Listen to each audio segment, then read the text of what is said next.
Chapter 1, Level D, Freedom of Choice. Wang Pingyan woke up on the hard bed in the dormitory. Outside the window, the hover cars weave a dazzling river of light, silently traversing the canyons constructed of steel and glass. On a giant holographic billboard, a 7th-rank martial artist punches a meteorite to death, endorsing some expensive gene-enhancing drug. Light pollution dyes the entire sky a chaotic bright purple, obscuring even a single star. This is Galaxy Star, a border planet of the Human Federation. This is also Wang Pingyan's second life in the world. He sat up and looked at his young yet unfamiliar reflection on the metal wall, a sense of detachment welling up inside him. An 18-year-old body, but inside it is the soul of a corporate slave who has been struggling on Earth for more than 30 years and finally died suddenly at his workstation. 18 years after he came into this world, he has grown from an infant abandoned in an orphanage by his parents after they received their birth bonus to a social being who is about to graduate. Home. This word was even more distant to him than the advertisement for a 7th-rank martial artist outside his window. In his past life, he was unable to provide his parents with a peaceful old age. In this life, he doesn't even know who his parents are. The longing for a truly stable home of his own was etched into his very bones. Buzz. My personal terminal on my wrist vibrated. A pale blue light screen popped up automatically, with the cold, official federal lettering floating in the air. Citizen Wang Pingyan, Class D, Citizen ID, YH38475902. You have been included in the Federal Compulsory Marriage Program. Please go to the Civil Affairs Center in District 17 before 1800 hours today to complete your spouse selection. Failure to select by the deadline will result in mandatory assignment by the main system. Wishing you a pleasant life and outstanding contributions to the union's population growth. Wang Pingyan turned off the light screen expressionlessly. Class D Citizen. This is the federal government's talent assessment based on genetic testing, ranking third to last. In this era where martial arts reign supreme and class distinctions are rigid, having a D-level talent is like having 4 words etched on your face. Half a piece of trash. Why half? Being born into a powerful and influential family doesn't make you a useless person. Being born into an ordinary family does make you a useless person, hence the term half useless. In order to maintain its population base and ensure a continuous supply of cannon fodder to fight the Zerg, the Federation enacted this forced marriage law. All eligible men and women with talents of D grade or below must marry at the age of 18. There are rewards for having children. If you don't want to get married, the AI will match you with someone. It sounds like you're being given the right to choose freely. 5 p.m., Civil Affairs Center of District 17. The spacious hall was filled with men and women who were just as young as him, and just as lost and numb. In the center of the hall, a huge holographic screen was rapidly scrolling through brief information about all the couples present. Name, Lisi, age, 18, talent, D, physical test data, strength 75 kilograms, speed 6.2 ms. Name, Zhang Zhangsan, age, 18, talent, E, physical test data, strength 55 kilograms, speed 5.8 ms. No one spoke. Everyone looked up, staring intently at the light screen, their eyes filled with a mixture of calculation, despair, and a sliver of unrealistic hope. They scrutinized each other's data like picking through discounted meat at a market, hoping to find a piece that wasn't too rotten from a pile of rotten meat. Wang Pingyan, mingling in the crowd, also kept his head up. But he was much calmer than these people. His gaze swept rapidly across the screen, his brain working like a sophisticated computer, quickly filtering out useless information. Skip those with similar physical test results. Pretty? Useless, they'll only cause trouble. Suddenly, a line of information caught his eye. Name, Sumuching, age, 18, talent, D, physical test data, strength 60 kilograms, speed 6.0 ms. The data is unremarkable. But there's a small gray note below. Immediate family member, Su Jinshan, a 4th-rank martial artist, deceased in battle. Wang Pingyan's heart skipped a beat. 4th-rank martial artist. That person is capable of physically traversing the atmosphere, and would be considered a minor expert on any administrative planet in the Federation. Even if the offspring of a 4th-rank martial artist has poor talent, they are still completely different from those who are truly from the bottom. Knowledge, connections, and even inheritance. All martial arts techniques and skills from the Federation require a huge amount of credits to purchase or exchange. However, this does not apply to inherited items. These are hidden resources that ordinary people cannot access. Take a gamble. He immediately locked onto the target. Using the location index below the light screen, he quickly found the girl named Su Muching in a quiet corner. She stood there quietly, completely out of place in the noisy and dirty environment around her. In my previous life, I would have said that the girl's looks were at the level where she could easily outshine a whole host of internet celebrities and stars even without makeup. She was exceptionally beautiful and had a cool and aloof temperament, like an ice lotus untouched by the dust of the world. But her eyes were empty. It's a kind of numbness that comes from being indifferent to everything and completely resigned to one's fate. Without the slightest hesitation, Wang Pingyan walked straight up to her through the crowd. Several men who had been secretly observing Su Muqing cast unfriendly glances at him when he took the initiative. Wang Pingyan completely ignored them. He stood in front of Su Muqing and spoke in the calmest and most direct tone. "Hello, I am Wang Pingyan. Let's get married." Not a single unnecessary word wasted. Su Muqing's empty pupils seemed to finally regain some focus. She slowly raised her head and looked at the young man who had suddenly appeared before her. He was tall and straight, with an ordinary appearance, but his eyes. In this hall filled with desire, scheming, despair, and greed, those eyes seemed almost unreal, clean and pure. No, it's not clean. It is calm. A calm and serene stillness, as if it had seen through everything. She had seen too many men look at her with naked desire, greedy possessiveness, and self-conscious avoidance. There is none like this. That look in her eyes made her feel at ease with it. At least I don't dislike it. For her, who had already given up hope, that was enough. She just wanted to end this ridiculous farce as soon as possible. What difference did it make who she married? Under Wang Pingyan's calm gaze, she nodded gently. Good. The voice was very soft, with a barely perceptible hoarseness. A weight was finally lifted from Wang Pingyan's shoulders. The two walked side by side toward the smart notary machine on one side of the hall. It was a cold metal cabinet with only 2 handprint grooves and a camera on it. Please both parties press your fingerprints for iris and genetic information comparison. The AI machine's electronic voice sounded. The two of them simultaneously reached out and pressed their palms against each other. A cool sensation came from my palm. The verification was successful. The marital relationship is now established. Mr. Wang Pingyan and Ms. Su Muqing, I wish you a happy marriage and continued success in contributing to the growth of the federal population. An electronic certificate bearing the Federal Civil Affairs seal was sent to both individuals' personal terminals simultaneously. That's how it all ended. Simple, efficient, and devoid of any ritual. Just as they turned to leave, a couple who had just finished completing their paperwork walked by. The couple both wore a bronze C badge on their chests, and their faces radiated an undisguised sense of superiority. That's the mark of a C-level gifted citizen. They can enjoy federal marriage benefits, an apartment in the city center, and a substantial startup fund. This is a level of treatment that even a Class D citizen wouldn't dare to dream of. The man, with his arm around his female companion, glanced at Wang Pingyan and Su Muqing, then deliberately raised his voice and laughed contemptuously. Look, 2 Class Ds have found each other in the free market. Ha, what a perfect match between trash. The female companion also started giggling, her voice shrill. That's right, trash should stay in the trash heap. Su Muqing's body stiffened, and her already pale face turned even paler. She subconsciously lowered her head and clenched the hem of her clothes.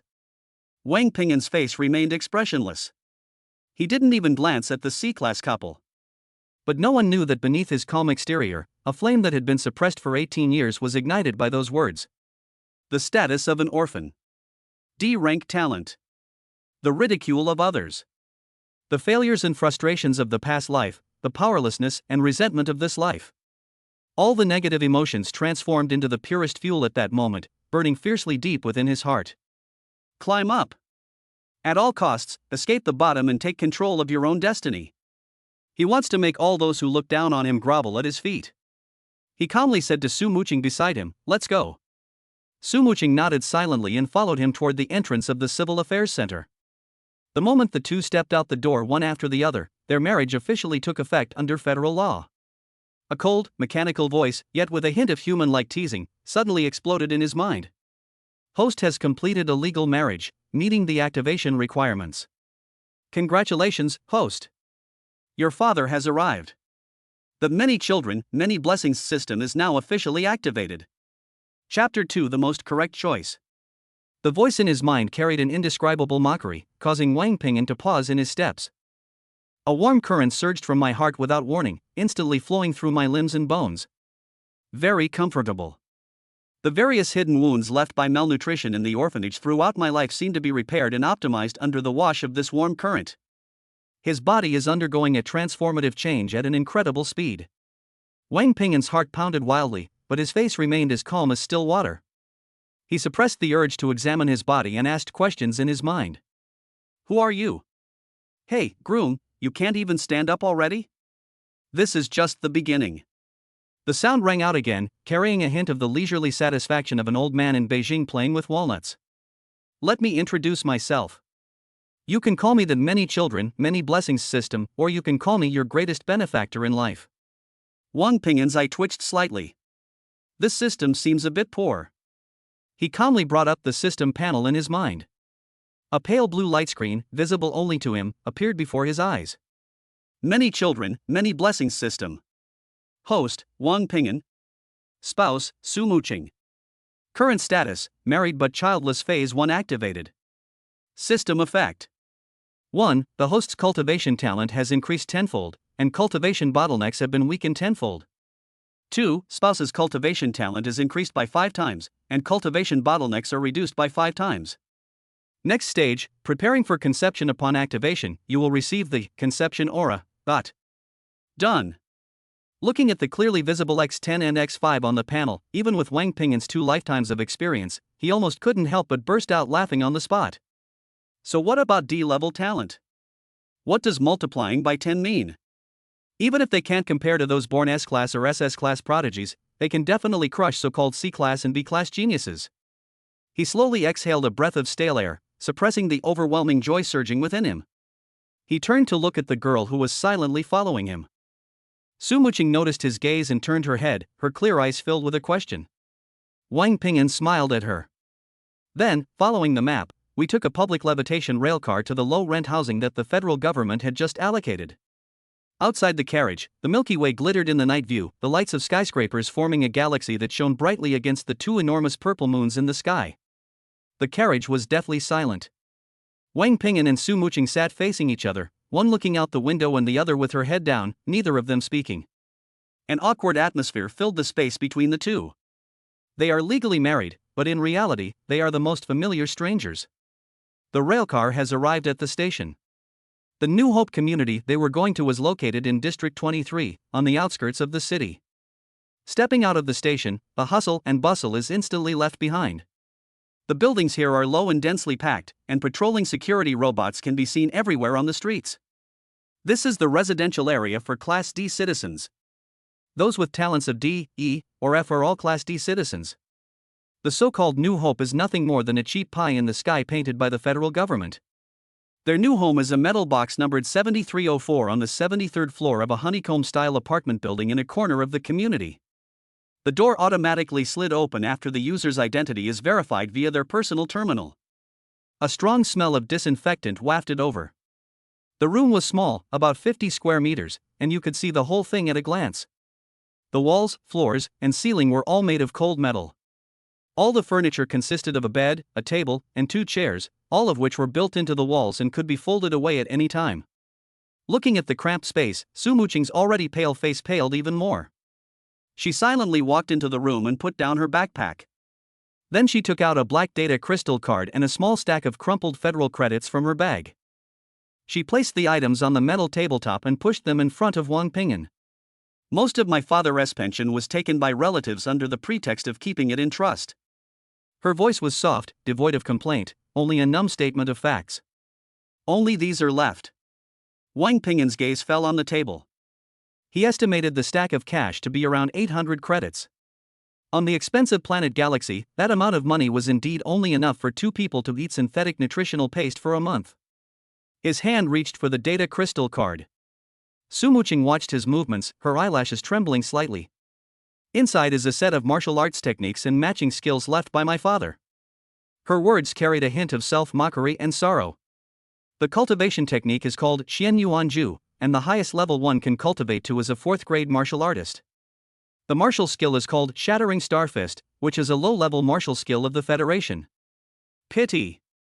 She paused for a moment before continuing, with our combined D-level talent, we might never even reach the threshold of a 1st grade martial artist in our entire lives. These things are of no use to us. Wang Ping'an remained silent. He picked up the crystal card and steadily inserted it into the card slot of his personal terminal on his wrist. Drop. A screen of light unfolded before him. External storage device detected. Document directory, Su Jinshan's relics. Cultivation technique, profound origin technique superior D grade, can be cultivated up to rank 4 martial artist. Martial arts skill, shattering starfist rank, low-level martial arts skill. As he looked at the clear words that popped up on the screen, Wang Ping'an's heart began to pound uncontrollably. This is a top-grade D-level cultivation technique, which is vastly different from the low-grade E-level techniques taught in schools. When practicing two different cultivation methods to the same level, the person practicing the higher-level method can completely overwhelm the person practicing the lower-level method. He suppressed his excitement and looked up at Su Muqing, only to find her looking at him with a complicated expression. In those eyes, there was sadness, resentment, and a fragile strength disguised as strength. This girl was simply overwhelmed by reality. Her inner strength was far greater than it appeared on the surface. Wang Ping'an put away the crystal card in cash. Then he looked into her eyes and spoke solemnly, word by word. "I'll take care of the techniques and the money. We'll live our lives together." His voice wasn't loud, but it carried an undeniable power. "Believe me, we won't be eating nutritional paste for the rest of our lives." Su Muqing was stunned. She had imagined all sorts of reactions from Wang Ping'an.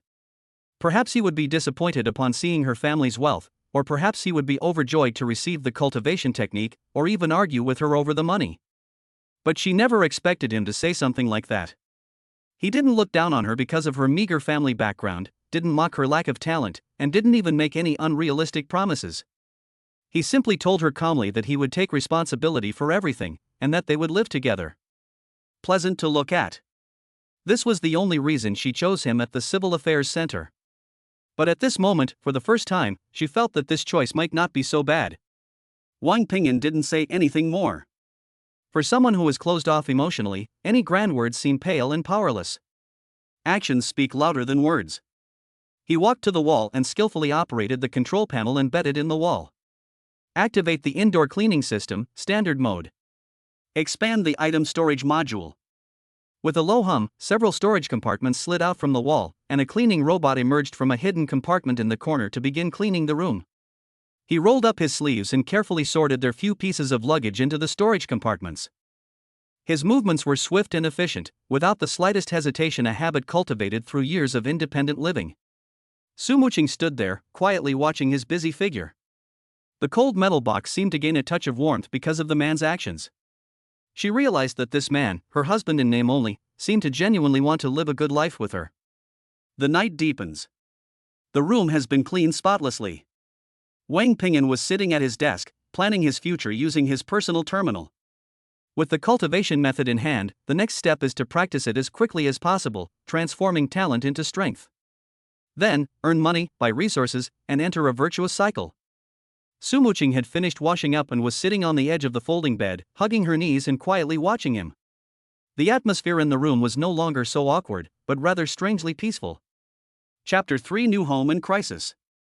In Wang Ping'an's plan, the first night of their marriage should have been a time for him and Su Muqing to cultivate separately, and to quickly convert the system's benefits into strength. However, plans can never keep up with changes.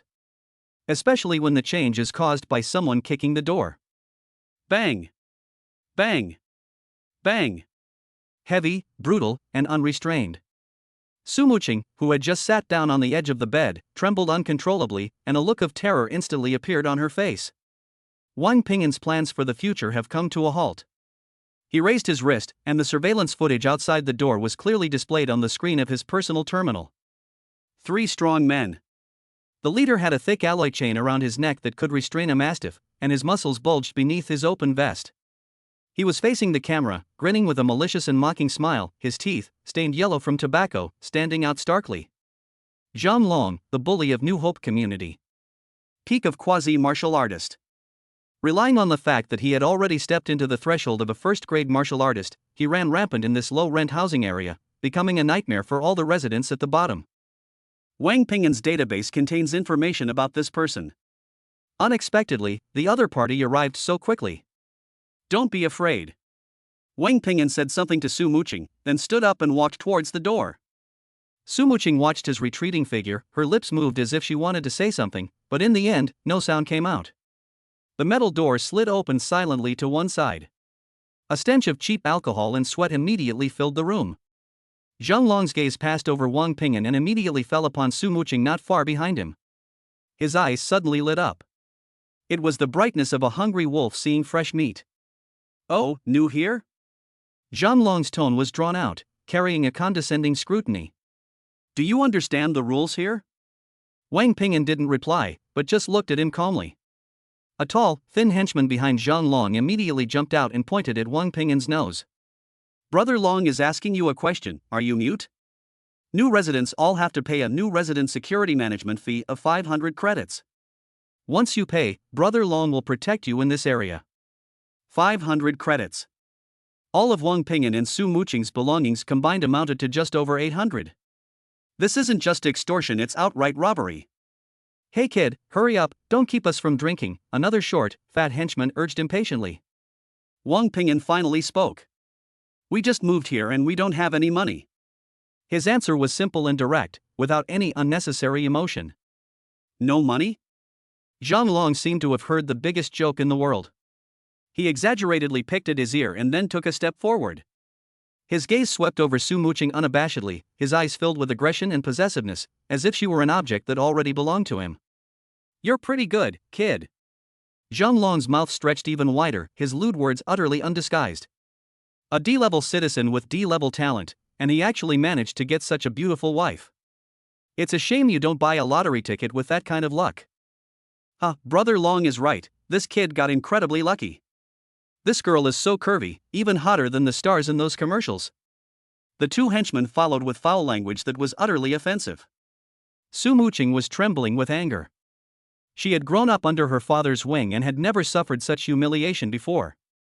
Even after her father died in battle, his relatives only used sweet words to deceive her out of her inheritance. She bit her lower lip so hard it almost bled. Wang Ping'an's face remained expressionless. But those familiar with his past life would know that this was a prelude to his rage. He completely shielded Su Muqing behind him, blocking those three disgusting gazes. Zhang Long was very dissatisfied with Wang Ping'an's reaction. How dare a D-rank trash like him stand in his way? He snorted coldly, and an invisible aura suddenly erupted from his body, pressing down hard on Wang Ping'an. The aura of a near-peak martial artist. For ordinary people, this pressure is enough to make their legs go weak and kneel down on the spot. In the cramped space of the low-rent housing, the air seemed to freeze instantly. Wang Ping'an's body didn't even sway. The physical optimization brought by that many children, many blessings system goes far beyond simply repairing hidden injuries. His physical attributes have already reached the mid-stage of a quasi-martial artist. With his strength, he withstood the pressure. For the first time, a hint of surprise appeared on Zhang Long's face. This kid's got something. But that's all. In his eyes, Wang Ping'an was nothing more than a slightly stronger ant. His patience ran out. "Boy, I gave you face, didn't I?" Zhang Long took another step forward, almost touching Wang Ping'an's face. He lowered his voice, his words brimming with malice. "I'll ask you one last time, can you come up with the money? It's fine if you can't pay." Zhang Long's gaze once again passed over Wang Ping'an and landed greedily on Su Muqing. "Have your wife come with us guys for a few drinks and chat about life? This fee will be waived." This statement completely tore away all pretense. The temperature in the room seemed to drop to freezing point in that instant. Su Muqing's mind went blank with a buzz. Looking at the back of the figure blocking her way, she was overwhelmed by an unprecedented sense of despair and powerlessness. Is this the fate of Class D citizens? They cannot even preserve their most basic personality and dignity. Wang Ping'an did not turn around. He didn't even look at Zhang Long's face, which was filled with desire and tyranny. Having spent over 30 years in his previous life struggling in the social melting pot, he had witnessed far too much of the ugliness of human nature. He knows when to bow his head and when to be patient. But there are some bottom lines that cannot be crossed. Once you retire, you'll never be able to stand up straight again. Home was his obsession for 2 lifetimes. Su Muqing is the mistress of his new home. Protecting her was his responsibility. A ruthless energy that had been suppressed for too long surfaced from the depths of his soul. At this moment, he had already added Zhang Long, who was in front of him, to his kill list. Not tomorrow, not the future. It should be done as soon as possible. But not now. If he fights head on now, he will die, and Su Muqing's fate will be even worse. He calmly assessed the gap in strength between the two sides. Then he slowly began to speak. The sound wasn't loud, but it was exceptionally clear, reaching everyone's ears in the deathly silent room. We don't have any money right now. You can't afford to mess with people either. His tone was eerily calm. Even the arrogant Zhang Long was taken aback. Chapter 4: The First Guardian. Zhang Long's two henchmen, like wild dogs whose tails had been stepped on, let out a strange howl and charged forward. Zhang Long raised a hand and stopped them. His cloudy eyes were fixed on Wang Ping'an's face, as if trying to see something extraordinary in his ordinary features. A Class D citizen. A penniless guy who just came out of a dormitory. A piece of trash who, by all accounts, should have been terrified and begged for mercy under his imposing aura as a near-peak martial artist. But he didn't. He stood ramrod straight. He even dared to protect himself behind him. This isn't right. Something's really wrong. Zhang Long has been operating in District 23 for so many years, relying on his keen eye for people and his instinct to bully the weak and fear the strong. He can tell who is a sheep and who is a wolf in sheep's clothing. The young man in front of him gave him a strange feeling. It's not a wolf. It's more like a smelly, hard rock, not from a latrine, but from a sauerkraut jar. Wang Ping'an was also looking at him. While Zhang Long was examining himself, he was also rapidly analyzing his opponent. Peak of quasi-martial artist. His strength and speed far surpass his current level. A direct confrontation would yield zero chance of victory. His death is no loss, but what about Su Muqing? He absolutely cannot allow the helplessness of his past life to be repeated in this one. Oh, groom, you've run into trouble already?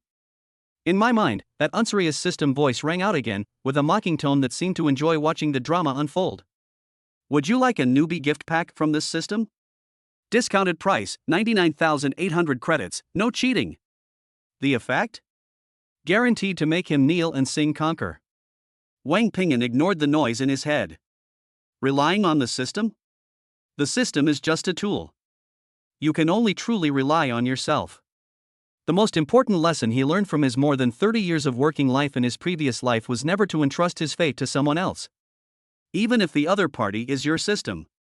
He secretly mobilized all his strength.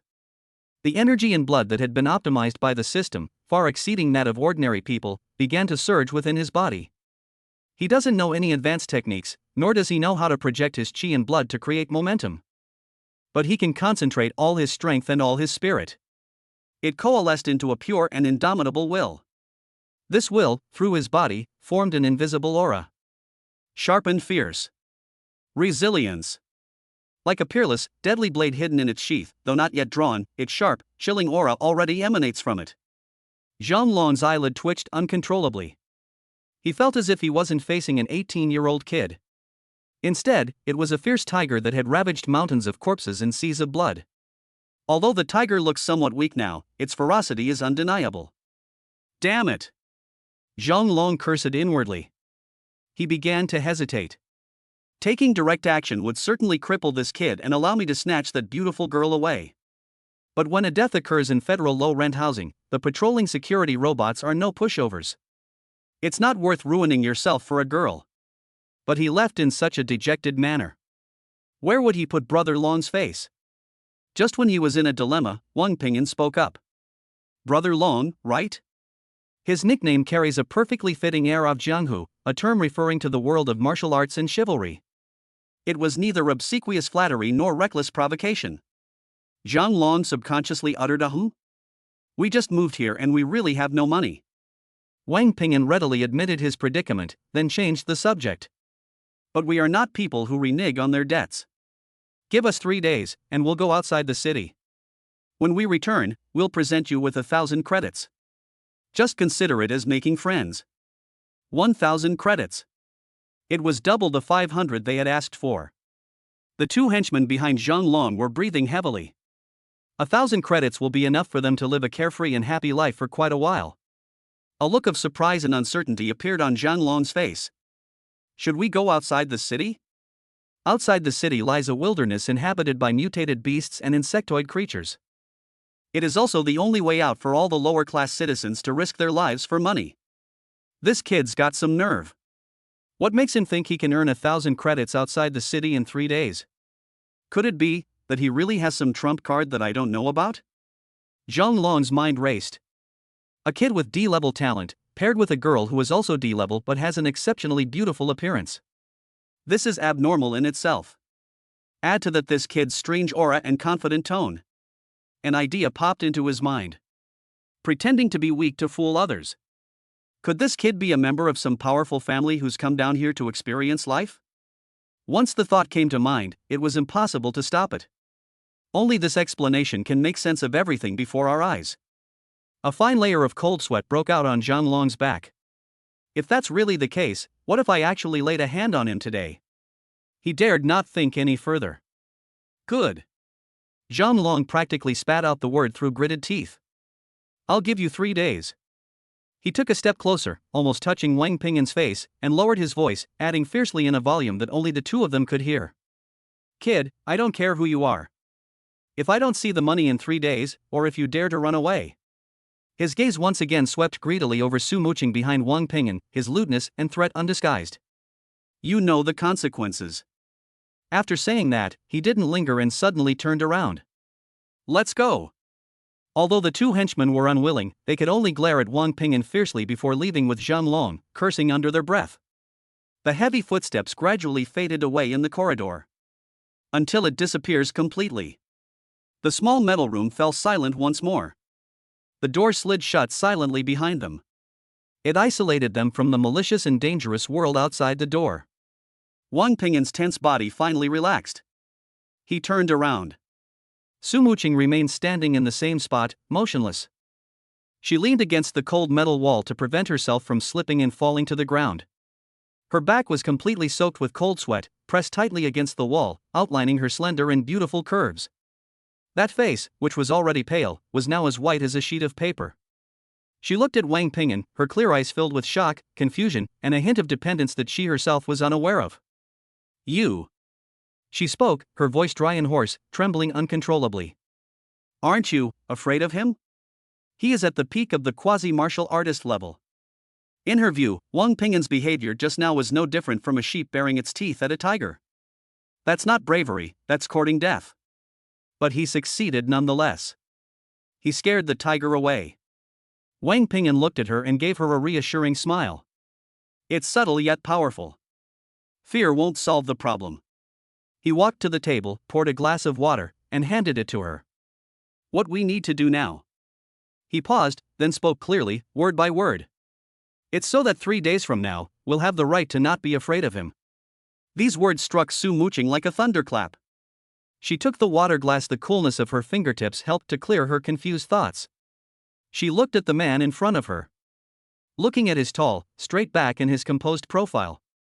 Looking into his calm eyes, which seemed to reflect the entire starry sky. Orphans abandoned in orphanages. D-rank talent.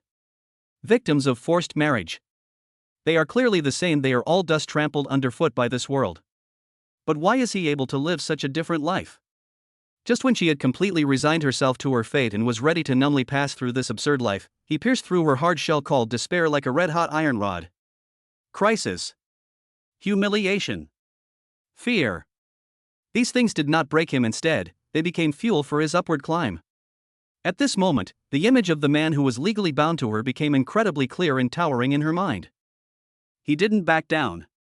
He did not complain. He calmly defused the crisis and immediately pointed the way for the future.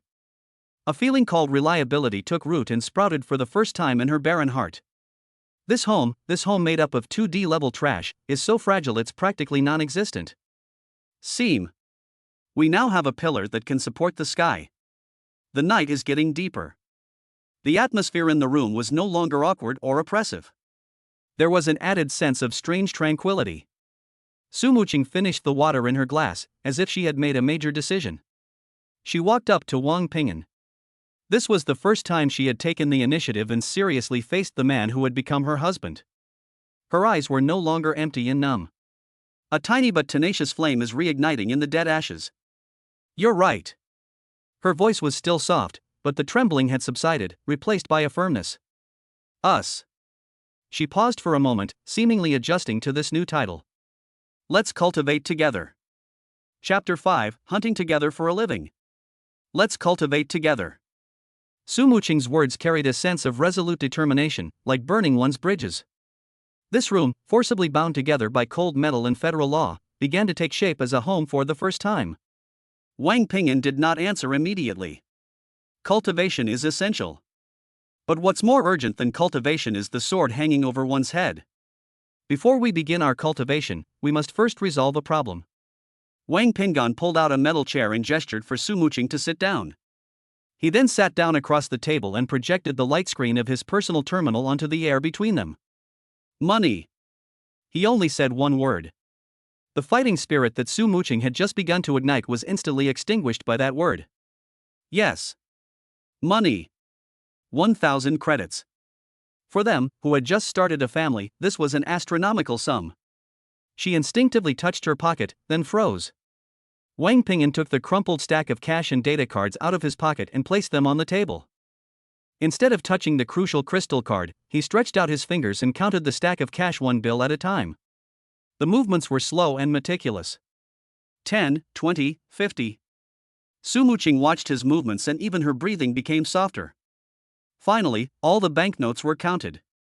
287 points. Wang Ping'an reported this number. It was less than half of the more than 800 he had previously estimated. It makes sense. A girl who has lost her protection has already done everything in her power to save this little bit of money and a cultivation technique crystal card from those wolfish relatives. 287 points. They couldn't even scrape together half of the new customer security management fee that Zhang Long was asking for. Not to mention the 1,000 points that Wang Ping'an himself increased. Silence fell over the room. Outside the window, the city lights shimmered in the night, but inside the room, poverty was suffocating. We can't earn 1,000 points in 3 days. Su Muqing spoke, her voice dry. This is not a question, it is a statement. State a desperate fact. Wang Ping'an did not refute her. Silence fell over the room. Outside the window, the city lights shimmered in the night, but inside the room, poverty was suffocating. We can't earn 1,000 points in 3 days, Su Muqing said, her voice hoarse. This is not a question, it is a statement. State a desperate fact. Wang Ping'an did not refute her. He simply stretched out his finger and swiped it a few times on the screen of his personal terminal. A federal official website interface popped up. Federal Public Mission Network. He skillfully clicked into the D-level citizen zone. The next second, a densely packed list of tasks refreshed on the screen like a waterfall. Position, production line operator at the 3rd Nutritional Paste Factory. Hourly wage, 5 credits. Requirements, physically able to work 12-hour shifts. Position, pipeline dredging assistant, Xiaocheng District. Hourly wage, 8 credits. Requirements, must be able to tolerate odors and bring your own protective clothing. Job title, public hovercraft cleaner. Hourly wage, 4.5 credits. Requirements, quick and efficient. Every line of text exudes an air of cheapness and hard work. Wang Ping'an's finger hovered over the screen. He remained silent. But the cold, hard data on the screen already says it all. Even if the two of them worked non-stop for 72 hours, at the highest hourly wage of 8 credits, they would only earn 1,152 credits. That sounds like enough. But the prerequisite is that they can find work immediately and not eat, drink, or sleep. That's simply impossible. Byte. Just then, Wang Ping'an's personal terminal received a push notification from the federal government. Dear Class D citizens Wang Ping'an and Su Muqing, congratulations on starting your new family. To encourage childbirth, we are now opening a newlyweds exclusive benefit task channel for you. Completing the task will earn you double points and credits. A slight ripple appeared on Su Muqing's face. Double rewards? Wang Ping'an raised an eyebrow and clicked on the so-called exclusive channel. A new task list pops up. Bonus task, trimming urban greenbelts. Reward, 10 credits hour. Benefit task, volunteer at the Newborn Community Service Center. Reward, 12 credits hour. Benefit task, marriage and childbearing policy promoter. Reward, 15 credits hour. The hourly wage has indeed doubled. But the highest it can get is only 15 credits. Hey, groom, are you touched? The Federation is so considerate. In my mind, the system's voice carried a carefree joy. 15 points per hour, 12 hours a day, that's 180 points. 3 days is 540 points, you're still 460 points short. Want to consider my newbie gift pack? Friendship price, I'll give you a 1% discount. Wang Ping'an directly blocked out the noise in his mind. He stared at the benefits on the screen, his face expressionless. This is not a benefit at all. This is the federal government using a little bit of incentive to force the lower classes to waste all their time and energy on these repetitive and hopeless jobs. I'll let you live. But I'll only let you live. This will leave you no time to think, no energy to cultivate, and will confine you to being a cog in the machine for the Federation for all eternity, providing population and cheap labor. Su Muqing looked at the highest hourly wage of 15 points, and the light in her eyes dimmed again. Not enough. It's still not enough. She looked at Wang Ping'an, trying to see even the slightest hint of frustration or resignation on his face. But she was disappointed. Wang Ping'an's face was as calm as a deep pool of water. He simply stared silently at the screen, his finger slowly sliding upwards. I slid past the D-level citizen zone. I slid past the C-level citizen zone. His finger finally stopped on an area marked with striking red lettering. High-risk areas. Below is a smaller warning line. The mortality rate for missions in this area is over 30%. Please choose carefully. Non-combat personnel are prohibited from accepting these missions. Su Muqing's heart jumped. Wang Ping'an clicked on it without the slightest hesitation. This time, the pop-up task list was no longer a densely packed mess. There are only a handful. Each one was followed by a note indicating an amazing reward. The top one is the one he saw before. Mission name, Wasteland Scavenger. Mission location, outside District 23, on the outskirts of Contaminated Zone 3. Mission objective, clear out any level 1 blade beetles left behind by the city defense forces after their mopping up operation, and collect their carapaces and cores. Mission rewards, blade beetle carapace, 20 credits set level 1 beast core, 50 credits core. No upper limit. Contaminated area.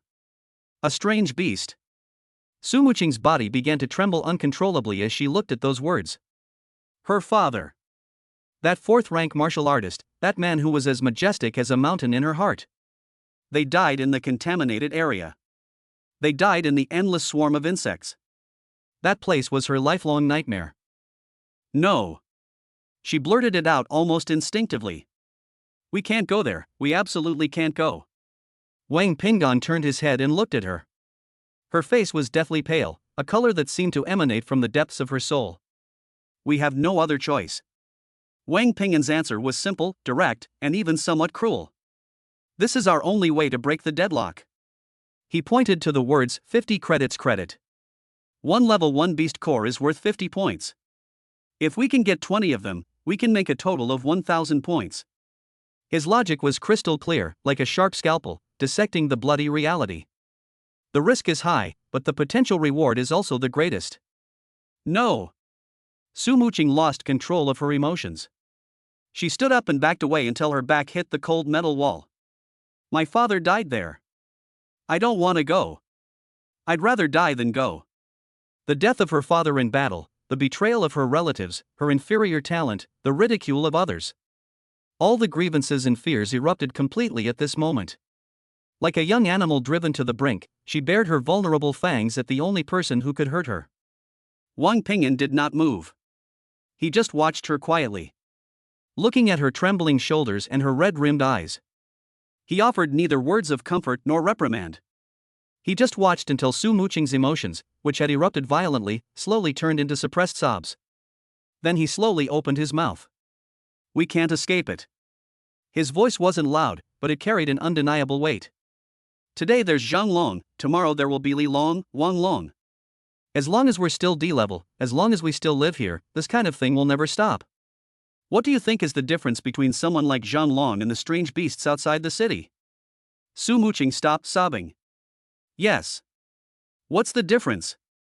They are all unreasonable, malicious beasts who want to devour them alive. One is outside the city. One is inside the city. Hiding 1T help.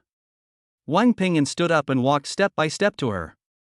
He didn't touch her, but simply stood at a safe distance. The more we show weakness and fear, the more aggressive they will become. If we want to live with dignity and take control of our own destiny, there is only one path we can take. He paused for a moment, then spoke slowly and deliberately. Become stronger. So strong that anyone who wants to bully us has to think twice before they even make a move, wondering if they'll die. Su Muqing looked up at him, her eyes brimming with tears. Looking into his terrifyingly calm eyes. She never thought about these things. In her world, D-level talent is the original sin. All she could do was accept her fate and endure it. But the man in front of her was telling her something. Fate can be changed. Your father was a fourth-rank martial artist and a hero of the Federation. He fought to protect the Federation and to protect more people. Wang Ping'an's words struck her heart like a heavy hammer. Now, we must also go to fight. It's not for any grand ideal, it's just for ourselves. So that I can have a hot meal instead of synthetic nutritional paste. So that I can get a good night's sleep without worrying about someone kicking down the door in the middle of the night. To protect our newly started home. Home. This word once again touched the softest spot in Su Muqing's heart. She looked at Wang Ping'an. She looked at the man who calmly said to her, "Let's get married," at the Civil Affairs Center. She looked at the man who, despite Zhang Long's threats, firmly protected her behind him. Look at this man who calmly plans their future. Her heart was in turmoil. The fear of the contaminated area and the trust in the man in front of her were tearing her mind apart. Wang Ping'an noticed her wavering. He knew that one last spark was needed. He solemnly, word by word, made his promise. I assure you. I will do everything in my power to protect you. Let's go together and come back together. Su Muqing's body stopped trembling. She remembered her father's last words, transmitted through battlefield communications, before he died, "Xingxing, live well." She recalled Zhang Long's lewd and possessive gaze. She looked again at Wang Ping'an's unwavering eyes. The fear in his heart was completely suppressed by an even stronger sense of unwillingness. On what grounds? Why should we be treated like trash, subjected to humiliation and abuse? She gritted her teeth and fiercely wiped away the tears on her face with the back of her hand. Then she raised her head, met Wang Ping'an's gaze, and nodded heavily. Good. Let's go. This decision exhausted all her strength, but it also gave her an unprecedented newfound power. A smile finally appeared on Wang Ping'an's face. The plan has been approved. He turned around and walked back to the table, bringing up the screen on his personal terminal again. The above shows a detailed introduction to the mysterious origin technique and the shattering starfist. We have no way out. His finger touched the name of Xian Yuanju. Before leaving the city, we must squeeze every last drop of potential from the mysterious origin technique. Chapter 6: Cultivation and Cooperation. Wang Ping'an did not say another word. He walked to the table and steadily inserted the black data crystal card, which carried all their hopes, into the personal terminal card slot on his wrist. Drop. The light screen unfolds. The dense, ancient characters of the mysterious origin technique, resembling a celestial script, instantly flooded into his mind. In Su Muqing's understanding, learning any cultivation technique for the first time is a long and painful process. It requires understanding and pondering every word and sentence, and then carefully guiding the first wisp of qi and blood to circulate according to the technique's pathways. The slightest carelessness can lead to disordered qi and blood, or even damage to the meridians. But with Wang Ping'an, everything changed. Hey groom, looking at some kind of cryptic text? How about we offer you a VIP intensive course?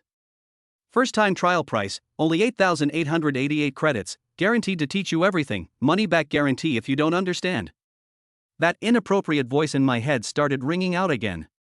Wang Ping'an simply ignored it. Because those obscure and difficult-to-understand words were not words at all in his eyes. They transformed into incredibly clear, dynamic meridian diagrams.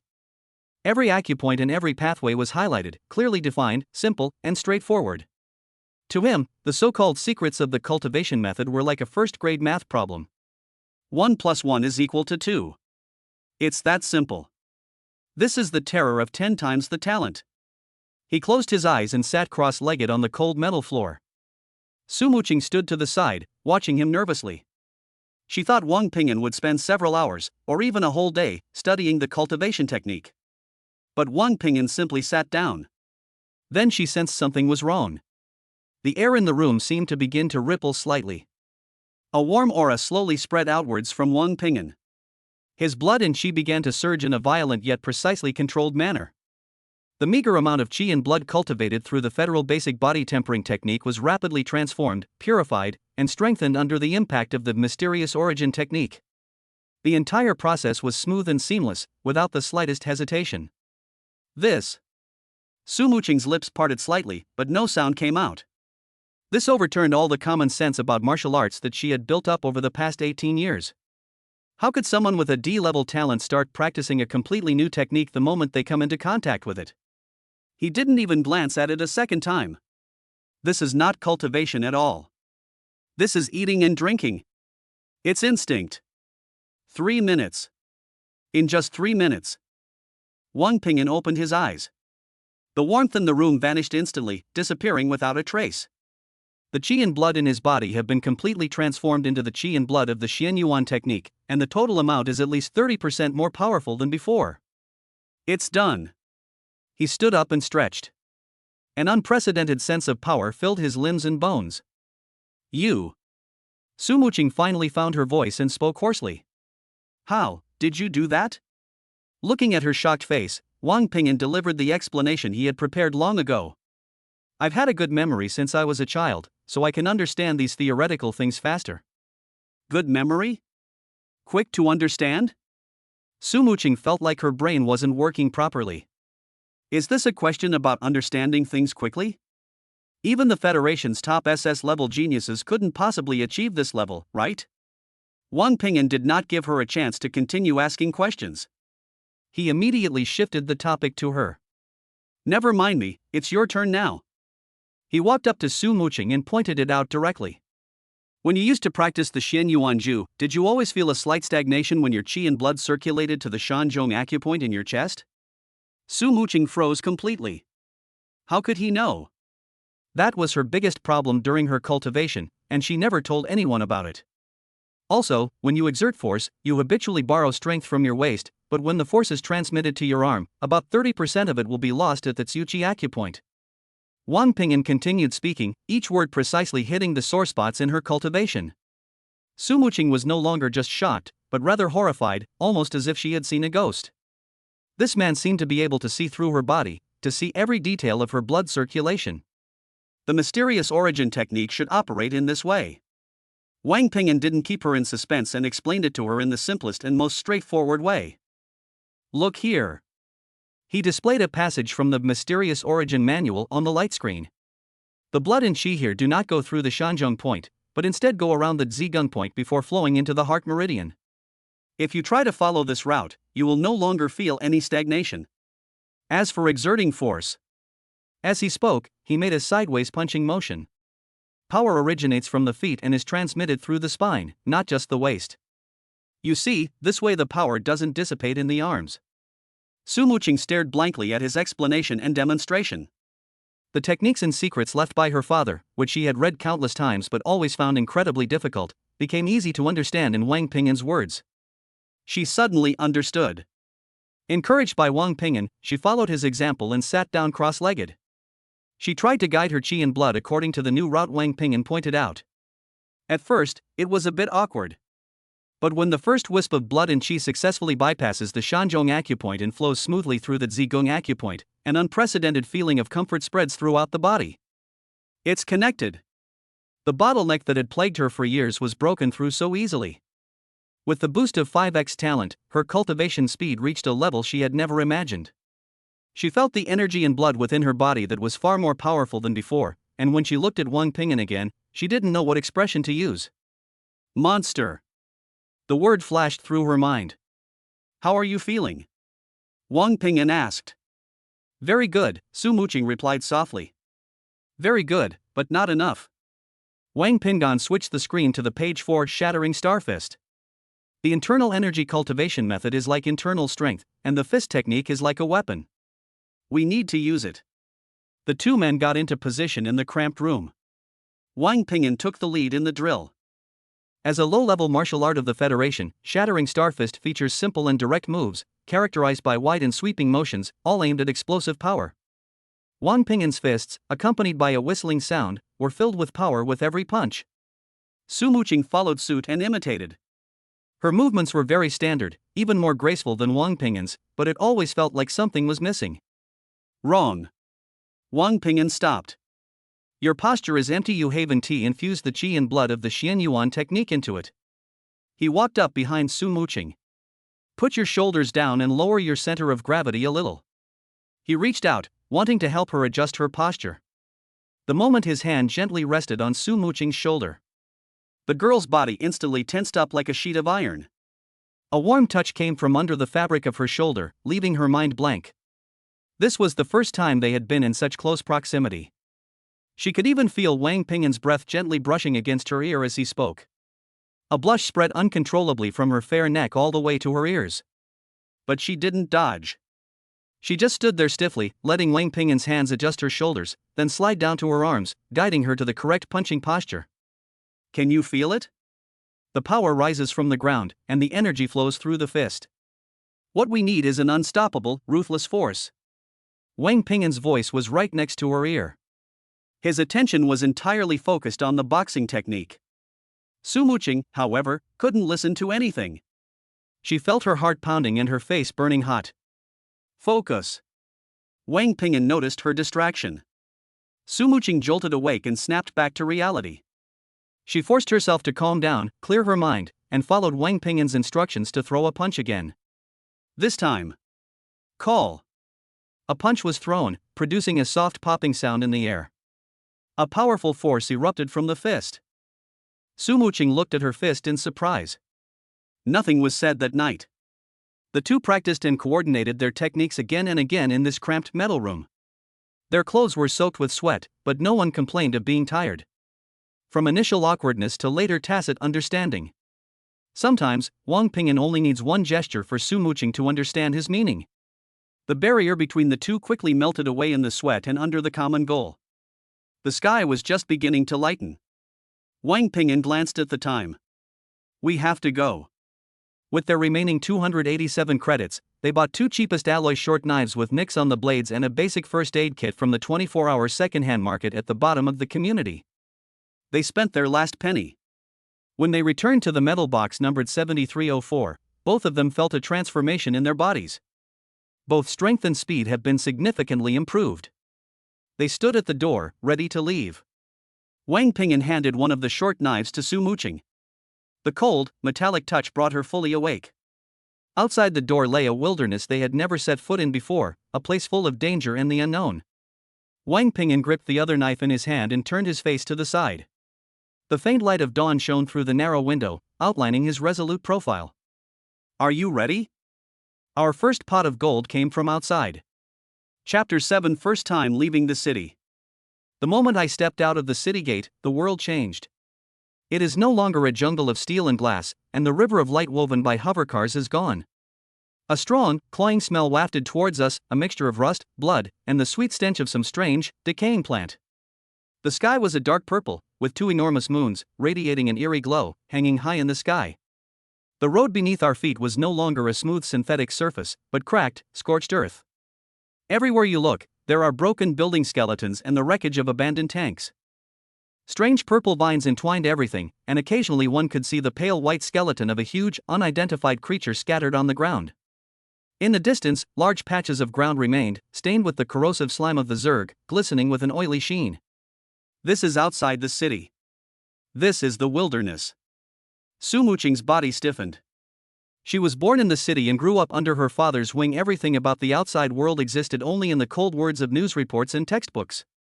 This was the first time she had ever stood on this land in person.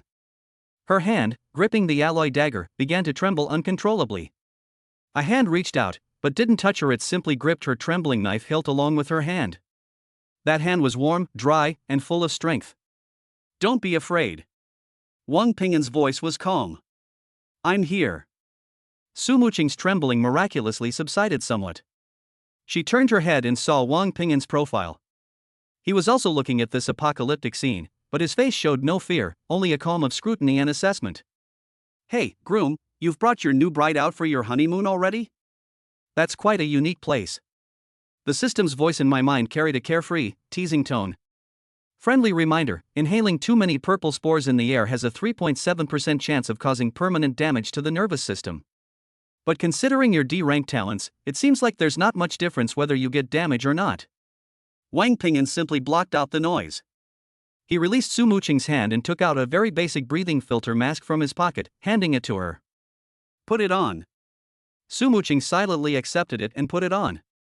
Wang Ping'an put one on himself and then opened the map on his personal terminal to confirm the direction. The outer edge of the number 3 contamination zone is still 5 kilometers away from here. Let us walk there, we can get used to it along the way. Su Muqing gritted her teeth and followed. The two walked one after the other across the desolate wilderness. Wang Ping'an walked ahead, holding the short sword in a reverse grip. He took each step steadily, his body slightly hunched, a posture that suggested he could explode at any moment. Su Muqing followed behind him, stepping in his footprints and trying her best to imitate his movements. After walking for about half an hour, we heard a lot of noise and the harsh sound of metal clashing in the distance. They arrived. It was an even larger architectural ruin, like a mountain that had been cut in half. More than a dozen scavenger teams are already active around the ruins. They were in groups of 3 or 5, wearing all sorts of worn-out protective suits and carrying a variety of weapons. The atmosphere was tense and chaotic. Ah! A scream rang out as a lone scavenger was pounced on by a monster that suddenly leaped out of the shadows of the ruins. The monster was covered in shiny black carapace, shaped like a large dog, with 6 legs like sharp blades and a pair of huge scythe-shaped mouthparts on its head. Level 1 alien beast, Blade Beetle. Those around glanced at him, but no one stepped forward to help. Soon the scavenger's screams faded away, leaving only the crunching sound of the blade beetle chewing on flesh. This is the law of the wilderness. Su Muqing's face paled even more under the mask. Wang Ping'an didn't stop. He pulled her around that area and found a relatively quiet corner. Do you remember the plan? He asked in a low voice. Su Muqing took a deep breath and nodded. I'll hold them back, you take the lead in the attack. Very good. Wang Ping'an patted her on the shoulder. Remember, you are not alone. As soon as the words fell. Rustle. They heard a strange noise coming from under a pile of rubble to their side and behind. A blade beetle emerged from the pile of rocks, its scarlet compound eyes instantly locking onto Su Muqing, who was closest to it. With a sharp screech, it unleashed its power from its 6-bladed legs, transforming into a black lightning bolt as it pounced straight at Su Muqing. Su Muqing's mind went blank with a buzz. Fear. The shadow of death. The image of her father dying in battle overlapped in her mind with the image of the monster before her. She almost instinctively screamed and backed away. Don't panic, stick to the plan. Left. Wang Ping'an's low shout exploded in her ears like a thunderclap. The voice carried an undeniable calmness, forcefully pulling her out of the abyss of fear. Plan. Yes, there are still plans. Su Muqing's body reacted faster than her brain. Her Xian Yuan technique qi and blood surged, and she nimbly moved to the left. Swish. The bladed beetle barely grazed the hem of her clothes before missing its target, the immense impact carving several deep furrows into the ground. It angrily turned around and locked onto Su Muqing, who was moving, once again. Right at this moment. At this moment, the blade beetle's attention was completely drawn to Su Muqing. Wang Ping'an moved.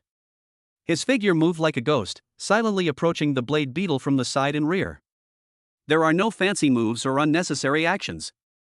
He simply and precisely thrust the alloy dagger in his hand out. Put. Instead of attacking the hard carapace on its back, the blade tip pierced precisely into the gap between the beetle's mandibles and neck at an extremely tricky angle. That's the most vulnerable part of its body. Hiss. The bladed beetle let out an extremely shrill scream, its massive body twisting and struggling wildly. Wang Ping'an, having landed a successful blow, did not linger. With a flick of his wrist, he shattered the creature's brain tissue, then swiftly drew his dagger and retreated. The entire process was clean, efficient, and outrageously efficient. The bladed beetle struggled a few times before collapsing to the ground with a thud, never to be heard again. The first battle was a success. Su Muqing stopped and looked at the monster's corpse on the ground, which was still twitching slightly, her chest heaving violently. She succeeded. She was not consumed by fear. As she looked at the figure standing not far away, knife in hand, a new emotion called trust began to grow wildly in her heart. Wang Ping'an didn't give her much time to reflect. Don't get distracted, next one. He stepped forward and skillfully pried open the beetle's head with his dagger, taking out a pale blue crystal the size of a pigeon egg that emitted a faint glow. Level 1 Beast Core. Then, in no time at all, he peeled off the most intact piece of carapace from the back of the blade beetle. Next. He repeated it. Su Muqing nodded heavily. What followed left all the scavengers around speechless. Su Muqing was no longer afraid. With the boost of 5 times her talent, her movements became exceptionally light. She was like a butterfly flitting among flowers, always able to attract the attention of the blade beetles with the smallest movements and lead them to the attack positions set by Wang Ping'an. She was in charge of restraint and harassment. Wang Ping'an, on the other hand, transformed into the most efficient harvester. He always launches that fatal blow at the most crucial moment, from the most cunning angle. Every strike of the blade will inevitably result in the fall of a blade beetle. There were no mistakes. There were no unnecessary movements. Put. Another bladed beetle fell. Wang Ping'an put away his knife, removed the kernel, and peeled off the shell. Su Muqing had already lured over another bladed beetle. There was no need for any verbal communication between the two. A single glance or a tiny gesture is enough for the other person to understand. They didn't seem to be fighting a level 1 alien beast to the death. They were operating like a sophisticated assembly line. Hey, look at those two people. That couple, are they new here? What are they doing? Those are blade beetles. How come they're cutting melons and vegetables like that? My God, he killed another one. How many is this now? 7? Or 8? That woman is so fast. And that man's knife strikes are so accurate. Every strike is aimed at vital points. Other squads often have 3 or 4 people struggling and getting injured in order to barely manage to kill a single blade beetle. The time it took Wang Ping'an and Su Muqing to kill a single blade beetle was less than 30 seconds. Their efficiency is 10 times that of others. The gazes of the crowd shifted from initial disdain to shock, then disbelief, and finally deep envy. In just half a day. At Wang Ping'an and Su Muqing's feet, a small, conspicuous pile of the peeled-off beetle carapaces had formed. Wang Ping had also filled 2 pockets with the pale blue beast cores. This harvest far exceeded the hard work of other teams throughout the entire day. Damn it, who are these 2 guys? Are they from powerful families who are pretending to be weak while actually being strong? Impossible. Look at the weapons they're using, they're the cheapest alloy knives, and they don't even have proper protective suits. Then, how do you explain this? Not far away, a scavenger captain with a hideous scar on his face stared intently at the pile of spoils at Wang Ping'an and Su Muqing's feet, his eyes gleaming with undisguised greed. He subtly gave a wink to his men. The henchmen understood and slowly dispersed, subtly forming an encirclement. Wang Ping'an was dealing with a blade beetle he had just killed when his movements paused slightly. He keenly sensed several malicious gazes. Chapter 8 Cooperation and Win-Win. Malice. Like a solid viscous substance, it enveloped us from all directions. Wang Ping'an didn't stop processing the carcass of the blade beetle, but every muscle in his body was already in a state of combat readiness. He felt at least 6 menacing gazes. The one who made the most undisguised appearance was the one with the scarred face. Crash. Several figures emerged from behind different ruins, their footsteps making a harsh sound as they stepped on the rubble. They carried all sorts of weapons, including machetes, serrated spears, and even a modified industrial nail gun. These people all had a fierce and numb look on their faces, as if they had spent a long time in the wilderness. They spread out and slowly surrounded Wang Ping'an and Su Muqing. The encirclement is closing in. Su Muqing's body tensed instantly. She immediately abandoned her vigilance and quickly walked to Wang Ping'an's side, holding the alloy dagger horizontally in front of her, standing shoulder to shoulder with him. There was not a trace of hesitation in her actions. The scarred man at the head was none other than the scavenger captain. He carried a huge machete, its blade riddled with nicks and stained with dried, blackened blood. He stopped 5 meters away from the 2 of them, and with his single eye, unaffected by the scar, greedily scanned the small pile of beetle shells on the ground, as well as Wang Ping'an's bulging pockets. Kid. Scarface spoke, his voice hoarse as if 2 pieces of metal were rubbing together. Do you understand the rules here? His men behind him let out a burst of malicious laughter. New here, huh? Look at your delicate skin. You're lucky, you've made so much in half a day. What a pity, this area belongs to our mad sand gang nut. Scarface slammed the tip of his machete heavily onto the ground, making a dull thud. He grinned, revealing a mouthful of yellow teeth. Those who see it shall receive half. Take out half of all the beast cores and half of these carapaces from your bodies. Let's just let this matter drop today. Su Muqing tightened her grip on the knife, took half a step forward, and shielded Wang Pingyan more closely behind her. On what grounds? Her voice wasn't loud, but it carried a cold, questioning quality. Scarface seemed to have heard something funny, and he burst into exaggerated laughter, causing the scar on his face to writhe like a centipede. Ha ha ha ha. This girl's pretty hot. Why should I? Because the knife in my hand is harder than yours. One of his men behind him raised his spear and aimed it at Su Muqing. Scarface is being polite to you guys, that's giving you face. Don't be so shameless. The atmosphere was tense, like a battleground. The air was filled with the smell of rust and bloodshed. At this moment, Wang Pingyan reached out a hand and gently pressed down on Su Muqing's arm holding the knife, signaling her not to act impulsively.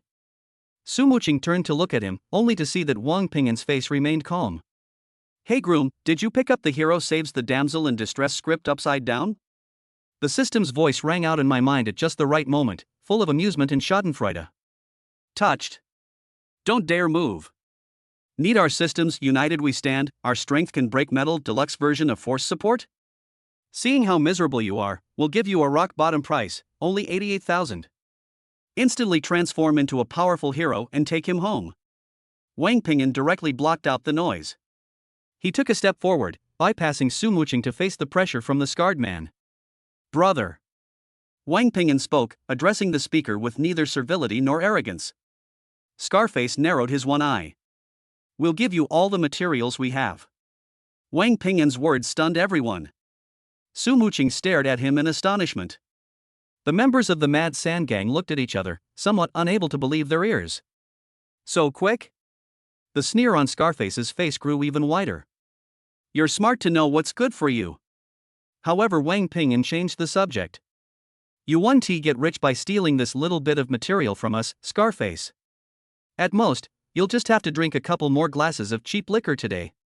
I have a deal here that will allow Brother Scar and all the brothers to have drinks every day and meat at every meal. I wonder if you'd be interested? Scarface's smile froze on his face. His men behind him also fell silent. What do you mean? Scarface narrowed his one eye dangerously. Wang Pingyan did not answer directly, but instead pointed to a more towering and complex building ruin not far away. The ruins resembled a crouching steel behemoth, shrouded in shadows and exuding an even more dangerous aura. There are the most bladed beetles in there, right? Wang Pingyan asked. Scarface did not deny it. But the terrain inside is complex, with blind spots everywhere. Even if we manage to fight our way out, we'll lose a few brothers, Wang Pingyan continued. Scarface's face darkened. What Wang Pingyan said is true. The Mad Sand Gang had organized an operation before, but 2 people died and 3 were seriously injured. They only managed to drag out the corpses of 7 or 8 blade beetles, which was a net loss. I have a plan. Wang Pingyan's tone was calm, yet it carried an undeniable confidence. Bring them out of there in batches. We'll take care of it in batches right here in this open area. Everyone in the Mad Sand Gang held their breath for a moment. Scarface stared intently at Wang Pingyan, as if trying to determine the truthfulness of his words. You? Just the 2 of you? One of his men couldn't help but sneer. Wang Pingyan ignored him and instead proved himself through his actions. Without waiting for the other party's consent, he turned around and took a piece of internal organ, which was still oozing blue liquid, from the beetle corpse he had just peeled off. Then he took out a pungent-smelling spray for disinfecting wounds from his first aid kit and sprayed it evenly on the internal organ. After doing all this, he forcefully threw the processed internal organs toward the entrance of the complex ruins. Pa! The internal organs were found about 20 meters away from the entrance to the ruins. A peculiar smell, a mixture of blood and chemicals, began to spread through the air. What are you doing? One of Scarface's henchmen growled nervously. Everyone gripped their weapons tightly, staring intently at the entrance to the ruins. 1 second. 2 seconds. 10 seconds. The ruins were eerily silent. Ha, I knew it. The sneer's words were cut short. Shoo! Shoo! A series of intense, chilling scraping sounds suddenly erupted from the shadows of the ruins. The next moment, 5 or 6 bladed beetles, like sharks that have smelled blood, their scarlet compound eyes glowing in the shadows, surged out of the entrance to the ruins. Their target was that piece of internal organ that emitted a strange smell. Damn it! It really lured it out. So much. The members of the Mad Sand Gang stirred and instinctively tried to retreat. Don't move! Wang Ping'an gave a low shout. His voice wasn't loud, but it had a strange, calming power. The members of the Mad Sand Gang abruptly stopped in their tracks. Su Muqing! Wang Ping'an called out. Clear! Without the slightest hesitation, Su Muqing moved like an arrow released from a bow, actively heading towards the bladed beetles.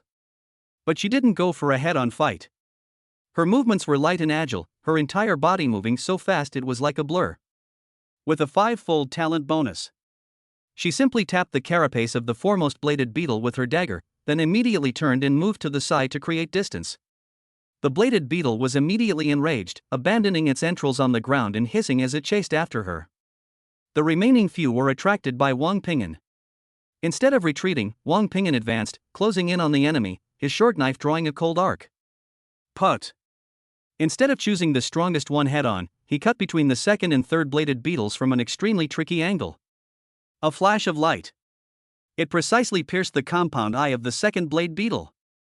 Hiss! The bladed beetle let out a scream and thrashed about wildly. Wang Ping'an landed a successful blow, then used his feet to twist his body at an incredible angle, avoiding the bladed legs swung by the third blade beetle. He then thrust his short knife from bottom to top into the gap in its lower jaw carapace. Another instant sell out. The whole process was so smooth and fast that it was dazzling. On the other side, Su Muqing had successfully lured the first blade beetle to a distance. The remaining few, having lost their target, were anxiously circling around in place. Did you see that? Wang Ping'an drew his sword and retreated, keeping a watchful eye on the remaining blade beetles while speaking to the scarred man who was still in a daze. Use scent to lure them out of their nests. Use sound and attacks to divide them and prevent them from forming an encirclement.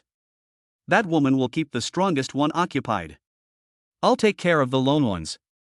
With good teamwork, efficiency can be increased at least 3 times. Every word he said was like a heavy hammer blow, striking Scarface's heart hard. Scarface and his men were completely dumbfounded. They killed the blade beetles because of their numbers and by risking their lives. But these 2 people in front of me, they are hunting.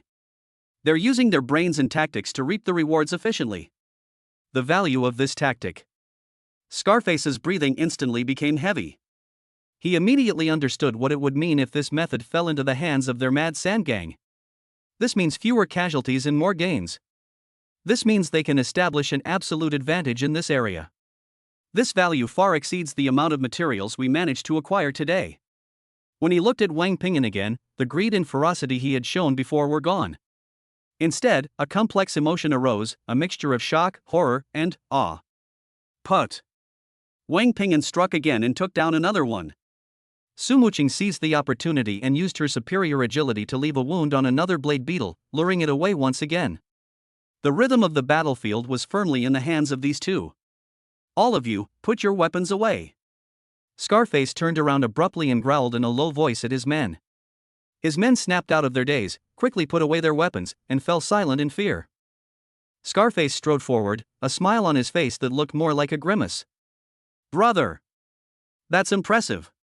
He waved his hand to signal his men to retreat completely, then clasped his hands in a fist salute to Wang Ping'an. My name is Hu Biao. These brothers all call me Scarface. Today, I, Hu Biao, have been blind and offended you, brother. Wang Ping'an stopped what he was doing and looked at him calmly. Hu Biao's smile widened even further. These materials are all yours. We, the Mad Sand Gang, don't want a single penny.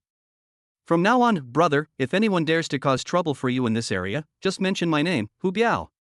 I've got your back. The change in attitude was astonishingly rapid. The crisis was thus resolved. Wang Ping'an not only kept his spoils, but also unexpectedly gained the goodwill of a local tyrant. He knew he had made the right bet. Hu Biao is the kind of person who bullies the weak and fears the strong, but he is also good at assessing the situation. If you demonstrate enough value, he can transform from a wolf into a lapdog. You're too kind, Scarface. Wang Ping'an sheathed his knife. We're new here and just looking to make a living. Of course. Of course. Hu Biao nodded repeatedly, then took out an old communicator from his pocket and stuffed it into Wang Ping'an's hand. Brother, this is my private channel. If you ever need my help, feel free to contact me anytime. He leaned closer and lowered his voice. Or, if you come across any good stuff that's inconvenient to sell in the city, you can also contact me. The price will be absolutely fair. Wang Ping'an calmly accepted the communicator. Black market channels. This was another unexpected bonus. Chapter 9 Relationship heats up. The night, like splashed ink, swiftly swallowed the last glimmer of purple light on the wilderness. Hu Biao and his gang, like stray dogs whose backbone had been removed, slunk away and disappeared into the other side of the ruins. Only Wang Ping'an and Su Muqing remained, along with the rapidly dismembered remains of the blade beetle. The peculiar smell of blood mixed with disinfectant had not yet dissipated from the air. We have to go. Wang Ping'an quickly dug the last beast core out of the blade beetle's head, wiped it on his tattered clothes, and tossed it into his pocket. His two pockets were stuffed full of these faintly glowing crystals, heavy with the hope they had risked their lives for. Su Muqing didn't speak, but silently folded the scattered beetle shells one by one and tied them into a sturdy bundle with vines. A full day of intense fighting had almost completely drained their energy. Although the qi and blood brought by the Xian Yuan technique are abundant, they cannot withstand such continuous consumption. The two carried spoils far exceeding their own weight as they traversed the labyrinthine ruins. Wang Ping'an led the way, and on his personal terminal, a rudimentary map marked several relatively safe temporary resting points nearby. They eventually stopped in a corner surrounded on three sides by huge concrete blocks. It was sheltered from the wind and had only one entrance, making it easy to defend and difficult to attack. Wang Ping'an threw the armored bundle on his back onto the ground with a dull thud. He let out a long breath, finally getting a moment's relief from the tension that had been building all day. Su Muqing also put down the things on her back and slowly sat down against the cement wall. The moment she sat down, her body stiffened involuntarily, and a muffled groan escaped her throat. The sound was very soft, but it was exceptionally clear in the deathly silence of the ruins. Wang Ping'an stopped tidying his backpack. He turned around. What's wrong? It's nothing. Su Muqing shook her head and turned her face into the shadows. Wang Ping'an did not believe her. He walked up to her and squatted down, his movement causing Su Muqing's body to tense up even more. His gaze traveled down her face and finally settled on her calves.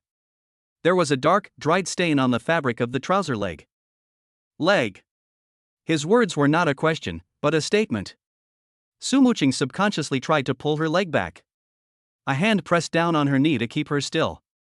The hand was steady and carried an irresistible force. Without saying a word, Wang Ping'an reached out and carefully rolled up the leg of her work pants. The fabric had stuck to his skin because of the dried blood. As the trouser leg was rolled up, a wound more than 3 inches long was exposed to the air.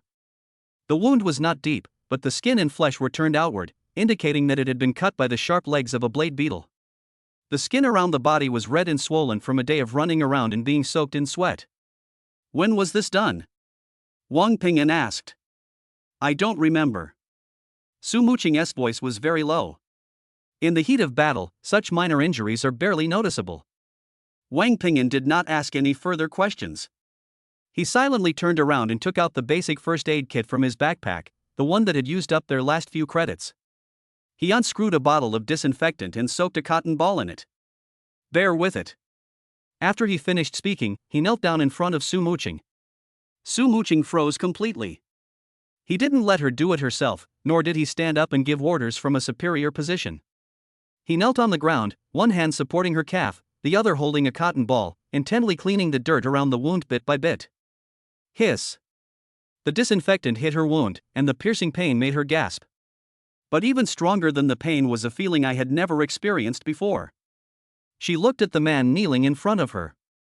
The shadows of the ruins enveloped him, and the light pollution from the distant city outlined a blurry silhouette behind him. His movements were very light and careful, as if he were handling a precious work of art, rather than a wound on his body. At the Civil Affairs Center, he said, let's get married. At the entrance of the rented house, he shielded her behind him as he confronted the tyrant who was at the peak of the quasi-martial arts realm. On the wilderness, he calmly devised tactics, leading her to repeatedly reap the resources for survival from the claws of strange beasts. Now he knelt on the ground, tending to her wounds. The iceberg in Su Muqing's heart, frozen by her father's death in battle and the betrayal of her relatives, cracked with a crisp sound at this moment. A huge crack stretched from the mountaintop all the way down to the foot of the mountain. A warm current, warmer than ever before, gushed out from the crack. Wang Ping'an did not notice anything unusual about her. His entire attention was focused on the wound. He cleaned the wound, applied medicine, and then carefully bandaged it up, using a method he had learned on the star net that was most practical in the military. Finally, he tied a neat knot. All right.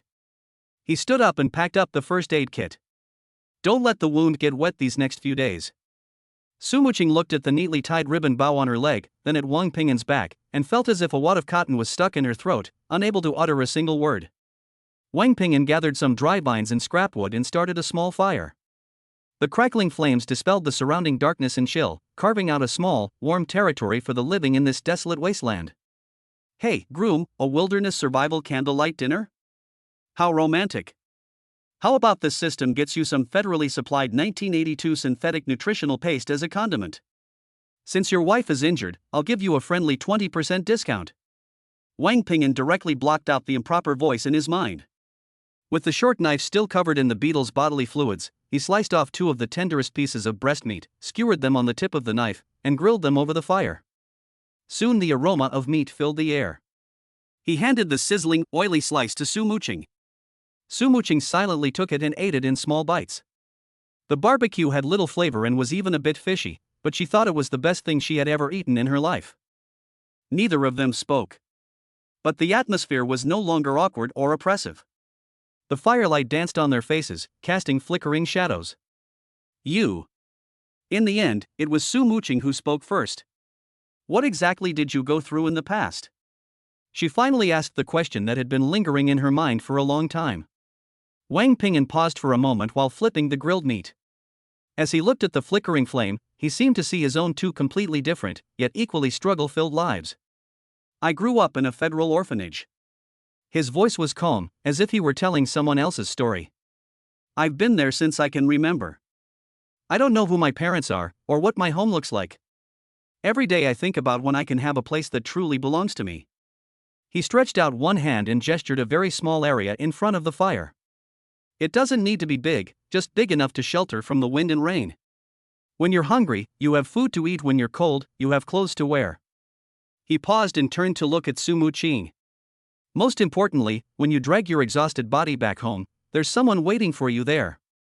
There wasn't a single fancy word in these words. But it was like a heavy hammer, each word striking Su Muqing's heart hard. She is also a person. After my father died in battle, those so-called relatives swarmed in like vultures smelling blood, dividing up the compensation money and seizing the house. She went from being the daughter of a hero to an orphan whom anyone could trample on. She also longed for a home. A home where she could feel at ease and no longer live in fear. My father. Her voice was low and trembling slightly. He is a hero, a 4th-rank martial artist. He died when I was 15. The Confederate death notice said he died during a swarm of insects, sacrificing himself to cover the retreat of the main force. Wang Ping'an listened quietly. I don't believe it. Su Muqing raised her head, the firelight reflecting off her reddened eyes. I don't believe he died like that. He was so strong, he promised me he would come back. I don't believe it. Her emotions were somewhat out of control. The grievances, resentment, and doubts that had been suppressed for too long finally burst forth at this moment. A night wind blew across the ruins, stirring up dust and causing the campfire to flicker. A layer of fine bumps appeared on Su Muqing's exposed arms. A coat, still warm from her body, was gently draped over her shoulders. Su Muqing's crying stopped abruptly. She turned her head stiffly and saw that Wang Ping'an had already sat back down and was silently adding firewood to the fire. The oversized coat carried a mixed smell of sweat and smoke, yet it completely kept out the biting cold. She silently wrapped her coat tighter around herself. She watched Wang Ping'an's retreating figure. This silhouette is no longer frail. He was like a stabilizing force, planted in her turbulent, soon-to-collapse world. This home, forcibly pieced together by law, seems to finally have a pillar that can support the sky. For the first time, she felt that perhaps she could rely on him. Just as this moment of warmth and peace was about to soothe all the pain. Hiss! A violent, piercing roar, filled with endless fury, suddenly exploded from the depths of the even darker and larger ruins not far away. This sound was completely different from the sound of the blade beetles they had been killing all day. More intense. More brutal. A terrifying pressure, far exceeding any previous one, swept in like a tsunami, instantly engulfing the entire area. The flames of the campfire were all suppressed by this momentum, making them half lower. Wang Ping'an and Su Muqing's expressions changed drastically at the same time. Like cats whose tails had been stepped on, the two sprang up simultaneously, back to back, gripping their alloy daggers tightly and staring intently in the direction from which the sound came. Trouble is brewing. Chapter 10 Fortune lies in peril. Wang Ping'an stomped out the campfire. The spark exploded in the darkness and then quickly went out. The oppressive force of that roar was like a massive ton of seawater crashing down, making the air thick and sticky. The coat on Su Muqing's shoulders, still warm from his body heat, offered no protection against this terror that originated from the very fabric of life. Her body was trembling uncontrollably. Hide! Wang Ping'an gave a low shout and pulled her behind the huge cement block. The two held their breath and peered out through the gaps in the cement blocks. Under the moonlight, a dark shadow slowly emerged from the deepest shadow of the ruins, dragging its heavy steps. It is more than twice the size of a regular bladed beetle, about the size of a small Volkswagen Beetle. The carapace covering its entire body was no longer a glossy black, but a ferocious dark gold color, reflecting the unique metallic luster under the eerie purple moon. One of its hind limbs was twisted in an unnatural way, and a deep wound that exposed bone was constantly oozing dark green fluid, leaving a foul-smelling trail on the ground. Even so, the aura emanating from it was still violent and ferocious, clearly the aura of a quasi-martial artist at the peak level. Su Muqing's face instantly lost all color. She covered her mouth tightly to keep from letting out a scream. This is a mutant. Wang Ping'an's breathing also became rapid at this moment. But his haste was not due to fear. It's greed. A primal, insane, all-consuming greed erupted from the depths of his soul. A mutated blade beetle at the peak of the quasi-martial arts level. How much is its beast core worth?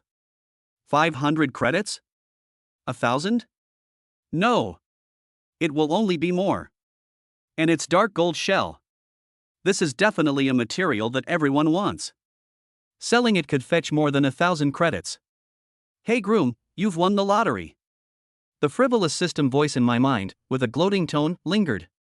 Mutant blade beetle, near peak martial artist. This system has calculated your chances of survival, infinitely close to zero. How about pre-ordering a Die Without Regret deluxe package now? Guaranteed you'll both pass away peacefully, and even in a more elegant posture. Wang Ping'an ignored the noise in his head. His body began to tremble slightly with extreme excitement. He moved. He wanted to rush out. A cold hand gripped his arm tightly. Don't go. Su Muqing's voice was trembling and tearful. She used all her strength to pull him back. It's too strong. We'll be instantly killed. One claw. She was really scared. The shadow of her father's death in battle and the terror of the monster before her brought her to the brink of collapse. Wang Ping'an did not turn around. He simply covered her hand that was gripping his with his other hand and then spoke in a low, yet burning tone. Look at its legs. Following his directions, Su Muqing saw only the hideous wound. It's badly injured. Wang Ping'an's voice was filled with a frantic certainty. It's very weak. It's bleeding. It won't last much longer. This is our only chance. Fortune favors the bold. If we miss this opportunity, how long will we struggle at the bottom? 10 years? 20 years? Or a lifetime? Every word he said was like a red-hot branding iron, searing into Su Muqing's heart. She wavered. She looked at Wang Ping'an's profile. Under the purple moonlight, a pair of eyes on that ordinary face shone with an eerie brightness. That was neither desire nor greed. That was a kind of madness that risked everything and lived towards death. Zhang Long will come again. And Li Long and Wang Long will be there too. We can't escape it. If you want to get a good night's sleep, if you want to take your destiny into your own hands, you have to fight hard. Wang Ping'an suddenly turned his head and looked directly into her eyes. Trust me once. These 4 words are like a spell. Su Qing, who had been holding his hand, unconsciously let go of it. She looked at him, her mind a complete mess. Reason told her that she was courting death. But a voice inside her was screaming. Trust him. Wang Ping'an gave her no more time to hesitate. His brain was working at its peak at that moment. He quickly scanned the surrounding terrain, a series of thoughts colliding and combining in his mind. There! He pointed to a narrow passage formed by two collapsed buildings not far away. That passage is only wide enough for one person to pass through. Once it goes in, it won't be able to turn around, and its speed advantage will be reduced to the minimum. He speaks very fast, but his pronunciation is exceptionally clear. Go behind those ruins over there and make a huge commotion to lure it over. Remember, lure it. Don't fight it. I'll be from above.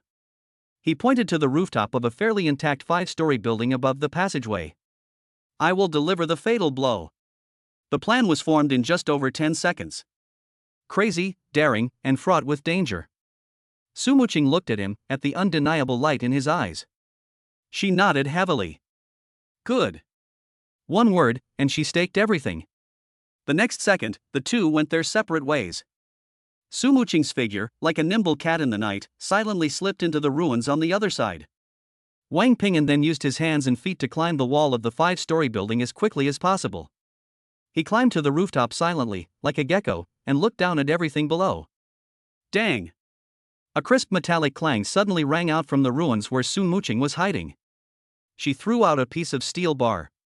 Hiss! The mutated blade beetle, which was pacing around agitatedly, suddenly turned its scarlet compound eyes toward the source of the sound. It was enraged. Dragging its injured leg, it let out a ferocious roar, and its massive body transformed into a dark golden afterimage, charging straight towards Su Muqing. Su Muqing's heart leaped into her throat. Following Wang Ping'an's plan, she turned and ran, her target being the narrow passage. The mutants are too fast. Even if it was injured, it was still far superior to Su Muqing. Call! A gust of wind whistled past her ear. It was the mutant's blade-like footstrike. The sharp blade grazed her shoulder, tearing a huge gash in her clothes. A burning pain shot through my skin.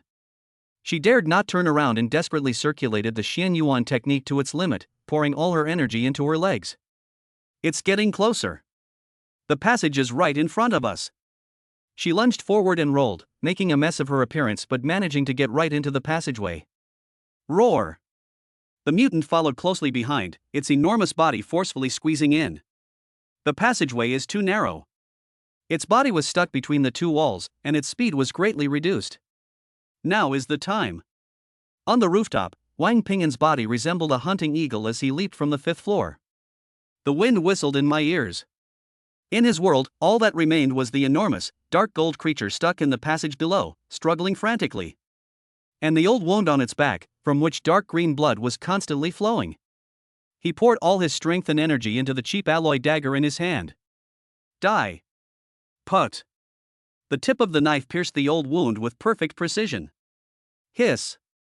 The excruciating pain drove the mutant completely insane. It let out an extremely shrill scream, and its massive body began to struggle violently.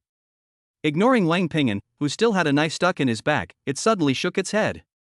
Its menacing spear-like horn, with a resolute determination to perish together with its opponent, slammed into Wang Ping'an, who had nowhere to gain leverage in mid-air. It's over. These two words flashed through Wang Ping'an's mind. He can't escape. A close call. At the other end of the passage, Su Muqing, who had just regained her footing, saw the scene. She saw Wang Ping'an in a desperate situation. I also saw the hilt of the knife, which was only halfway in and still sticking out. No thought was given. No hesitation. At this moment, all the blood and energy in her body flowed in reverse, converging on her right fist at an unprecedented speed. Shattering star fist. Her body transformed into an arrow released from a bow. Her petite fist, filled with unwavering determination, slammed fiercely into the hilt of Wang Ping'an's thrusting blade. Bang! A loud bang that was extremely dull.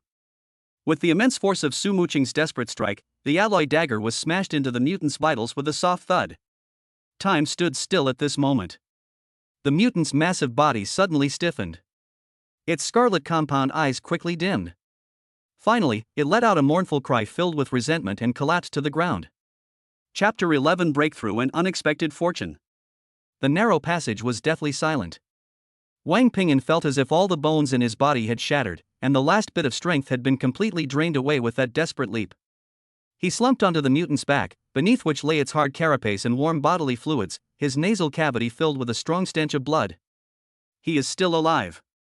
At the other end of the passage, Sumuching also collapsed to the ground, her chest heaving violently as she gasped for breath. Her right fist, which had unleashed the shattering star fist, now hung limply at her side, her entire arm going numb uncontrollably. They are still alive. Ding! Congratulations, host. You and your spouse have teamed up to defeat a powerful enemy and both have broken through to the late stage of quasi-martial artist. Hey groom, congratulations. Your wife is awesome, one punch sent you to the pinnacle of life. Shouldn't you reward her properly when you get home? This system has the latest durable pills from the Federation, and considering your united efforts, will give you a rock-bottom price. The familiar, cheeky voice in his mind was the only proof that he was still conscious. An indescribable surge of pure energy erupted from the dead mutant beneath him, flowing along the alloy dagger and into his body. This energy was domineering and pure, violently washing over his limbs and bones to repair his overdrawn body. It was more like boiling water, causing the already overflowing blood and chi in his body to boil violently. The solid barrier separating the mid to late stage of a quasi-martial artist collapsed instantly under the impact of this energy, not even lasting a second. The surging blood and chi broke through the barriers and flowed into a wider river, surging freely in the new meridian map. I think. At the other end of the passage, Sumuching's voice trembled with disbelief. She struggled to her feet first, feeling the unprecedented surge of power within her body. It wasn't the chi and blood cultivated from the mysterious origin technique, but a purer and more explosive power that filled every cell of her body. I've broken through. I'm now a late-stage quasi-martial artist. Her voice was filled with ecstasy. Wang Pingyan also rolled off the mutated corpse and landed steadily on the ground. He stretched his body, and his joints cracked and popped. He could clearly feel that his strength, speed, and even his five senses had all improved by a small step. If he was an ordinary block of iron before, now he is a quenched block of iron. Me too. He responded with a smile. Sumuching looked at him, then looked down at her own hands. She gripped it tightly. A soft popping sound came from the air. This is power. Her own power. She was no longer the pitiful creature who could only hide behind her father, feeling numb and helpless in the face of fate after his passing. She was now a powerful late-stage near martial artist. She could protect herself, and even protect those around her. A bright, genuine smile bloomed on her beautiful face for the first time. That smile dispelled all her coldness and gloom, making this dark ruin a little brighter. Wang Pingyan was somewhat lost in thought. Groom, stop staring, you're practically drooling. Your wife is beautiful, but her life is more important. If you don't leave now, what's coming next won't just be one mutant, it might be a whole bunch. The system's voice pulled him back to reality. His smile vanished instantly, replaced by a serious expression. We need to deal with the spoils immediately and get out of here. Sumuching's smile froze. She immediately understood what Wang Pingyan meant. The pungent smell of blood, so strong in this perilous wilderness, serves as a striking landmark, attracting all hungry predators. Whether it's a mythical beast or a human. Without further delay, the two immediately began to process the enormous spoils of war. The biggest problem is looming ahead. The dark golden carapace of this mutated blade beetle is harder than anyone could imagine. Wang Pingyan used the alloy short sword, which was already somewhat dull, to strike the carapace with all the strength he had gained after his breakthrough. When? With a crisp crack, sparks flew everywhere. Only a faint white mark remained on the sturdy carapace. His hand, however, was numb from the shock. No, it's too hard. Sumuching also tried, but she also failed. The two exchanged a glance and both saw the seriousness on each other's faces. Are they really going to give up the greatest treasure they risked their lives for just because they don't have the tools? Wang Pingyan did not attempt to act recklessly again. He crouched down, carefully examining the enormous corpse. His mind raced, and the biological anatomy knowledge he had seen in various documentaries and encyclopedias in his previous life flashed through his mind like a slideshow. Insects, arthropods, exoskeletons. Their weakness always lies at the joints. Here. He found it. He pointed to a tiny slit where the mutant's chest and abdomen met. There, the thinnest part of the carapace was held together by a layer of flexible soft tissue. Let's start from here. He aimed the tip of the knife at the crevice and forcefully stabbed it in. This time, the tip of the knife penetrated an inch or so. There is a way. The two were greatly encouraged. Wang Ping'an was in charge of the surgery, while Su Muqing helped by using all her strength to pry the cut carapace outwards. This is a delicate task that is extremely physically demanding. Sweat quickly soaked their clothes. But none of them complained. Piece. 2 pieces. 3 pieces. The most valuable pieces of dark gold carapace from the back and head were completely peeled off by them. In the end, only the enormous head remained. The beast's core is inside. The two of them worked together and tried every possible method, finally managing to pry open a crack in the sturdy skull. A fist-sized crystal, radiating an eerie dark golden light, lay quietly inside. It was like a heart with its own life, beating slightly and radiating energy. This is the biggest gain from their adventure. Wang Ping'an carefully lifted it out. The crystal felt warm and heavy to the touch. He could sense the terrifying energy contained within. They've struck it rich. This time I've really struck it rich. The two piled all their spoils together and finally had a moment to catch their breath. They sat down against the wall, looking at the pile of spoils before them that gleamed with metallic luster and emanated energy fluctuations, all feeling a sense of unreality. Just hours before, they were impoverished people struggling to pay protection fees of a few hundred credit points.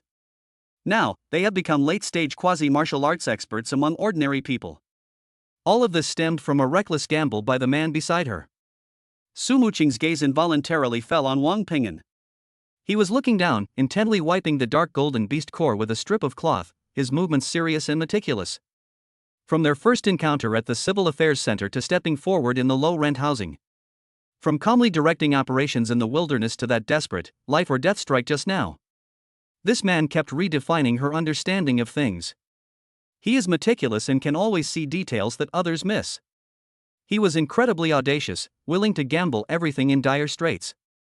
He also possesses a maturity and reliability beyond his years, as if he could withstand even the collapse of the sky. This life-or-death battle, like an invisible red thread, completely and tightly intertwined two hearts that were originally bound together only by a contract. She saw that the iceberg in his heart had completely melted. Adoration, trust, and a hint of affection, a feeling she herself was unaware of, were quietly growing within her. "What are you looking at?" Wang Ping'an noticed her gaze and looked up. He looked into Su Muqing's bright eyes, and for once, he grinned and made a joke. "Don't you think your husband is especially handsome?" Su Muqing's face flushed red instantly. A blush spread from her cheeks all the way to her ears. In the past, she would simply avoid the situation with a cold expression. But this time, she didn't. She looked at Wang Ping'an, at the smug yet weary smile on his face, and at herself reflected in his eyes. She gave a soft, almost inaudible hum. Wang Ping'an's smile froze for a moment. He was just trying to crack a joke and ease the tension. Unexpectedly. "Oh my God, I can't take it anymore. This system is dying of jealousy. Groom, what are you waiting for? Hurry up. A moment of bliss on this wedding night is worth 1,000 pieces of gold." Wang Ping'an quickly blocked out the sounds in his mind and coughed twice to cover it up. The atmosphere became somewhat subtle. "We should go." He stood up and began to tie up the heavy carapaces. Su Muqing blushed and stood up to help. The two packed up all their spoils and prepared to leave the place that had given them a new lease on life. Just as they shouldered their bags and prepared to walk out of the passage, a series of chaotic footsteps approached clearly from afar. More than one person. Wang Ping'an and Su Muqing tensed up instantly, and the short knives they had just put down were gripped again in their hands. The two exchanged a glance and slipped back into the shadow of the concrete block. The footsteps stopped at the entrance of the passage. Several figures appeared in the purple moonlight. The man in the lead had a hideous scar on his face. He was none other than Hu Biao, the former leader of the Mad Sand Gang who had left earlier. He went down with his gang and returned. His gaze immediately fell upon the enormous corpse of the mutated blade beetle inside the passage. Then his gaze slowly moved and landed on the pile of priceless dark gold carapace next to the corpse, and on Wang Ping'an and Su Muqing hiding in the shadows. Hu Biao's face was filled with shock. After the initial shock came greed. But more than anything, it was a complex emotion that was hard to put into words. Is he an enemy? Is he a friend? At this moment, it is difficult to tell. Chapter 12. Huge Sum. Hu Biao's appearance caused the air at the entrance of the passage to freeze instantly. The 5 or 6 men following behind him were all carrying weapons and had a fierce look on their faces, typical of those who had spent a long time in the wilderness. Wang Ping'an and Su Muqing tensed up instantly. The two emerged from the shadow of the concrete blocks almost simultaneously, each flanking the priceless spoils behind them. Exhaustion was still written all over their faces, but their demeanor was completely different from a few hours ago. Two powerful auras suddenly erupted from their seemingly frail bodies. Late stage of quasi-martial artist. Moreover, he had just gone through a life or death battle and had condensed his power to the point of being a tangible late-stage quasi-martial artist. This imposing aura collided head-on with Hu Biao and his group. Several of Hu Biao's men behind him immediately felt a tightness in their chests, as if they had been hit by an invisible hammer. They all took a step back, and their fierce expressions instantly turned into horror. Hu Biao himself was also a quasi-martial artist, and he could sense the contents of those two auras more clearly than his subordinates. That wasn't some superficiality built on drugs, but a ferocity forged through real bloodshed. His gaze passed over Wang Ping'an and the other man, landing on the enormous, mangled corpse of the mutated blade beetle in the passageway. The dark gold fragments of carapace and the enormous, hollow skull all testify to the fierce battle that had just taken place here. Hu Biao's Adam's apple bobbed up and down. His return was driven by a sliver of hope. He wasn't far away and heard the earth-shattering roar. He guessed that something big had appeared, so he led his men back cautiously, hoping to find an opportunity to snatch something up. He considered many possibilities. Perhaps the two young men were killed by the monster, so he could rightfully claim all the spoils. Perhaps it's a lose-lose situation, and he can easily resolve the remaining issues. But he never expected this scene to unfold before his eyes. The monster is dead. These two young men, whom he considered merely lucky and somewhat clever, not only survived but also both achieved breakthroughs. He jumped from the mid-stage of the quasi-martial artist level to the late stage. How is this possible? The greed on Hu Biao's face quickly faded, replaced by a deep shock, followed by profound awe, and even a fear. In such a short time, they were able to join forces to hunt down a mutant at the peak of the quasi-martial arts level and even break through to the next level. What kind of monster is this? This is someone he can no longer afford to offend. Brother. Hu Biao's facial muscles twitched, forcing out a smile that looked more like a grimace. He voluntarily sheathed the machete in his hand and then gave a low growl to his men. All of you, put your weapons away. Can't you see Brother Wang and his wife are here? His men snapped out of their daze and hurriedly put away their weapons, heads bowed, not daring to look at Wang Ping'an and Su Muqing again. Oh, groom, even Sichuan opera face changing isn't this fast. Just a moment ago you were plotting murder and robbery, and now you're a protector of the bride. Wang Ping'an ignored the voice in his head. He simply looked at Hu Biao calmly without saying a word. Su Muqing followed his example, keeping a cold face and remaining silent. This silence put enormous pressure on Hu Biao. Well, Brother Wang, we heard the commotion here was too loud, and we were worried that something might have happened to you, so we rushed back to check on you. Hu Biao rubbed his hands together, adopting an extremely humble posture. I never expected that you, brother, would be so incredibly powerful, even managing to kill such a big guy. I admire you. I, Hu Biao, admire you from the bottom of my heart. As he spoke, he gave Wang Ping'an a thumbs up. Wang Ping'an remained silent. He saw through Hu Biao's thoughts. This scarred man is a smart guy, or rather, a desperate man who knows how to assess the situation. When he discovers that your value far exceeds the gains from robbing you, he will not hesitate to befriend you. Now Wang Ping'an has become the person he should befriend. You have too many spoils.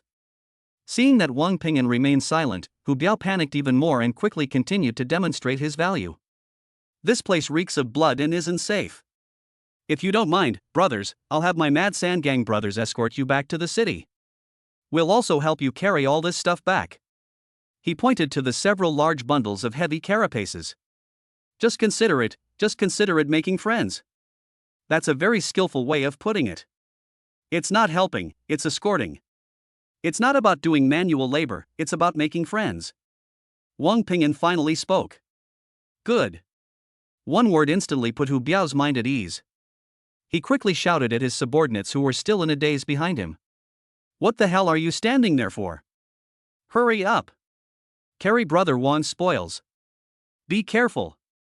If you bump or scratch them, I'll skin you alive. Several members of the Mad Sand Gang immediately rushed forward and hurriedly carried the heavy carapaces and beast cores on their shoulders. Wang Ping'an held Su Muqing's hand and followed in the middle of the group, neither too close nor too far. He accepted Hu Biao's kindness. Just as he thought, he was exactly lacking a few free laborers and shields.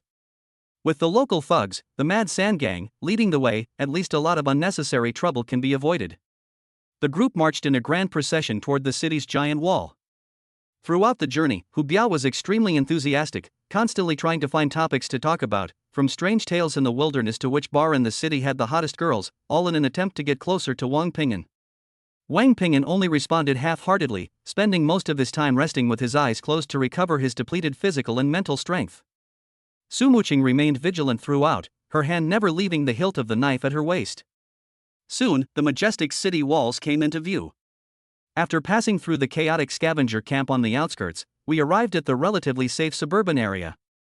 Hu Biao ordered his men to stop. He moved closer to Wang Ping'an, lowered his voice, and wore a mysterious yet eager expression. "Brother Wang, what we've reaped on this trip are all top-quality goods." He pointed to the dark gold beast core that was carefully wrapped up.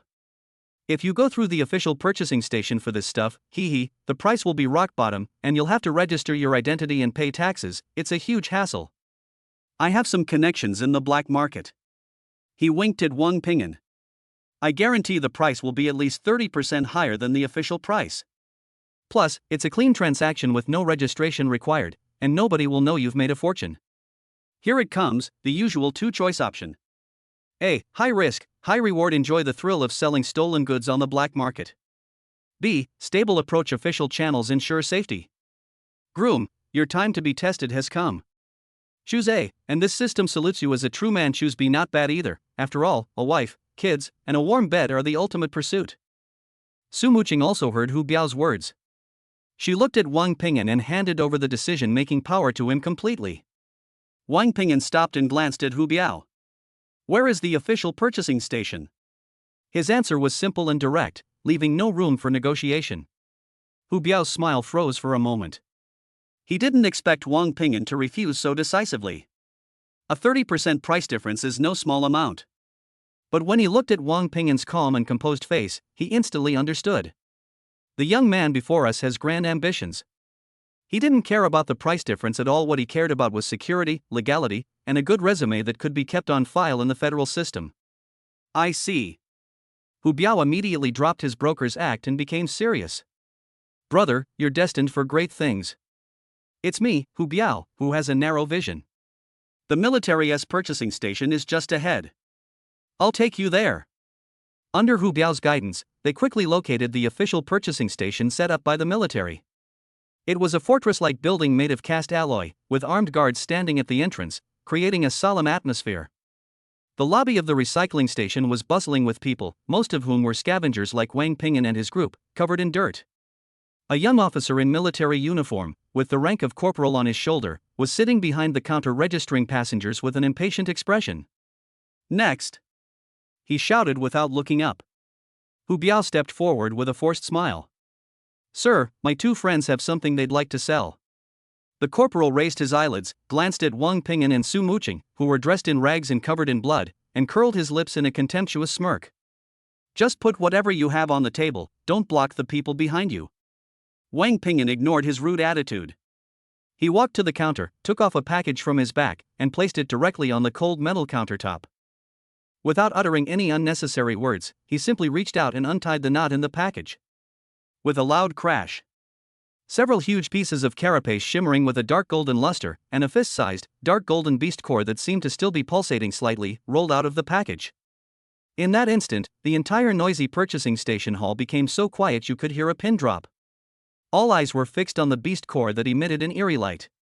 The corporal behind the counter, who had been dismissive and impatient, instantly transformed into utter shock and horror. His mouth was agape wide enough to fit an egg, and his body bounced uncontrollably off the chair, so violently that the chair overturned. A mutant. A near-peak martial artist. His voice trembled as he almost screamed as he pressed a red alarm button under the counter. "Sir! Come quick! There's top-grade loot." Less than half a minute later, an officer with the rank of second lieutenant on his shoulder, who looked much more capable, walked out of the inner room with two guards. He was momentarily stunned when he saw the beast cores and shells on the counter, but quickly regained his composure. He didn't look at the things first, but instead sized up Wang Ping'an and Su Muqing. When he saw the citizen badges on the chests of the two men, representing their D-level talents, a hint of undisguised surprise finally appeared on his serious face. "Are these yours?" "Yes," Wang Ping'an answered. Without asking any further questions, the lieutenant immediately arranged for professionals to appraise the spoils of war. Hu Biao and his gang had long been kept on the perimeter by the guards, all craning their necks with disbelief on their faces. The test results came out in about 10 minutes. The lieutenant, holding a data report, walked back to the counter, his attitude now very polite. "Gentlemen, after examination. Mutant Blade Beetle Beast Core, Quasi-Martial Artist Peak Level, Energy Activity Rating A, Official Purchase Price, 3,000 credits. 3,000. As soon as the number was announced, a collective gasp filled the hall.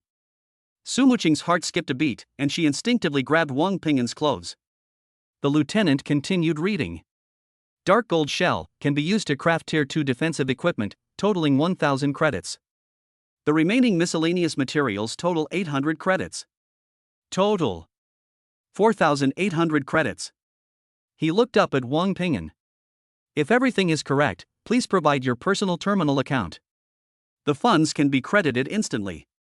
4,800. This huge sum of money exploded like a bomb in Su Muqing's mind. She even felt a little dizzy.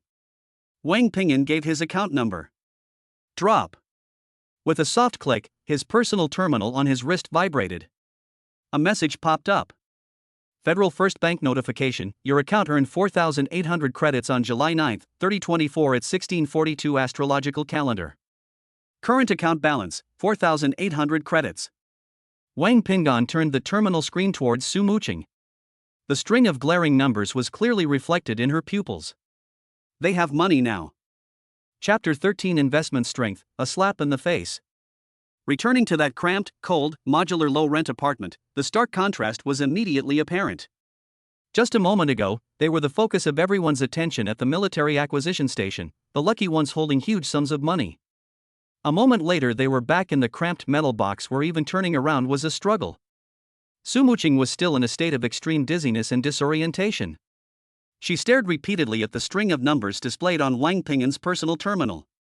4,800. She carefully traced the 4 on the empty light screen with her finger, then the 8, and finally the 2 zeros. Her hands were trembling slightly. 4,800 credit points. She murmured to herself, her voice as soft as a dream. "Wang Ping'an, we really have that much money?" She had never seen so much money since her father passed away. When his father was still alive, as a 4th-rank martial artist, 4,800 credits might have been his pocket money for a year. After her father died in battle, most of the compensation money was divided up by relatives, leaving her with only a few hundred yuan in cash. 4,800 was an astronomical number for her in recent years, enough to make her completely lose her way.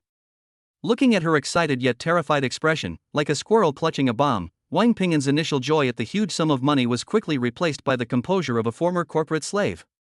Money is a good thing. But money can also be a death sentence. Especially in this world where martial arts reign supreme and the strong prey on the weak. "Yes, we have money now." His affirmative answer immediately put Su Muqing's mind at ease. Then, he changed the subject. "But Su Muqing, you must remember. Money only truly belongs to us when it becomes our own strength." Su Muqing was startled. The dizziness caused by being overwhelmed by the huge sum of money vanished instantly. She looked at Wang Ping'an. This man is always so calm, and always sees so far ahead. "I see." She nodded emphatically. Wang Ping'an didn't continue the topic. He raised his wrist and glanced at the time on his personal terminal. "Tomorrow will be the 3rd day." He calmly stated a fact. The 3-day agreement. Zhang Long. That arrogant, lewd face instantly flashed into Su Muqing's mind. 2 days ago, this name brought her fear, humiliation, and powerlessness. But now, when Wang Ping'an brought it up again, Su Muqing found that all that remained in her heart was a cold fighting spirit. She was no longer afraid. Because she is now in the late stage of the quasi-martial artist realm, and because Wang Ping'an is standing next to her. If he dares to come. Su Muqing bit her lip, each word filled with fierce determination. "I will not give him another chance to leave this door." Wang Ping'an shook his head. "No." Su Muqing was taken aback. Simply driving him away isn't enough. Wang Ping'an's plan was far more comprehensive and ruthless than Su Muqing's.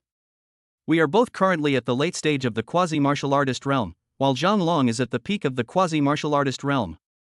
If we join forces and fight with all our might, we can win. But it will likely be a Pyrrhic victory, and we might even get injured. I am not satisfied with this result. What he wanted was never to win. What he wants is to crush.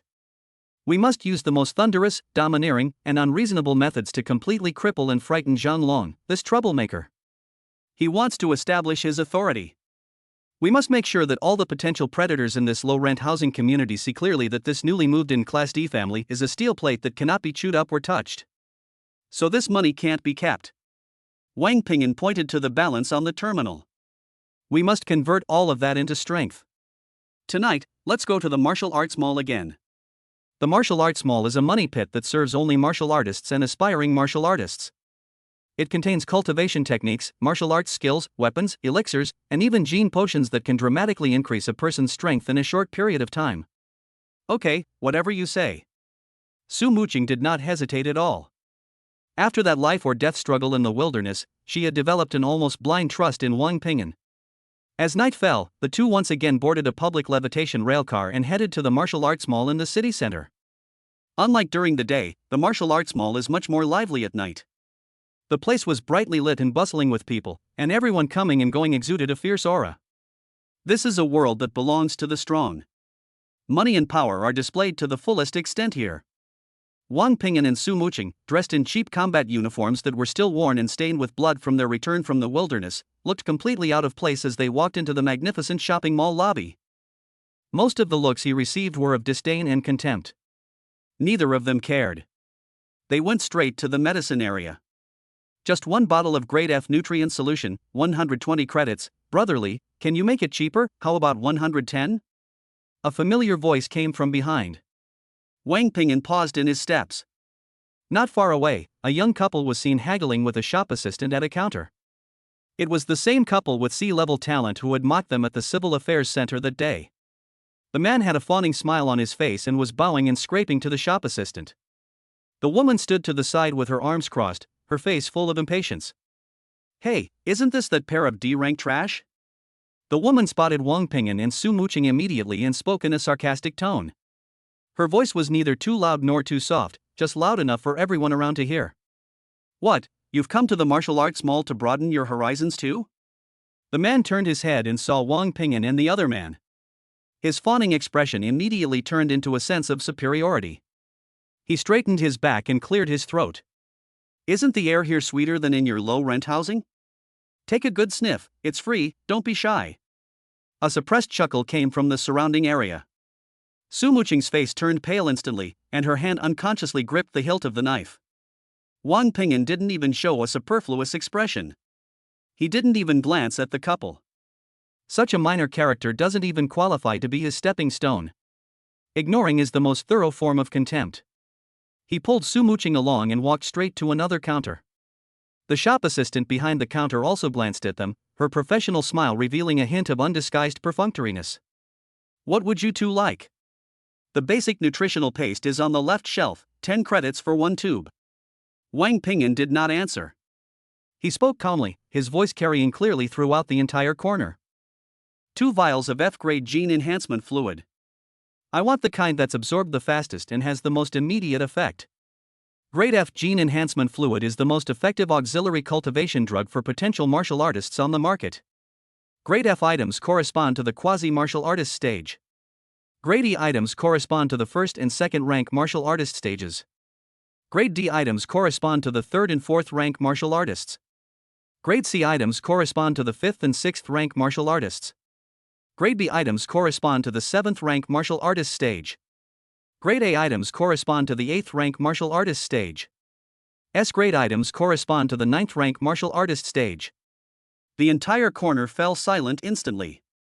The C-level couple, who had been haggling, stopped. The aspiring martial artists who had been watching the spectacle stopped. The perfunctory shop assistant also stopped. His smile froze on his face, and after a full 3 seconds, he asked in a stammering, trembling voice. Sir, what did you say? Grade F, gene enhancement fluid? Wang Ping'an was getting impatient. Yes, F class. Don't you understand? The shop assistant broke out in a cold sweat instantly. No, no, no. I understand. I understand. He explained, almost incoherently. Sir, 1 bottle of grade F gene enhancement fluid, 1 bottle costs 2,000 credits, 2 bottles would be 4,000. As he spoke, he carefully observed Wang Ping'an's expression, fearing that this poor boy didn't know the price and was just making things up to amuse himself. I know. Wang Ping'an held up his personal terminal on his wrist in front of the counter. Swipe your card. 2 words, spoken with resounding force. Hey, what a spendthrift. 4,000 points without batting an eye.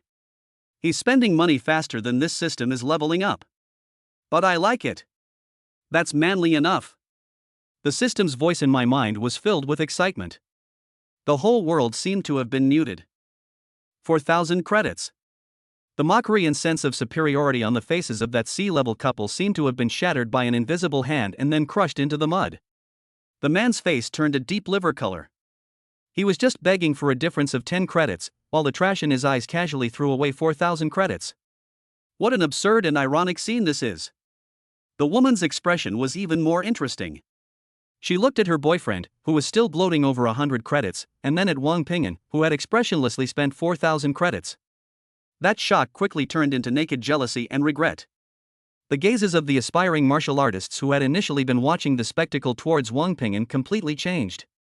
The initial disdain transformed into solemnity and even reverence.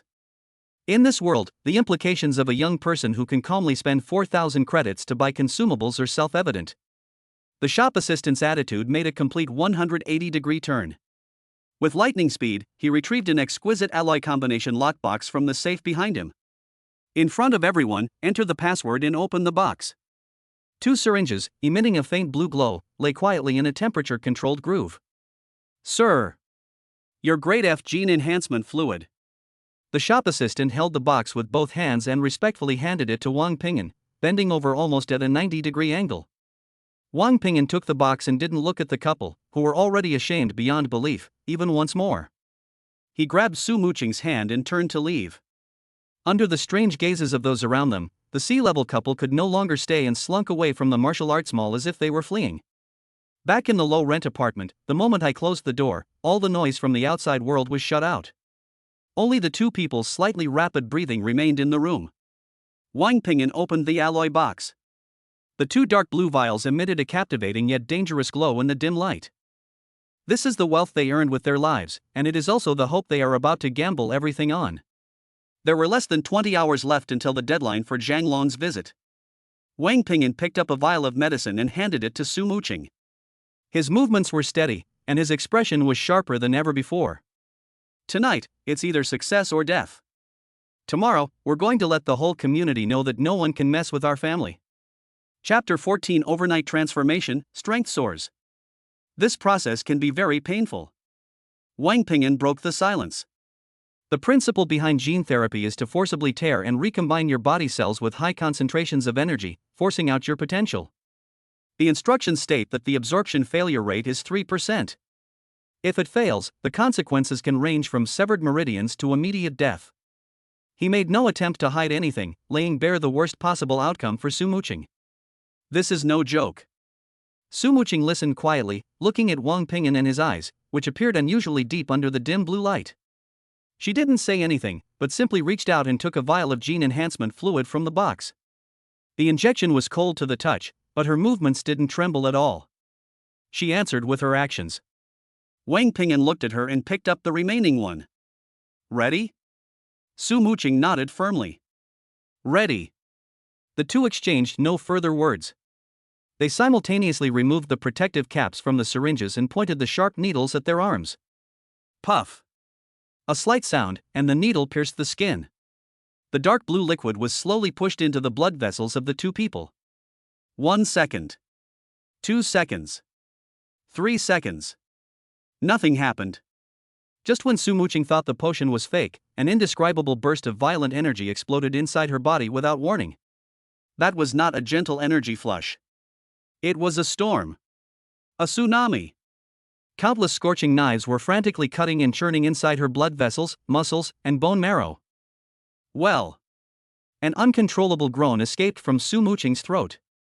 Her body trembled violently, her forehead instantly covered with fine beads of sweat, and her entire face turned deathly pale in an instant. Excruciating pain. Excruciating pain. She felt her body being torn apart inch by inch, then forcibly glued back together by a brute force, only to be torn apart again. This recurring torment is enough to completely break anyone with a weak will. On the other hand, Wang Ping'an's situation is equally dire. If Su Muqing's body was a storm, then his body was a supernova exploding. 10 times the cultivation talent means that his absorption efficiency of medicinal power is also 10 times that of ordinary people. He almost fainted on the spot the moment the violent energy exploded inside him. Every cell in the body is screaming in despair. Half of it is as hot as magma, and the other half is as cold as ice. Two extreme forces clashed wildly within his body, threatening to tear him, the vessel, to shreds. His body arched uncontrollably, his muscles bulging, and the veins throbbing wildly under his skin like small snakes. His jaw was clenched so tightly that it made a grinding sound, and a trace of blood seeped from the corner of his mouth. "Hey groom, got carried away, huh? I told you this thing was powerful, but you wouldn't believe me. Hang in there. You have 4,000 credits to spare. If you die, your wife will be a widow." At the crucial moment, the system's voice rang out in his mind in a cheeky tone. Host and spouse detected absorbing high-intensity energy body on the verge of collapse. Many children, many blessings system VIP service, now activated. Host absorption efficiency is being optimized. Bottleneck reduction effect maximized. Spouse absorption efficiency is being optimized. A gentle yet irresistible force surged from the system panel, instantly enveloping Wang Ping'an and Su Muqing. For Wang Ping'an, the violent energy that had been rampaging through his body seemed to be forcibly suppressed by an invisible hand, and then channeled into thousands of gentle streams, flowing orderly according to the operating route of the mysterious origin technique. Absorption efficiency has been improved to an unbelievable level. The pain still exists, but it has transformed from a form of torture that could destroy one's sanity into a tolerable form of tempering. Wang Ping'an's consciousness cleared instantly. He held fast to his mind, relying on the unwavering will he had honed through 2 lifetimes, and began to frantically guide and refine that immense energy. He could feel his vital energy becoming more vigorous and refined at an alarming rate. The barrier to the late-stage realm of quasi-martial artists was rapidly consolidated and strengthened under the impact of this energy. Across from him, Su Muqing also sensed the same change. The pain that almost tore her apart was enveloped by a warm current. Although it still hurt, it was no longer so violent.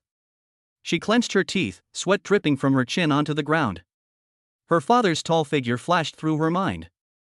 These past few days, Wang Ping'an has shielded her from Zhonglong's presence. Images flashed through her mind of him calmly directing operations in the wilderness, leading her out of danger time and time again. She glanced at him as he knelt before her, intently bandaging her wounds. "I'm not reconciled." She was unwilling to give up like this. She hasn't avenged her father yet.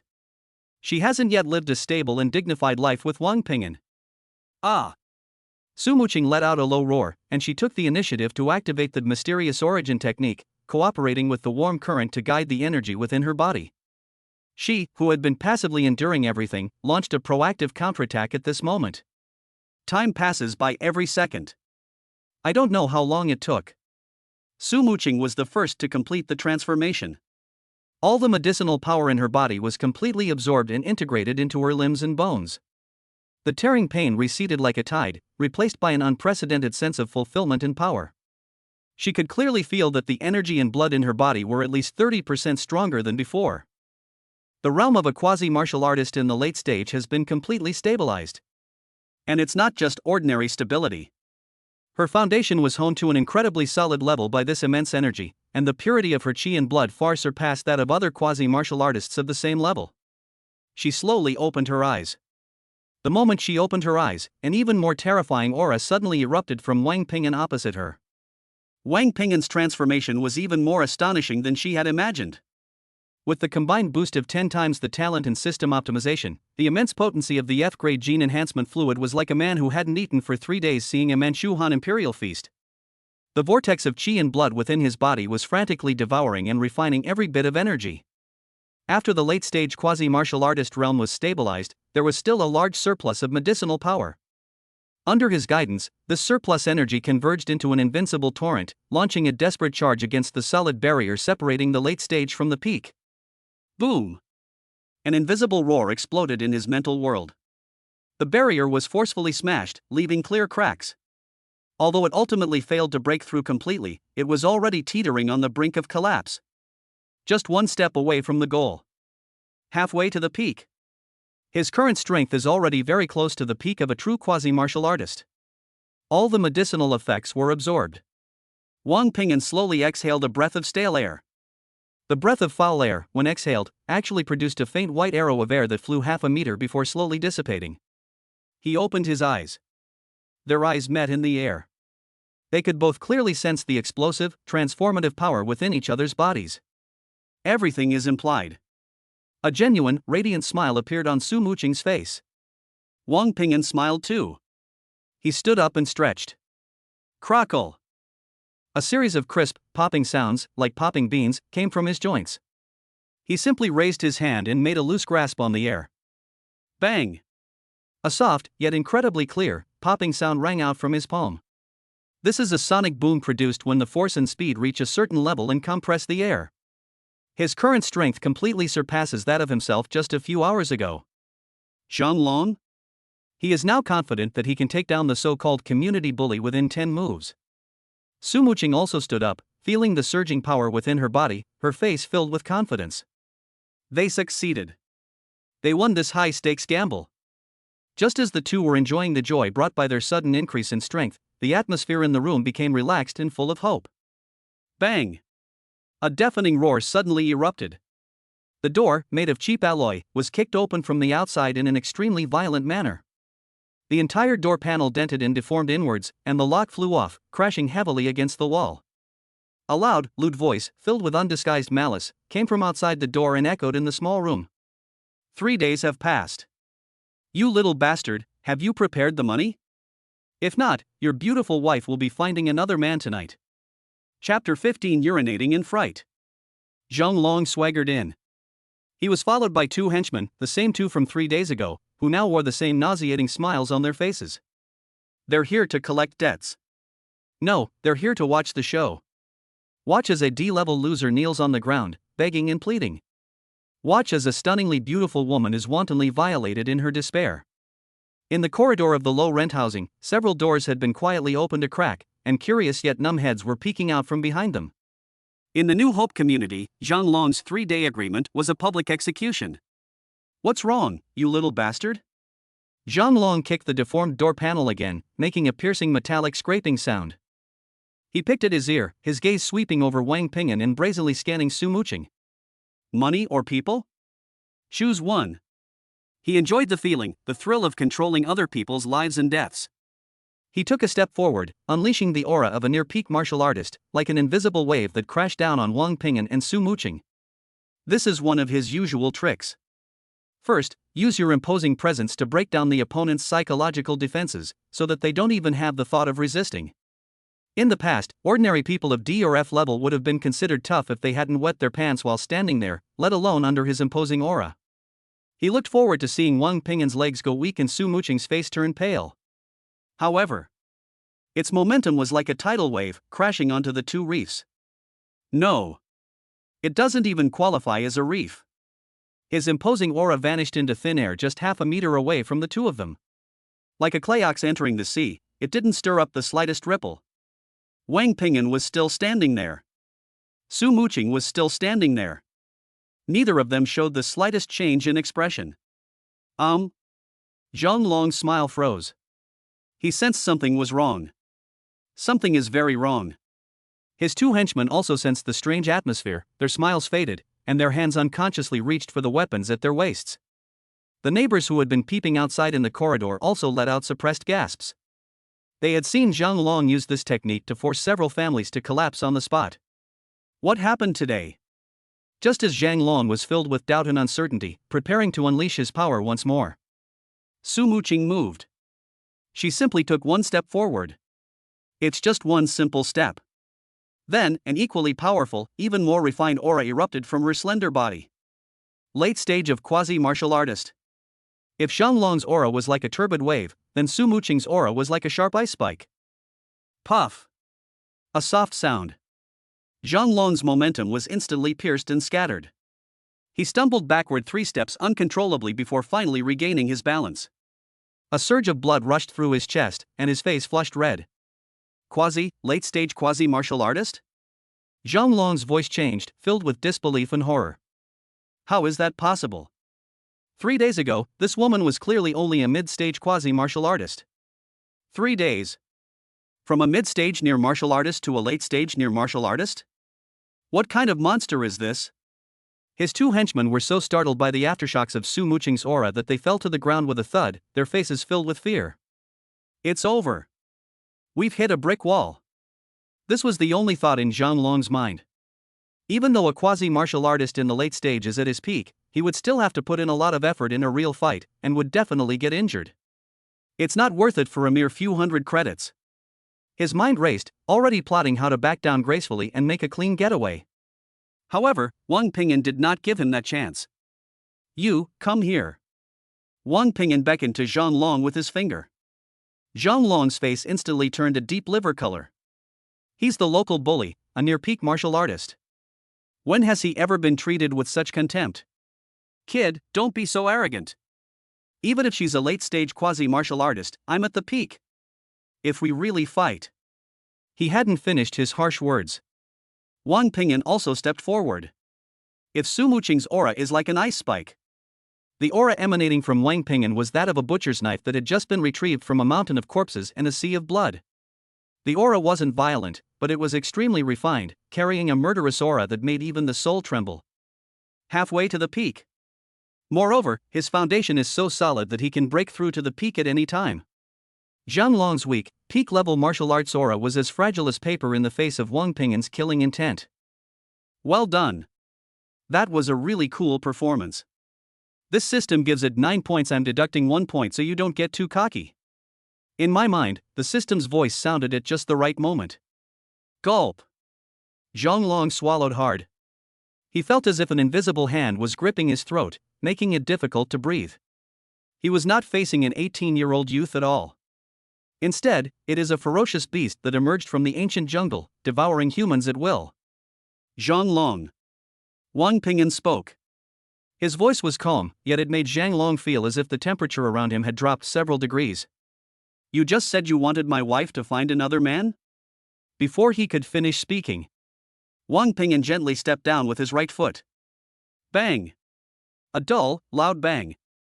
Everyone was horrified to see that Wang Pingyan had stepped on the floor of the low-rent housing, which was made of high-strength alloy, and created a clear dent. The metal at the concave edge curled slightly due to the immense pressure applied in an instant, gleaming with a dangerous sheen. Quiet. A deathly silence. The neighbors who had been spying outside the corridor covered their mouths, not daring to make a sound.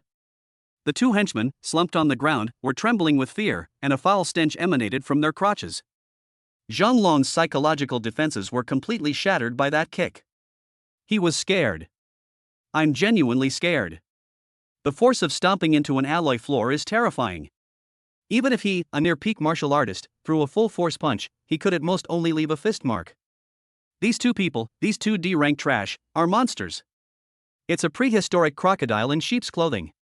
Cold sweat instantly soaked his back. What he's thinking about now is no longer how to save face. The question is whether we can walk out of this door alive today. Looking at Xianglong's face, contorted with extreme fear, Wang Pingyan knew the time was almost right.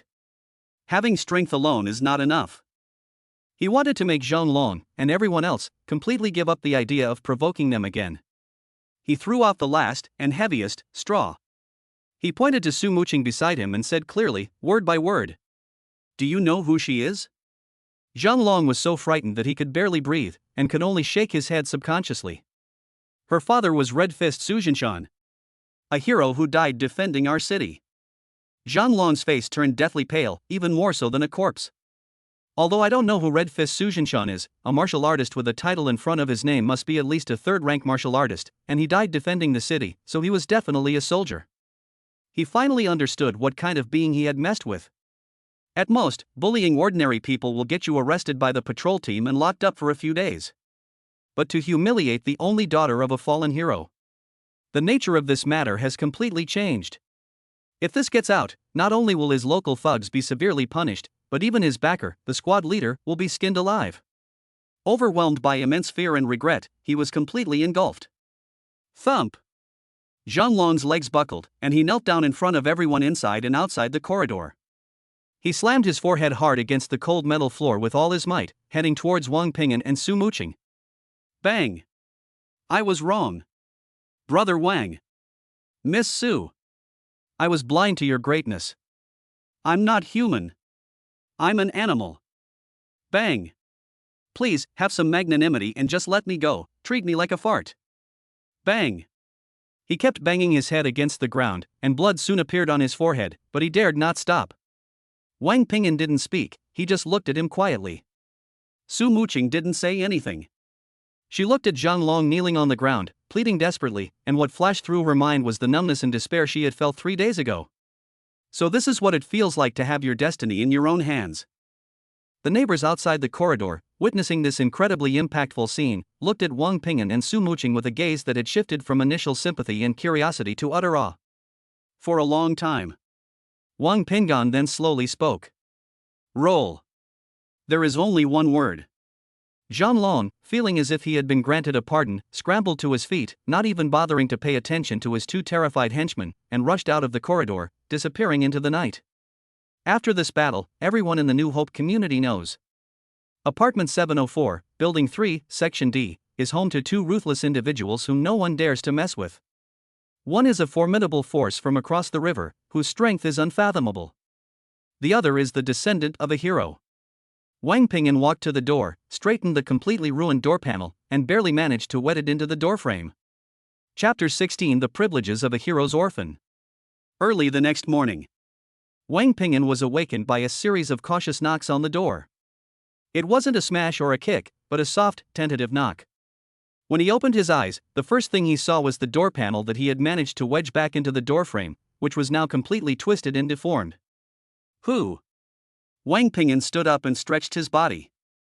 The effects of the gene serum from a night of cultivation had been completely consolidated in him, and his strength as a half-step peak quasi-martial artist made him feel that every cell in his body was filled with explosive power. An old, somewhat obsequious voice came from outside the door. Is this Mr. Wang? I'm Lao Lu from 701.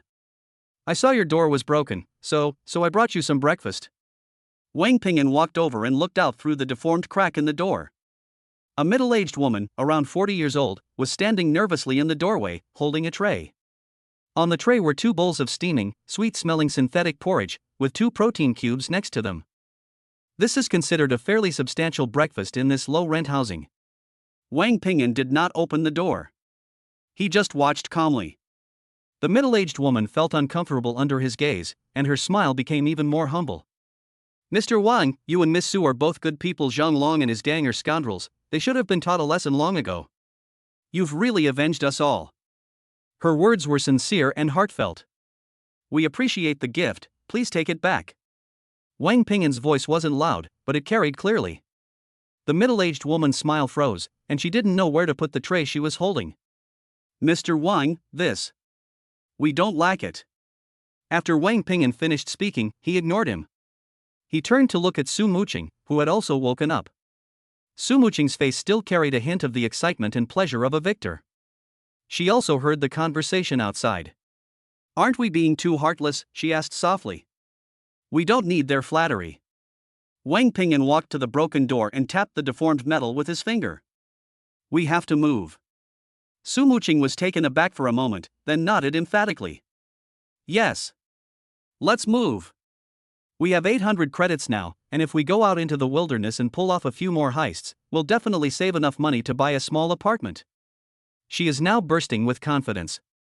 Her strength at the late stage of the quasi-martial artist level, coupled with the tacit understanding of sharing life and death with Wang Ping'an, made her feel that as long as she was willing to work hard, there was no money she couldn't earn. Money is not a problem. Wang Ping'an shook his head, his words bringing Su Muqing's fantasy back to reality. He pulled Su Muqing down to sit, opened his personal terminal, and brought up the Federal Housing Information Network of Galaxy Star. Look. The screen clearly displays information on different levels of housing. Grade F residential areas, New Hope community, etc., modular low rent housing, monthly rent 10 credits, security rating, low. Class D residential area. Same as above. Level C residential area, Morning Breeze Apartments, Azure Garden. Independent suites with attached small training rooms, monthly rent 200 credits or one-time purchase, security rating, high. The B level and A level levels that follow are things they wouldn't even dare to dream of. Do you see that? Wang Ping'an pointed to the glaring dividing line. Even if we earn 1,000,000 credits, as long as our citizen level is still D, we will be stuck living here forever. Our strength is worthless in the Federation's official system. We are still at the bottom, useless. The excitement and agitation on Su Muqing's face gradually faded. Yes. How could she forget this? Grade D. This mark has been etched into their very bones since the day their talents were assessed at the age of 16.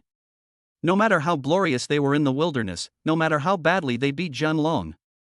Back in the city, back in this cold system of rules, they are still the brick at the very bottom of the pyramid. Then, what do we do? Su Muqing's voice carried a hint of confusion. Strength is used to break the rules. Wang Ping'an shut down the housing information website and stared directly at Su Muqing. But sometimes, it's smarter to use the rules than to break them. You forgot something. Your father. Su Muqing was startled. My father? Yes. Wang Ping'an's thoughts were crystal clear.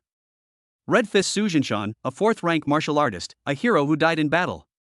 Su Muqing's identity should not just be a sad memory in your mind. It is an honor, a qualification, and even more so, a resource that we have not yet used.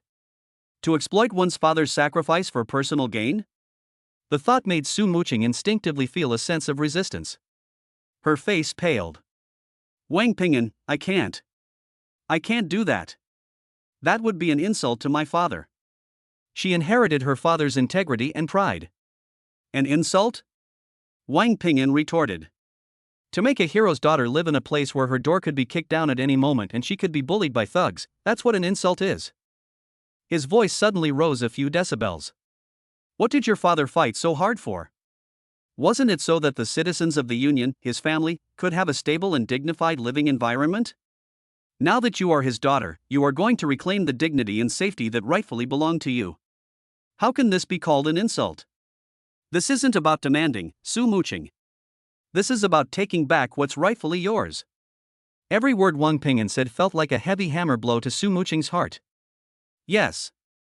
If my father were alive, how would he feel if he saw me living in a place like this and being bullied by scum like Zhen Long? Will he feel gratified by his pride?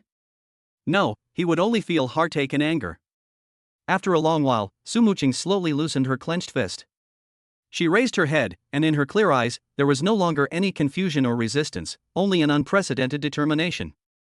Good. Let's go. New Hope Community Management Center. This place is completely different from the dilapidated low-rent housing. It is bright and clean, with intelligent robots moving around quietly, and the air is filled with the smell of disinfectant. Is there anything I can help you with? The receptionist was a young man who looked to be in his 20s. He leaned back in his chair, fiddling with his terminal, and asked a question without looking up. That arrogance and perfunctory attitude that belonged to the system was made no attempt to hide. Let me inquire about the housing policy, Wang Ping'an replied calmly. For D-level citizen housing issues, go to window number 7 over there and fill out the form. The young man pointed to a window with a long queue in the corner, still without looking up. If you know, hurry up and get on with it. Don't just stand there and bother others. Next. Wang Ping'an did not move. A hint of humiliation flashed across Su Muqing's face. She tugged at Wang Ping'an's sleeve, as if to suggest that they forget about it. Wang Ping'an gave her a reassuring gesture. He cleared his throat, his voice not loud, but loud enough for the entire hall to hear clearly. We are not here to inquire about general housing policies. We are here to consult about the Federal Heroes Orphans Priority Housing Act. This statement caused a brief moment of silence in the hall. The young man finally raised his head, his brows furrowing in impatience. A hero's orphan? You think you can take him? He looked Wang Ping'an and Su Muqing up and down, his contempt almost overflowing. Young man, you can eat whatever you want, but you can't say whatever you want. Impersonating a hero's orphan is a serious crime. Hurry up and get in line, don't cause trouble here. Wang Ping'an ignored his threat. He simply turned to the side, allowing Su Muqing to stand in front of him. Then he said it out word by word. Her father, Su Jinshan. Federal Registered, Rank 4 Martial Artist. Title, Red Fist. In the year 3077 of the federal calendar, during the defensive battle in Galaxy Star 17, he fought bravely and died to cover the retreat of the main force.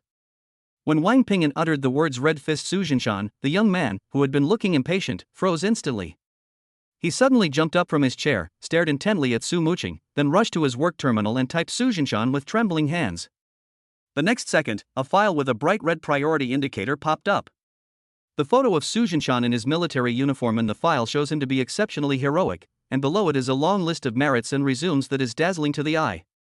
In the family member section, a name was clearly written. Su Muqing. I'm so sorry. I didn't know I was a descendant of Su Xiong. Please wait a moment. I'll go and inform the supervisor right away. He spoke incoherently, then jogged towards the back office. All eyes in the hall were on Su Muqing. Those gazes no longer held contempt and disdain, but only shock and respect. Su Muqing straightened her back. At that moment, she felt incredibly proud of her father. Soon, a middle-aged man in his 40s, dressed in a crisp uniform, strode out of the office. He is the manager here, and his surname is Qian. Manager Qian first glared fiercely at the young man who had caused the trouble, then quickly walked up to Su Muqing with a formulaic yet impeccable apology and respect on his face. Are you Miss Su? I am Qian Ming, the supervisor of this center. My subordinate was blind and offended you. I apologize on his behalf. You're too kind, Supervisor, Wang Ping'an replied for Su Muqing. Manager Qian nodded and got straight to the point.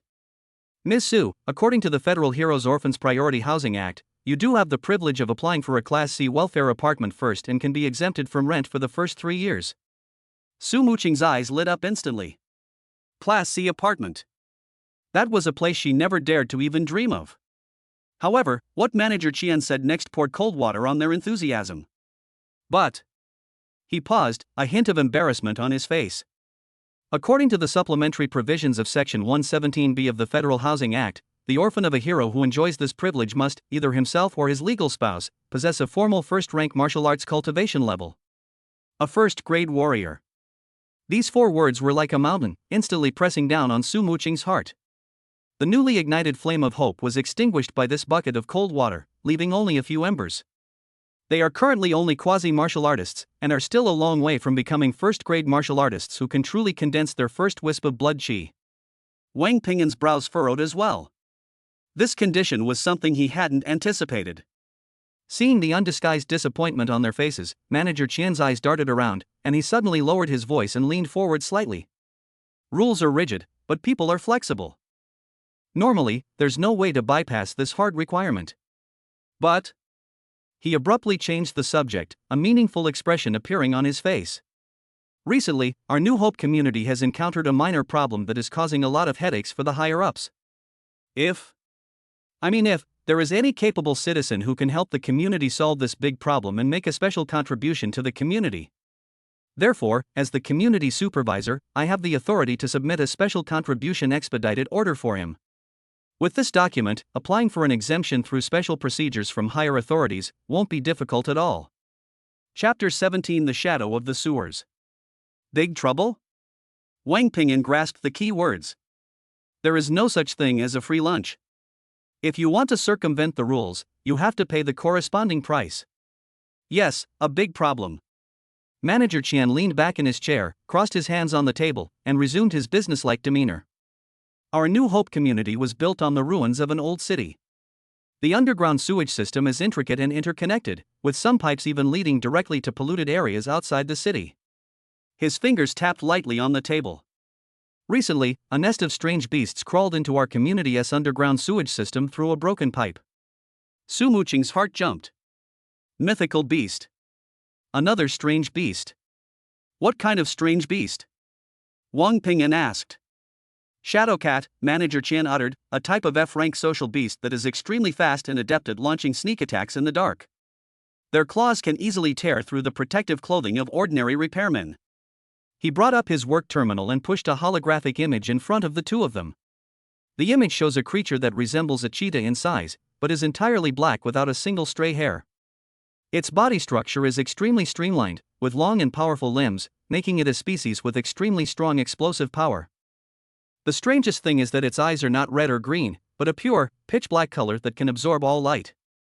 Last week, we sent 3 maintenance workers down to inspect the pipes, and they never came back up. The day before yesterday, a 5-person quasi-martial arts team outsourced by the community went down to clear out the enemy, but 1 person was killed and 2 were injured, and they fled back in a sorry state. Manager Qian spoke in a very calm tone, as if he were talking about something that had nothing to do with him. But Wang Ping'an understood the subtext in his words. Even a quasi-martial artist team suffered a crushing defeat, indicating that the difficulty of this mission far exceeds that of clearing out ordinary F-level alien beasts. Hiring a first-rank martial artist would be too expensive and not worthwhile, Manager Qian explained frankly. But this problem must be solved, otherwise the entire community's sewage system will be paralyzed, and I, as the manager, will not be able to bear the blame if the higher-ups find out. He looked at Wang Ping'an, his true intentions revealed. So, I need someone to go down and completely clean up that nest of shadow cats. Mission reward, 3,000 credits. And, I personally guarantee 1 nomination for special contribution. Wang Ping'an didn't look at Manager Qian, his attention was entirely focused on the holographic image. I need all the information about Shadowcat, including but not limited to their physiological habits, attack patterns, and known weaknesses. I also need the mission report from that failed quasi-martial arts squad from last time, the more detailed the better. Including their equipment configuration, route of operation, combat process, and wound analysis report of the casualties. Finally, I need a complete structural diagram of the community's underground sewage system, accurate to the diameter and direction of every single pipe. He rattled off a series of demands in one breath. Calm, professional, and logical. Su Muqing was stunned. Manager Qian was also stunned. His prepared rhetoric about opportunities and challenges coexisting and fortune favors the bold was abruptly stuck in his throat. He anticipated the other person's reaction. But he never imagined it would turn out like this. This is a professional attitude that is so calm it's almost cold. Is this the kind of reaction an 18-year-old with a D-level talent should have? This is clearly a seasoned hunter who has been living on the edge for years, evaluating a high-risk commission. Manager Qian re-examined Wang Ping'an in front of him. He suddenly realized that his previous judgment of this young man might have been wildly wrong. Good. Without wasting any words, Manager Qian quickly started operating the terminal. Soon, he pushed a data crystal card over. Everything you need is inside. I'll give you a day to think it over. Once you've made up your mind, come and sign the agreement with me. Wang Ping'an picked up the crystal card and stood up. No need to consider it. We'll take this task. Stepping out of the community management center, the sunlight outside was a bit dazzling. Su Muqing was still somewhat dazed, feeling as if she were dreaming. 3,000 credits. Class C apartment. It all happened so fast, it felt so unreal. Wang Ping'an, do we really have to go down? She asked softly, her tone carrying a dependence she herself was unaware of. That's the sewer, it's all black. The thought of facing a group of elusive monsters in that narrow, dark, and oppressive environment sent a chill down her spine. This terrified her even more than facing 10 times the number of blade beetles in the open wilderness. That's why we need to be fully prepared. Wang Ping'an's voice pulled her back to reality. The two returned to the dilapidated low-rent apartment. Wang Ping'an locked the door again and immediately connected the data crystal card to his personal terminal. A massive influx of information instantly flooded in. Biological structure analysis, energy response model, and behavioral patterns of the shadow cat under different environments. The operation log of that failed squad was accurate to the minute. Team member A was ambushed from behind by a claw that pierced through his lung. Team member B's leg was bitten off, resulting in excessive blood loss. Team member C suffered a mental breakdown and fired wildly in the dark, nearly hitting a teammate. The bloody photos of wounds and the written records filled with despair and chaos silently tell the horrors of the underworld. Su Muqing's face turned pale after only a few glances. Wang Ping'an watched with utmost concentration, his fingers gliding rapidly across the screen, his brain like a highly efficient processor, frantically absorbing and analyzing all the information. Host, this system has detected a 73.4% mortality rate for this mission. We recommend abandoning it. If we can survive, we can still live. The system's voice rang in my mind, carrying a hint of timidity. Wang Pingyan ignored it. Give up? What a joke. Having spent 30 years as a corporate slave in his past life, constantly battered and bruised by life, he understood it better than anyone. Opportunities, once missed, are gone forever. Official information is still too superficial. After a long while, Wang Pingyan turned off the light screen. He turned to look at Su Muqing. Do you still remember Hu Biao? Su Muqing nodded. She had a deep impression of the scavenger leader with the scar on his face and the rapid change in his attitude. Local bullies have their uses. Wang Pingyan retrieved the contact number left by Hu Biao and dialed it directly. The communication was answered almost instantly. On the screen, Hu Biao's scarred face popped up. He seemed to be in a noisy environment, with the background filled with the clanging of metal and shouting. Upon seeing that it was Wang Pingyan, Hu Biao's chubby face instantly broke into a fawning smile. Hey! Brother Wang! It's you! What brings you to contact a rough guy like me? Is there some lucrative deal you want to pull in for me? He adopted an extremely humble posture, even using the respectful term you. There's something I'd like to ask you about, Wang Pingyan said, getting straight to the point. Brother Wang, please speak. As long as it's something Hu Biao, know, I will tell you everything. Hu Biao patted his chest and guaranteed. Shadow cat. Wang Pingyan only said 2 words. On the other side of the screen, Hu Biao's smile visibly froze for a moment. Brother Wang, why are you asking this? This thing is no good. It's fast and cunning, the flesh is sour, and the skin is worthless. It's very unlucky to run into it. The Community Management Center issued a task: clean up the shadow cats in the sewers. Hu Biao's expression instantly turned strange. That mission? Brother Wang, take my advice, don't take it. It's a trap. The other day, those stubborn guys from the Blackwater gang took it, and they brought back 1 dead and 2 crippled. They even lost their underwear. The pay is very generous. No matter how generous the reward, you have to be alive to spend it. Hu Biao said anxiously. I'm just asking you, what information do you have about Shadowcat that isn't in the official documents? Wang Pingyan didn't waste any more words with him. Hu Biao fell silent. He could tell that Wang Pingyan was determined to take on this mission. His mind raced. This is an opportunity. This is a perfect opportunity to make this terrifyingly powerful brother Wang owe me a favor. Have. Hu Biao no longer hesitated. Brother Wang, the official information definitely doesn't mention that, besides being fast, the most troublesome thing about shadow cats is their eyes. Their eyes can absorb faint light, so in absolute darkness, they are the kings. But, he changed the subject, they're also most afraid of this. What are you afraid of? Bright light. A sudden burst of bright light can temporarily blind them. And high-frequency sound waves. Their hearing is too sensitive. High-frequency sound waves are like nails being drilled into their brains. This information is absolutely not found in official documents. These are experiences gained by scavengers with their blood and lives. Wang Pingyan's eyes lit up.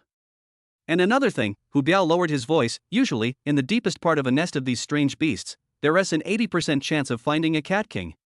That's the most valuable, and also the most dangerous thing. I have some specialized equipment to deal with this stuff, Hu Biao said, a businessman's shrewdness showing on his face. The military's obsolete flashbang grenades, and civilian high-frequency acoustic jammers. The effect is absolutely top-notch. What are the conditions? Wang Pingyan asked directly. He knew that Hu Biao wouldn't help for nothing. Hu Biao rubbed his hands together. Brother Wang, I can give you the items at cost price. But if this mission is completed, I want to take more of the output. I'll take 30% of the most valuable material from the Shadow Cat, Shadow Crystal. Shadow Crystal. An F-grade material can be used to make the most basic stealth coating, and it is quite expensive on the black market. Make a deal. Wang Pingyan agreed without even thinking. Trading 30% of the profits, which were uncertain to be obtained, for a significant increase in the success rate of the mission and a reliable intelligence channel is a very profitable deal. All right. Brother Wang, you're so straightforward. Hu Biao was overjoyed. I'll have someone send the things to you right away. The communication was disconnected. Wang Pingyan began pacing around the room, rapidly outlining the entire hunting plan in his mind. Su Muqing looked at him quietly. Watching him calmly analyze intelligence, watching him skillfully negotiate with local bullies, watching him plan every step of the way for the upcoming battle. This man seems to know everything and be good at everything. He seemed shrouded in a mist, making it difficult for her to see him clearly, yet she couldn't help but want to get closer and explore him. You. She finally couldn't help but speak up. You seem to know everything. Wang Ping'an stopped and looked back at her. He smiled, a smile carrying a hint of world weariness and acceptance that she couldn't decipher. No way. To survive, you have to learn more. Chapter 18, Husband and wife join forces to sweep away the darkness. Wang Ping'an lifted the heavy alloy manhole cover with one hand.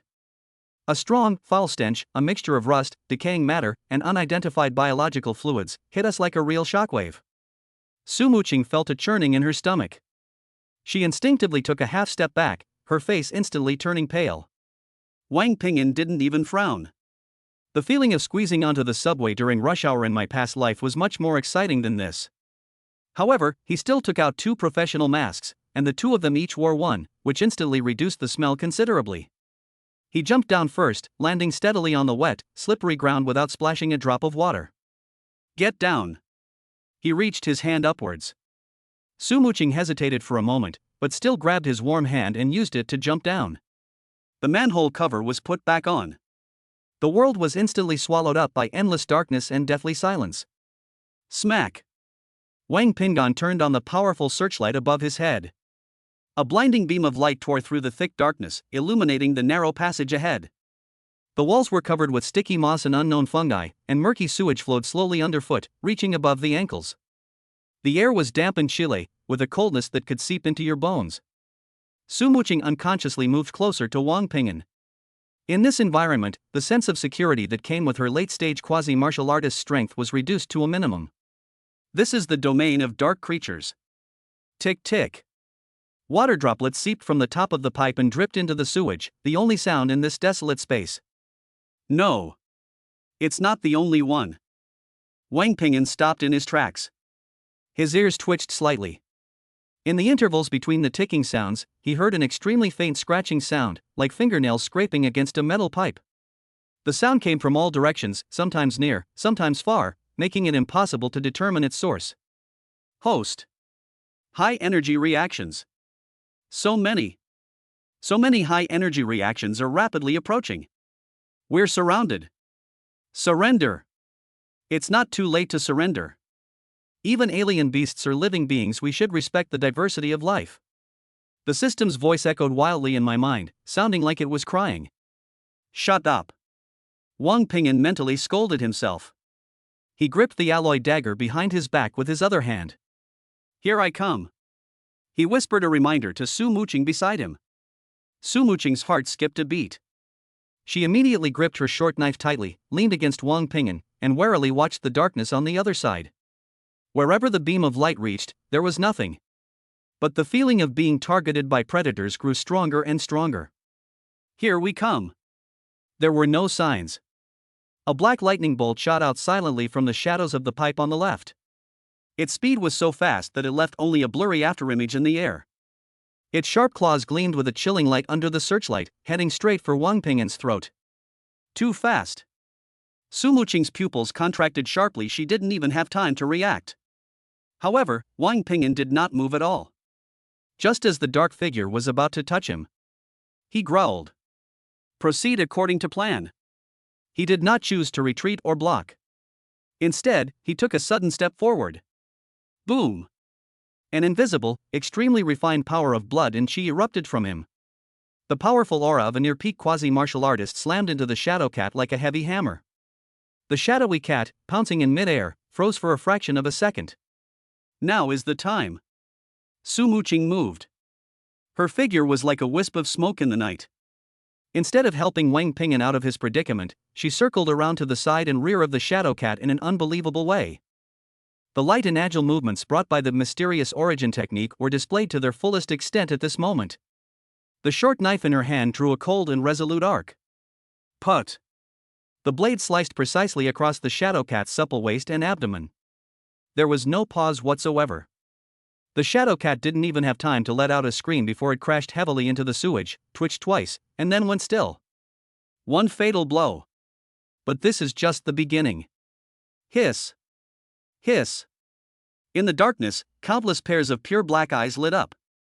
The next second, at least 7 or 8 black lightning bolts shot out simultaneously from all directions, from different pipes and shadows. They work in perfect harmony, and their attack angles are extremely tricky. Some attack the upper 3 sides, some attack the lower body close to the water's surface, and some even swoop down upside down from the pipes overhead. A web of death, woven from claws and fangs, instantly enveloped the two of them. Court death. Wang Ping'an advanced instead of retreating. He shielded Su Muqing behind him, his entire being like a war god, facing the deadly horde head-on. Shattering Star Fist. He didn't use any fancy techniques. It's the simplest and most direct punch. The fist, carrying a violent gust of air, slammed into the air. Bang! A muffled sonic boom resounded inside the narrow pipe. The two shadow cats charging at the front were hit head-on by the force of the punch. Their bodies twisted and deformed in mid-air, flying backward like broken sacks, crashing into the wall and turning into a puddle of mud. Wang Ping'an's direct attack instantly created an excellent environment for Su Muqing to deal damage. Su Muqing's figure weaved through the beast horde. She was no longer the girl who needed Wang Ping'an to guide her in every way in the wilderness. At this moment, she transformed into a true, ruthless hunter. Every time she dodged, she perfectly avoided a fatal attack. Each of her strikes aimed precisely at the vital points of Shadow Cat, which had been forced into a vulnerable position by Wang Ping'an. Whether it's the eyes, the neck, or the heart. One stab, and he was dead. Never waste a single ounce of effort. Wang Ping'an was in charge of the frontal assault. Every punch and kick he delivered was powerful and unrestrained, filled with a ferocious sense of power, forcing the incredibly fast shadow cats to be unable to get close. Su Muqing was responsible for delivering the fatal blow. Her movements were agile and graceful, like a sprite dancing on the tip of a knife, precisely reaping one life after another. One is fierce and fiery. Light and agile as water. The two did not exchange any words, but their cooperation was seamless, their tacit understanding was ingrained in their very bones. It was as if they had fought side by side like this hundreds of times. It only took less than a minute. The battle is over. The passageway fell silent once more. Only the overwhelming stench of blood testified to what had just happened. More than a dozen shadow cat corpses lay scattered in the sewage. The beast horde that had previously wiped out the 5-person quasi-martial artist team, leaving 1 dead and 2 wounded, became a one-sided massacre in the hands of these two. Wang Ping'an's chest rose and fell slightly. A fine layer of sweat also appeared on Su Muqing's forehead. The two exchanged a glance, and both saw the joy of victory in each other's reactions. Walk. Wang Ping'an wasted no time. He checked the equipment, confirmed that the flashbang grenades and sonic jammer were still there, and then led the way into the depths of the passage. The further you go in, the wider the passage becomes. The smell of blood and decay in the air grew stronger. Finally, after turning a corner, the view suddenly opened up before us. They arrived at a huge space, like an underground cavern. This appears to be an abandoned reservoir. The pool had long since dried up, and in the very center lay a mountain of scrap metal, city garbage, and stark white bones. It was a huge nest. At the top of the nest, a shadow cat lay gracefully. Its size was 3 times larger than those of its kind. Its fur is not pure black, but a silvery white that reflects a metallic sheen under a searchlight. Its most striking feature is its eyes. No longer the pure black that absorbs all light, but a pair of emerald green pupils, like the most translucent emeralds. Those pupils held no wild madness or savagery, only a cold, indifferent wisdom, as if scrutinizing an ant. Elvis Presley. It just watched quietly as the 2 uninvited guests trespassed into its territory. A terrifying pressure, far exceeding that of any previous shadow cat, swept in from all directions. Su Muqing felt her breath catch in her throat. In front of this Elvis, she felt as if she were facing an insurmountable mountain. However, Wang Ping'an's attention was not on Elvis Presley. His gaze passed over Elvis and fixed intently on what was beneath him. Beneath Elvis's reclining body, amidst the skeletons and debris of the lair, a strange mineral, about the size of a human head, emitting a faint blue light, was pulsating slightly and rhythmically. Like a beating heart. Chapter 19: A Blessing in Disguise. The dark blue mineral was pulsating. Each pulsation caused the entire underground reservoir to tremble slightly. Wang Ping'an's gaze was fixed on the ore, his heart pounding uncontrollably. His intuition told him that the thing was a treasure far more valuable than the shadow cat itself. Host. High concentration energy source detected. Grade E item. No. It's grade D. Run, host. This thing is going to explode. The system's voice had completely changed, becoming shrill and piercing. This thing is a ticking time bomb. Wouldn't it be better to kill the cat, get the money, buy a new house, and have kids? Why bother with a broken rock? Right at this moment, the silver-white cat king at the top of the nest moved. It's not a pounce or a jump. Instead, it disappeared. 1 second ago, it was gracefully lying atop the skeleton, coldly watching the two intruders with its emerald green eyes. The next second, its figure vanished as if erased by an eraser. Wang Ping'an's scalp instantly exploded. Instead of searching for the Elvis, he used all his strength to unleash a thunderous roar at Su Muqing beside him. Get down! Su Muqing's combat instincts allowed her to make the most correct reaction the instant she heard the sound. Without hesitation, she ducked down and rolled sideways, almost touching the ground. Sizzle! A soft tearing sound. 3 deep, bone-revealing claw marks appeared on the hard wall where she had just been standing. Stone chips flew everywhere. The silver figure flashed across the wall and disappeared again. Su Muqing rolled over and got up, her back was already ice cold. If she had been even a fraction of a second slower with that claw strike, it wouldn't have been the wall that was torn open, but her back. Too fast. So fast that it couldn't be captured by the naked eye. First rank. Absolutely the strength of a first-rank martial artist. Host, I was wrong. We shouldn't have come down. We should have stayed home and had children. We could have made a fortune from the birth rewards. The system's wailing confirmed Wang Ping'an's worst suspicions. This is not the peak of a near martial artist. This is a genuine E-level beast that has already condensed its first wisp of blood in Qi. Rank F corresponds to the quasi-martial artist stage. Rank E corresponds to the first and second rank martial artist stages. Rank D corresponds to the third and fourth rank martial artist stages. Rank C corresponds to the 5th and 6th rank martial artist stages. Rank B corresponds to the 7th grade martial artist stage. Rank A corresponds to the 8th grade martial artist stage. S rank corresponds to the 9th grade martial artist stage. Hu Biao's intelligence was wrong. Or perhaps this Elvis Presley underwent its final transformation in these few days. The silver shadow flashed again. This time, its target is Wang Ping'an. It appeared to Wang Ping'an's left, its sharp claws whistling as they tore through the air, aiming straight for his neck. This time, Wang Ping'an saw things clearly. With the system's assistance, his dynamic vision was enhanced to its limit. He could see the bulging and flowing muscles beneath every single silver hair on Elvis's body. He could see his own reflection in those emerald green pupils, and the undisguised mockery and cruelty within them. It's playing. It is enjoying the thrill of the hunt. Instead of retreating, Wang Ping'an advanced, his short sword slicing upwards in a tricky arc, blocking all of his opponent's attack routes. When? A piercing clang of metal clashing. Wang Ping'an felt an immense force coming from the blade, and his tiger's mouth was instantly shattered, bleeding profusely. He staggered backwards 7 or 8 steps before finally managing to regain his balance. Such incredible power.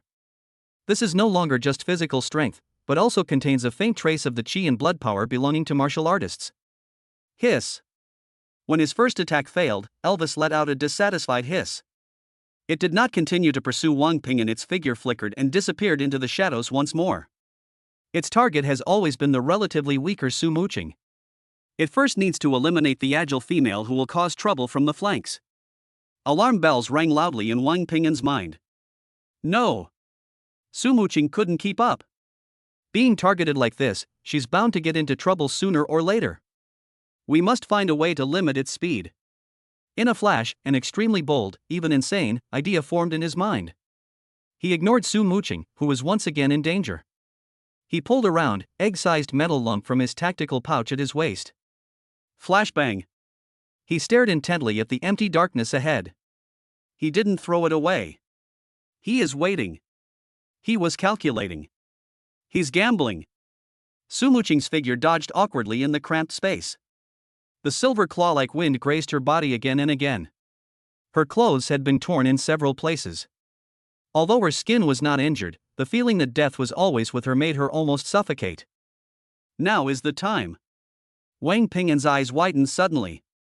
He saw Elvis appear behind Su Muqing after a feint attack.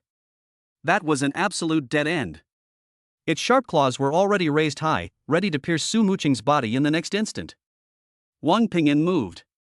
He did not go to the rescue. With a roar, he used all his strength to throw the flashbang in his hand directly in front of Elvis. At the same time, instead of retreating, he advanced, his legs suddenly pushing off the ground, his whole body like a cannonball, unleashing its shattering star fist that concentrated all his power at the half-step peak, slamming it fiercely into the path that Elvis was bound to take. He's betting. I bet that this beast will target Su Muqing first. I bet that this beast, which has lived in darkness for years, will be overcome by its instinctive reaction to light. I'm betting it will dodge to the side and run right into my fist. Boom! The blinding white light instantly engulfed the entire underground space. What followed was a sharp, explosive blast that could pierce eardrums. Ah! A piercing scream, so shrill it seemed inhuman, emanated from the center of the white light. Elvis went mad.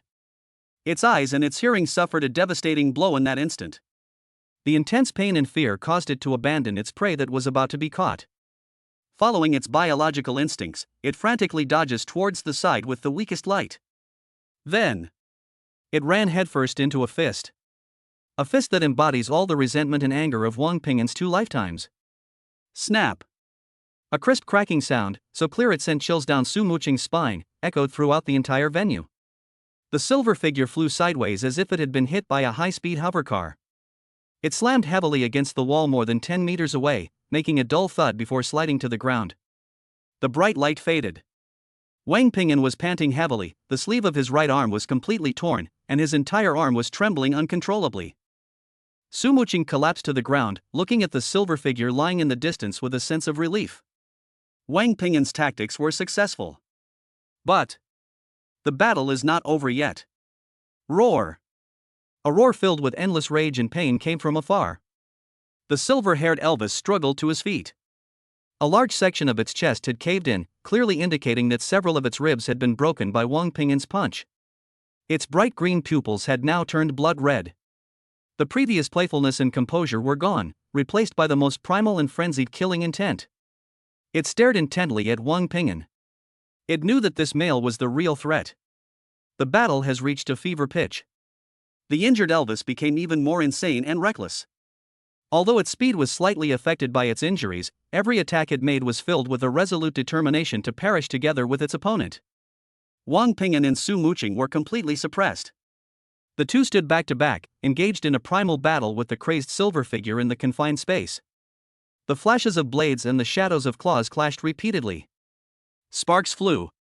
Wang Ping'an's body was covered in more and more wounds. Su Muqing's breathing became increasingly rapid. This can't go on. They will be worn down and die. Suddenly, during a brief pause in her block, Su Muqing glanced quickly at Wang Ping'an. Wang Ping'an instantly understood the meaning in her eyes.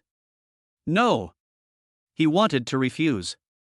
But Su Muqing acted faster than he thought. As Elvis pounced again, his claws aimed straight for Wang Ping'an's face.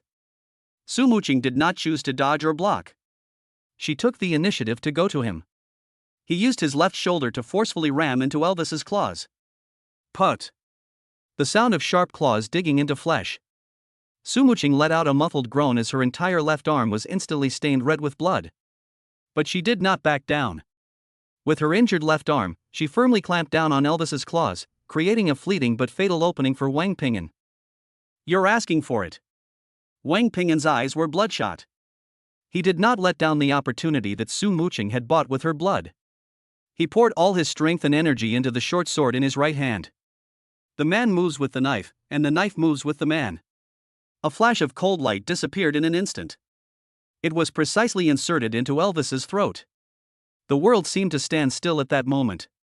Elvis's blood-red pupils stared intently at Wang Ping'an, filled with resentment and bitterness.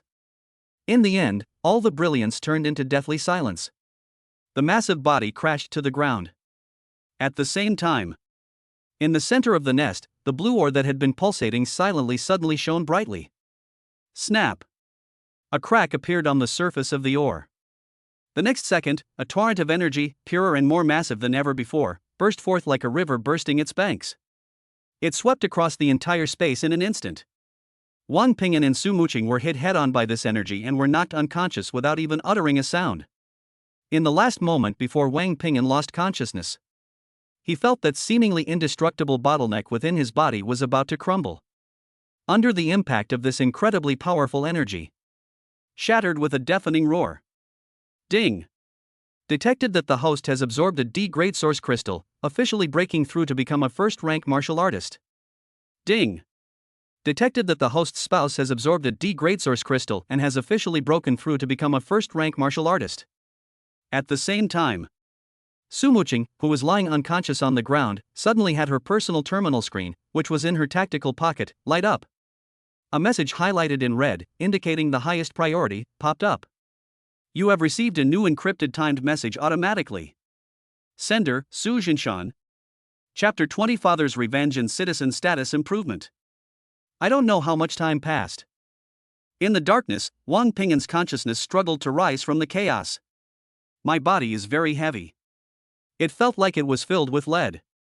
He tried to move his fingers, and a strange, surging power welled up from the depths of every cell in his body. This feeling. It's completely different from the pure physical strength of the past. It was a more restrained, more solid energy, seemingly something that could be manipulated at will. Qi in blood. This is the power of a martial artist's qi in blood. He slowly opened his eyes, and after adjusting to the darkness, he realized that he was lying in cold sewage. Not far away, Su Muqing was also lying quietly, her chest rising and falling rhythmically. Clearly she had just fainted. Her injured left arm was soaked in blood, and it looked quite shocking. Wang Ping'an struggled to sit up and immediately checked his body. Apart from a few minor cuts and bruises, there is nothing seriously wrong. That torrent of energy did not destroy their bodies, instead, it was like a transformative baptism. Ding! Host, you're awake? How are you feeling? Are there any data errors? Would you like me to sing you a song to calm you down? The system's voice rang in my mind, carrying a sense of relief at surviving a disaster and a jubilant sense of accomplishment. Shut up! Wang Ping'an mentally scolded himself, focusing his attention on the nest not far away. The dark blue ore had lost all its luster, turned grayish, and its surface was covered with spiderweb-like cracks, making it no different from an ordinary stone. I've broken through? Yes. A first-grade martial artist. Genuine and authentic. Honest and fair. Host, you're a person of importance now. The system's voice was full of joy, but the next second it turned into a heart-wrenching wail. But, host. My dear host. Do you know what we've missed? That's a whole D-grade source crystal.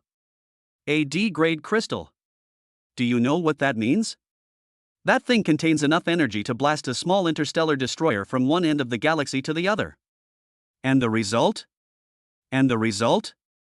We only absorbed a tiny fraction. Just a tiny fraction. The remaining 90%, all dissipated into the air. What a waste. This is a crime. This is a blatant provocation against the law of conservation of energy in the universe. I feel like every single one of my data cores is bleeding. My CPU is about to burn out. Wang Ping'an automatically blocked out the system's mournful tone. What's wasted is wasted.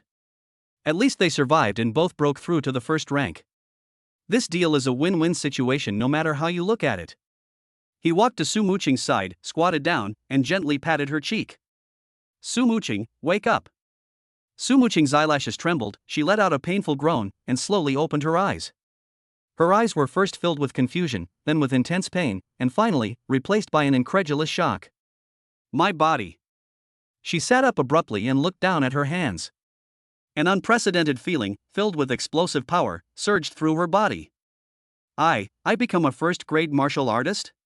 Her voice was filled with uncertainty. Yes, we all are. Wang Ping'an nodded, then pointed to her bloodied and mangled left arm. How do you feel? Su Muqing then felt a sharp pain in her left arm, which made her gasp. It's nothing. She gritted her teeth and shook her head. Wang Ping'an didn't ask any more questions. He tore off a piece of his relatively clean clothes and carefully untied the bandages she had haphazardly wrapped, preparing to retreat her wounds. Su Muqing stared blankly at the man kneeling in front of her, head bowed, intently tending to her wounds. The underground space was dimly lit, filled with cold sewage and a strong smell of blood. All of this became less unbearable because of the man in front of her. She instinctively wanted to check her personal terminal to see how much time had passed. But when she took the terminal out of her tactical pocket, she froze.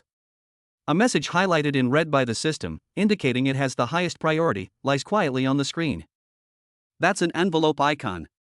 An encrypted, timed envelope. Her breathing stopped completely at that moment. Because the sender's name was a set of 3 words that she had only dared to murmur in the dead of night for the past 3 years. Su Jinshan. Wang Pingyan noticed her unusual behavior and looked up. What's wrong? Su Muqing did not answer. Her fingers were trembling. Her lips were trembling. She used all her strength to gently tap the envelope icon with her index finger. The encrypted message has been decrypted. A holographic image appeared shakily in front of the two of them. That was a man. A man covered in blood leans against a dilapidated bunker. His face was covered in fatigue and scars, and his armor was tattered, but his eyes were still surprisingly bright. Su Muqing's tears burst forth the moment she saw that face. There was no sound. They just fell down silently, in large, fluffy pieces. The man in the holographic image seemed to sense something. He grinned, revealing a smile that was even uglier than a grimace. Muqing, my daughter. His voice was weak, mixed with heavy breathing, with the roar of war in the background. Cough cough.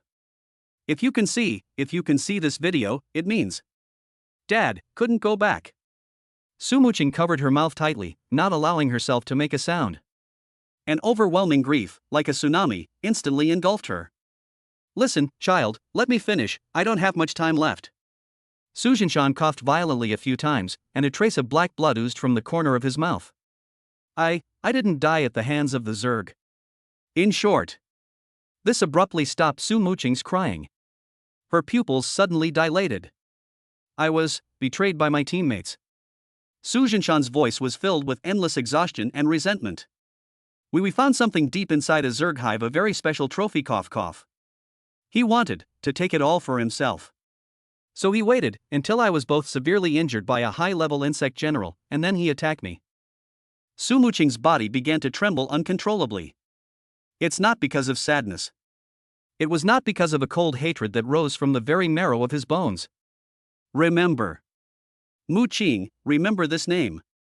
Su Jinshan used his last bit of strength to say it, word by word. Li Wei. He should be a captain in the City Defense Army, the 17th Garrison. Cough cough. The poison he gave me was very special. It was a slow-acting, rare poison that directly targets the soul, and the Federation's routine autopsy couldn't detect it at all. He thought. I died on the spot, but I used a secret family technique to keep myself alive until the very last breath, and recorded this. The holographic image began to flicker violently and became unstable. Su Jinshan's figure became increasingly blurry. Live on. Muqing. Forget the hatred. If it's too dangerous, then forget it. As long as my daughter can live a good life, Dad is satisfied. In the final moments of the video, the man struggles to look at the camera one last time, to see his daughter whom he has been longing for day and night. But in the end, he couldn't hold on. His head lolled to the side and he fell completely silent. The holographic image transformed into countless points of light and dissipated into the air. Dead silence. The underground space was deathly silent. Ah! A roar, suppressed to the extreme and filled with endless grief and overwhelming hatred, burst forth from Su Muqing's throat. She could no longer hold on and curled up on the ground, like an abandoned cub, letting out a desperate wail. Wang Pingyan said nothing. He simply walked over silently, knelt down beside her, and then reached out to embrace her trembling body tightly, very tightly. He didn't say, stop crying. There was no instruction to be strong. He silently told her with his own body heat and his own heartbeat. You are not alone. Su Muqing's tears quickly soaked the front of his shirt. She cried out all the grievances, longing, pain, and despair she had endured over the past 3 years. I don't know how long it took. The crying gradually turned into low sobs. Wang Pingyan felt the person in his arms stop trembling. He let go of her hand and looked down. Su Muqing raised her head. Her eyes were swollen and red like two walnuts, and her face was still streaked with tears, but in those eyes, all the vulnerability and sorrow had been replaced by a flame that could burn everything. Li Wei. She uttered the name, each word seeming to be squeezed out from between her teeth. Wang Ping'an looked at her. Then, in an extremely solemn and clear tone, he spoke, word by word. I'll avenge this with you. He owes you, and we'll make him pay it back 1,000-fold, with interest. This moment. Two equally lonely hearts, because of a life or death battle, because of a common enemy, were completely and without any gaps brought together. They are a married couple. More than anything, it is a true community with a shared future. When they stepped out of the sewer and were bathed in sunlight again, they both felt as if they had been transported to another world. They did not go home. Wang Ping'an took Su Muqing directly to a hovercar and arrived at the other side of the city. Martial Arts Guild. This is a paradise for all martial artists, and a sacred place in the eyes of ordinary people. As the two entered the magnificent hall, uniformed staff immediately came to greet them. Hello, how can I help you? The staff member wore a professional smile, but when his gaze swept over the D badges on the two men's chests, which represented the lowest rank, a hint of perfunctoriness crept into his smile. Conduct martial arts certification. Wang Ping'an said succinctly. Okay, please follow me. The staff led them to a high-tech metal instrument. Please place your palm on it, and the instrument will automatically detect your blood and chi strength and assess your level. Wang Ping'an was the first to place his hand on it. On the instrument screen, the numbers representing chi and blood levels began to spike wildly. 10, 50, 100. Ultimately, the number settled on 158. The instrument emitted a crisp electronic sound. Chi and blood value, 158 kilocalories. Rating, early stage of first-rank martial artist. The perfunctory expression on the face of the staff member next to him instantly froze. A Class D citizen actually became a Rank 1 martial artist? How is this possible? Before he could even recover from the shock, Su Muqing also placed her hand on it expressionlessly. Health and vitality, 165 kilocalories. Rating, early stage of first-rank martial artist. The staff member's mouth was agape, wide enough to fit an egg. 2 Class D citizens have actually become Rank 1 martial artists at the same time. At the same time, both Wang Ping'an and Su Muqing's personal terminals vibrated. A notification from the Federal Civil Service System popped up.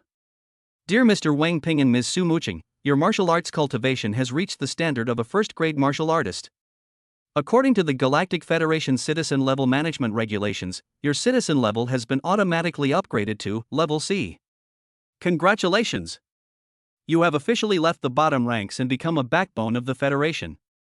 Wang Ping'an looked at the information on the terminal, then glanced at the staff member next to him who had been completely petrified. He knew from this moment on, their lives will be completely different. Chapter 21 Housewarming Celebration. Wang Ping'an, carrying a black bag, returned to the Community Management Center with Su Muqing. The bag wasn't tied tightly, and the strong smell of blood mixed with the pungent odor of a strange beast drew the attention of passers-by, who avoided it at all costs. The head of the management center was sitting in his office, dealing with a pile of tedious documents. He didn't even look up when Wang Ping'an pushed the door open and entered. What is it? Didn't you see the sign at the door that says, "No trespassing"? The supervisor sounded very impatient. He had been in a bad mood lately because of the strange beast in the sewers. Wang Ping'an remained silent. He simply walked up and casually tossed the black bag in his hand onto the supervisor's cleaning desk. Thump. A muffled thud. The bag was heavy. It hit the table and made the thick stack of documents jump. An even stronger stench of blood instantly filled the entire office. The supervisor's brows furrowed into a knot, and he finally raised his head, about to explode in anger. Then he saw something roll out of the bag. A head. A single hair, with a metallic silver-white sheen and wide-open eyes, still held the lingering horror and madness of a feline monster's head in its emerald-green pupils. The office fell into a deathly silence. He had seen the shadow cat's corpse, but he had never seen an individual so huge and with such strange fur. Especially the terrifying aura of a first-grade martial artist that still emanated even after death. Elvis Presley. The supervisor's mind went blank. He only issued the task yesterday, and today Elvis's head is placed in front of him? How is that possible? His gaze abruptly shifted from the head to Wang Pingin's face. This young man, who was just a half-step peak quasi-martial artist yesterday, was standing there calmly, but the faint yet incredibly solid fluctuations of chi and blood around him made the young man's heart pound with fear. A first-grade warrior. The supervisor suddenly stood up, the movement so forceful that it even overturned the chair behind him. You all. His lips trembled, and he couldn't utter a single complete word. Wang Pingyan ignored his shock, and simply took 2 more items out of his pocket and gently placed them on the table. 2 brand new badges, gleaming with a metallic sheen. In the center of the badge is a clear C. C-level citizen. The supervisor's eyes nearly popped out of their sockets. If Elvis's severed head was a shock, then these 2 Class C citizen badges brought him a complete upheaval. One day. In just one day. 2D rank trash have transformed into official martial artists who killed the first rank Cat King and were promoted to C rank citizens. This is a miracle. Director. Wang Pingyan finally spoke. Mission accomplished. Now let's fulfill our promise. His voice was flat, devoid of any emotion. The supervisor snapped back to reality in an instant. He noticed that Wang Pingyan's expression had completely changed. The previous perfunctory attitude and disdain vanished without a trace, replaced by an almost fawning reverence. Mr. Wang. Ms. Su. Please have a seat. Please have a seat. He hurriedly helped up the chairs and then personally poured water for the 2 of them, his attentive manner completely different from his behavior yesterday. No need, Wang Pingyan declined his offer. We're in a hurry. Yes. The supervisor nodded repeatedly, then rushed to his terminal and began operating it rapidly. I'll get it done right away. I'll process it for you 2 right away. The task reward of 3,000 credits has been deposited into your account. Please check. I've already submitted the special contribution expedited order. With your combined contributions, there's absolutely no problem. The best floor and best orientation apartment in the Azure Harbor community. I've already reserved it for you. Here are the keys and address. The moving company will be at your current residence within an hour. The supervisor's efficiency is higher than ever before. Wang Pingyan looked at the extra 3,000 credit points on his personal terminal and nodded in satisfaction. Having achieved his goal, he didn't want to waste another second. He picked up the 2 badges on the table, turned around, and left. From beginning to end, Su Muqing simply followed quietly behind him, without uttering a word. But her hand remained tightly clasped around Wang Pingyan's clothes. Only after the 2 left the office did the supervisor dare to breathe a long sigh of relief. He wiped the cold sweat from his forehead, looked at the unseeing head of Elvis Presley on the table, and felt a wave of fear wash over him. How could I have actually tried to make things difficult for someone like that yesterday? It's like an old man hanging himself. He's tired of living.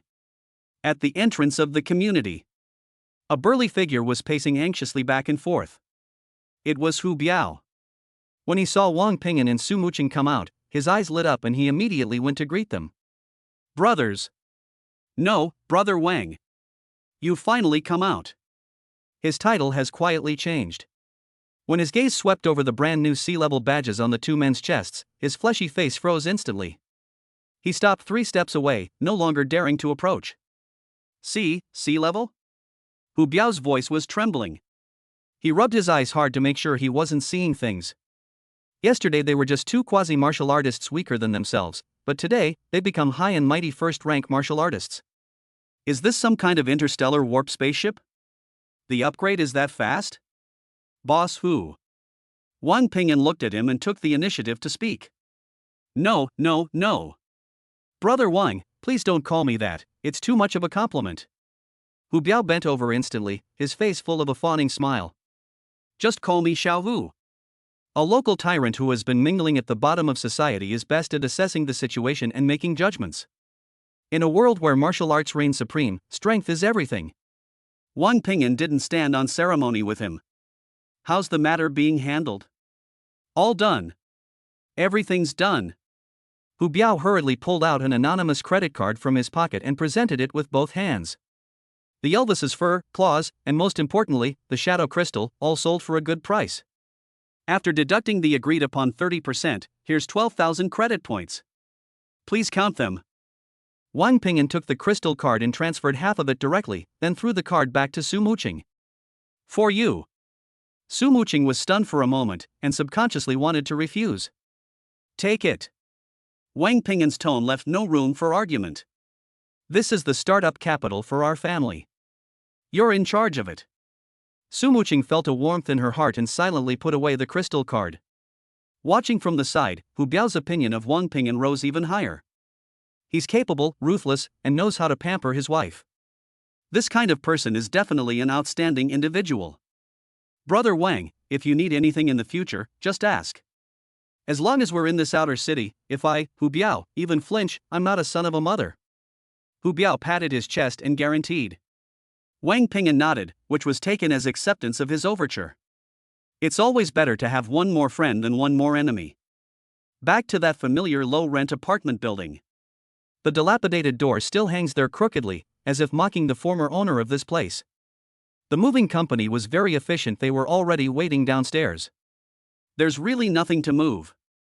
Wang Pingan only took the data crystal card that recorded Xian Yuanju and Shattering Starfist, as well as some changes of clothes.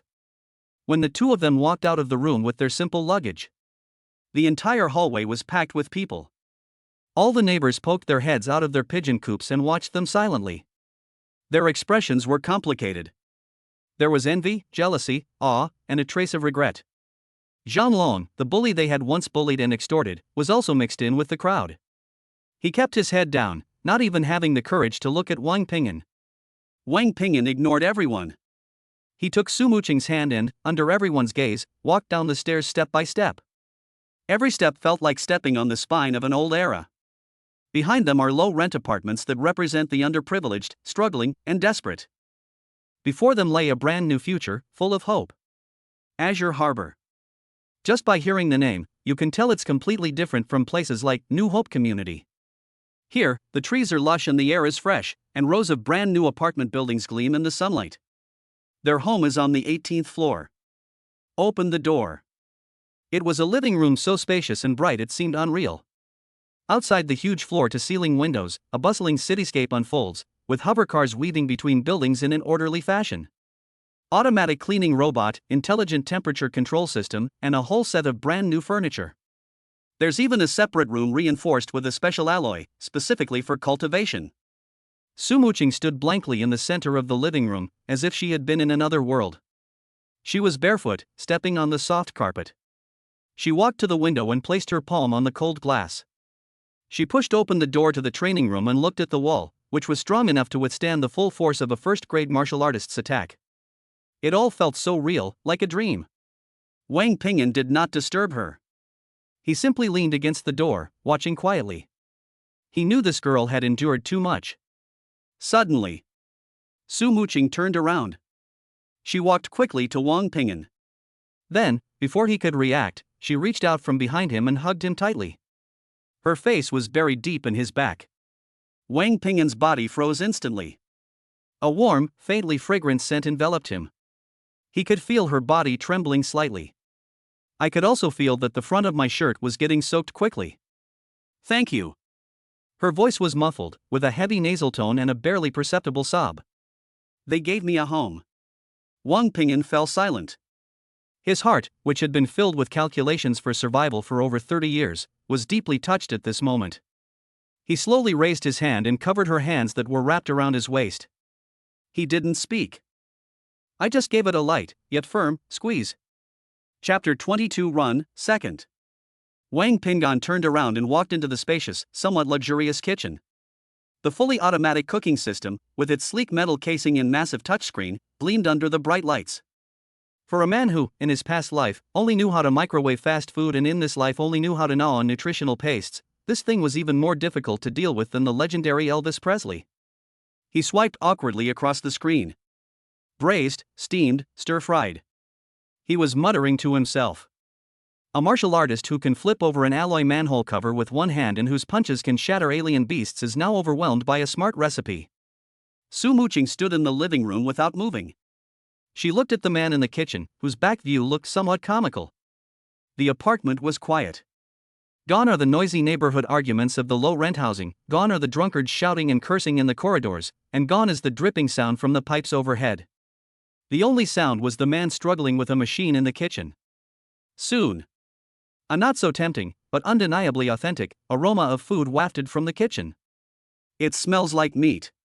The flavor resulting from the mixing of certain seasonings and the stimulation of high temperatures. This fragrance dispelled the last trace of unfamiliar and cold metallic scent in the new home, bringing with it something Su Muqing had only ever smelled in the depths of her childhood memories. The taste of home. As she looked at that figure from behind, her nose tingled and her eyes instantly welled up with tears. Dinner was set on the dining table in front of the floor-to-ceiling windows. A plate of rather plain-looking grilled meat, and 2 servings of vegetable salad made by an automatic cooking machine. Outside the window, the city lights never go out, and the river of light formed by the hovercars flows quietly through the steel jungle. Wang Pingyan placed a piece of the tenderest roasted meat into Su Muqing's bowl. "Eat it. We'll eat this every day from now on." His voice was calm. But like a pebble thrown into Su Muqing's heart, it created ripples that spread out in circles. She lowered her head and ate the meat in small bites. The meat smells delicious. She ate slowly and attentively, as if savoring some exquisite delicacy. The atmosphere was warm and peaceful.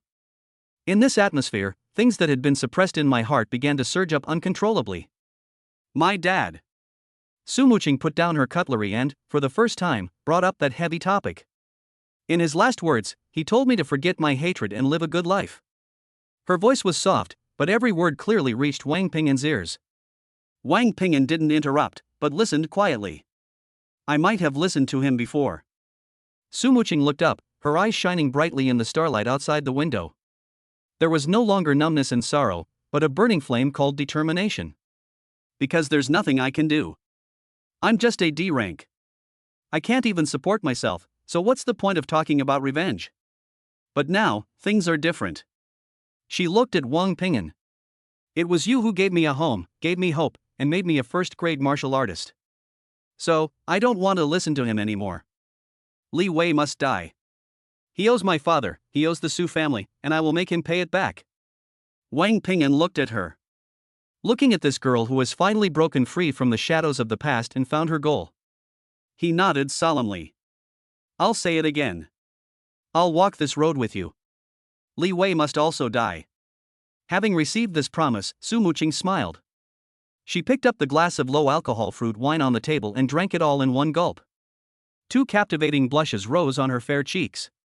She looked at the man in front of her. This husband in name only gave her a home to shelter her from the wind and rain, gave her hope within reach, and gave her the courage and support to face hatred head-on. The snow-capped mountain deep within her heart, frozen for 3 years, melted completely and dramatically tonight amidst the festive atmosphere and the catalysis of alcohol. Dinner is over. Wang Pingyan stood up and began clearing the table. He did these chores clumsily, but with the same seriousness. Just as he was holding the plate, preparing to put it into the automatic cleaning tank. A pair of soft arms gently, yet firmly, wrapped around his waist from behind. Wang Pingyan's body stiffened instantly.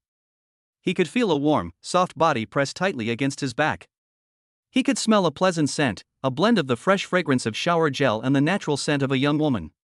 He could also feel 2 incredibly soft mounds pressing tightly against his back. Wang Pingyan.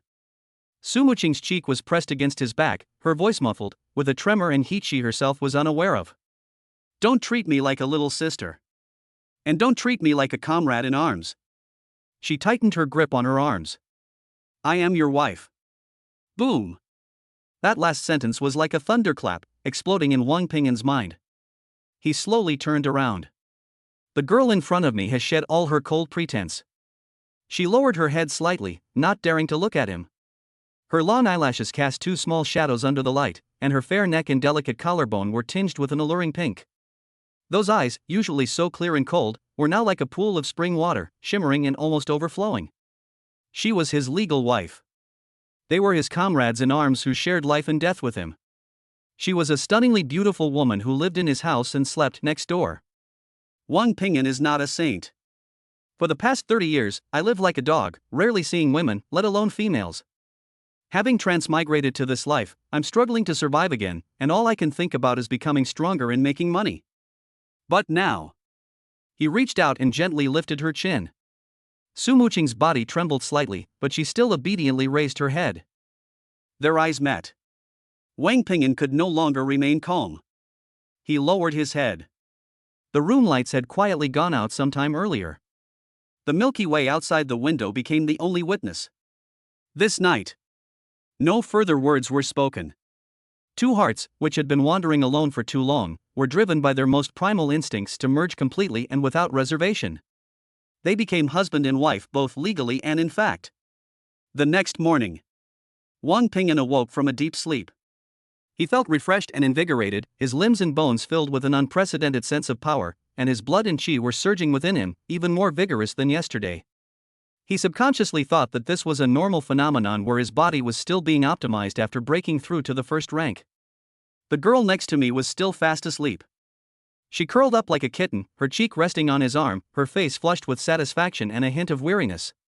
Her long eyelashes hung quietly, and her breathing was even and deep. Wang Ping'an's heart softened for no apparent reason. He carefully tried to pull his arm out, preparing to get up and cultivate. Just then, the system's voice boomed in his mind. Detection indicates that the host and their spouse have achieved perfect harmony. The second phase of the many children, many blessings system, the born aura, is officially activated. Nurturing aura, effect, repaying parents. The cultivation speed of the host and spouse is temporarily increased by 100%. Not pregnancy. Host's original cultivation talent x10, bottleneck weaken x10. Halo boost, cultivation speed x2. Not pregnant. Total, host's cultivation speed increased by 20 times. Bottleneck weakened by 10 times. Spouse's original cultivation talent x5, bottleneck reduced x5. Aura boost, cultivation speed x2. In total, spouse's cultivation speed increased tenfold. Bottlenecks reduced by fivefold. Host. My dear host. We've struck gold. We're about to ascend to the heavens. The system's voice was so excited it cracked. Wang Ping'an, on the other hand, remained completely stunned on the bed. 20 times the cultivation speed. This is beyond just riding a rocket. This is like having a warp drive strapped directly to its back. Chapter 23, The Monster at 20 times the speed. 20 times. What is the concept? While others might spend 20 days painstakingly cultivating, he accomplished it in just one day. While others may be stuck at a bottleneck for years, he might get through it in the time it takes to take a nap. This is no longer like riding a rocket. This is like having a warp drive strapped directly to the back of your car, flooring the gas pedal, and heading straight for the end of the universe. Host. My dear host. We've struck gold. We're about to reach the heavens. The system's voice was so excited it cracked. After the initial euphoria, Wang Ping'an quickly calmed down. He glanced at Su Muqing beside him. The girl's face still had a satisfied blush and a faint trace of fatigue as she slept soundly, completely unaware of her surroundings. Wang Ping'an gently pulled his arm out from under Su Muqing's neck, the movement so gentle that it made no sound. He dressed and went into the private meditation room. Sit cross-legged. The moment he began to circulate the mysterious origin technique, he truly realized just how terrifying a cultivation speed of 20 times was. The energy between heaven and earth seemed to transform into a tangible torrent, frantically pouring into his body. The qi and blood in the meridians surge and roar violently, like boiling water. It only took a few breaths. The total amount of qi and blood in his body, which had just reached the initial stage of the first rank, began to rise at a visible speed. This rate of improvement is simply astonishing. An hour later, Su Muqing slowly woke up. She stretched and felt an unprecedented surge of energy, all the fatigue from the previous night vanished. The blood and qi in my body are much more active than yesterday, and they are circulating much more smoothly. Is dual cultivation really that effective? Her pretty face flushed, and she muttered something under her breath, but her heart was filled with sweetness. She walked out of the bedroom and saw that the door to the cultivation room was tightly closed. This man is always so hardworking. A warm feeling welled up in Su Muqing's heart. Instead of disturbing them, she opened her personal terminal and began frantically searching for a name on the starnet. Li Wei. When Wang Ping'an finished his cultivation and walked out of the cultivation room, this was the scene he saw. Su Muqing sat on the sofa, a holographic screen floating in front of her, covered with information about Li Wei. The shyness and tenderness of the previous night were gone from her face. Instead, there was a murderous intent as solid as frost. Wang Ping'an, come and see. When she saw Wang Ping'an come out, she immediately waved to him. I found out. Li Wei is now the captain of the 3rd Battalion of the 17th Garrison of the City Defense Army. This is his publicly available resume, which shows numerous military achievements and an excellent reputation among the public and the military. This is his home address. He has a wife and a 6-year-old daughter. Su Muqing's voice was devoid of any warmth. This is the prestigious private school his daughter attends, and his wife picks her up from school every day. Wang Ping'an's brow twitched almost imperceptibly. He walked over and sat down next to Su Muqing. What you up to? Kidnap his wife and daughters to force him out. Su Muqing's answer was resolute. Her eyes burned with the flames of revenge, a hatred so intense it was almost tangible. This is the fastest and most effective way. Wang Ping'an fell silent. He did not immediately refute. He knew that Su Muqing was driven by immense hatred at this moment, and any rational persuasion might be taken as retreat by her. And then, he asked calmly. What happens after we force him out? Su Muqing was stunned for a moment. Kill him. He won't give us a chance to launch a sneak attack. Wang Ping'an shook his head, swiped his finger across the screen, and brought up another document. A detailed introduction to the Galactic Federation's martial arts strength system. Look here. His finger landed on the 3rd-rank Torso Warrior column. The highest level of tempering for the 4 limbs and bones has a maximum energy and blood limit of 500 calories. The 2nd-grade tempering of the torso bones has a maximum blood and chi limit of 1,500 calories. 3rd-grade individuals are tempered in the most important and strongest part of their bodies, their skulls. Their blood and energy levels start at a minimum of 1,500 calories, and can even reach 6,000 calories at their peak. Wang Ping'an's voice was calm, yet it was like a bucket of cold water poured over Su Muqing's head. Right now, we only have a little over 100 calories of energy and blood. The gap between us and him is not 1 or 2 times, but more than 10 or even dozens of times. Do you understand what this means? This isn't like throwing an egg against a rock, it's like trying to smash a meteorite with an egg. If we charge at him, he won't even need to use any martial arts techniques, just his aura alone will be enough to inflict internal injuries on us. Su Muqing's face gradually turned pale. The cold data on the screen and Wang Ping'an's calm and ruthless analysis quickly cooled the fervor of revenge in her heart. Yes. The gap is too big. So big that it's despairing. Then, what do we do? Her voice trembled slightly, revealing a hint of helplessness. Are we just going to keep waiting like this? No. Wang Ping'an turned off the light screen and turned to look into her eyes. We won't wait. Let's go after them. If Li Wei is at the 3rd rank, then we'll cultivate to the 4th or 5th rank. His chi and blood have several thousand calories, while we cultivate to tens of thousands, even hundreds of thousands of calories. He has accumulated numerous military achievements, so let's go and kill even more strange beasts than he has killed, and achieve even greater merits than him. Wang Ping'an said, word by word. What we want is not revenge that leads to our mutual destruction, but to utterly crush him in his most prized area. We want him to kneel before you, to repent and beg for forgiveness for what he did back then. Su Muqing was inspired by the strong confidence and determination in Wang Ping'an's words, and the flame that had dimmed was rekindled. Yes. You're right. So what should we do now? She asked eagerly. Using war to sustain war. Wang Ping'an uttered 4 words. We lack money, resources, and more advanced techniques and martial arts skills. Therefore, we must go to the wilderness. Go hunt down those high-value exotic beasts, and use their corpses to pave our path to the top. Wang Ping'an opened another website. That was the Martial Artists' Home Forum, the largest martial arts exchange platform in the Galactic Federation. He entered several keywords into the filter bar. E-level exotic beast, high returns, suitable for speed-type martial artists. Soon. A series of information feeds refreshed.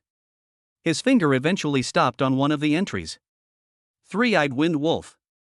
A social beast, mid-level E rank, known for its speed and teamwork. Its beast core is the main ingredient for making Swift Wind Potion, and the market price is as high as 2,000 credits per core. Wang Ping'an showed the information to Su Muqing. That's it.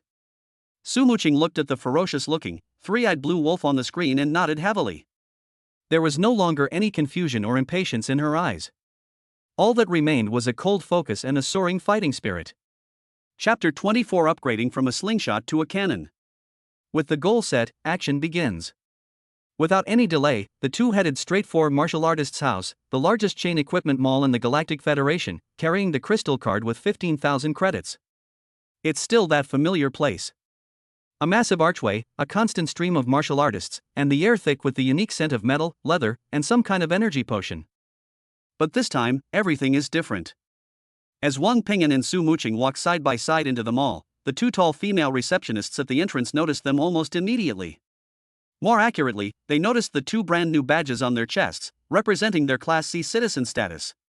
Welcome to the House of Martial Artists. The two female receptionists immediately bowed, their faces bearing professional yet genuinely sweet smiles. Some aspiring martial artists and ordinary people who were strolling around also cast glances at them with a mixture of envy and awe. A first-grade warrior. Wherever you are, this is a sign that you have escaped the bottom class and truly stepped into the middle class. It means adult. Wang Ping'an was unaffected by these changes, having lived two lives. He had seen all sorts of things. Su Muqing felt a little uncomfortable. She subconsciously moved closer to Wang Ping'an and grabbed the hem of his clothes with her small hand. Wang Ping'an didn't say anything, but naturally covered the back of her hand with his own, enveloping her slightly cool little hand in his palm. Su Muqing relaxed and followed his footsteps into the depths of the mall. Their goal is clear. Weapons area. Oh my, aren't these, you two gentlemen? A slick, slightly shrill voice came from behind a nearby counter. Wang Ping'an paused in his steps. He turned his head and saw a familiar figure. It was the same shop assistant who said last time that they were poor bastards who came to broaden their horizons. At that moment, the shop assistant scrambled out from behind the counter, his face plastered with a fawning, almost distorted smile that nearly slit his small eyes. He ran quickly to the two of them and bowed deeply at a 90-degree angle, his waist bent lower than a shrimp. My lords! My lords! What brings you here? Oh, please come in, please come in. I was blind and didn't recognize your greatness. Last time. I was very negligent last time. Please forgive me, you two gentlemen, for your magnanimity. A fine layer of cold sweat had already appeared on his forehead. He saw it. He saw the two Class C citizen badges clearly. He also sensed the faint yet powerful fluctuations of energy emanating from the two individuals, which made his legs feel weak. A first-grade warrior. It's only been a few days? He knew he had messed with the wrong person. If they pursued the matter, he would lose his job, and even his life, today. The surrounding guests were drawn to the commotion and cast curious glances their way. Looking at the clerk who had been arrogant at first but became obsequious, Su Muqing felt a surge of indescribable pleasure. But Wang Ping'an completely ignored the shop assistant. He didn't even have a single extra expression. He simply took Su Muqing's hand and walked straight past the shop assistant who was still bowing. Ignore. It is the highest form of contempt.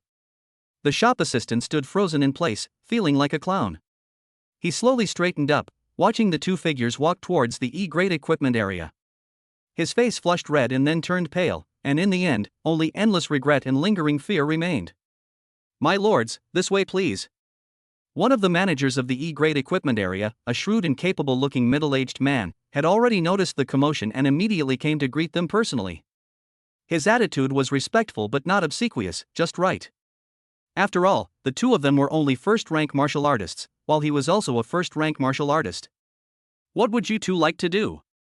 We've just received a new batch of goods, and the quality is absolutely top-notch. A sword, a heavy battle sword, Wang Ping'an said directly. There's also a pair of short blades, the speed type, Su Muqing added. Okay, please follow me. The middle-aged manager led them to rows of weapon racks that gleamed with a cold metallic light. The weapons here, in terms of both design and material, are far superior to the junk found in the F-level area. Each piece exudes a faint energy fluctuation. Look at this black scale battle sword, it's our best-selling item. It's a low-grade E-rank sword, the blade is made primarily of black ironwood, mixed with deep-sea iron essence, weighs 120 kilograms, and the back of the blade is covered with 36 pieces of black scale iron armor, which not only increases the weight of the slash but also allows it to parry attacks. It's most suitable for a strength-type martial artist like you. The person in charge pointed to a black, imposing battle sword and introduced it. The blade is wide and its edge gleams with a ghostly light. Just looking at it gives one a sense of invincible pressure. Wang Ping'an stepped forward and gripped the hilt of the knife with one hand. It feels extremely heavy when you hold it. He just waved it casually. Call. The heavy blade sliced through the air with a low whistling sound. A powerful sense of strength traveled from the hilt of the knife to his arm and then to his entire body. It's very easy to use. I'll take it, Wang Ping'an said without hesitation. All right. The person in charge's smile widened. Take a look at this pair of feather blades. They are E-grade low-quality blades, made from the feathers and bones of the windbird mixed with mithril. They are light and tough, and the blades have a miniature blood circulation array that can minimize air resistance and maximize speed. They are most suitable for speed-type powerhouses like Ms. Su. They were a pair of elegantly designed short blades, with slender blades that resembled two silver feathers. Su Muqing reached out and picked it up, only to feel a lightness in her hand. The double blades seemed weightless. She could feel that as long as she had a thought, her blood and chi could flow smoothly from the hilt to the blade. I want this too. No problem. The price, Wang Ping'an asked. Black scale battle blade, 3,500 credits. Feather edge twin blades, 3,200 credits. The price is not cheap. But Wang Ping'an didn't even flinch. 2 more sets of E-level standard Hunter series combat suits. Okay. The person in charge quickly retrieved 2 neatly folded black combat uniforms. The Hunter series uses multi-layered composite materials and has a built-in micro-blood circulation assist system that can increase blood recovery speed by 15%. The key areas of the chest and back also have a flexible damage absorption layer that can withstand a full-force blow from a near martial artist at the peak. 1 set costs 2,500 credits. Wang Ping'an, check, please. Total, 3,500 plus 3,200 plus 2,500 times 2 is equal to 11,700 credits. More than 10,000 credits, gone just like that. Su Muqing felt a pang of heartache as she looked at the balance on her personal terminal, which had shrunk considerably in an instant. Wang Ping'an, however, did not take it seriously. Money only has meaning when it is spent and transformed into strength. The two changed into brand new combat uniforms, slung their new weapons on their backs, and turned to leave under the envious gazes of everyone in Zone F of the mall. On the road, Wang Ping'an opened his personal terminal and connected with Hu Biao. Brother Wang. Brother Wang. You were looking for me. On the other end of the communicator came Hu Biao's excited, slightly distorted voice. Three-eyed wind wolf, I need a reliable hunting ground, and the wolf pack size cannot be small, Wang Ping'an said bluntly. Brother Wang, you've come to the right person. Hu Biao lowered his voice, which was tinged with mystery. Those hunting grounds that the authorities have announced are so bad that the wolves have been killed to the point of being protected animals. Going there would be a waste of time. I know a place, in the rocky Gobi Desert west of the city, that's one of the lairs of the three-eyed wind wolves. But the terrain there is complicated and the signal is bad, so very few regular martial arts teams go there. Send me the coordinates. All right. Brother Wang, please wait a moment. Soon, a detailed map and coordinates were sent to Wang Ping'an's terminal. Brother Wang, there's something else I need to remind you of. Hu Biao's voice became more serious. Explain. That Gobi Desert has been rather unsafe lately. A group called the Sharp Blade Mercenary Group has taken over that area. They're a bunch of desperados, ruthless and vicious, specializing in robbing newcomers of their prey and equipment. If you two run into them, be very careful. The Sharp Blade Mercenary Group? Wang Ping'an repeated the name. Yes, the leader is a one-eyed man with the strength of a mid-stage first-grade expert. He also has 4 or 5 brothers under him who are at the early stage of the first-grade expert. They are all ruthless characters. New. Wang Ping'an hung up the call. Su Muqing heard everything clearly and a hint of worry appeared on her face. How about we go somewhere else? No need. Wang Ping'an shook his head. Where there are the most prey, there are also the most jackals. That's the rule. We're not going on a picnic. They're going to risk their lives. Su Muqing stopped talking. She understood. Back to our new home in Azure Harbor. The two immediately entered the independent training room, which was reinforced with a special alloy. Bang! The alloy door to the training room slammed shut. Wang Ping'an unsheathed the black scale battle sword from his back. He gripped the knife with both hands, assuming a slashing stance, and began to frantically channel his internal energy into the blade. Buzz! The jet black blade glowed with a faint red light. Drink! He let out a low shout and slashed forward with his sword. There are no fancy moves, just the purest power. Boom! A deep, muffled thud echoed in the closed training room. A visible white shockwave erupted from the tip of the blade and slammed violently into the alloy wall opposite. The wall trembled violently, groaning under the strain. On the wall, which was strong enough to withstand the full force attack of a first-grade martial artist, a clear white mark, half a meter long, was left. Su Muqing watched with her heart pounding. This strike was more than 3 times more powerful than when I used the tattered dagger before. Before she could recover from the shock, a flash of silver light suddenly appeared behind Wang Ping'an. It's Su Muqing. She moved too. Her figure left after images in the training room, so fast that it was almost impossible to catch with the naked eye. The twin blades in his hands, known as feather edge, transformed into 2 silver whirlwinds, each swing leaving a series of sharp, piercing sounds in the air. Speed. Extreme speed. If Wang Ping'an is an unstoppable heavy chariot, then she is the most deadly ghost assassin. For a long time, the two stopped at the same time. The meditation room was completely silent. Wang Ping'an looked at the deep knife mark on the wall, then at Su Muqing beside him, who was covered in sweat, her cheeks flushed, but her eyes were surprisingly bright. Their combat effectiveness has undergone a dramatic transformation after they put on this equipment. Wang Ping'an slowly exhaled a breath of stale air. We'll set off tomorrow. Chapter 25: The Hunt of the Wind Wolf. The next day, a rented Land Rover high-speed hovercraft roared across the rugged terrain, kicking up clouds of dust. The car body creaked and groaned as it violently jolted, but the interior remained remarkably stable. Wang Ping'an was steering the wheel, and his personal terminal displayed a 3D map sent by Hu Biao, with a red dot flashing continuously on it. Azure Harbor is more than 300 kilometers away from the rocky Gobi Desert to the west of the city. The further away from the city walls you are from, the fewer traces of civilization you find. Skyscrapers have turned into ruins, and smooth roads have been replaced by cracked earth. The air was filled with a strange smell that was a mixture of blood and decay. Su Muqing sat in the passenger seat, her hands tightly gripping the feather blade short blade on her leg. This was her first time riding in such a professional off-road vehicle, venturing deep into such a desolate area. The wind howled outside the car windows, and the sand and gravel it whipped up pounded against the armored shell, making visibility extremely low. Everything here is filled with primal, wild danger. How much further? She asked, breaking the silence in the car. Almost. Wang Ping'an's answer was concise and clear. His attention was highly focused as he constantly compared the map with the terrain outside the window. This place was even worse than he had imagined. After driving for about half an hour, the off-road vehicle stopped behind a huge group of rock pillars. The two got out of the car. Woo! The wind rushed into my ears, making it almost impossible for me to stand. It's in the stone forest about 3 kilometers ahead.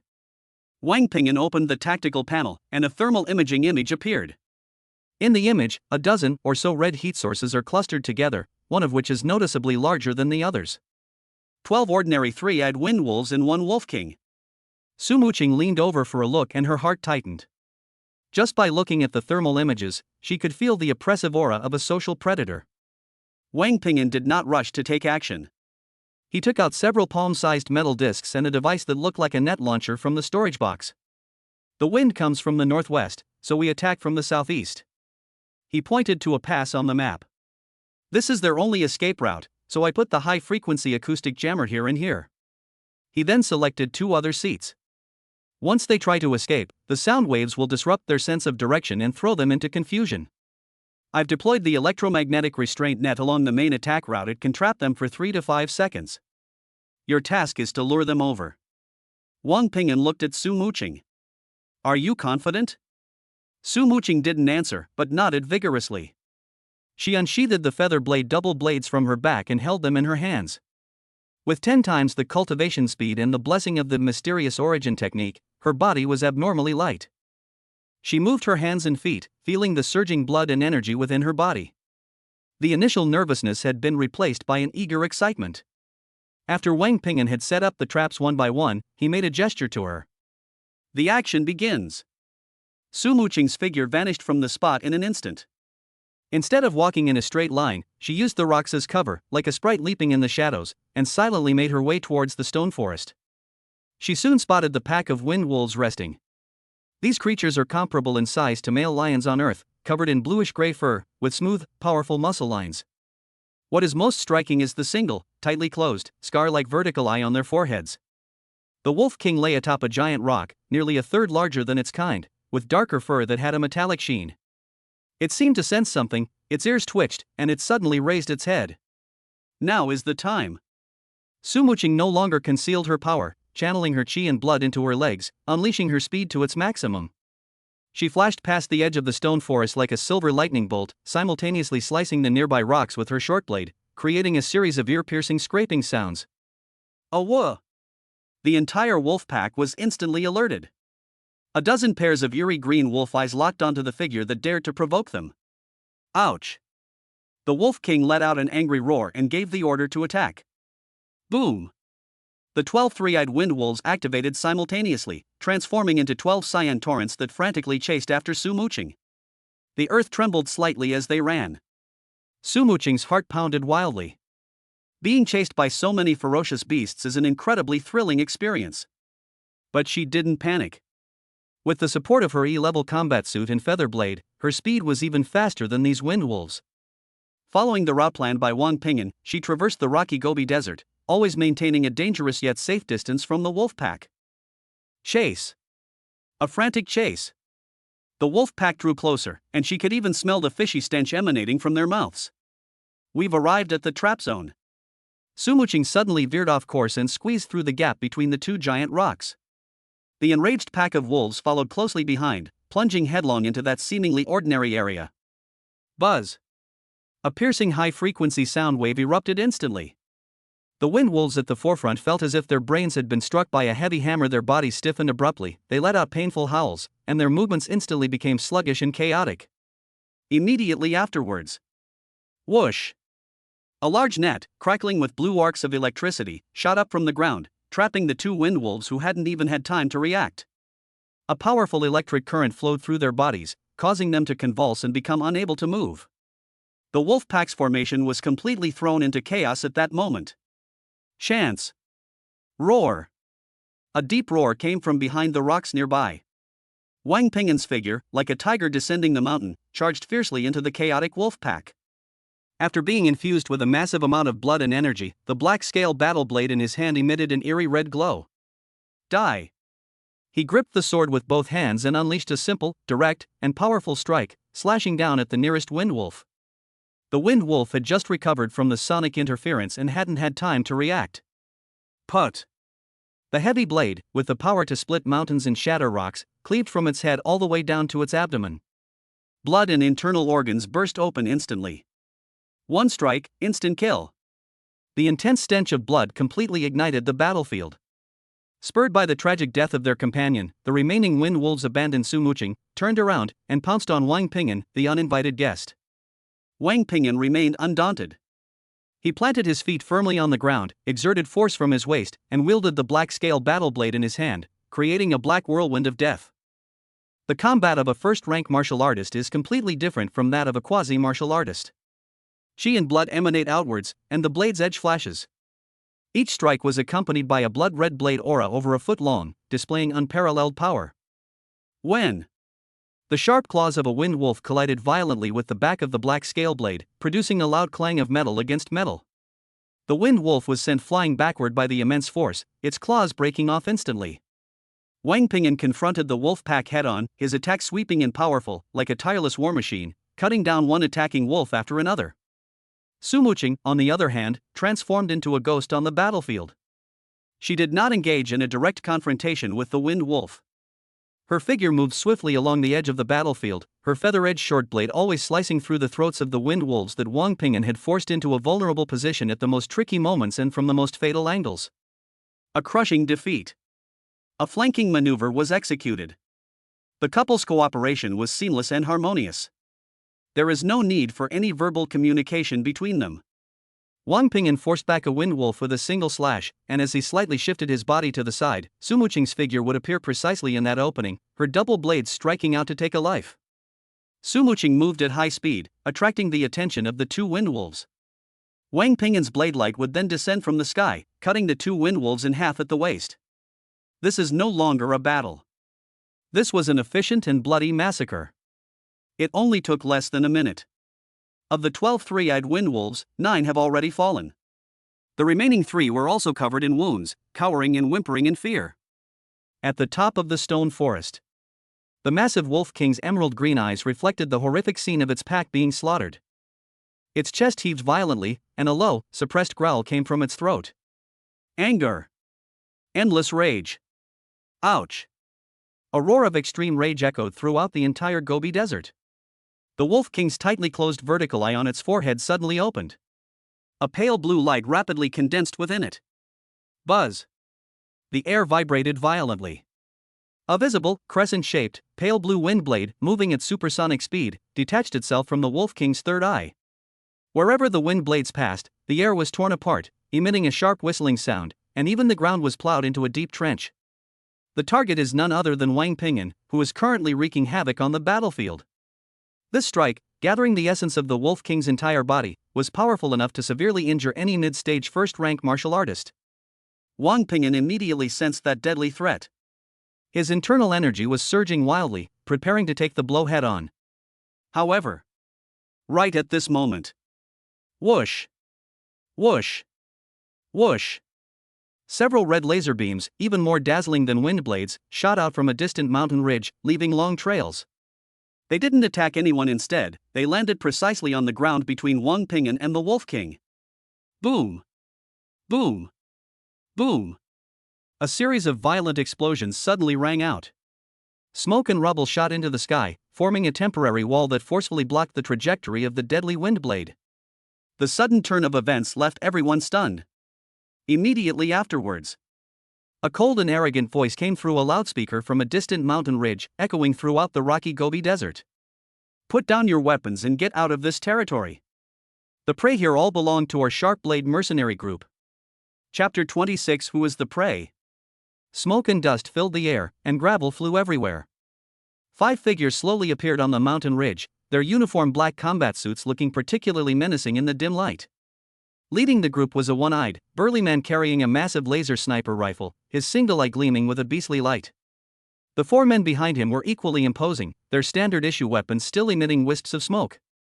All 5 of them were first-rank martial artists.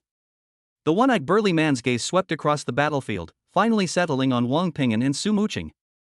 When he saw the brand-new C-grade badges on their chests, his single eye revealed undisguised contempt and greed. 2 newly promoted rookies? His voice came through the loudspeaker, carrying a condescending arrogance. You're lucky. Leave your belongings and equipment here, then get out of here, and I'll spare your lives. These words were like ice water poured over her head, making Su Muqing, who had just been fighting a bloody battle, tremble all over. This is not extortion by thugs. This is the most blatant robbery among martial artists. He's 100 times worse than someone like Zhonglong. A surge of anger welled up from the depths of her heart and rushed to the top of her head, causing her blood to rush through her veins. She gripped the pair of feather-edged short blades tightly in her backhand, the sharp blades making a slight hum as they sliced through the air. Wang Ping'an, however, made a move. He reached out and gently pressed on Su Muqing's arm as she was about to raise it, stopping her from acting impulsively. He didn't even look back at the 5 people on the ridge. His full attention remained focused on the Wolf King, which had become even more ferocious due to the interruption of its attack. He calmly spoke to Su Muqing beside him. A swift and decisive victory. Don't let some flies disturb our meal. The words weren't amplified, so the voice wasn't loud, but they were clearly heard by everyone amidst the howling wind. The one-eyed man's contempt on the ridge froze instantly, then turned into fury. Fly? How dare a newly promoted kid call them flies? Court death. The one-eyed dragon roared and raised his hand to strike. Cripple them. His 4 men immediately rushed down the ridge like cheetahs, flanking Wang Ping'an and Su Muqing from 4 different directions. The auras of 4 first-rank martial artists intertwined to form a large net, surging forth. Su Muqing's blood and chi were completely boiling. The battle erupted instantly. However, what happened next was completely beyond the expectations of everyone in the Sharp Blade mercenary group. Facing enemies attacking from 4 directions, Wang Ping'an didn't even lift an eyelid. He moved. The target was not those 4 mercenaries. Instead, it was the Wolf King who had regained its strength, and whose third eye was shining with a blue light once again. Roar! The ground beneath Wang Pingin's feet suddenly trembled, and he charged forward like a cannonball, advancing instead of retreating, to meet the Wolf King head-on. The black scale battle blade in his hand brought with it a heavy gust of wind. Arrogant! A mercenary who was flanking from the left saw this scene and grinned maliciously. In his view, Wang Pingin was so frightened that he completely gave up on defense. The alloy longsword in his hand, infused with his vital energy, transformed into a cold light, piercing straight towards Wang Pingin's back. But just as the tip of his sword was about to touch Wang Pingin's combat uniform, buzz! An invisible, violent shockwave exploded outwards from Wang Pingin's center. That's not a technique. That was merely a natural shock to the blood and chi that occurred when Wang Pingin pushed his internal energy and blood to their limit. What? The mercenary felt as if his long sword had pierced an invisible wall, and a tremendous force rebounded from the blade. He felt a sharp pain in his hand, almost dropping his sword, and was jolted backward. Mercenaries from the other three directions encountered the same situation. Their attacks, which they were so proud of, couldn't even get within half a meter of Wang Pingin. They could only watch helplessly as the newcomer, whom they considered their prize, collided violently with the ferocious Wolf King. Boom! The black scale battle blade clashed head-on with the Wolf King's claws, which were sharp enough to tear through steel. The deafening clang of metal against metal was so loud it made people's eardrums ache. The man and the wolf retreated simultaneously. But just as Wang Pingin retreated, another figure moved. It's Su Muqing. If Wang Pingin was a heavy tank crushing everything in its path, then Su Muqing at this moment was the grim reaper of the night, reaping lives. With the terrifying amplification of 10 times the cultivation speed, the D-level Xian Yuan technique had accelerated her speed to an unbelievable level. After all, how many of those who come out to hunt have family backgrounds? They only cultivate the most basic E-grade low-level martial arts techniques of the Federation. Don't underestimate Wang Pingin and his wife just because they've only recently become first-grade martial artists. With the boost from the D-grade superior cultivation technique, Xian Yuan Ju, they could probably overpower a first-grade mid-stage martial artist who's cultivating an E-grade inferior technique. To the members of the Sharp Blade mercenary group, her figure merely flickered slightly, leaving a faint afterimage in place. The mercenary who attacked Wang Pingin from the left and was just knocked back hadn't regained his footing yet. A flash of silver light disappeared at his neck. He didn't even feel any pain. He subconsciously reached out and touched his neck, feeling a warm and sticky sensation on his fingertips. He looked down and saw his hands covered in blood. He opened his mouth as if to shout something, but only managed a hissing sound. Vitality recedes like the tide. He clutched his neck, his face filled with disbelief, and collapsed heavily to the ground. He never saw what that silver light was until he died. Third brother. Another mercenary witnessed his companion's gruesome death and his eyes widened in horror. He abandoned Wang Pingin and turned to rush towards Su Muqing. You bitch! I'll kill you! However, he only lunged forward 2 steps. A ghostly figure appeared without warning behind him. It's Su Muqing. The twin blades in her hands, known as feather edge, moved silently, like the fangs of a viper. Put! This time, it's the heart. The mercenary's roar abruptly ceased, his body frozen in place, looking down at the 2 blade tips protruding from his chest, his eyes filled with bewilderment and despair. Destroy with overwhelming force. The remaining 2 mercenaries were completely gripped by fear. Monster! These 2 newcomers are not newcomers at all, they are 2 complete monsters. They no longer had the courage to fight and turned to run away. But compared to Su Muqing, their pace was as slow as taking a stroll. 2 more flashes of silver light appeared. 2 fine heads shot into the sky. Blood stained the sands of the Gobi Desert. From the outbreak of the battle to the beheading of 4 first-rank martial artists, the whole process took less than a minute. Clean and efficient. Ruthless and merciless. On the mountain ridge, the one-eyed man, who had been holding a laser sniper rifle ready to provide support at any time, was completely dumbfounded. He stared blankly at his 4 men lying in pools of blood, then at the silver figure reaping lives on the battlefield as if strolling leisurely, his mind a complete blank. How so? Those 2 were clearly just newly promoted first-grade martial artists. Why is he so strong? And in that moment of distraction, in the center of the battlefield, the battle between Wang Pingin and the Wolf King also came to a conclusion. Ah! The Wolf King let out a mournful cry of resentment. Its third eye had completely lost its light. Its chest was ripped open by the black scale battle blade, leaving a deep, bone-revealing wound. Wang Ping'an remained expressionless as he lunged forward and, with a final, clean strike, severed its head. Warm wolf blood splattered all over him. He shook the blood off his knife and slowly turned to look at the ridge. The one-eyed dragon met Wang Ping'an's calm eyes. A chill ran from the soles of his feet straight up to the top of his head. He shuddered, snapping out of his utter shock. Escape! That was the only thought in his mind. He threw away the heavy sniper rifle in his hand, pushed his blood and chi to the limit, and turned to flee frantically to the other side of the ridge. He didn't even dare to utter a single harsh word. He only regretted not having two more legs. Wang Ping'an watched the fleeing figure in a panic, but didn't even chase after it. He simply raised the black scale battle sword in his hand. The 120-kilogram heavy sword felt as light as a feather in his hands. His arm muscles bulged, and he exerted force from his waist and abdomen, his body like a fully drawn bow. Go! He muttered something under his breath and suddenly swung his arm. Buzz! The black scale battle blade flew out of his hand, transforming into a spinning black lightning bolt that tore through the air with a sharp whistling sound. The one-eyed man, who was fleeing for his life, heard a deadly whooshing sound behind him. He was terrified and desperately tried to dodge to the side. But it was too fast.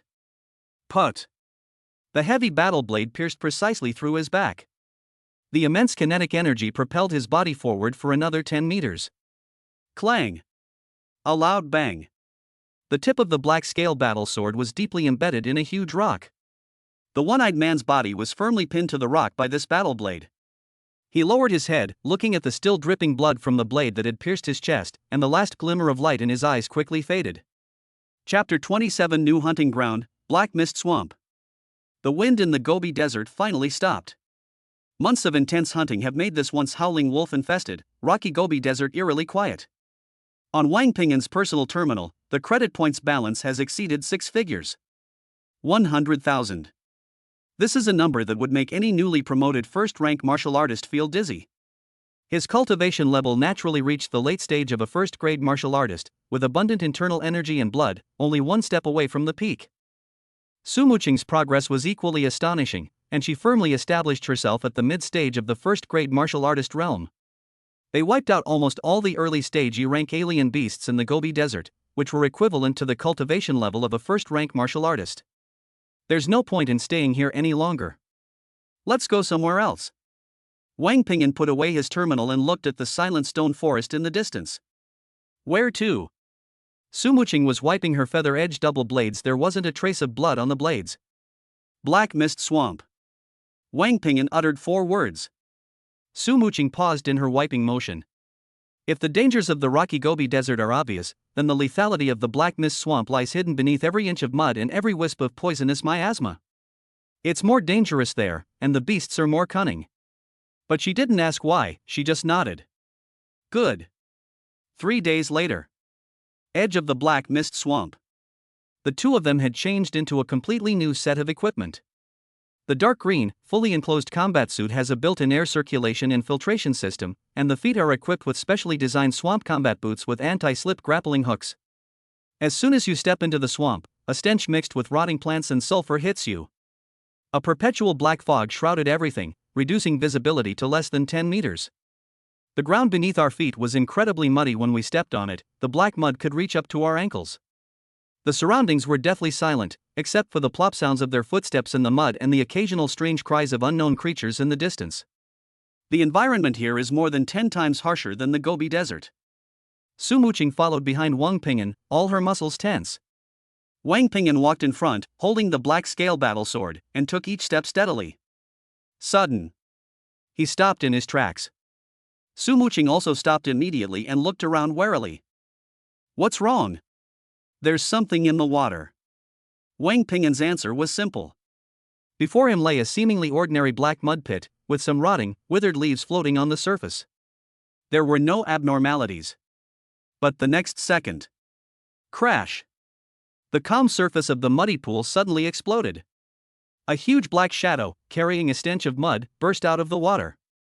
It was a giant crocodile over 5 meters long, its entire body covered in thick, muddy-colored scales, and its murky eyes were filled with savagery. Mid-level E-rank alien beast, mud swamp velociraptor. Its speed was astonishing, its gaping maw opened wide, its sharp teeth gleaming coldly, and it bit directly at Wang Ping'an's head. Sneak attack. A deadly sneak attack. Faced with this sudden attack, Wang Ping'an did not retreat. He took a step forward, and the mud under his feet splashed everywhere. Drink! He lowered his waist and stood up, gripping the black scale battle blade tightly with both hands. From bottom to top, he used the broad back of the blade to fiercely slash at that huge mouth. No blade was used. What he wanted wasn't to kill, but to block. Clang! A deep, muffled roar echoed through the swamp. The back of the black scale battle sword collided squarely with the jaws of the velociraptor. Wang Ping'an felt a tremendous force coming from the blade, his arms went numb, and the ground beneath his feet sank a little deeper. The raptor, struck by this unreasonable force, had its head thrown high into the air, its massive body losing its balance and tumbling backward before crashing heavily back into the mud. A torrent of mud splattered up. In that very instant. At the same moment that Wang Ping'an blocked the attack head-on, drawing the velociraptor's full attention. A silver figure moved. Su Muqing's movements were not affected by the muddy ground. Like a swallow gliding on ice, she flashed and appeared behind the crocodile's rolling body. That position is precisely the side of its head, where its defenses are weakest. The feathered short blade in her hand made no sound. Put! The sharp tip of the knife pierced deeply into the gap between the raptor's huge eyeball and eye socket with unparalleled precision. It went straight down to the handle. Ouch! A blood-curdling scream erupted from the raptor's mouth. Its massive body rolled and struggled wildly in the mud, stirring up the entire mud pool. But it was all in vain. The brain was pierced, and its vitality was rapidly fading away. A few seconds later, its twitching movements became smaller and smaller until it finally stopped moving completely. A huge corpse floated silently on the muddy ground stained with blood. Wang Ping'an pulled his feet out of the mud and walked to the edge of the mud pit. Su Muqing also jumped down from the crocodile's head and shook the blood off her short blade. The two looked at each other and said nothing. Cooperate. So perfect that no words were needed to coordinate. From the start of the attack to the end of the battle, the entire process took no more than 10 seconds. The next 2 weeks, the two transformed into highly efficient hunting machines in the Black Mist Swamp. Wang Ping'an was like a bulldozer, responsible for all the frontal attacks, blocking, and defense breaches. No cunning beast can hide from his absolute power and meticulous perception. Su Muqing transforms into the deadliest shadow, always appearing in the most crucial position to deliver a fatal blow to the enemy with the most precise attack. Assembly line-like operation. Hunt, break down materials, and search for the next target. Their wealth is accumulating rapidly, and their power is growing at an astonishing pace. That night, the two lit a campfire in a cave on higher ground. The flames dispelled the damp chill and darkness of the swamp. With the support of massive resources and an astonishing tenfold cultivation speed, Su Muqing's cultivation finally broke through the bottleneck and officially entered the late stage of a first-grade martial artist. She felt her internal energy and blood were several times stronger than before, but there wasn't much joy on her face. She looked at Wang Ping'an, who was processing animal hides across from her, and remained silent for a long time before finally speaking. Safety. Wang Ping'an did not look up. Is our cultivation speed too fast? Her voice carried an emotion that she herself couldn't quite discern. It was shock, confusion, and even a hint of unease. That's completely illogical. Even a genius with a Federation A-level talent could not possess such a terrifying cultivation speed. It's only been a few months? They went from being two ordinary people with D-level talent to two martial artists at the late stage of the first rank. If this were told to others, who would believe it? Wang Ping'an stopped processing the animal hide. He looked up at the beautiful face across the campfire, which appeared somewhat unreal in the firelight. He knew this problem would come sooner or later. He had prepared his explanation long ago. Muqing, have you ever heard of gene resonance? Genetic resonance? Su Muqing was stunned. This is a very obscure biological term. Yes. Wang Ping'an's expression was serious, not like he was joking. It's an extremely rare phenomenon. When two people with highly matched gene sequences live together for a long time and achieve great harmony in their lives, there is a very low probability that their genes will be optimized. Our talents may not be as simple as just being D-rank. It's just that our bodies weren't fully developed before. And our union is like a key that unlocked the locks on each other. Su Muqing was somewhat bewildered. This sounds very mysterious. But it seems to be the only reasonable explanation. Seeing that she was still digesting the information, Wang Ping'an continued to add. Your father is a fourth-rank martial artist, so your genes inherently contain great potential. As for me. He paused, then said, half-jokingly. And I may also be a descendant of some powerful person, but I just don't know it myself. Su Muqing looked at her husband's sincere face. She chose to believe. Or rather, she was willing to believe it. She buried that trust, along with that secret, deep in her heart. I didn't ask any more questions. As they continued to push deeper into the swamp, the beasts they hunted became increasingly powerful, and the number of scavenger teams they encountered dwindled. One day, they heard a legend from a lone warrior who was fleeing in panic. No. Don't go any further. The martial artist had lost an arm, and his face was filled with the fear of surviving a near-death experience. A monster dwells in the heart of the swamp. The true king of the swamp. I saw it with my own eyes. The captain of the Iron Fist squad was torn to shreds in a single exchange. The Iron Fist team is quite famous in the scavenger community, and its leader is a top-tier expert. That monster is guarding a blood bodhi. It's a legendary item that can cleanse the blood and chi, and help martial artists break through their bottlenecks. After saying that, the martial artist ran away without looking back. Wang Ping'an and Su Muqing exchanged a glance. King of the Swamp. Blood bodhi. After this period of honing his skills, Wang Ping'an's cultivation level has reached the peak of the first rank. He could clearly feel that the barrier leading to a second-grade martial artist was incredibly strong. No matter how much he cultivated or how much he tried to break through, he could not shake it in the slightest. He knew he needed a catalyst. A powerful external force. Let's go and take a look. Wang Ping'an spoke. Good. Su Muqing's answer was as simple as ever. Without hesitation, the two changed direction and continued deeper into the legendary core area of the swamp. 2 days later, they stopped in front of a black body of water that reeked of foul odor. The black fog ahead was so thick it was almost impossible to disperse. Not far from their feet lay a mutilated corpse. The body was torn in two at the waist. His E-grade alloy armor was torn open with jagged gashes, as if it were made of paper, revealing the flesh inside. Wang Ping'an squatted down, not touching the corpse, but carefully examining the wounds on the armor. Laceration. A laceration caused purely by brute force. The thing that could tear E-grade alloy armor like that must have power that far exceeds the range of a first-grade martial artist. He stood up and turned his gaze to the desolate, black waters. It's inside. Su Muqing looked in the direction he was looking. In the middle of the water, there is a lonely little island, not very big, about the size of a basketball court.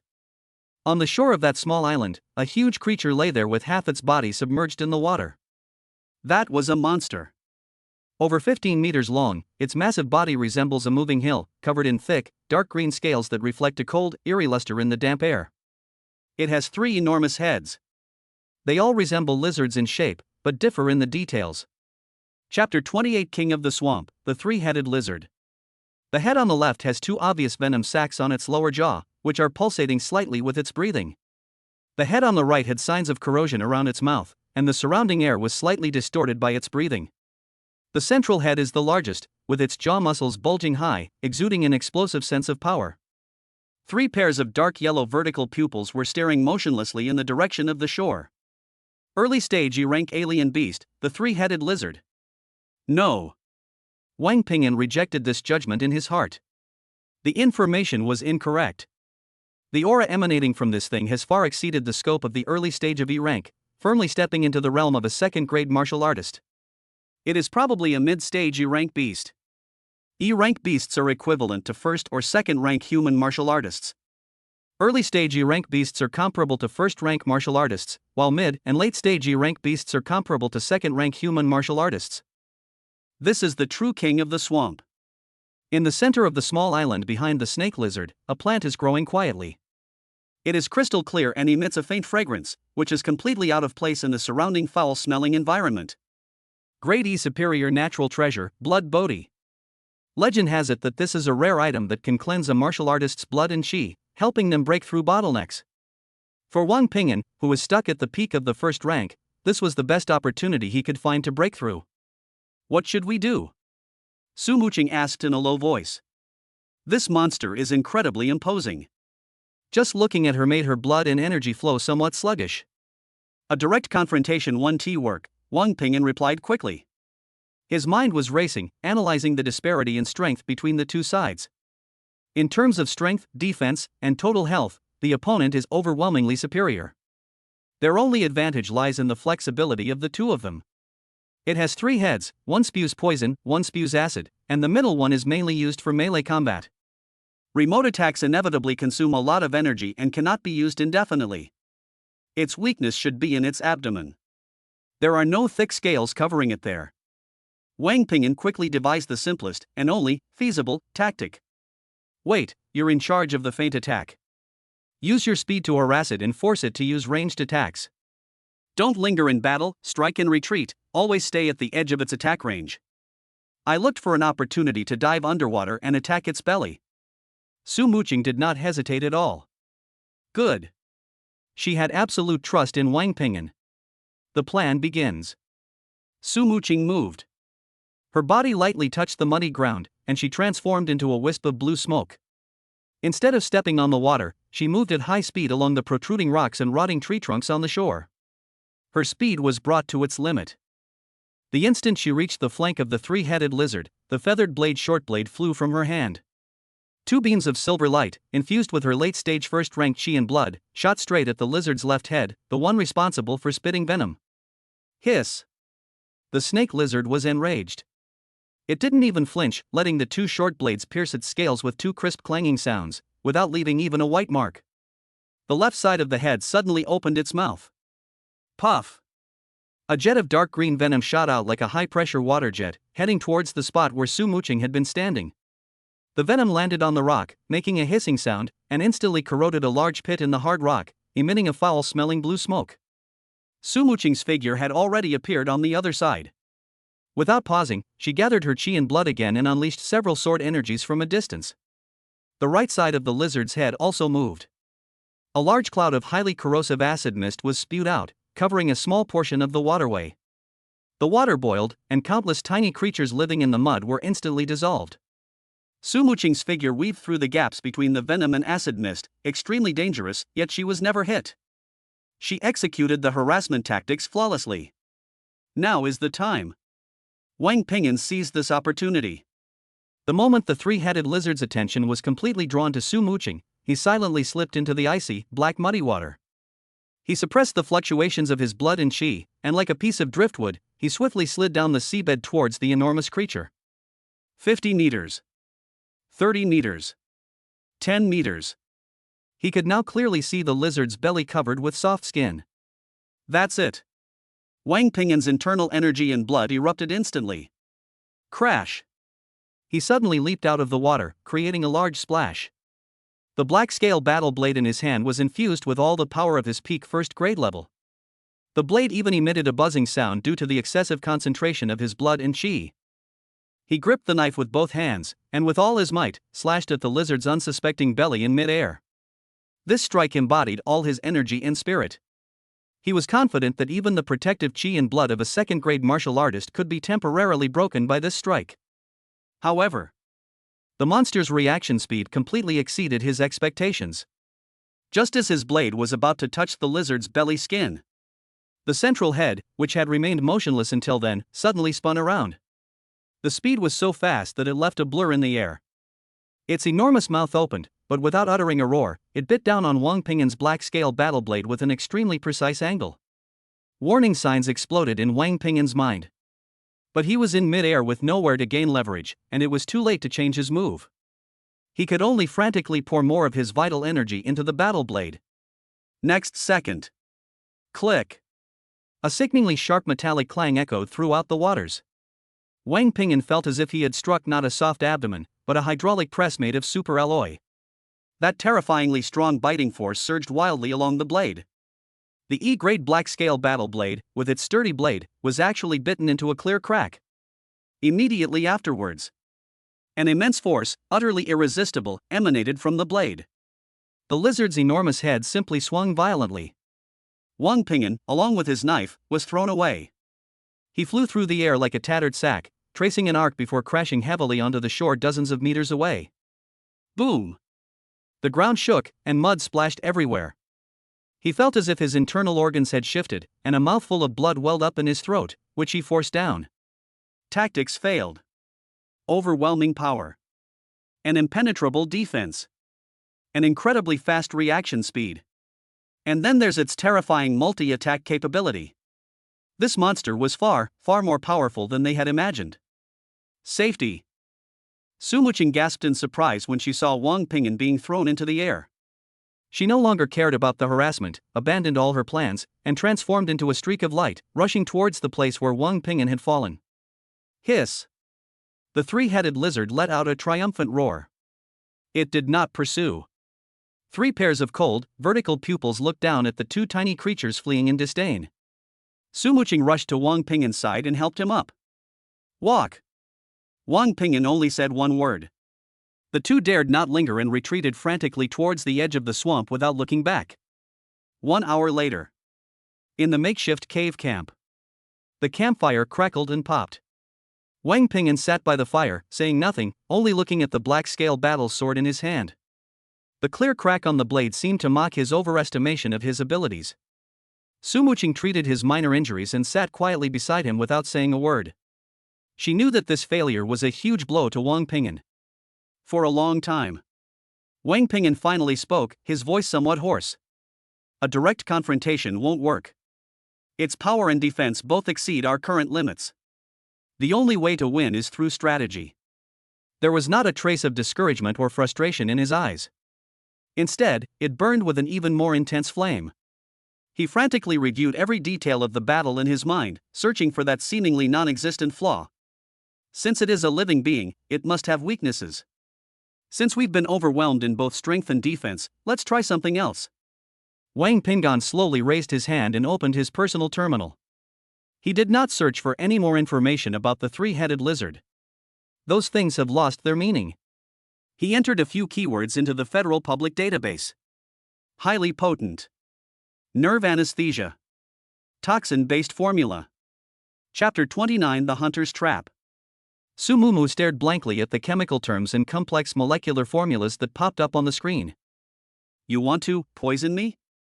Otherwise what?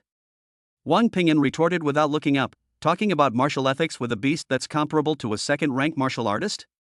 But where are we going to get these things? Black market.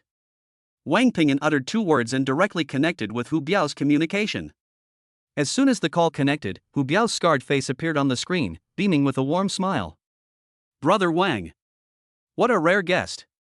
What good stuff do you have to sell this time? Wang Ping'an was too lazy to waste words with him, so he sent a long list directly. I want all of these things. Deliver them to supply point number 3 on the outskirts of the Black Mist Swamp within 3 days. Hu Biao's smile froze. He stared at the unfamiliar chemical names on the list, and the last few lines marked with military supplies in red font, his mouth agape enough to fit an egg. Perchlorate, colchicine, cyanide. Dude, what are you trying to do? Fry fish? Those last few high-frequency sonic stun grenades are contraband controlled by the military. Not only are they ridiculously expensive, but they could also cost you your head. Don't ask so many questions. Wang Ping'an's voice was calm. Money is not a problem, I just want the goods. He glanced at his account balance. That 6-figure string of credits was something he and Su Muqing had risked their lives for over the past few months. But he didn't hesitate and transferred 80,000 directly. 80,000 credits. This amount of money is enough to buy a nice apartment in a prime location in a sea-level city. Hu Biao gasped as he looked at the payment confirmation. He finally realized that Brother Wang was not joking. Okay. Don't worry, Brother Wang. 3 days. The goods will definitely arrive within 3 days. Hu Biao patted his chest and guaranteed. After hanging up the call, Wang Ping'an looked at the dwindling balance in his account, his face remaining expressionless. Money only truly belongs to you when it's transformed into power. The following week became the strangest period in Su Muqing's memory. Wang Ping'an set up a completely sealed tent outside the cave. He locked himself inside, day and night. Su Muqing couldn't see what was happening inside, but she could smell a faint, pungent odor wafting out from the cracks and hear the crisp sounds of various glassware colliding. She silently took on all the security and logistical work. Every day she would place food and water at the tent entrance, then retreat to a distance and quietly guard it. She looked at the man busy inside the tent, feeling both heartache and worry. But she didn't say a word to dissuade her. Because she believed in him. Believe unconditionally. On the evening of the 7th day, the tent zipper was finally unzipped. Wang Ping'an walked out from inside. He looked extremely tired, with sunken eyes and bloodshot eyes, and he had lost a lot of weight. But his eyes were frighteningly bright. He was carrying a dozen or so black, sealed jars and 3 oddly shaped metal spheres, each about the size of an adult's fist. It's done. His voice was hoarse, yet it carried a confident air of complete control. This is a compound nerve agent that I have prepared. It is colorless and odorless, but it can slowly paralyze the central nervous system through skin contact within 72 hours. At that time, its reaction will slow down and its strength will weaken. He then raised the 3 metal balls again. High-frequency sonic shockwave bomb. At the moment of detonation, it can generate sound waves and intense light that exceed the limits of biological tolerance, enough to make it lose all its senses within 3 seconds. 3 seconds. Enough for us to kill it 100 times over. Su Muqing looked at the crazy yet calm expression on her husband's face and nodded gently. That night, the darkness was as black as ink. The two of them once again slipped into the heart of the swamp like ghosts. This time, instead of approaching from the front, they carefully circled around to the upper reaches of that body of water. Wang Ping'an opened one sealed jar after another, silently pouring the colorless and odorless deadly poison inside into the slowly flowing water. The icy venom, carried silently by the current, spread downstream towards the slumbering behemoth. After poisoning the plants, the two retreated to a pre-selected safe distance and hid behind a dense thicket of bushes, beginning a long and agonizing wait.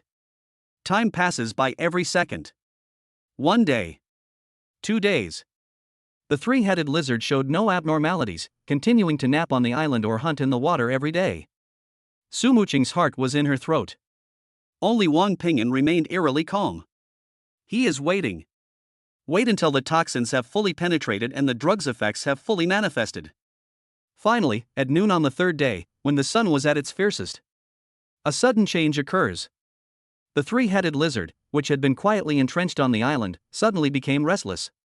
Its massive body spun in circles, its 3 enormous heads tearing at each other and roaring angrily. Its movements became slow and unsteady, and it almost fell into the water from the shore several times. Wang Ping'an's pupils contracted instantly. He knew the time had come. He turned his head and made a silent gesture to Su Muqing beside him. Su Muqing immediately understood and gripped the feather-edged twin blades in her hand tightly. The two emerged from the bushes without making a sound, and silently surrounded the lonely island from 2 completely different directions.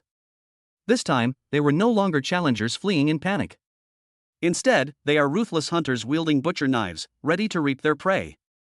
Chapter 30: The Death of the Swamp King. The 3-headed lizard was in very bad condition. The combined nerve agent was even more effective than Wang Ping'an had anticipated. Its massive body swayed precariously on the island, its 3 heads drooping limply, struggling even to maintain their balance. Its dark yellow vertical pupils were filled with rage and confusion, yet it could find no source of pain. The two stealthily moved to the designated attack position. They are separated by 100 meters, gazing at each other from afar. Wang Ping'an didn't make a sound, but slowly raised his hand in Su Muqing's direction, and then suddenly swung it down. Attack signal. Su Muqing moved. She held nothing back. Her internal energy and blood circulated wildly and unrestrainedly, flowing into her limbs and bones. He transformed into an arrow released from a bow, pushing his speed to an unprecedented extreme. This time, it's not harassment. It's a fight to the death. Her figure left a long white trail on the water's surface, and the feathered blade dagger in her hand reflected a dazzling cold light in the sunlight as she slashed straight at the lizard's left head, the one responsible for spitting venom. Hiss! The snake lizard sensed a deadly threat and forced itself to turn away. But its response was ultimately too slow. The neurotoxin had invaded its central nervous system, causing a fatal delay in the transmission of bodily commands. It only had time to deflect by a tiny angle. Put! The sound of a sharp blade piercing flesh was dull yet clear. The feathered short blade slashed a terrifying wound, 1/2 meter long and deep enough to expose bone, across the serpent lizard's thick neck. Dark green blood, mixed with foul-smelling venom, gushed out. Roar! The intense pain caused the three-headed lizard to let out a deafening roar. It was utterly enraged. Its massive body trembled violently, and the attention of its three heads was instantly drawn to Su Muqing. Now is the time. Wang Pingyan moved. On the other side, where he was stealthily moving, he already held a metal ball the size of an adult's fist in his hand. His arm muscles bulged, and with all his might, he hurled the metal ball toward the lizard. High-frequency acoustic oscillation bomb. The metal ball traced a precise parabola through the air and landed precisely in the center of the three heads of the three-headed lizard. The next moment, there was no earth-shattering explosion, no towering flames. Only a piercing buzzing sound, exceeding the limits of hearing, suddenly erupted from the center of the metal sphere. Buzz. The invisible sound waves spread wildly, causing the air to distort violently wherever they passed. The water surface burst open with countless tiny splashes, and the fish in the swamp instantly turned belly up. The three-headed lizards, bearing the brunt of the attack, suffered the most devastating blow. Its three enormous heads seemed to have been struck hard by an invisible hammer, and it fell into a violent dizziness. Its roar abruptly stopped. The three pairs of dark yellow vertical pupils instantly lost focus and became completely blank. The massive body lost control, twisting and rolling wildly in place, smashing the rocks on the island to pieces, completely disoriented. Now! Wang Pingyan let out a suppressed growl. He shot out like a cannonball, the ground beneath his feet cracking inch by inch. The black scale battle blade in his hand carried an indomitable and resolute aura, and the hideous crack on the blade seemed to be yearning for blood at this moment. The target remains the same weak point in the abdomen that we've already identified. However, the vitality of mid-E-level alien beasts is outrageously strong. Just as Wang Pingyan's figure was about to rush close, the monster, struggling in excruciating pain and dizziness, suddenly opened its massive, fang-filled maw with its largest head, driven entirely by its most primal fighting instincts. It ignored everything, neither dodging nor avoiding. It lunged fiercely at the direction Wang Pingyan was charging from. Perish together. This is the most insane and effective fighting tactic for wild beasts in desperate situations. Warning signs were screaming in Wang Pingyan's mind, and the hairs on his body stood on end. But he charged too fast, leaving no time to change tactics. At the critical moment, a figure in cyan was even faster than him. Su Muqing's figure appeared as if by teleportation, suddenly appearing beside Wang Pingyan. She poured all the remaining vital energy in her body into another short blade called Feather Edge in her hand. The short blade shone with an unprecedented light. She neither attacked the lizard's mouth nor tried to block it. Instead, in a resolute and tragic manner, she stabbed the short blade, which was infused with all her strength, fiercely into the serpent lizard's huge right eye, which was half open due to dizziness. Puff! This time, it was the sound of a sharp blade piercing an eyeball.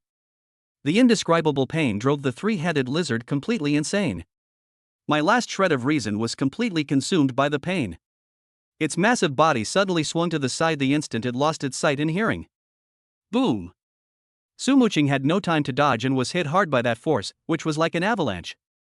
She was thrown dozens of meters away like a kite with a broken string, crashing heavily into the muddy swamp and disappearing instantly. But her injury was not without value. She created an absolute, unsuspecting opening for Wang Pingyan. The lizard's soft, unprotected belly was completely exposed to Wang Pingyan's blade. Wang Pingyan's eyes instantly reddened.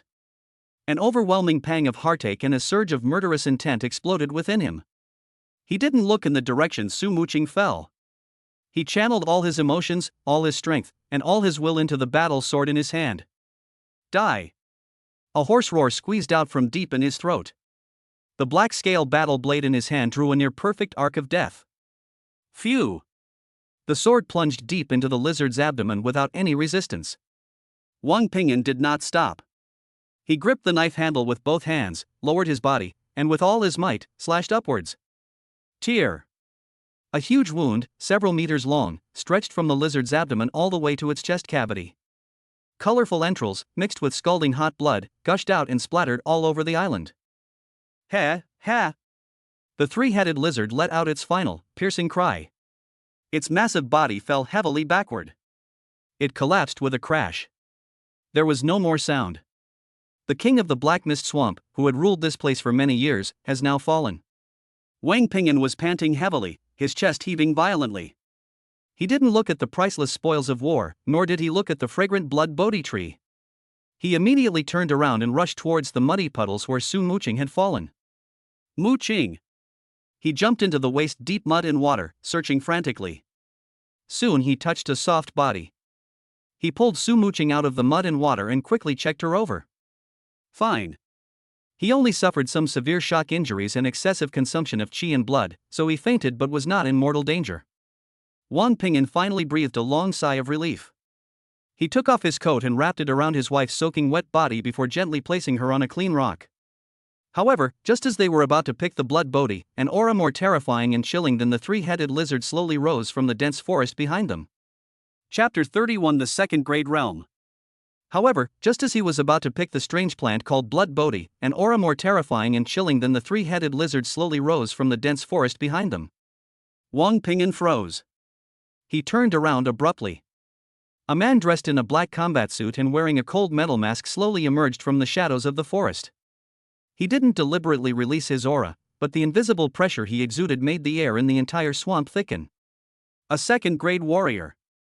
Well done. The masked man clapped his hands slowly and deliberately, the sound of which was hoarse and grating, like two pieces of metal rubbing together. They helped me get rid of this watchdog, which saved me a lot of trouble. He walked to the huge corpse of the three-headed lizard and kicked the head that Wang Ping'an had split open with a single stroke, his action full of contempt. Now, you can leave behind the blood bodhi and your lives.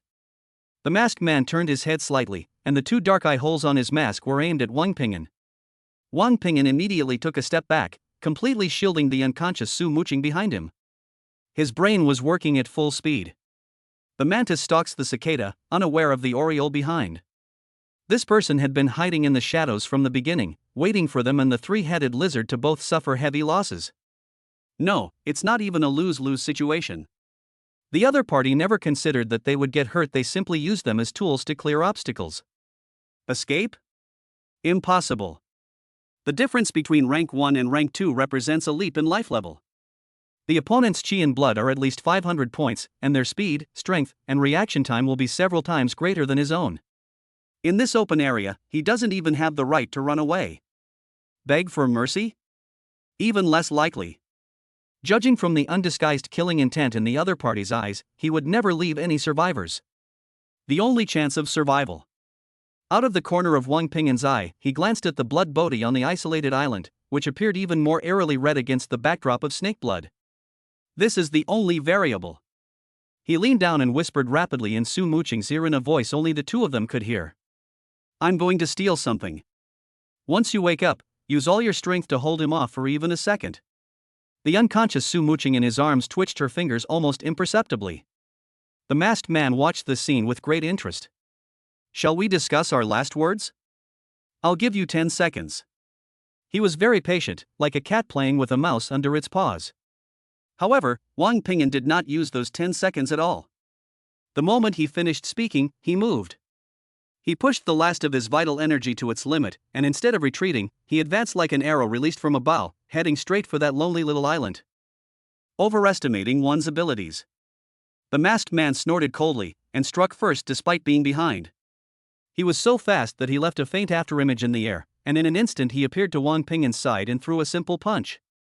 This punch, devoid of any fancy moves, carried an overwhelming and despair-inducing power, sealing off all of Wang Ping'an's paths of advance.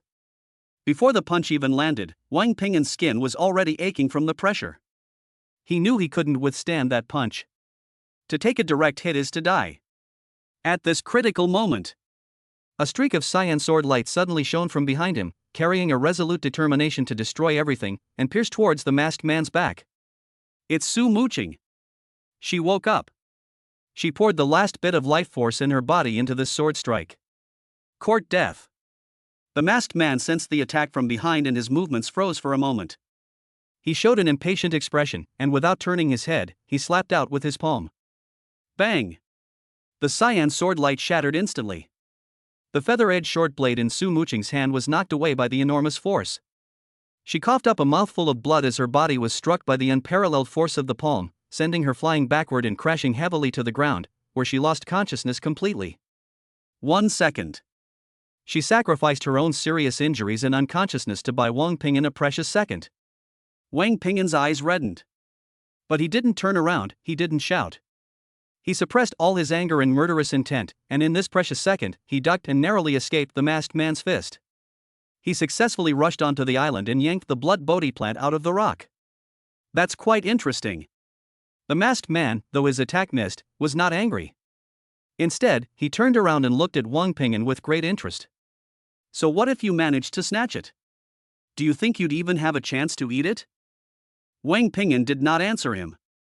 He provided the answer through his actions. The moment he picked the blood bodhi, he didn't even look at it. He stuffed the entire E-grade top-quality plant, along with the soil on its roots, into his mouth. Then, he swallowed it down hard. For the first time, the masked man's expression changed, from mockery to astonishment. Madman. He finally realized that this first-rank martial artist in front of him could not be judged by common sense. Boom! An extremely hot force, like a volcanic eruption, exploded instantly within Wang Ping'an's body. That energy was extremely violent, rampaging through his meridians as if it wanted to burn his internal organs to ashes. Wang Ping'an's skin instantly turned bright red, and he was enveloped in billowing heat, turning into a boiled shrimp. The intense pain nearly made him faint on the spot. But he gritted his teeth and held on to the last vestige of clarity in his mind. Driven by his survival instinct, the incredibly powerful qi and blood at the peak of the first rank within him began to circulate wildly, like an enraged dragon, attempting to suppress and absorb this foreign, violent energy. A baptism of ice and fire unfolded within him. That seemingly indestructible, insurmountable second-grade barrier, under the repeated impact of this violent energy, finally, began to show fine cracks. There's hope. Despite the excruciating pain, Wang Ping'an sat down cross-legged and focused all his energy on breaking through the bottleneck. Want to break through in front of me? Dream on. The masked man finally snapped out of his shock, a cruel grin spreading across his face. He took a step forward and instantly appeared in front of Wang Ping'an. His fist, as big as a casserole dish, gathered all the power of a second-grade martial artist and slammed down hard towards Wang Ping'an's crown. He wanted to nip this audacious madman, along with his unrealistic fantasies, in the bud. The fist rapidly enlarged in Wang Ping'an's pupils. The shadow of death loomed over the place like never before. Wang Ping'an could already feel the stinging pain of the wind from the punch hitting his face. It's too late. Just as the masked man's fist was about to touch Wang Ping'an's scalp. Mutation, rebirth. An even stronger hand, like an iron clamp, shot out from below with lightning speed and grabbed the masked man's wrist. Time seemed to stand still at this moment. The masked man's fist stopped less than a centimeter from Wang Ping'an's forehead, unable to advance any further. Wang Ping'an suddenly opened his eyes. All the blood red and pain in his pupils had faded, replaced by 2 points of brilliant light as bright as stars. A brand new, powerful aura, far surpassing that of a first-grade martial artist, surged forth from his body. Ding! Detected that the host has absorbed blood bodhi and has officially broken through to become a rank 2 bone-setting martial artist. Wang Ping'an slowly stood up. He continued to grip the masked man's wrist, his fingers tightening. Click! Click! The sickening sound of bones cracking echoed clearly in the deathly silent swamp. He felt an unprecedented surge of power within his body, his blood and qi surging like a river, and his limbs and bones filled with explosive energy. He looked calmly into the masked man's eyes, hidden beneath the mask, filled with horror and disbelief. Congratulations on becoming the first living person to be sacrificed to my sword after I advanced to the second rank. Chapter 32 Liquidation and a New Chapter. The balance of power had completely reversed the moment Wang Ping'an opened his eyes. The excruciating pain in the masked man's wrist instantly contorted his face, hidden beneath the metal. He tried to pull his hand away, but found that the other person's palm was like a red-hot iron clamp, firmly welded to his bones. An unprecedented fear surged from his tailbone to the top of his head. Second grade. This first-rank martial artist, who was just struggling to survive under his command, actually broke through to the second rank right in front of him. You. He was about to say something. Wang Ping'an didn't give him a chance to speak at all. Click. Wang Ping'an exerted force with his 5 fingers, and the masked man's wrist was crushed cleanly and decisively. A piercing scream finally broke through the masked man's throat. Wang Ping'an released his grip, letting the other person stagger backward. He didn't immediately give chase, but instead stretched his neck, feeling the new power surging through his body like a mighty river. The body's qi and blood have become several times stronger. The bones of his limbs and bones seem to have been reforged, exuding an explosive sense of power. This is a second-grade bone-setting martial artist. The skeleton is a unified whole, and the qi and blood flow throughout the body. 3 moves. Wang Ping'an calmly uttered 2 words. Before the masked man could even process what those 2 words meant, Wang Ping'an's figure had already vanished from the spot. The first move. The masked man felt a blur before his eyes, and then an irresistible force slammed into his chest. His E-class combat suit shattered instantly, and he was sent flying backward by the punch, his feet leaving the ground. While in midair, he coughed up a mouthful of blood. The second move. Wang Ping'an's figure followed closely, appearing in the path of his backward flight and delivering a precise chop to his knee. 2 more teeth-grinding cracking sounds followed. The masked man's legs were bent backward at an eerie angle, completely losing their ability to support his body. The third move. Wang Ping'an stepped on his chest, pinning him firmly to the muddy ground. He looked down at the arrogant mantis from his high position, without a trace of pity. Why? Blood and foam welled in the masked man's mouth as he asked the question with difficulty. He couldn't understand why someone who had just broken through to the second rank would have such terrifying combat power. I am clearly a martial artist at the early stage of the second rank, so why can't I even withstand 3 moves? Wang Ping'an did not answer his question. He simply bent down and reached out to remove the metal mask from the other person's face. Beneath the mask was an ordinary face, yet it was filled with horror and resentment. Wang Ping'an pulled out a personal terminal and a black metal card from inside the other party's combat uniform. Then he picked up the black scale battle sword that had fallen to the side, and under the man's desperate gaze, ended his life with a single strike. The whole process was clean and neat. The swamp returned to its deathly stillness. Wang Ping'an didn't even glance at the corpse. He immediately turned around and rushed to Su Muqing's side. He carefully helped Su Muqing up, took out a healing pill from his backpack, pried open her mouth, and fed it to her. The elixir melted upon entering the mouth, transforming into a warm current. Su Muqing slowly woke up, her long eyelashes fluttering a few times as she opened her eyes. You. As soon as she opened her mouth, she coughed violently, aggravating her injuries. Don't talk. Wang Ping'an supported her and let her lean against him. I've broken through, it's all over. Su Muqing leaned against her husband's strong chest, feeling the warmth, and her tense nerves finally relaxed completely. She looked at the yellow sparrow's corpse not far away, then at the snake lizard's carcass, which was as big as a small mountain, and finally, her gaze fell on Wang Ping'an's face. This man has once again created a miracle in a desperate situation. After a short rest, the two began to take stock of their gains from the trip. This is a physically demanding job. The 3-headed lizard is so large that its scales, bones, and core are all extremely valuable E-grade materials. It took the 2 of them 2 whole hours to cut off all the most valuable parts and pile them up into a small mountain. The materials from this snake lizard can fetch at least 150,000 credits at the official purchasing station. Wang Ping'an looked at the results of his labor and made an estimate. Su Muqing was taking stock of the inheritance she had plundered from the masked man. His personal terminal has a credit balance of 200,000, and this. She held up the black metal card. The card features an emblem of crossed swords, with a line of smaller text below, Sharp Blade Mercenary Group, Vice Leader, Zhou Tong. Wang Ping'an took it, glanced at it, and then tossed it aside.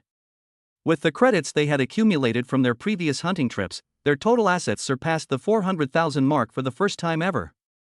400,000 credits. Su Muqing stared blankly at the long string of numbers on the terminal. A few months ago, she was a D-level graduate who was worried about paying a few hundred yuan for sanitation fees. Now, she possesses a fortune sufficient to live a comfortable life in a C-level city. It all felt like a dream. Upon returning to his apartment in Azure Harbor, the first thing Wang Ping'an did was help Su Muqing stabilize her injuries and guide her in her cultivation. Su Muqing's talent was already quite remarkable, and with the 10x boost to her cultivation talent, she was always far behind Wang Ping'an.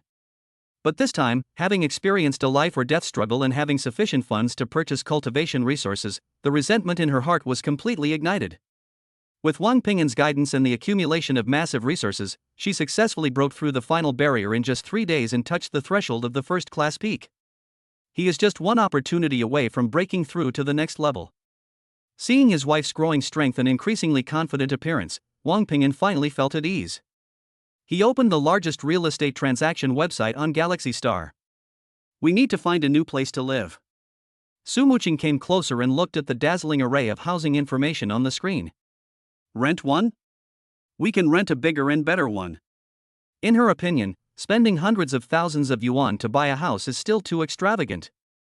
Wang Pinggan shook his head. Instead of filtering rental information, he directly entered a few keywords into the search bar. Sell. Azure Harbor. Independent training room. Highest security level. The number of available rooms on the screen instantly decreased, leaving only a dozen or so. Each one is priced at over 300,000 credits. Wang Pinggan's gaze settled on one of the luxury apartments located on the top floor, which had panoramic floor-to-ceiling windows and 2 independent cultivation rooms. Price, 388,000. Without the slightest hesitation, he clicked on it directly. That's it. Su Muqing covered her mouth. Buy? We want to buy it? Yes, buy it. Wang Pinggan turned to look at her. A home of our own, a home where no one will ever kick down the door again. He opted for online full payment. On the personal terminal, the string of numbers that was just incredibly dazzling instantly shrank by a large margin. But he felt no pity whatsoever. Money only has meaning when it's spent. Chapter 33, the first lesson in the new home. Sunlight streamed through the huge floor-to-ceiling windows, filling the entire living room without any obstruction. Su Muqing walked barefoot on the soft, warm carpet, her whole body bathed in golden light. She slowly closed her eyes and took a deep breath. The air was no longer filled with the strange smell of disinfectant and cheap synthetic food that used to waft from low-rent housing. Instead, it was filled with a faint scent of sunshine and fresh air from high above. She could hear the gentle breeze stirred up by the silent flow of floating cars passing by in the distance outside the window, the barely audible hum of the intelligent temperature control system in the room, and the sounds of the man struggling with an advanced fully automatic cooking machine in the kitchen. Warning: protein ratio is unbalanced. It is recommended to add nutrient solution number 3. Warning: excessive carbohydrate intake will severely degrade the taste. Warning: unidentified organic matter detected. Cooking program interrupted. As Su Muqing listened to the series of cold, mechanical warning sounds coming from the kitchen, and Wang Pinggan's suppressed, impatient mutterings, the corners of her mouth involuntarily turned up. She opened her eyes and looked at the tall, upright figure in the kitchen, her eyes inexplicably welling up with tears. This is Azure Harbor, an exclusive residential area for sea-level citizens of Galaxy Star. This is the 188th floor, with a wide view overlooking most of the city. This is their home. A brand new, spacious, bright home where no one will ever dare to kick down the door again. It turns out that it only takes a few months to go from hell to heaven. She walked to the kitchen doorway, leaned against the doorframe, and quietly watched Wang Pinggan frantically swiping around on the huge touchscreen. Braised crimson flame beef?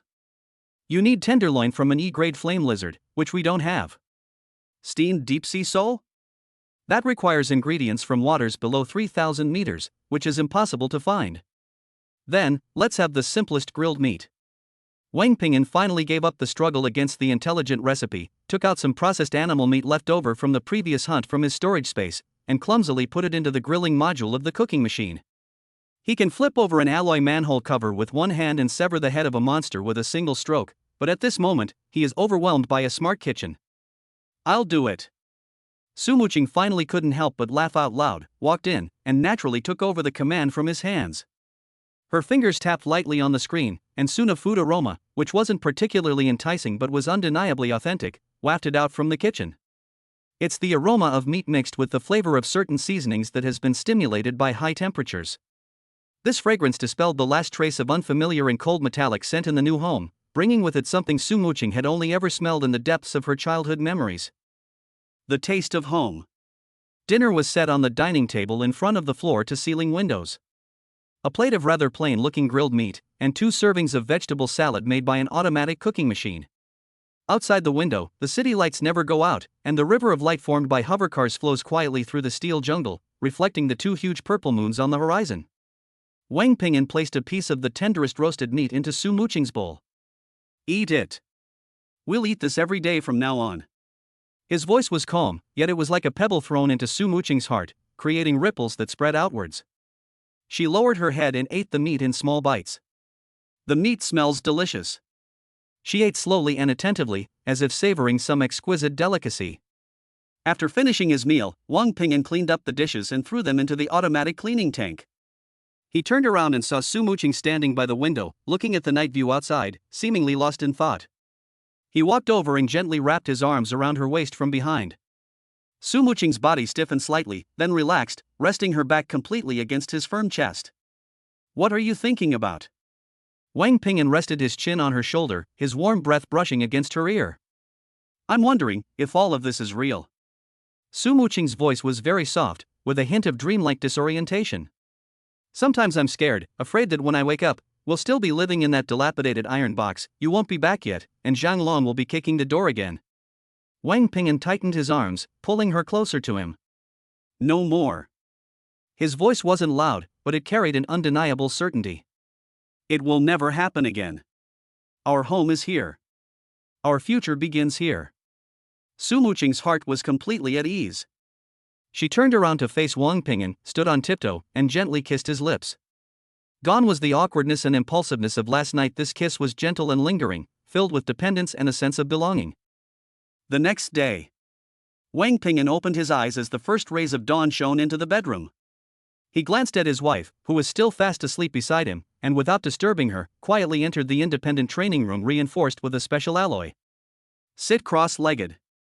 He began to circulate the mysterious origin technique. After advancing to the second rank, his cultivation method underwent a qualitative change. If the first grade is bone tempering, it means that the power of qi and blood is permeated into the bones of the limbs, making them stronger. The second grade is bone setting, which connects the tempered limb bones with the body's main structure, spine, ribs, pelvis, etc. to form a complete whole that can transmit power without any obstruction. This process requires an extremely refined level of control over qi and blood. A slight miscalculation would render all previous efforts futile. A single miscalculation would damage the very bones. But for Wang Ping'an, none of that mattered. The 20-fold increase in cultivation speed caused the energy of heaven and earth to surge wildly into his body. The 10-fold reduction in bottleneck effect allowed him to reach an unbelievable level of understanding of the mysterious origin technique and control over qi and blood. He could clearly see his own blood and qi power, like gentle little snakes, precisely burrowing into the joints of every bone, engraving one tiny energy node after another on the tough periosteum. These nodes are the key to bone setting. When Su Muqing walked out of the bedroom, still half asleep, it was already 10 o'clock in the morning. The door to the training room was tightly closed. She knew that her husband was working hard for the family again. She didn't disturb him, but quietly prepared a nutritious breakfast for him, and then went into another cultivation room to begin her cultivation for the day. She is already at the peak of the first rank, and there is still a small distance to go before reaching the second rank. She didn't want to be left too far behind by him. She also wanted to contribute her share to this family. It was already evening when Wang Ping'an finished his cultivation and walked out of the cultivation room.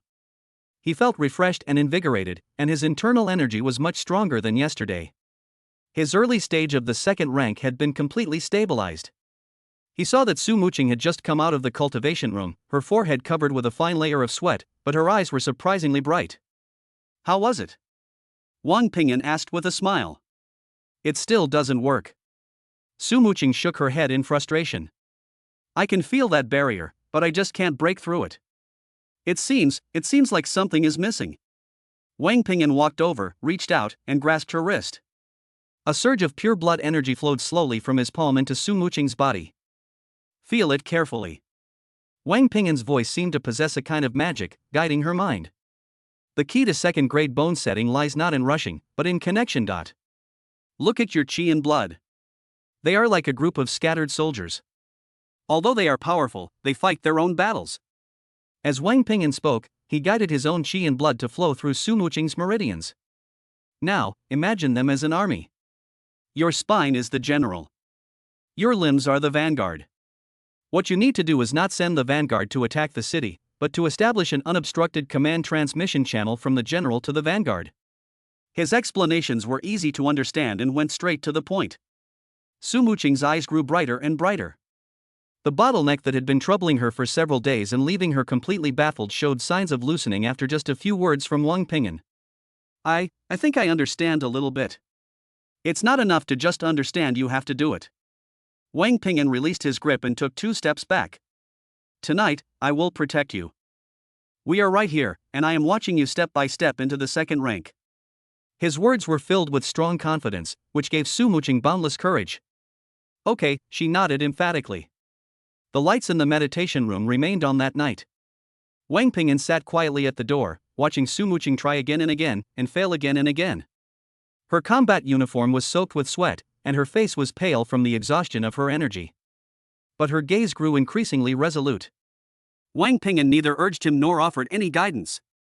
He knew that she had to take this final step herself. All he could offer was companionship and protection. The sky was turning pale. Just when Su Muqing felt that her blood and energy were about to be exhausted and her spirit was extremely tired. Buzz! A soft hum, as if from the depths of her soul, resounded within her body. That seemingly indestructible barrier was finally breached by her indomitable will, and a crack was pried open. A brand new, more powerful force surged out from the crevice and instantly flowed throughout her entire body. Done! Su Muqing suddenly opened her eyes, and two sharp glints flashed by. She looked at the man sitting cross-legged at the door, who had been guarding her all night, and a bright yet slightly weary smile appeared on her face. I did it! Wang Ping'an smiled too. Chapter 34. Half a year of arduous training, both achieved the second rank. Time slipped away quietly like flowing water amidst the daily grind of practice. Half a year later. The penthouse apartment in Azure Harbor, the training room reinforced with special alloy. Boom! A deep, muffled thud echoed in the enclosed space. Holding the feather-edged twin blades, Su Muqing's petite figure drew a graceful arc in the air. The twin blades were covered with a layer of condensed, tangible cyan blood energy that was visible to the naked eye. Two sharp blades shot out and clashed against the alloy wall opposite. Sizzle! Two terrifying scratches, several inches deep, were torn open on the wall, which was strong enough to withstand the full force of a second-grade martial artist. The powerful impact caused the entire training room to tremble slightly. Su Muqing landed steadily on the ground and slowly exhaled a breath of stale air. She felt the surging, powerful energy within her body, and a satisfied smile appeared on her face. Early stage of rank 2. Moreover, he has not just entered the second rank, he has already completely stabilized his chi and blood, and his strength far surpasses that of ordinary martial artists of the same level. For the past 6 months, she has devoted almost all her time to cultivation. With Wang Ping'an's unreserved investment of resources and the terrifying tenfold increase in cultivation speed, her progress was nothing short of miraculous. From a struggling aspiring martial artist at the bottom to a second-rank martial artist whom ordinary people can only look up to. 6 months ago, this was something she wouldn't have dared to even dream of. Good. At the other end of the cultivation room, Wang Ping'an finished his cultivation for the day, stood up, and clapped his hands. His aura was more restrained and unfathomable than it had been 6 months ago. If 6 months ago he was a sharp blade drawn from its sheath, its edge fully revealed. Now he is like a bottomless, icy pool, with all his power hidden beneath his calm surface. The middle stage of the second grade. With the terrifying boost of a 20-fold increase in cultivation speed, his cultivation level had quietly reached a new stage. Compared to you, I'm still far behind. Su Muqing sheathed her twin blades and walked to his side, naturally picking up a towel to wipe the sweat from his forehead. The past 6 months of living together day and night have transformed their relationship from simply living together to a true bond of intimacy. If you were to face the three-headed lizard from back then, you could probably kill it in one-on-one, Wang Ping'an said with a smile. That's all thanks to your excellent teaching, Su Muqing said softly, a blush rising on her face. She knew in her heart that without Wang Ping'an, she would probably still be struggling to reach the threshold of a first-rank martial artist, let alone a second-rank one. This man not only gave her a home, but also a broad road to the top. Let's go, let's celebrate. Wang Ping'an took her hand and led her out of the cultivation room. A smart robot has already prepared a sumptuous dinner on the dining table in the living room. The tender and juicy roasted meat, paired with a variety of rare vegetables transported from outer space, exudes an enticing aroma. The two sat in front of the huge floor-to-ceiling window, enjoying their meal while gazing at the dazzling starry sky outside. We don't have much money left, Su Muqing said with some worry, looking at the balance on her personal terminal, which was less than 5 figures. In the past 6 months, in order to support their rapid cultivation, they have almost spent all their previous savings. Various high-level nutrient solutions, auxiliary pills, and repair potions were like a bottomless pit, frantically devouring their credit points. Money's gone, but we can earn it back. Wang Ping'an didn't care at all. Looking at his wife beside him, who had shed all her naivety and inferiority and become confident and radiant, he felt a deep sense of satisfaction. Hundreds of thousands of credits for 2 second-rank martial artists. This deal is a steal by any measure. However, their credits are no longer enough to support his continued cultivation, so they need to find a solution. Wang Ping'an tapped his finger lightly on his personal terminal, bringing up a document that he had encrypted hundreds of times. The document title consists of only 2 characters. Li Wei. City Defense Army, 17th Garrison Unit, 3rd Battalion Commander. A 3rd-rank martial artist. In the past 6 months, although Su Muqing has not mentioned it again, Wang Ping'an knows that this name is like a poisonous thorn, deeply embedded in her heart. Join the army. This may be their best option at the moment. The military is the most powerful violent machine of the Federation and also the place where the most social resources are concentrated. There, as long as you have the strength and military merit, you can get anything you want. Cultivation techniques, martial arts skills, elixirs, social status. More importantly, it was the closest place to Li Wei. Only by entering that system could they find an opportunity to investigate the truth behind Su Jinshan's death and get close to their powerful enemy. Mu Qing. Wang Ping'an turned off the terminal and looked into his wife's eyes. I think we should do something for your father. Su Muqing's body trembled slightly. She looked at Wang Ping'an, and 2 flames instantly ignited in her bright eyes. What was the purpose of her hard work and frantic self-improvement over the past 6 months? Isn't it also that one day I can avenge my father with my own hands? What do you want to do? Her voice trembled slightly with excitement. Let's join the army. Wang Ping'an's answer was resolute. With our current strength, passing the assessment and joining the City Defense Army should not be difficult. Once we join the army, we'll have a stable supply of resources, access to more advanced cultivation techniques, and most importantly. He paused, then spoke slowly and deliberately. We can investigate Li Wei in a legitimate capacity. Su Muqing's heart began to pound. This plan is bold and direct, yet full of endless possibilities. Okay, she agreed without hesitation. Let's go together. The 2 exchanged a glance, both seeing in each other's eyes the determination for revenge and the hope for the future. Just as they were planning a new direction for the future and preparing to make a big splash. Buzz. The apartment's top-of-the-line security system suddenly sounded an urgent alarm. A pale red light screen automatically popped up from the wall, displaying a line of prominent federal official font. Urgent notice. Attention all citizens of the Galactic Star. Attention all citizens of the Galactic Star. The main fleet of the Federation Expeditionary Force engaged in a decisive battle with the main Zerg fleet in the Alpha 7 Scorpiite star system 3 standard hours ago. Our forces achieved a decisive victory, successfully defeating the Zerg 7th, 9th, and 12th main high fleets.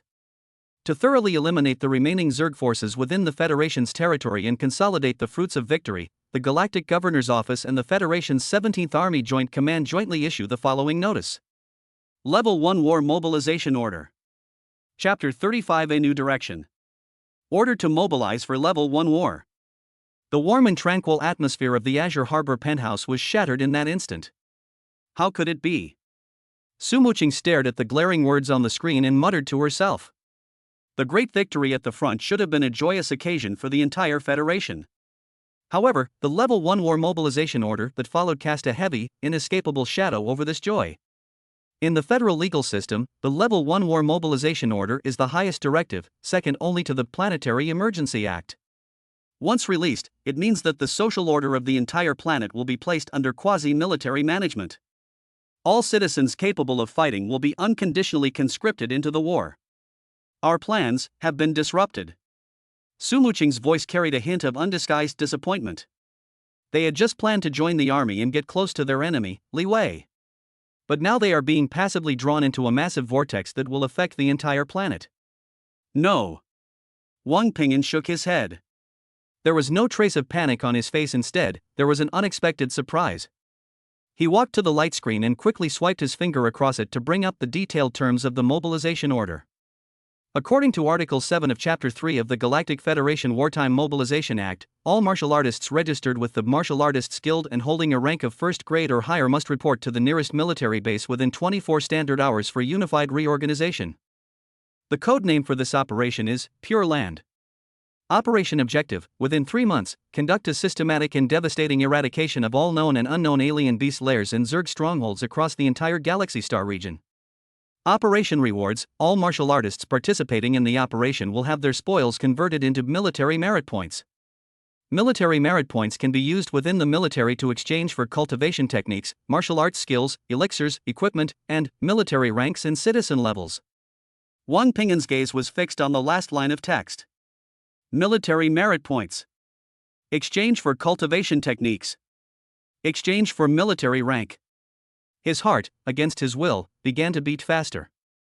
Whatever you think comes true. Mu Qing, look. He pointed to the line of words, his voice filled with barely suppressed excitement. This has disrupted our plans. This is the Federation, which has proactively paved a highway for us to reach Li Wei. Su Muqing followed his finger and instantly understood what Wang Ping'an meant. Yes. They were originally thinking about how to pass the regular assessments and climb the ranks step by step. But now a war sweeping across the entire planet has given them a chance to rise to the top in one step. As long as they can make enough contributions and accumulate a large number of military merit points in this pure land operation, they can then exchange it for a higher level cultivation technique than the mysterious origin technique. They can even exchange military merits for military ranks. In the history of the Federation, it is not uncommon for a second-rank martial artist to be promoted to squad leader or even company commander if he has enough military merits. Li Wei is currently just a squad leader. At this moment, the distance between them and their enemies was infinitely shortened. I see. The disappointment and confusion in Su Muqing's eyes vanished instantly, replaced by a fighting spirit stronger than ever before. This is a crisis, but it's also an opportunity for us. Yes. Wang Ping'an nodded. He opened his personal terminal, and the various social media platforms on the StarNet were in an uproar. We won. We won. A great victory for Scorpio. Long live the Federation. Ha ha ha ha. The day has finally come. Damn bugs, get out of our home. Operation Pure Land. I'm signing up. As a quasi-martial artist, I also want to contribute to the Federation. Calm down, brother upstairs. A level 1 war mobilization order is no joke. My uncle is in the City Defense Army, and he says the death rate in this operation is expected to exceed 20%. What's there to be afraid of? To die on the battlefield is a warrior's honor. Besides, there are military merit points to be earned. I've been annoyed by that blazing blade technique on the military's internal exchange list for a long time, and this time I'll risk my life to get it. The entire StarNet was engulfed in a complex mix of emotions: fervor, excitement, tragedy, and greed. Countless martial artists like Wang Ping'an, struggling at the bottom and yearning to climb up, regard this pure land operation as a once-in-a-lifetime gamble. If we win, we'll rise to the top in one fell swoop. If you lose, you'll turn into cosmic dust. We should also get ready. Wang Ping'an shut down the StarNet. He glanced at the few credits left in his account and frowned slightly. If you want to do your work well, you must first sharpen your tools. Their current equipment is far from sufficient to survive the upcoming bloody knee grinder and reap enough benefits. The black scale battle sword has developed cracks and must be replaced. Their combat suits were only of low-grade E level, with questionable defensive capabilities. There are also elixirs, various kinds of healing and blood-restoring elixirs, which need to be stockpiled in large quantities. All of this requires money. Let's go, we still have one last debt to collect. As Wang Ping'an spoke, he took out a black metal card from his storage space. The card had an emblem of cross swords, and below it was written in small print, Sharp Blade Mercenary Group, Vice Leader, Zhou Tong. This is what they found on that second-rank martial artist who was like a mantis stalking a cicada in the Black Mist Swamp. The Sharp Blade Mercenary Group? Su Muqing remembered. The one we encountered in the rocky Gobi Desert? Yes. Wang Ping'an nodded. I checked. This Zhou Tong is the number 2 figure in the Sharp Blade Mercenary Group, in charge of finances. Apart from the 200,000 credits in his personal terminal, most of his assets are stored in the Mercenary Group's public account. This card is one of the keys to unlocking that public account. Su Muqing's eyes lit up. Both of their personal terminals vibrated simultaneously. A recall order from the federal military, marked with an enforcement symbol, popped up. Wang Ping'an, a Class C citizen, Citizen ID, YH38475902. Class C citizen Su Muqing, Citizen ID, YH38475903. In accordance with the Galactic Federation Wartime Mobilization Act, you have been formally conscripted and assigned to the Galactic Star City Defense Force, 7th Army Group, 3rd Composite Assault Brigade, 12th Combat Battalion, 9th Combat Group. Please report to the Anvil military base in the Eastern District 3 within 12 standard hours. Those who fail to arrive by the deadline will be treated as deserters. Fight for the Federation. Looking at the clear unit designation on the light screen, Wang Ping'an opened the StarNet map and entered the address of the Sharp Blade Mercenary Group.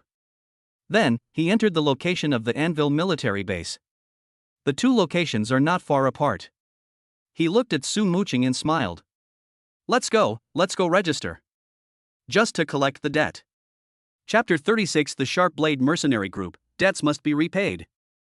The East 4th District is a gray area where all sorts of people mingle. Unlike the orderly layout of Azure Harbor that can trigger trypophobia, the buildings here are jagged and interlocked, like a pile of randomly discarded metal blocks. There was always a strange smell in the air, a mixture of engine oil, alcohol, and cheap perfume. The headquarters of the Sharp Blade Mercenary Group is located in the very heart of this region. It was a 6-story building converted from an old factory, with thick alloy armor plates on the exterior walls, covered with old scratches left by various weapons. Two burly, blood-soaked quasi-martial artists leaned against the wall at the entrance, smoking and scrutinizing everyone who passed by with vulture-like eyes. The appearance of Wang Ping'an and Su Muqing immediately attracted their attention. It's too clean. Their ordinary yet spotless casual clothes, and their calm demeanor that seemed out of place with their surroundings, were like a drop of clear water falling into a hot oil pan, appearing particularly jarring. Stop! What are you doing? One of the burly, near martial arts practitioners spat out his cigarette but and lazily reached out to stop them. Wang Ping'an stopped in his tracks, his gaze fixed on the heavy alloy door without looking at him, and calmly said, "Looking for someone." "I'm looking for your regimental commander, Hua Shan." "Looking for our commander?" Another quasi-martial artist looked Wang Ping'an up and down as if he had heard the biggest joke in the world. "Who are you? Do you think you can just see our commander whenever you want?" Wang Ping'an ignored him and simply said, "Tell him that a man surnamed Wang came to see him about Zhou Tong's matter." "He will see me." Zhou Tong. When Wang Ping'an uttered the name, the expressions of the two gatekeepers, who were quasi-martial artists, changed slightly at the same time. Zhou Tong is the vice-captain of their mercenary group, a fact known to everyone in the group. However, 6 months ago, Vice-Captain Zhou led a team on a highly difficult mission, but the entire team went missing and has not been heard from since, a fact that is no secret within the group. Now a young stranger has come specifically to talk about Zhou Tong. The implications of this are rather intriguing. The burly man's eyes became wary. He subtly pressed the communicator on his wrist and whispered a few words. "Wait." He uttered 2 words coldly, his eyes scanning back and forth between Wang Ping'an and Su Muqing, as if trying to glean something from them. Su Muqing frowned slightly and subconsciously moved closer to Wang Ping'an. Wang Ping'an seemed oblivious to the scrutinizing and malicious gaze directed at him. He even had the leisure to examine the building's fortifications. 2 fixed machine gun positions, for mobile sentries, and these 2 at the entrance are visible sentries. There should also be snipers on the roof. The defense is quite good, but unfortunately, there are too many loopholes. He seemed to be talking to himself, but also to Su Muqing. His voice wasn't loud, but it reached the ears of the 2 aspiring martial artists clearly. Their expressions immediately turned even more unpleasant. This kid is provoking me. Just as the atmosphere was becoming tense, the alloy door opened from the inside with a hum. A lean, wiry man with sharp, eagle-like eyes stepped out. He frowned when he saw Wang Ping'an and his companion. "The commander wants you to go in." Wang Ping'an nodded and pulled Su Muqing inside. After passing through a dark corridor, they arrived at a large hall that had been converted from a huge factory. Dozens of burly mercenaries were gathered in 2s and 3s in the hall. Some were cleaning their weapons, while others were drinking and gambling. The entire hall was filled with a pungent smell of sweat, blood, and alcohol. The moment Wang Ping'an and Su Muqing walked in, all the sounds in the hall seemed to be paused. Dozens of eyes immediately focused on them. There was curiosity, contempt, and scrutiny, but more than anything, there was an undisguised, predatory greed. Especially when they saw Su Muqing's stunningly beautiful face, many people's eyes revealed a lewd glint. Wang Ping'an's gaze calmly swept across the entire hall before finally landing on the man sitting in the deepest part of the hall, on a huge chair made from the skull of a strange beast. The man was probably in his 30s, with a burly build. A hideous scar ran from his left eyebrow to the corner of his mouth, giving him a violent look. He didn't deliberately exude an aura, but simply sitting there made him seem like a lurking tiger, causing the surrounding air to become heavy. The middle stage of the 2nd grade. Wang Ping'an instantly assessed the opponent's strength. You are Wang Ping'an? Huashan spoke, his voice deep and resonant, with a metallic quality. He put down his wineglass, leaned forward slightly, and a powerful sense of oppression surged towards Wang Ping'an like a tidal wave. The mercenaries around him all wore gloating smiles. They knew that the regimental commander was giving this arrogant young man a warning. However, the aura that was enough to make a first-grade martial artist's legs go weak was completely ineffective against Wang Ping'an, like a mud ox sinking into the sea without causing the slightest ripple. Wang Ping'an didn't even frown. He pulled Su Muqing and walked straight to Huashan, looking him in the eye across a huge metal table. Yes, that's me. Wang Ping'an nodded. I'm here for Zhou Tong's inheritance. One sentence caused an uproar in the entire hall. What? Did I hear that right? This kid's here to claim Deputy Regiment Commander Zhou's inheritance? Kill him. The crowd was excited. Huashan raised his hand, and the noisy hall instantly returned to silence. He looked at Wang Ping'an, a cold killing intent flashing in his hawk-like eyes. Zhou Tong is dead, he asked slowly. Dead, Wang Ping'an answered crisply. How did he die? I killed him. Boom. If the previous noise was merely chaotic, the atmosphere in the entire hall now resembles a powder keg about to explode. Damn it! I'll kill you. A hot-tempered mercenary grabbed a battle axe from the table and charged forward. But Huashan was faster than him. He slammed his hand on the table, which was made of pure steel, and made a loud noise. Shut up, all of you. Huashan stood up. His towering height of over 1.9 meters made him appear like an iron tower, exuding an imposing aura. He stared intently at Wang Ping'an and asked, word by word, you killed Zhou Tong? Wang Ping'an raised an eyebrow slightly. He wanted to kill me and take my things. It was only right for me to kill him. Wang Ping'an's tone remained calm and undisturbed, as if he were stating a trivial matter. He took the black metal card out of his pocket and gently placed it on the table. I've already taken 200,000 credits from Zhou Tong's personal terminal. That's compensation for his attack on me. But most of his money is in your mercenary group's communal account. This card is the key. I believe the other key is with you. I've calculated that even after deducting your mercenary group's operating costs, Zhou Tong has saved at least 300,000 yuan over the years. I want that 300,000 yuan. Give me this and we'll be even. From now on, we'll leave each other alone. No. Wang Ping'an paused, then raised his eyes, his gaze sharpening for the first time, like two drawn swords piercing Huashan's heart. Then I'll have no choice but to accept your entire sharp-blade mercenary group as Zhou Tong's legacy. Dead silence. The entire hall fell into a deathly silence. Everyone was stunned by Wang Ping'an's words. They've seen arrogant people, but never anyone this arrogant. Huashan was so angry that he laughed instead. Ha ha ha. Good. What an arrogant brat. His aura erupted without restraint. The immense power of a mid-stage second-rank cultivator swept through the entire hall like a tangible whirlwind. The wine glasses on the table shattered, and the surrounding mercenaries were forced to retreat. Want money? Sure. We mercenaries have our own rules. Defeat me. Don't even mention 300,000, my life is yours. Before he finished speaking, the ground beneath his feet suddenly exploded, and his burly body, like a cannonball, instantly covered several meters, punching Wang Ping'an in the face. This punch concentrated all of his power at the mid-stage of the second rank, and the wind from the punch even brought a piercing sonic boom. He wanted to punch this reckless brat into a pulp. Faced with this earth-shattering punch, Wang Ping'an did not dodge. He simply pushed Su Muqing gently behind him, then raised his fist as well. A surge of energy, no weaker than his opponent's and even more refined and powerful, erupted from his body.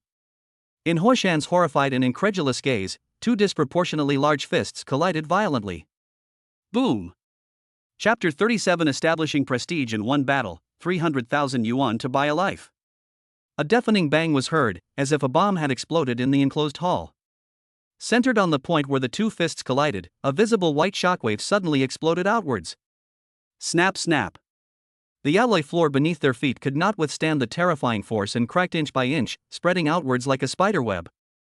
The mercenaries who were nearby in the hall were thrown off their feet by the violent shockwave, rolling around in a mess, their eyes filled with horror as they looked at the two people in the center of the scene. Thump! Thump! Thump! Huashan's massive, towering body was forced back 3 steps by the punch. Each step left a deep footprint on the hard alloy floor. He felt his entire right arm go numb as a powerful, spiraling surge of energy rushed into his meridians, wreaking havoc. He forced down the metallic taste rising in his throat, raised his head, and looked across at the other side. Wang Pingyan did not retreat an inch. He remained standing in the same spot, without even changing his posture. Only the fist that had clashed with Huashan's was emitting wisps of white steam. How is this possible? Huashan roared in a low voice, his face looking as if he had seen a ghost. The middle stage of the second grade. The opponent's aura clearly indicates they are at the mid-stage of the second rank. But why? Why is the other person's chi and blood so refined and powerful when they are both at the mid-stage of the second rank? He felt like he wasn't exchanging blows with a person, but rather crashing into a high-speed, spinning, 10,000-ton drill bit. The penetrating and destructive power was something a second-grade martial artist should never possess. I've said it before, I'm very busy. Wang Pingyan slowly lowered his fist, stretched his wrist, and his tone remained calm enough to drive people crazy. I don't have time to play these kinds of games with you. Draw your weapon and use your strongest move. Otherwise, you won't even be worthy of making me use my second move. You're asking for it. Huashan's eyes instantly turned blood red. Wang Pingyan's words were a blatant insult to him. He's the leader of the Sharp Blade mercenary group, the infamous Mad Axe Huashan from the East 4th District. When has he ever been looked down upon like this? Roar! He let out a beastly roar and grabbed a giant battle axe, wider than a door panel, from the weapon rack behind him. The battle axe was entirely black, with a cold, eerie light gleaming on its blade. It was clearly a valuable mid-grade weapon. Die! Huashan gripped the axe with both hands, pouring all his vital energy into it. A blinding crimson light shone from the black battle axe. He leaped high into the air, like a tiger descending a mountain, unleashing a powerful strike aimed directly at Wang Pingyan's crown. This axe strike was imbued with all his energy and spirit, determined to cleave Wang Pingyan and the floor beneath his feet in two. Faced with this incredibly violent attack, a change finally appeared in Wang Pingyan's eyes. It was no longer calm, but a kind of thrilling excitement. He also needs a battle to test the results of his 6 months of hard work. Good timing. With a low shout, the black-scale battle sword, which had been with him for months and whose blade was covered in cracks, instantly appeared in his hand. He did not choose to confront them head-on. Huashan followed a forceful and violent approach, using brute force to overcome skill. He, on the other hand, did the exact opposite. His foot slid to the side with a strange rhythm. It was this step that allowed him to narrowly avoid the sharp edge of the battle axe. Boom! The massive battle axe slammed down on the spot where Wang Pingyan had just been standing. The entire hall trembled violently. The hard alloy floor was cleaved open, creating a terrifying trench 3 meters long and seemingly bottomless. Huashan missed his attack and had no time to retract it. The immense inertia left him with a fatal opening. This was the opportunity Wang Pingyan had been waiting for. His figure moved like a ghost, instantly closing in on Huashan's embrace. Without making a sound, the black-scale battle blade in his hand, like a venomous snake flicking its tongue, silently stabbed at Huashan's right wrist, which was holding an axe, from an unbelievable angle. Fast. Accurate. Ruthless. Huashan's pupils contracted sharply, and the hairs on his body stood on end. He tried to change his move and block, but it was too late. He could only watch helplessly as the black blade of light rapidly magnified in his pupils. However, just as the knife tip was about to pierce his wrist, snap! A crisp sound, like metal breaking, rang out. Wang Pingyan's black-scale battle blade finally couldn't withstand the repeated infusion of a second-grade martial artist's blood and chi, and broke off at the most critical moment from the deepest crack. The tip of the knife stopped less than a millimeter from Huashan's wrist skin. Huashan was stunned.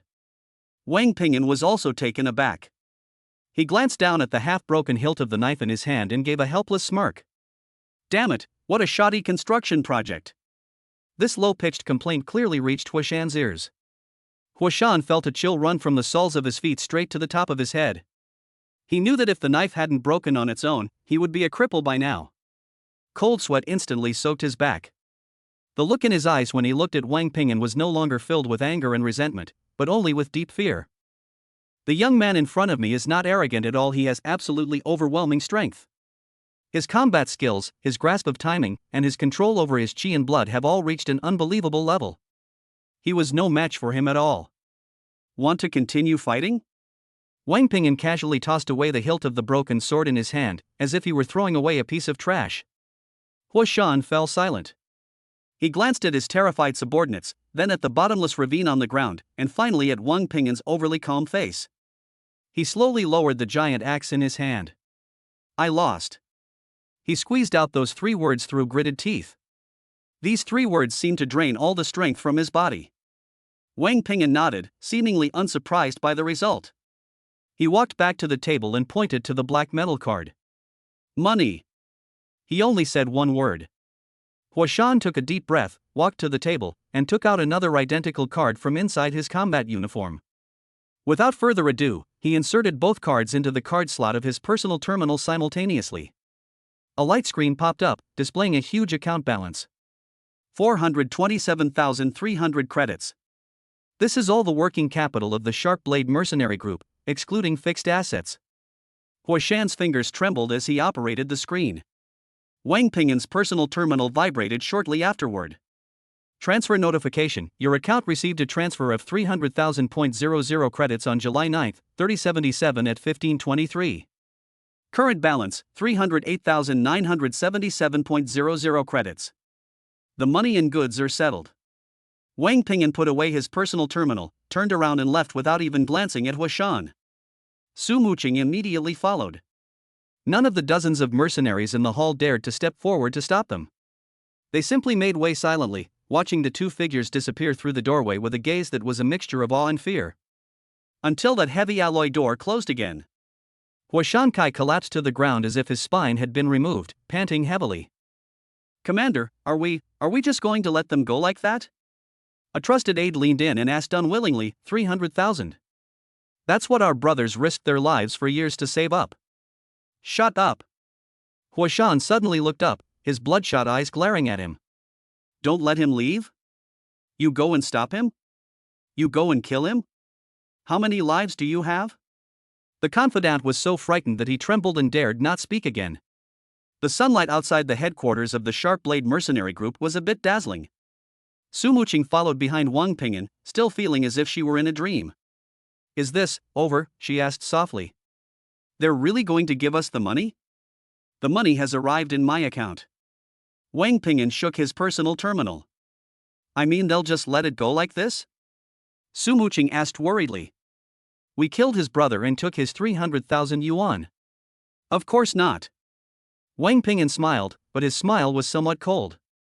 For these desperate criminals who live on the edge, face is more important than money, and life is more important than face.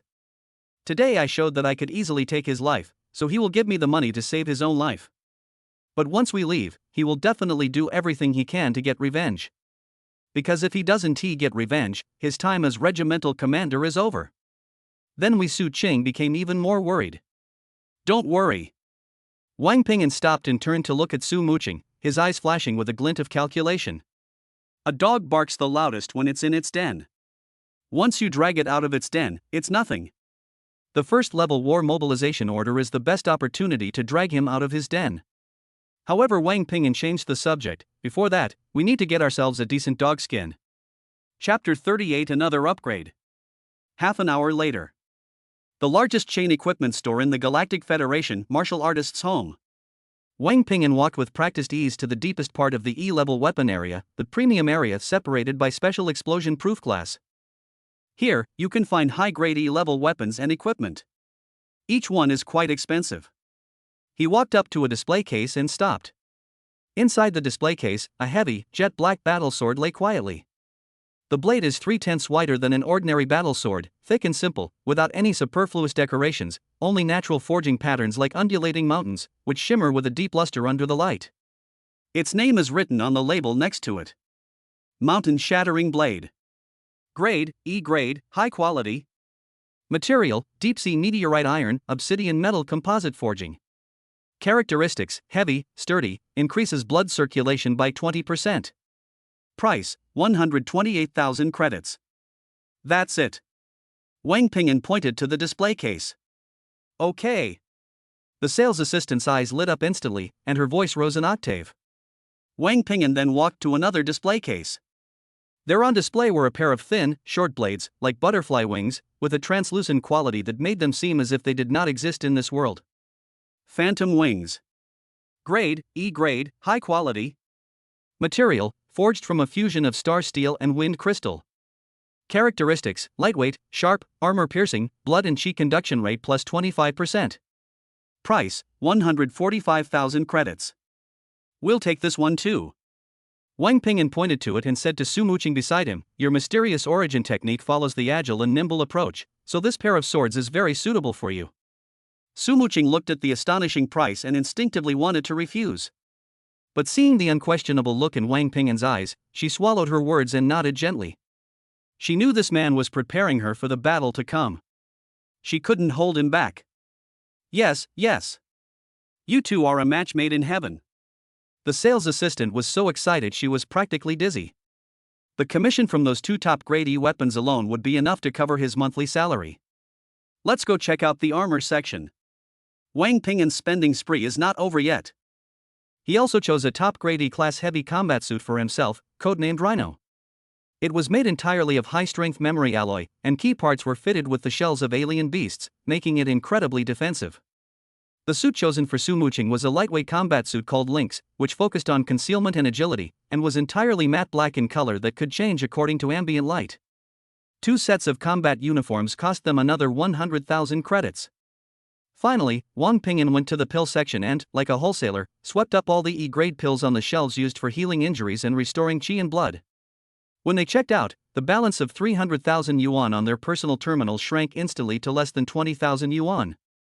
Su Muqing stared at the string of numbers, her heart bleeding. "Aren't we being too extravagant?" she whispered to Wang Ping'an. "Luxury?" Wang Ping'an chuckled, carrying 2 enormous equipment cases. "Muqing, remember this, on the battlefield, only 2 things are truly reliable. One is your comrade in arms who can shield you from harm. The other is the equipment you carry that can protect you from damage. Money, if it can't be turned into our fighting power, is no different from a pile of waste paper. Now, we can finally say that we've truly upgraded from slingshots to cannons." Su Chang nodded as if she understood, but looking at Wang Ping'an's calm and confident profile, her unease gradually dissipated. Anvil Military Base. This massive military fortress, located in the eastern 3rd district of the Milky Way, is heavily guarded on ordinary days, and ordinary citizens are not even allowed to approach it. But today, its heavy gates, made of superalloy, open their arms to the entire city. Tens of thousands of hovercars, like a swarm of bees returning to their nest, converged from all directions of the city, forming a sea of steel on the huge docking port outside the base. One by one, martial artists with fierce auras and different expressions stepped off the carriage. Some of them looked excited and their faces were full of fervor, as if they were about to embark on a glorious feast. Some looked solemn and remained silent, repeatedly checking their weapons and equipment. Others gathered in small groups, talking and laughing loudly, seemingly filled with disdain and contempt for the impending war. This place gathers at least 70% of the registered martial artists from the entire Milky Way star. From first-rank novices who have just stepped into the martial arts world to 4th-rank and 5th-rank experts with a profound aura, there is something for everyone. The air was filled with a unique scent that was a mixture of iron-bloodedness, tension, excitement, and killing. Wang Ping'an and Su Muqing drove the rented hovercar slowly into the base, blending into the massive traffic. Looking out the car window at the spectacular scene before her, Su Muqing felt an indescribable sense of awe. This is the power of the Federation. This is the most terrifying war potential that this interstellar civilization, spanning hundreds of planets, can unleash when facing external enemies. Take it easy. Wang Ping'an's voice pulled her back from her reverie. He parked the car and unbuckled his seatbelt. Remember, from now on, we are just 2 ordinary sea-level citizens who have just been promoted to the 2nd rank, with some talent but no background. We have only 2 goals. First, survive. Second, to gain as many military merits as possible. Su Muqing nodded heavily. She understood what Wang Ping'an meant. Pretending to be weak to deceive others. This is their most effective and efficient way of surviving. The 2 got out of the car and followed the huge crowd toward the base's registration area. The registration area was set up in a huge open-air plaza, with hundreds of smart registration terminals lined up in a row, and long queues in front of each terminal. Name, citizen number, unit number. The cold, electronic AI voice kept repeating itself. Wang Ping'an and Su Muqing waited quietly in one of the lines. Chapter 39 Squad. Just then, a considerable commotion arose from a nearby queue. Look! It's Mad Blade Luo Lai. My god, even he has been recruited? Isn't he a lone wolf? I heard he was already at the peak of the third rank 3 years ago. I wonder what level he is now. Who cares what level he's at? He's someone we can't afford to mess with. Let's keep our distance. Wang Ping'an followed the gaze of the crowd. A burly middle-aged man carrying a massive sword as wide as a door was impatiently standing in line. He simply stood there quietly, without exuding any aura, but the people around him subconsciously kept a few meters away from him, creating a small vacuum zone. This is the power of the strong. In the martial arts circles of Galaxy Star, Mad Blade Luo Lai is a legendary figure. Born into a commoner with no background, he carved out his own path through countless life or death battles in the wilderness, earning the prestigious title of a peak third-rank expert. He is an idol worshipped by countless low-level martial artists. See that? Wang Ping'an whispered to Su Muqing beside him, that's our target. Su Muqing was stunned for a moment. Him? It's not him as a person, Wang Ping'an shook his head. It's his power and the status he represents. As long as we have enough strength, we can also be like him, inspiring awe in everyone. At that time, let alone 1 Li Wei, even 10 Li Weiss would be nothing more than ants that we can crush at will. A surge of heroic spirit welled up in Su Muqing's heart. Yes. If you are strong enough, all your schemes and tricks will be nothing but a joke. Soon it was their turn. The two placed their palms on the registration terminal. Identity verification successful. Wang Ping'an, a mid-stage second-rank martial artist. Su Muqing, early stage of rank 2 martial artist. Assigned to the 7th Army Group, 3rd Mixed Assault Brigade, 12th Combat Battalion, 9th Combat Group. Please proceed to the assembly point in Area C7 for registration. 2 electronic identification tags bearing their photos and unit numbers were printed out. Once they put on their identification tags, they officially became federal soldiers. Although it's only temporary. Following the instructions, the two quickly found the rendezvous point in Area C7, located in a corner of the base. It was a huge training ground where hundreds of martial artists, all wearing the insignia of the 9th Brigade, had gathered. These people gathered in 2s and 3s, clearly divided into groups.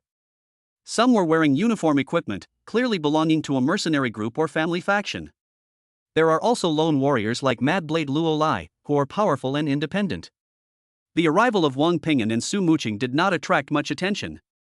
2 martial artists at the early and mid stages of the 2nd rank were hardly noticeable in this group of people, whose worst were at least 2nd rank and who included many 3rd rank experts.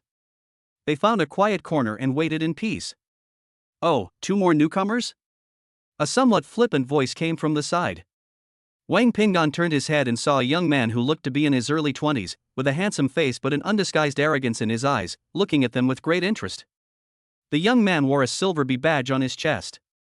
Class B citizen. This means that he either comes from a very powerful family or is exceptionally talented and is already a 3rd rank martial artist. Look at your badges, Class C citizens. Not bad. To reach the 2nd rank at this age, you're quite talented. The young man said to himself, his tone carrying the scrutiny of a superior looking down on a subordinate. My name is Zhao Zishuan, from the Zhao Group. From now on, we're comrades in arms. If you need anything, feel free to come to me. As he spoke, his gaze kept drifting back and forth between Su Muqing's exquisite face and the graceful curves outlined by her tight-fitting combat suit. Although his gaze wasn't as blatant and lewd as Zhang Long's, it was equally full of aggression and possessiveness. Su Muqing frowned almost imperceptibly and took half a step behind Wang Ping'an. Wang Ping'an's face remained expressionless. He simply replied, Wang Ping'an. Then he ignored it.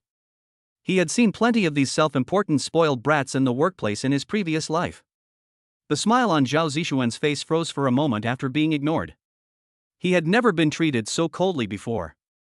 How dare a mere C-level citizen put on airs in front of him, a B-level citizen? A cold glint flashed in his eyes. Just then, a loud voice rang out over the training field. 9th Combat Battalion, assemble. On the high platform of the training ground, a middle-aged man wearing a black officer's uniform and carrying the rank of major on his shoulder was standing. He was tall and had a resolute face, with a hideous scar running from the corner of his left eye all the way down to his jaw. He simply stood there quietly, and an aura of iron-blooded killing intent swept over the scene, instantly suppressing all the noise on the field. Peak of the third rank. Wang Ping'an felt a chill run down his spine. This aura was more refined and profound than any of the powerful figures he had just encountered at the gate. These are the true military elites who have fought their way through mountains of corpses and seas of blood. My name is Shi Gondang, and I am the commander of your 9th Combat Battalion. Shi Gondang's voice, like a resounding bell, clearly reached everyone's ears. I don't care which mercenary group's ace you were or which family's genius you were before. From today onwards, you will have only one identity: federal soldiers. Here, you only have 3 things to do. Obey. Obey. Obey the fuck. Did you understand? Clear. The hundreds of unruly martial artists below the arena were intimidated by his powerful aura and roared in unison, their voices echoing across the surrounding area. Very good. Shi Gondang nodded in satisfaction. Now, begin dividing into teams. All martial artists at the early and mid stages of the 2nd rank will be organized into the 1st to 10th squads, responsible for routine clearing and perimeter security. All late stage and peak rank martial artists will be organized into the 11th to 15th squads, responsible for assault and clearing key targets. All 3rd rank martial artists will be organized into the Sharp Blade Assault Team, under my personal command. Shi Gondang's orders were simple, direct, and based entirely on strength. Soon, Wang Ping'an and Su Muqing were assigned to the 7th squad.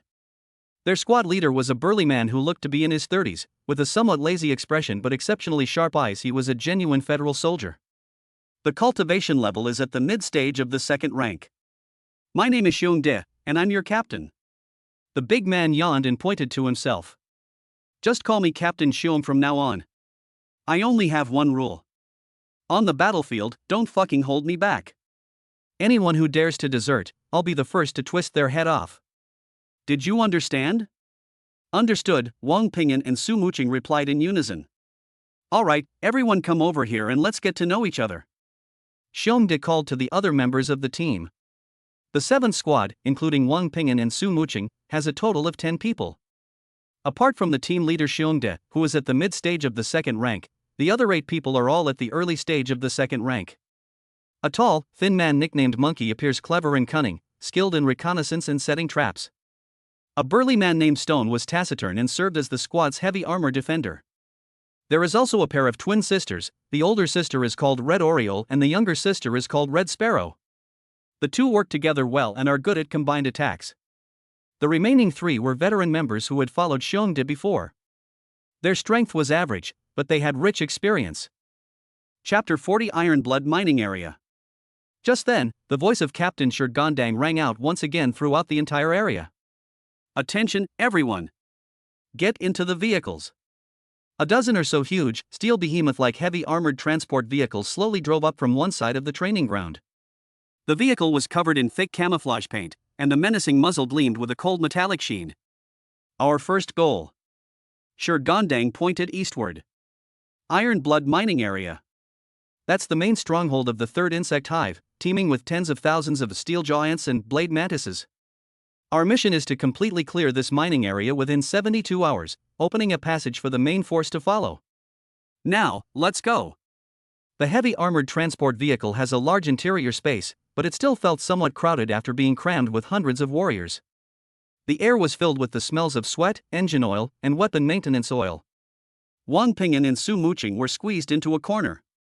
Su Muqing was somewhat unaccustomed to this environment, and her brows furrowed slightly. Wang Ping'an leaned against the cold metal car wall with his eyes closed, as if he were asleep. But in reality, his brain was working at lightning speed. Iron Blood Mine. Steel-jawed ant, blade mantis. Keyword after keyword intertwined and combined in his mind, forming a complex network of relationships.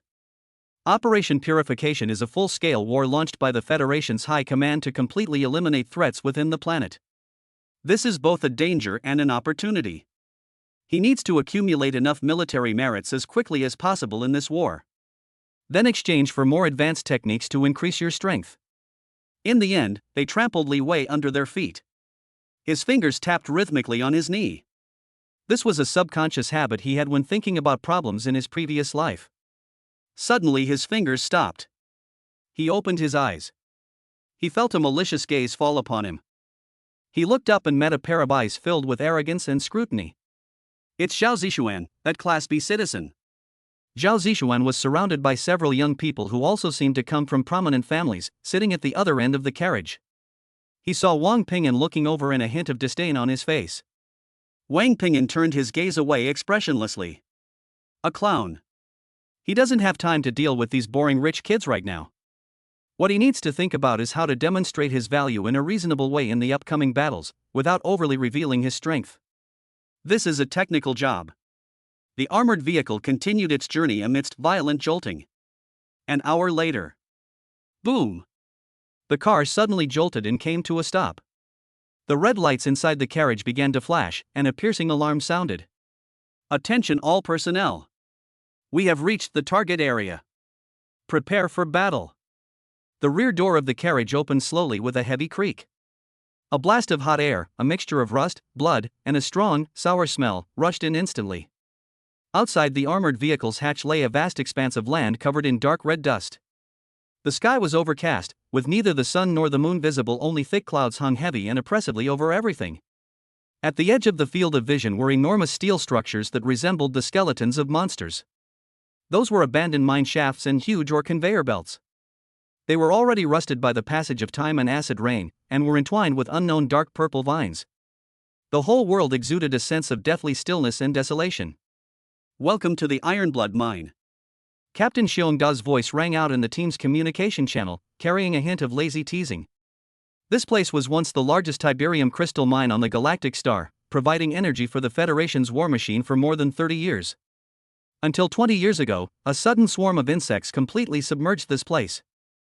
From that day on, this place became a paradise for insects and a forbidden zone for humans. As he explained, all the members of the 9th Battalion jumped off the armored vehicles in an orderly manner. My feet rustled as they stepped on the dark red earth. That land was neither soil nor sand. It is a peculiar substance composed of countless tiny metal fragments, weathered slag, and dried insect blood. Everyone, check your equipment and activate the energy shield. Captain Shi Gandong's loud voice reached everyone's ears through the public channel. Buzz. A faint energy shield, emitting a blue glow, instantly covered everyone's bodies. Wang Ping'an also activated the shield on his combat suit. This is standard equipment included with the E-Class Hunter combat suit, which can withstand some low-level physical and energy attacks. 7th Squad, follow me. Xiongda gave a shout and led his team to quickly move towards the southeast of the mining area. Their mission is to clear out the outer swarms of insects in the southeastern region and establish a safe forward base. Soon, they entered the labyrinthine mining area, which consisted of abandoned buildings and huge pipes. The air here is even more polluted. The walls and the ground were covered with the foul-smelling slime left by the Zerg. Some of the huge pipes were also covered with grayish-white egg sheaths that looked like honeycombs. Monkey, go scout ahead, Xiongdi gave the first order. Okay. The tall, thin man called Monkey darted away silently, like a raccoon dog, and quickly disappeared around the corner ahead. Stone, you'll be at the very front. The taciturn, burly man slammed a massive alloy tower shield heavily onto the ground with a dull thud. Red Oriole and Red Sparrow, you two are in charge of the left wing. Everyone else, follow behind me and maintain battle formation. Although Xiongda looks lazy, he is very organized and methodical when he gives orders, clearly a seasoned veteran. He didn't assign any specific tasks to Wang Ping'an and Su Muqing. They were simply made to follow at the very back of the group. This is a very subtle arrangement. It could be said that this was to protect the newcomers and let them get used to the pace of the battlefield first. You could also say it's a lack of trust. Place two uncertain factors in the least important position. Wang Ping'an didn't care at all. He was happy to have some free time, which would allow him to carefully observe the environment of the mining area and the characteristics of these insects. Su Muqing's brows furrowed slightly. She didn't like feeling like a burden. But she didn't say anything, only gripped the double blades in her hands tightly and watched her back warily. The group moved forward quietly for about 500 meters. Captain, there's trouble ahead. The sound of a monkey suddenly came through the communication channel. About 300 meters away, in an abandoned warehouse, a large heat source was found. Preliminary judgment is that it is a colony of steel-jawed ants, and the number is, at least 500. 500. This number caused a slight change in the expressions of several young team members. The steeljaw ant, although only an F-rank low-level Zerg, is not particularly strong individually. However, they are numerous and fearless. Once they form an ant swarm, even a first-rank martial artist has to retreat. Damn it, we've run into a tough nut to crack as soon as we came in, Xiong cursed, but there was no sign of panic on his face. Everyone, prepare for battle. Stone, find a good spot and block the road. Red Oriole, Red Sparrow, prepare for area attack. You two newcomers, he finally turned to look at Wang Pingyan and Su Muqing, stay behind the rock, don't run around, and don't cause any trouble. After saying that, he picked up his weapon, a huge mountain-splitting axe, and walked to the front of the formation. Clearly, he didn't expect these two newcomers to be of any help at all. Su Muqing's lips moved as if she wanted to say something, but Wang Pingyan stopped her with a look. Wang Pingyan pulled her along, and she obediently stood behind the burly man called Stone. Stone glanced at them, said nothing, and simply drove the massive tower shield even more firmly into the ground. Soon. Shoo! Shoo! A series of dense, chilling friction sounds came from the darkness ahead. The sound grew louder and clearer as it approached from afar. Next second, a black wave surged forth. There were hundreds of ants, each the size of a large dog, covered in black carapaces, with enormous mandibles that looked like hydraulic clamps. Steel-jawed ants. Their scarlet compound eyes gleamed with a bloodthirsty light in the dim light as they charged madly toward the squad. They're here. Xiongda let out a low shout. Stone! Hold on! Roar! The stone let out a deep roar, frantically pouring all its blood and energy into the tower shield in front of it. Buzz! The massive tower shield glowed with a thick layer of earthy yellow light. Boom! Boom! Boom! The first wave of ants slammed hard against the tower shield. A series of dull, loud noises were emitted. The stone's body trembled violently, and the ground beneath its feet cracked inch by inch due to the enormous impact. But he held on. Like an unshakable mountain, it firmly blocked the surging ant swarm outside the battle line. Redbirds, cardinals. Move! The bear roared angrily. The twin sisters attacked at the same time. The elder sister, Hongying, formed a hand seal, and a surge of intense blood energy gathered in her palms, transforming into a fireball the size of a human head, which roared out. The younger sister, Red Sparrow, drew a specially made alloy longbow, and an arrow flashing with an icy blue light followed closely behind the fireball. Boom! The fireball exploded in the ant colony, instantly blasting more than a dozen steel-jawed ants to pieces, their severed limbs and broken arms flying everywhere, accompanied by a burnt smell. Immediately afterwards, the ice-blue arrow pierced precisely into the center of the explosion. Click! A bone-chilling cold burst forth instantly, freezing everything within dozens of meters of the explosion's epicenter, including the steel-jawed ants that weren't quite dead yet, into a giant ice sculpture. One hot, one cold, one explosive, one controlled. The two sisters' teamwork was simply perfect. Well done. Xiongda praised him, and the axe in his hand transformed into a whirlwind of death. He didn't use any fancy martial arts techniques, it was just the simplest and most direct slashing. But each axe strike carried the power to split mountains and shatter rocks, cleaving the steel-jawed ants that tried to bypass the tower shield from both sides in half, one by one. The battle instantly intensified. Wang Pingyan and Su Muqing stood behind the massive stone figure, watching the bloody yet efficient massacre unfold before them with calm expressions. This is the combat capability of the military's elite squad. With clear division of labor and excellent teamwork.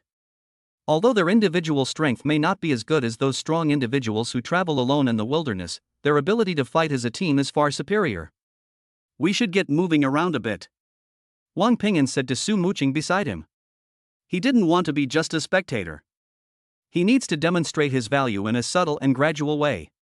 Instead of rushing out, he gently planted the black scale battle blade in front of him into the ground. Then, he formed a hand seal, and the qi and blood in his body began to vibrate at a peculiar frequency. Buzz! An invisible, weighty ripple slowly spread out from him. Ripples swept across the ant swarm that was frantically attacking the tower shield. Those fearless steel-jawed ants noticeably slowed their movements slightly. It was as if an invisible mountain had suddenly been placed on their bodies.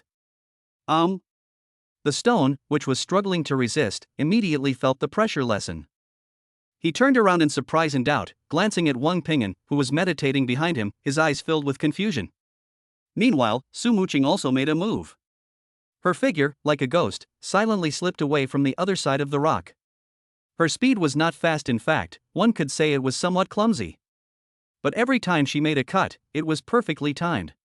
A knife pierced between the compound eyes of a steel-jawed ant. Another cut slicing through the gap in the carapace of another steel-jawed ant. She's like a chef in the kitchen, handling ingredients with precision and efficiency, without a single unnecessary movement.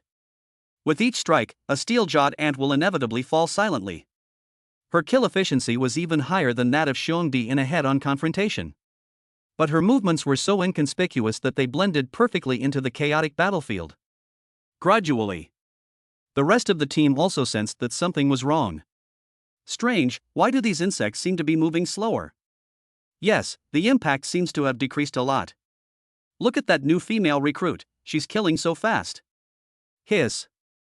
Every single one of her slashes hits a vital spot. Her eyesight is incredible. During a lull in the fighting, Captain Xiongdi also noticed Wang Ping'an and Su Muqing's little actions.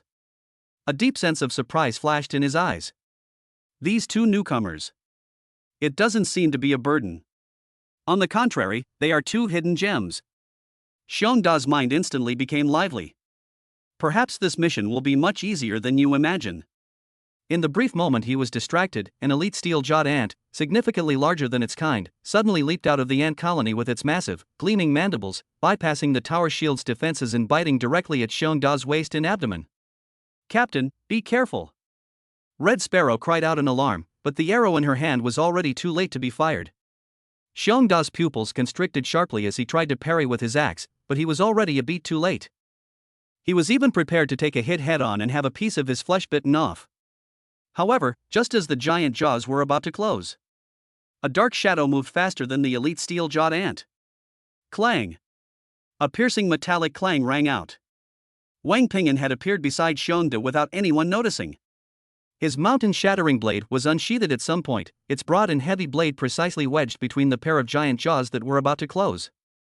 The elite steel-jawed ant's massive mandibles, capable of crushing alloys, were unable to advance even an inch further. "What are you spacing out for?" Wang Ping'an turned his head and calmly asked Xiongde, who looked shocked. Chapter 41: A New Target, Blade Mantis. Xiongda's mind went blank with a buzz. What did he just see? The seemingly harmless rookie who had been staying in the back suddenly appeared beside him at a speed he couldn't comprehend at all. Then, in an even more absurd way, he blocked a deadly sneak attack from an elite-level steel-jawed ant with just one hand. Those are elite-level steel-jawed ants. Its strength is at least 30% greater than that of an ordinary steel-jawed ant. The biting force of its giant mandibles can even leave clear tooth marks on a low-grade E-level alloy shield. But now it's stuck in a daze because of a seemingly ordinary battle sword? What are you standing there for? Are you waiting for it to crack your skull open? Wang Ping'an's voice pulled Xiongde back from his shock. Roar! Xiongde snapped back to his senses, a surge of lingering fear from surviving a close call and anger at being looked down upon welling up inside him. He roared, and with a gust of wind, he slammed his machete down hard on the head of the elite steel-jawed ant. Put! The hard skull was split open like a watermelon, and foul-smelling green juice splattered all over Xiongde. Wang Ping'an took a step back in disgust and put away the mountain-shattering blade. He looked at Xiongde and said calmly, "Distraction on the battlefield is a path to death." Xiongde was lectured by a newcomer, his face turning red and white, but he couldn't utter a single word in rebuttal. Because what the other party said was true. If it weren't for this newcomer, he would be seriously injured, if not dead. "Th. Thank you," Xiongde squeezed out the two words through gritted teeth, his voice dry and strained. Wang Ping'an remained non-committal, but simply returned to Su Muqing's side. Su Muqing looked at him with a hint of worry and reproach in her eyes. "You're taking too much of a risk," she said in a voice only the two of them could hear. "There's no other way, we have to shut them up." Wang Ping'an shrugged indifferently, "Otherwise they'll really treat us like mascots." His move just now seemed risky, but it was actually the result of meticulous calculation. He saved Xiongde, demonstrating his strength without revealing too much. Speed, power, and timing were all perfectly controlled. Sure enough, after this incident, the atmosphere of the entire team changed. No one dared to look at Wang Ping'an and Su Muqing with the same eyes they would use to look at newcomers anymore. The way Shi looked at Wang Ping'an was filled with gratitude and awe. The monkey looked on with curiosity, as if it had discovered a new continent. The twin sisters frequently cast curious glances at Su Muqing, seemingly studying her incredible assassination skills. Only Captain Xiongde had the most complicated expression. He looked at Wang Ping'an's calm profile, his heart churning with turmoil. Damn it, I misjudged them. These two kids are definitely not just ordinary Class C citizens. This kind of strength, this kind of mentality, could they be scions of some powerful families who have come out for training and are deliberately hiding their identities? The more he thought about it, the more likely it seemed. The battle continued in an eerie atmosphere. This time, however, Xiongde no longer saw Wang Ping'an and Su Muqing as burdens. Wang Ping'an, you're in charge of right-wing support. Su Muqing, you can attack freely and prioritize taking out the elite monsters that have slipped through the net. He began to formally incorporate the two men into his command structure. With the addition of Wang Ping'an and Su Muqing, the combat power of the 7th Squad has been directly upgraded to a higher level. Wang Ping'an no longer concealed his abilities. Although he rarely drew his mountain-shattering blade, every time he made a move, it was at the most crucial moment, using the simplest method to eliminate the greatest threat. It could be parrying a fatal sneak attack, or severing the limbs of an elite monster to create an opportunity for teammates. Su Muqing, on the other hand, has completely transformed into a ghost on the battlefield. Her figure moved through the ant colony like the scythe of death, efficiently and precisely reaping lives. The battle, which was originally expected to take at least half an hour to resolve, was completely over in less than 15 minutes. Inside the warehouse, the corpses of more than 500 steel-jawed ants were piled up like a mountain, and the air was filled with a nauseating stench of blood. The entire team, except for Stone who had suffered significant damage from the impact, was completely unharmed. This was something that was unimaginable before. Hoo-hoo! Panting heavily, Xiongqi leaned on his axe, looking at the insect corpses scattered on the ground, then at Wang Ping'an and Su Muqing, who were still not out of breath or red in the face. He had only one thought in his mind. I've struck gold. Clean up the battlefield. Monkey, collect all the valuable materials for me. Xiongde roared excitedly. Military merit points are all money. Just as everyone began to happily clean up the battlefield. Suddenly, a series of static noises came through the communication channel, followed by a panicked voice. Help! Help! We're from Squad 5. We've encountered a swarm of blade mantises. Requesting backup. Coordinates. The sound stopped abruptly. The entire communication channel fell into a deathly silence. Blade mantis. Upon hearing this name, the expressions of everyone in the 7th Squad instantly changed. If the Steeljaw Ant is an F-rank cannon fodder unit, then the Blade Mantis is an E-rank elite assassin. They are not large in size, but they are incredibly fast. Their pair of forelimbs, which are like giant scythes, are extremely sharp and can easily cut through E-class alloy armor. What's even more frightening is that they possess a certain level of intelligence, know how to cooperate in combat, and can even use the terrain to launch ambushes. He is one of the most troublesome opponents for a first-rank martial artist. Damn it, those idiots in the 5th Squad went to the core area? Xiongde cursed. Captain, what do we do? Should we go to rescue them? The monkey stopped what he was doing and asked nervously. Xiongde fell silent. Go to rescue them? What a joke. Their small team facing off against a swarm of blade mantises is like sending them to their doom. Aren't we going to rescue them? Failing to rescue someone in distress is a serious crime in the military. Although this was a temporarily recruited unit with less strict discipline, it still wouldn't look good if word got out. Just as he was hesitating, Wang Ping'an's voice rang out calmly. Let's go take a look. Everyone's eyes were focused on him. Are you crazy? Xiongde glared at him. Those are blade mantises. Not these brainless ants. I know, Wang Ping'an nodded, but have you ever thought about why the 5th Squad would be there? Xiongde was taken aback. The Ironblood mine is so big, our 9th Brigade is only responsible for the southeast corner. The 5th Squad belongs to the 4th Brigade, and their mission area is in the north, more than 10 kilometers away from us. Why would they come here? Wang Ping'an's thoughts were crystal clear. There is only one possibility. They are pursuing a high-value goal. A target worth risking disobeying military orders to cross Regions 4. Wang Ping'an's words made everyone's breathing quicken. High-value goals. In places like the Ironblood mining area, the only things that can be called high-value targets are rare mineral-associated crystals. Insect King. Or rather, the Queen Insect. You mean? Xiongda's voice trembled slightly. That's right. A glint of ambition flashed in Wang Ping's eyes. There is very likely a queen of the scythe mantises there. A super military merit point that is at least at the peak of E level, and may even have touched the threshold of D level. Chapter 42 Arrogant Provocation. Who is the prey? Scyther Queen. These 5 words were like a bombshell, exploding in the hearts of everyone in the 7th squad. What does that mean? The military merit points represented by a peak E rank queen are enough for an ordinary 2nd rank martial artist to directly exchange for a rare D rank cultivation technique, or to be promoted 1 rank in the military.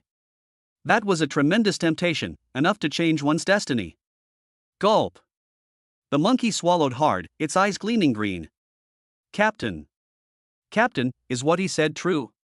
Even the usually taciturn Stone's breathing became heavy, and the veins on his hand gripping the tower shield stood out. Xiongda's face showed a mixture of emotions. Reason told him that this was a huge trap. Even a veteran elite squad like the 5th squad was wiped out. What difference is there between this hastily assembled team charging in and sending them to their deaths? But the deep-seated desire for power and glory that came from the very bones of a martial artist burned fiercely in his heart like a flame. To gamble or not to gamble? He subconsciously looked at Wang Ping. This young man, who had brought him countless surprises from the very beginning, showed no greed or fanaticism on his face, only an almost cold calm. It was as if the possible queen mother was already a corpse in his eyes. This powerful self-confidence inexplicably infected Xiongdae. Damn it! Xiongdae gritted his teeth, stomped his foot, and slammed his axe into the ground. Let's do it! Fortune favors the bold. The daring get rich, the timid starve. Today I'm going to go crazy with you all. He turned to look at Wang Ping, his gaze becoming more serious than ever before. Kid, since you came up with the idea, you can decide on the plan.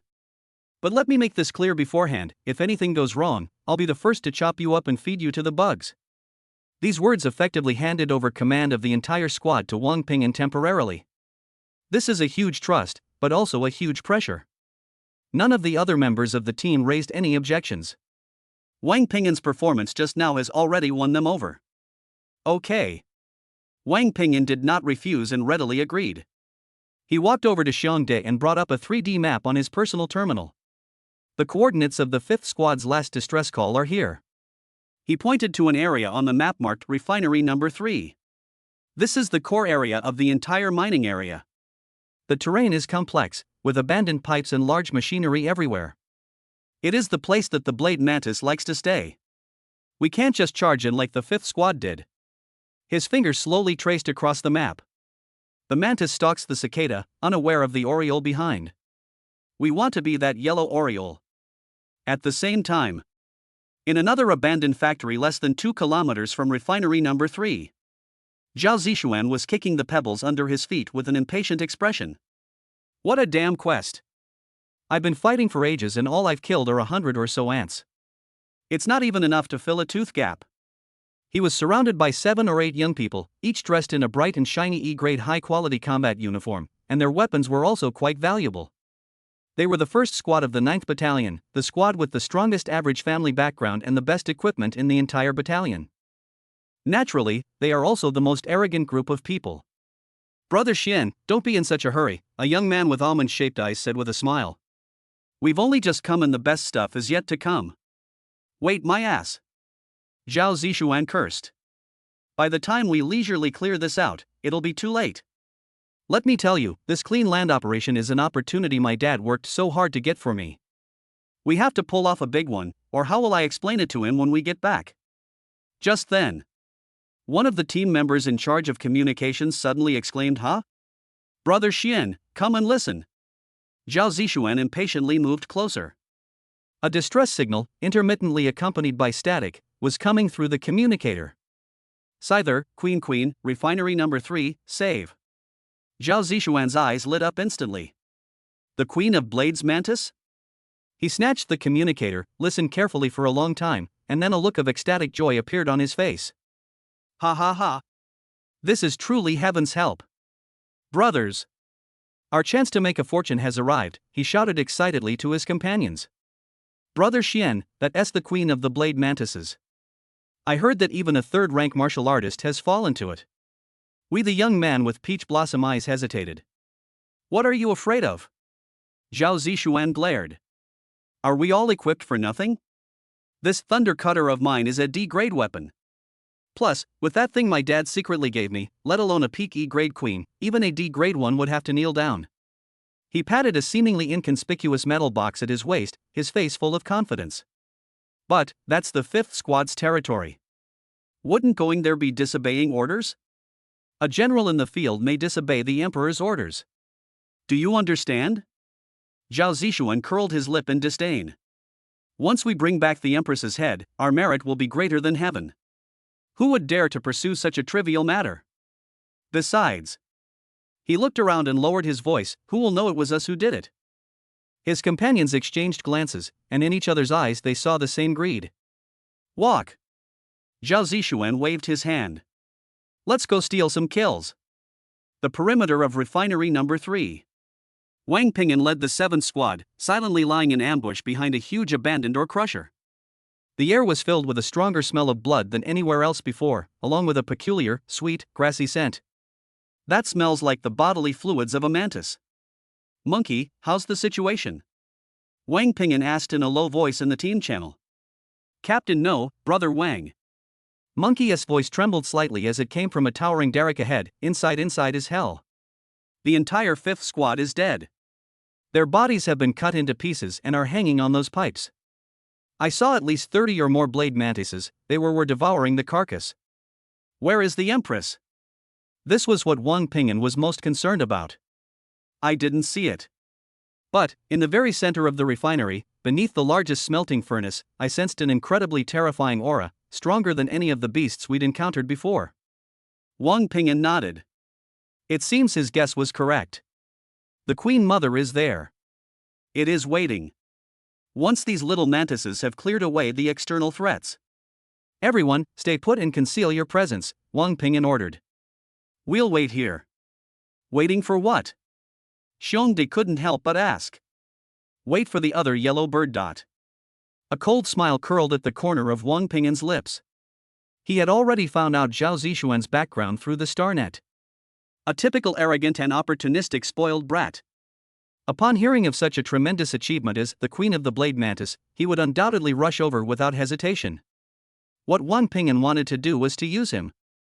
He used his arrogance and stupidity to create a perfect opportunity for himself to hunt down the Queen Mother. Really? Not long after. A series of undisguised, arrogant footsteps came from another passage behind them. You all better be damn smarter. The Queen Mother is right ahead. If anyone dares to mess up, don't blame me for being ruthless. It was Zhao Zishuan's voice. Xiongdi and the others' expressions changed, and they instinctively reached for their weapons. Wang Ping'an gestured for them to be quiet. Soon, Zhao Zishuan led his 1st Squad past the crusher where they were hiding and headed straight for the entrance to the refinery. They didn't even conduct any reconnaissance. In their eyes, this area was already theirs. These idiots. Xiongdi muttered under his breath as he watched their retreating figures. They're not stupid, Wang Ping'an said calmly. They're prey. Chapter 43. The mantis stalks the cicada, unaware of the oriole behind. Everyone, get ready. Zhao Zishuan stood before the pitch-black entrance of refinery number 3, which resembled the maw of a giant beast, a morbid excitement on his face.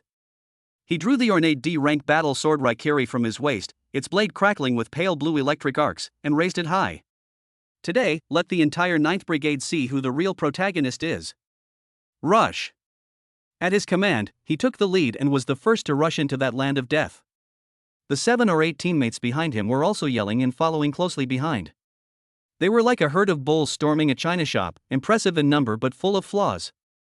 These idiots. Behind the shredder, the monkey looked at their appearance and couldn't help but complain. They didn't even do the most basic stealth and reconnaissance, they just rushed in blindly. Isn't that like delivering takeout to the praying mantis? Xiongdi also looked disdainful, but there was a hint of seriousness in his eyes. Don't underestimate them. These rich kids may not be the brightest, but they're all top of the line. If it really comes down to a fight, they might not be at a disadvantage. Wang Ping'an remained silent. His gaze was fixed on the entrance to the refinery like that of a hawk, his mind racing with calculations.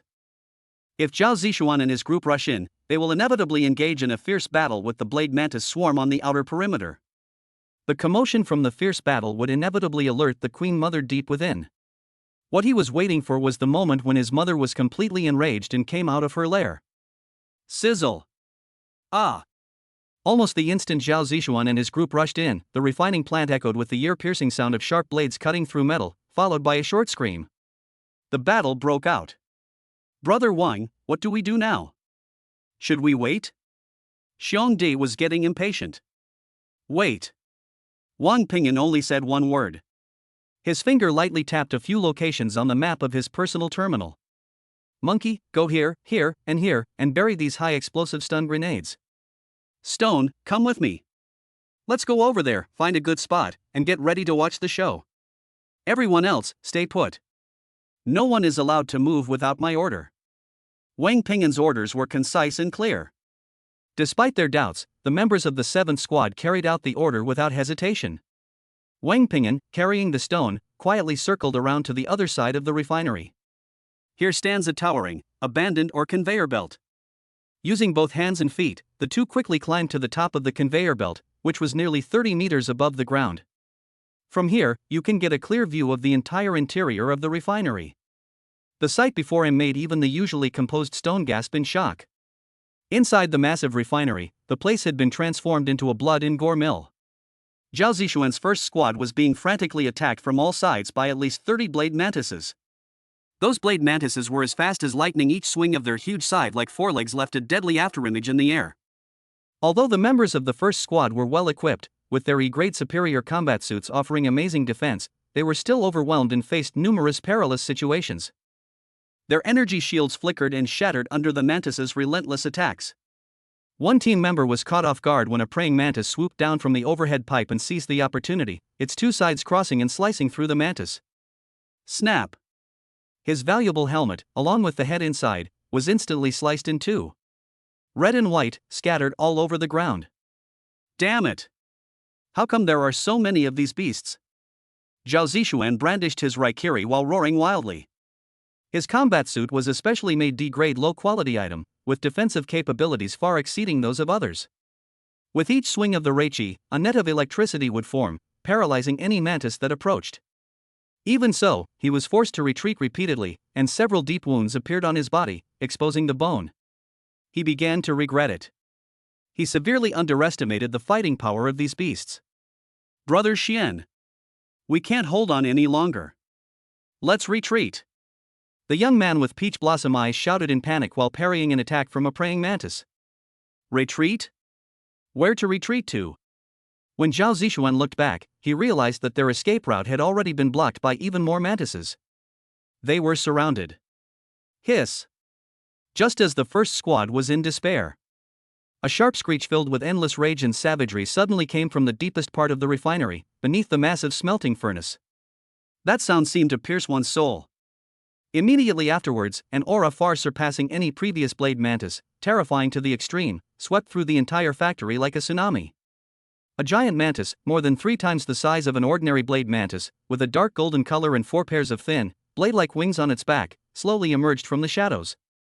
Its side-like forelimbs gleamed with an eerie, blood-red light. A pair of scarlet compound eyes coldly swept across the battlefield, finally landing on Zhao Zishuan, who was surrounded in the center and looked utterly disheveled. Scyther Queen. It was finally provoked. It's all over. The young man with peach blossom eyes looked at the Mother Queen, who resembled a demon god, and his legs went weak, almost causing him to kneel on the ground. Zhao Zishuan's face also completely lost its color. He could sense that the Queen Mother's aura had firmly entered the D level, which is the category of a 3rd-grade martial artist. This is something they simply cannot handle. Brother Wang. On the conveyor belt, Stone looked at the terrifying scene below, his voice trembling. Aren't we going to join them? If we don't, they'll all be dead. No rush. Wang Pingyan's answer remained frighteningly calm. His gaze was fixed on the Queen, his mind frantically calculating its movement speed, attack patterns, and possible weaknesses. He was waiting for an opportunity to strike decisively. Under the threat of death, Zhao Zishuan finally snapped. Get the hell out of my way. He roared and took out a silver metal sphere, about the size of a human head and covered with intricate patterns, from the metal box at his waist. He frantically poured the last of his vital energy and blood into it. Go to hell, everyone! He used all his strength to throw the metal ball hard towards the Queen Mother. Wang Ping'an's pupils contracted instantly. A Class D forbidden weapon annihilation concussion grenade. He recognized the thing. It came from a military laboratory. It's incredibly powerful, but extremely unstable. One pill is enough to level an area within 100 meters. That madman. He wanted to blow everyone in the mantis to pieces here. Get down! Wang Ping'an roared and pressed down on the stone next to him, pinning him firmly against the conveyor belt. Next second. There was no sound.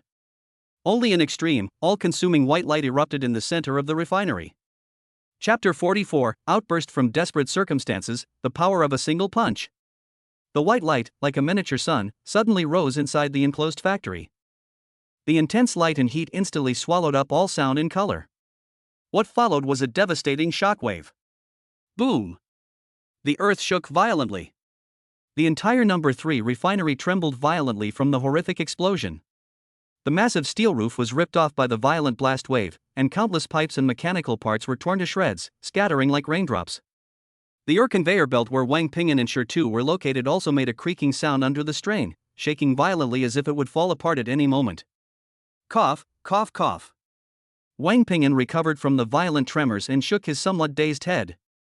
His E-grade superior Rhino combat suit had its energy shield shattered, and its sturdy alloy shell was covered with marks from gravel and shrapnel.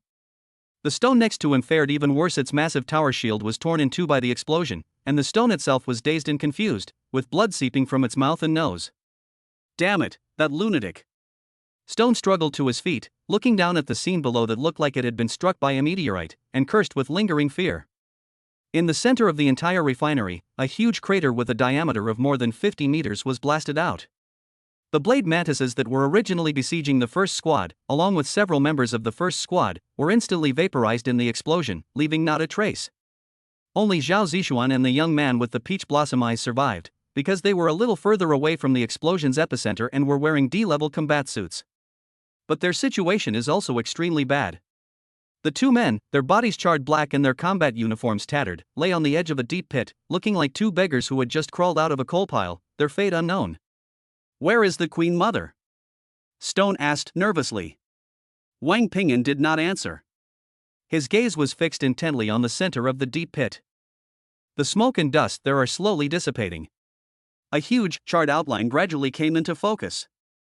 It's that queen of the blade mantises. It's not dead yet. The terrifying power of the annihilation stun grenade charred its dark golden armor and tore its 4 pairs of bladed wings to shreds. But its core structure withstood the test. Hiss! A roar filled with endless pain and rage came from the deep pit. The Queen Mother struggled to her feet. Its scarlet compound eyes had now turned blood red, burning with a mad flame capable of incinerating everything. One of its 2 sickle-shaped forelimbs was broken off in the explosion, and the other was also covered in cracks. However, the terrifying aura emanating from it, belonging to a third-grade martial artist, not only did not diminish but increased, becoming even more violent and unstable. Wounded beasts are the most terrifying. It's coming. Shirtu's voice trembled as he watched the Queen Mother, dragging her broken body, crawl out of the deep pit step by step and head towards Zhao Zishuan and the other person with a clear goal. Every step the Queen Mother took caused the earth to tremble slightly. It wants revenge. It will tear the 2 culprits that dealt it such a heavy blow to pieces. Brother Wang, we need to get out of here. Shirtu tugged at Wang Ping'an's sleeve. This thing's gone mad. We can't beat it. Wang Ping'an did not move. His eyes shone with an unprecedented light. It is greed, excitement, and a burning desire called opportunity. No. He shook his head. Now is the best opportunity. Although the Queen Beast had become ferocious due to her severe injuries, her strength had also been greatly reduced because of them. Its speed advantage is gone. Its ranged attack capability, creating wind blades by flapping its wings, is also gone. Now, it's nothing more than a beast driven by brute force and madness. A priceless, portable military merit pack. Stone, you stay here and don't go anywhere. After Wang Ping'an finished speaking, before Shirtu could react, he jumped down from the 30-meter-high conveyor belt. Brother Wang! Stone exclaimed in surprise. Wang Ping'an's body traced an arc in the air before his feet landed heavily on a huge steam pipe that ran across the factory, making a dull thud. Without pausing, he pushed off with his feet and leaped up again. His goal was not to reach Zhao Zixuan's mother, the empress. Instead, it was those high-explosive stun grenades that he had previously sent monkeys to plant. Boom! Boom! Boom! 3 violent explosions rang out simultaneously on both sides of the Queen Mother's path of advance and behind her. The shockwave from the explosion kicked up clouds of smoke and debris, forming a temporary wall that blocked all of the Queen Mother's escape routes. At the same time, the intense sound and light stimulation made the already berserk queen even more chaotic. It stopped, its massive head turning blankly in the smoke and dust, trying to find the source of the attack. Now is the time. Wang Ping'an's figure appeared silently behind the Empress Dowager, like a ghost. That position was precisely where its broken side like Forlin was located, a blind spot in its defenses. He poured all his mid-stage second-grade chi and blood into the mountain-shattering blade in his hand without reservation. Buzz! The jet-black blade gleamed with an unprecedented, eerie red light, like fresh blood. He gripped the knife with both hands, his body like a fully drawn bow, all his strength concentrated in his waist and abdomen. Then, he slashed out with his sword. There are no fancy moves, no unnecessary actions. It's the purest, most primal, and most domineering horizontal slash. He had already incorporated the essence of the shattering star fist into his swordsmanship. This was the strongest strike he could deliver so far. Die! A suppressed growl escaped from deep within his throat. Swish! A sickening sound, like cloth being torn apart, echoed throughout the abandoned factory. That top-grade rank mountain-shattering blade, with the power to split mountains and shatter rocks, precisely struck the root joint of the Queen Mother's broken scythe forelimb. That's the weakest point where the shell connects. The hard carapace was sliced open like tofu by this violent strike. The massive scythe-like forelimb was severed with a single blow. Dark green fluid gushed out like a fountain. Hiss! The Queen Mother let out the most piercing and painful scream of her life. It suddenly turned around, its blood-red compound eyes locking onto Wang Ping'an. The overwhelming killing intent transformed into a tangible pressure, pressing down on Wang Ping'an. Wang Ping'an felt as if he had been hit by a mountain. His chest tightened, and he almost spat out a mouthful of blood.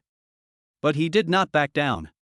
He withstood the oppressive force, exerted force with his feet, and twisted his body at an incredible angle, narrowly avoiding the sweeping attack of the Queen Mother's other intact scythe forelimb.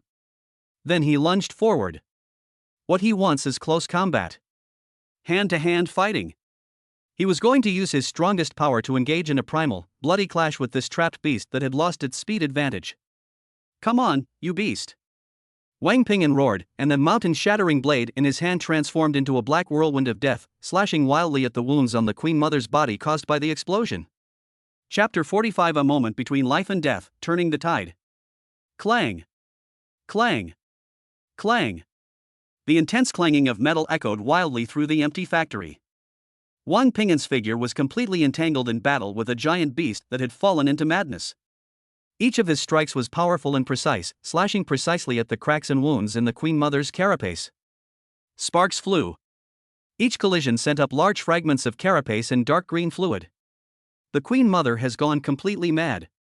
It abandoned all defenses, and its only intact scythe-like forelimb, like a wildly dancing scythe of death, lashed out at Wang Ping'an with a shrill whistling sound that tore through the air. This is the most primitive and bloodiest exchange of wounds.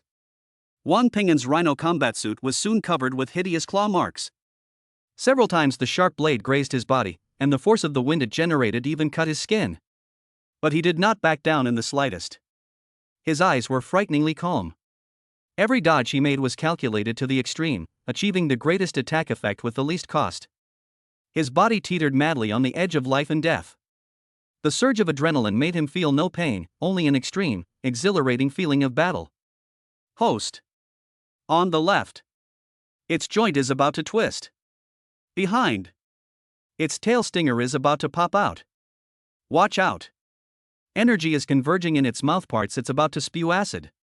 The system's voice in his mind was no longer a cheeky rant, but had transformed into the most efficient combat support AI, constantly alerting him to every move his mother made. With the boost of 20 times the cultivation speed and 10 times the bottleneck reduction, Wang Ping'an's dynamic vision and reaction speed have long surpassed those of martial artists of the same level. With the system's assistance, he could almost predict every attack intention of the Queen Mother. Put! He struck again, slashing fiercely at an old wound on the Queen Mother's abdomen, the blade penetrating an inch and tearing away a large piece of flesh. Hiss! The Queen Mother let out a sharp screech in pain, and her massive body slammed violently into the ground. Boom! Wang Ping'an was sent flying by the force of the impact, crashing heavily into a pile of discarded metal parts with a dull thud. Puff! He could no longer hold back and spat out a mouthful of blood. My internal organs felt like they had been displaced, and they were burning with pain. But he laughed. He looked at his mother, who was also staggering backward with blood gushing from her abdomen, and a ferocious smile appeared on his face. This beast is dying. However, just as he was about to get up and deliver the final blow to his opponent, a sudden change occurs. A petite, ghostly figure appeared silently behind the Queen Mother. It's Su Muqing.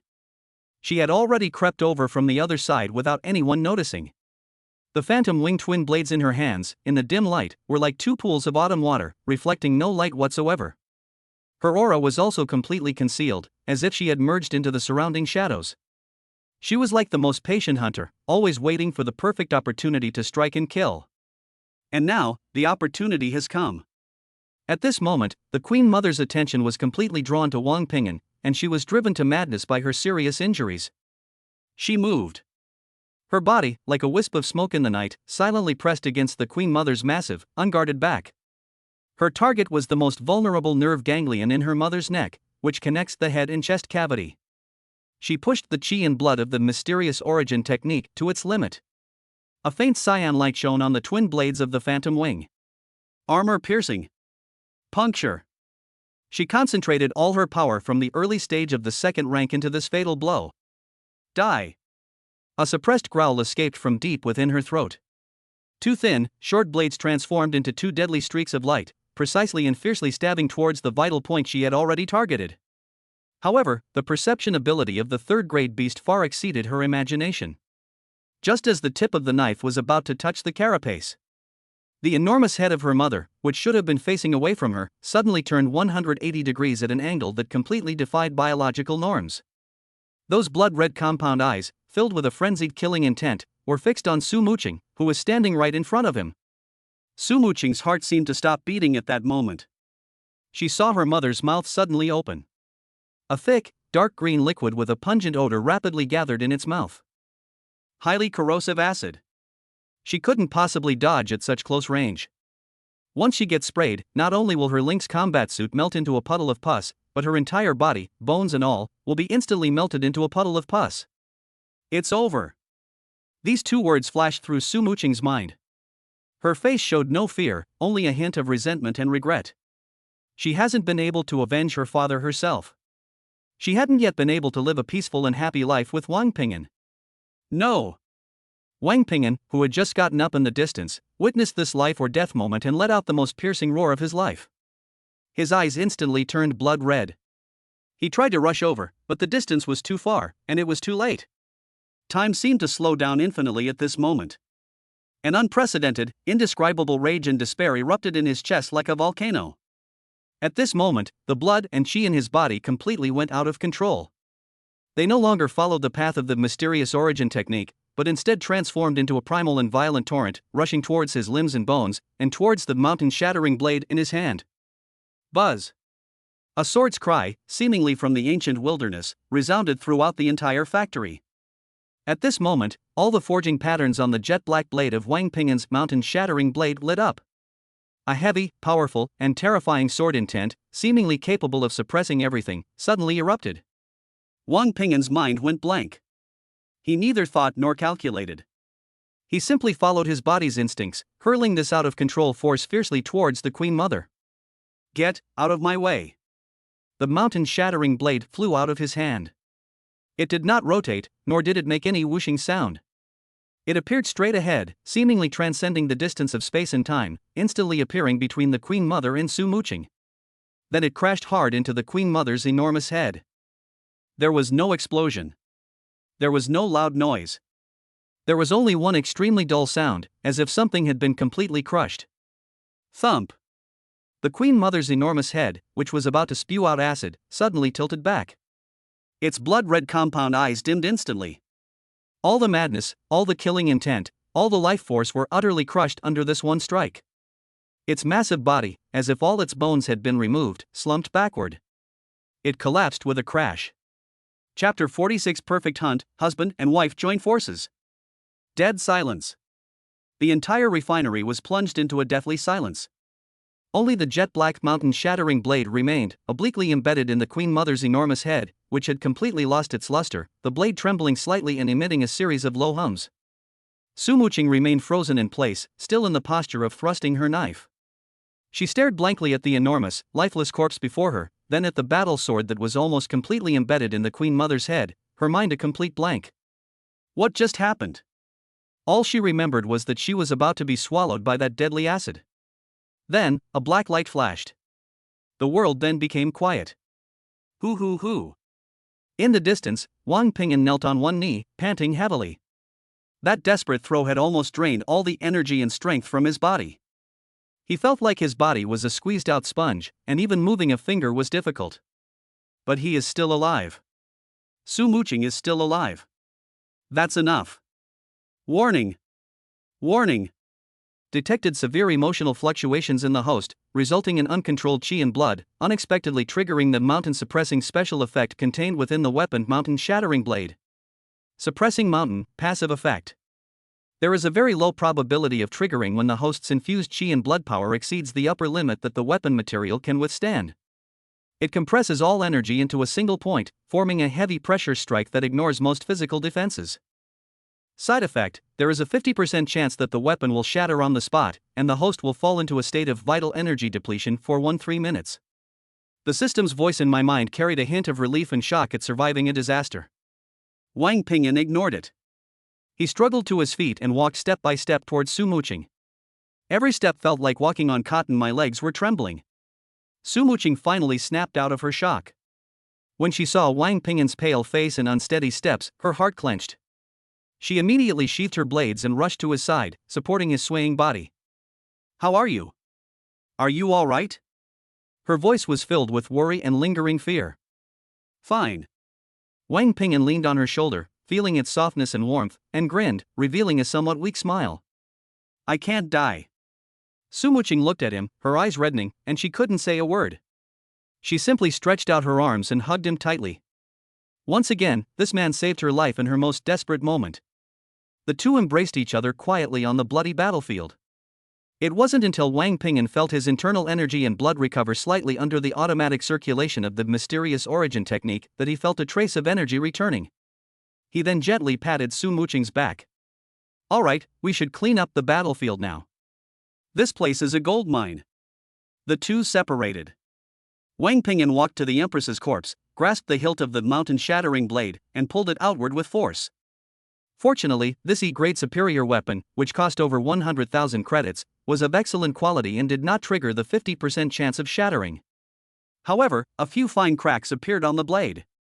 Su Muqing then began to deal with the ordinary mantis corpses.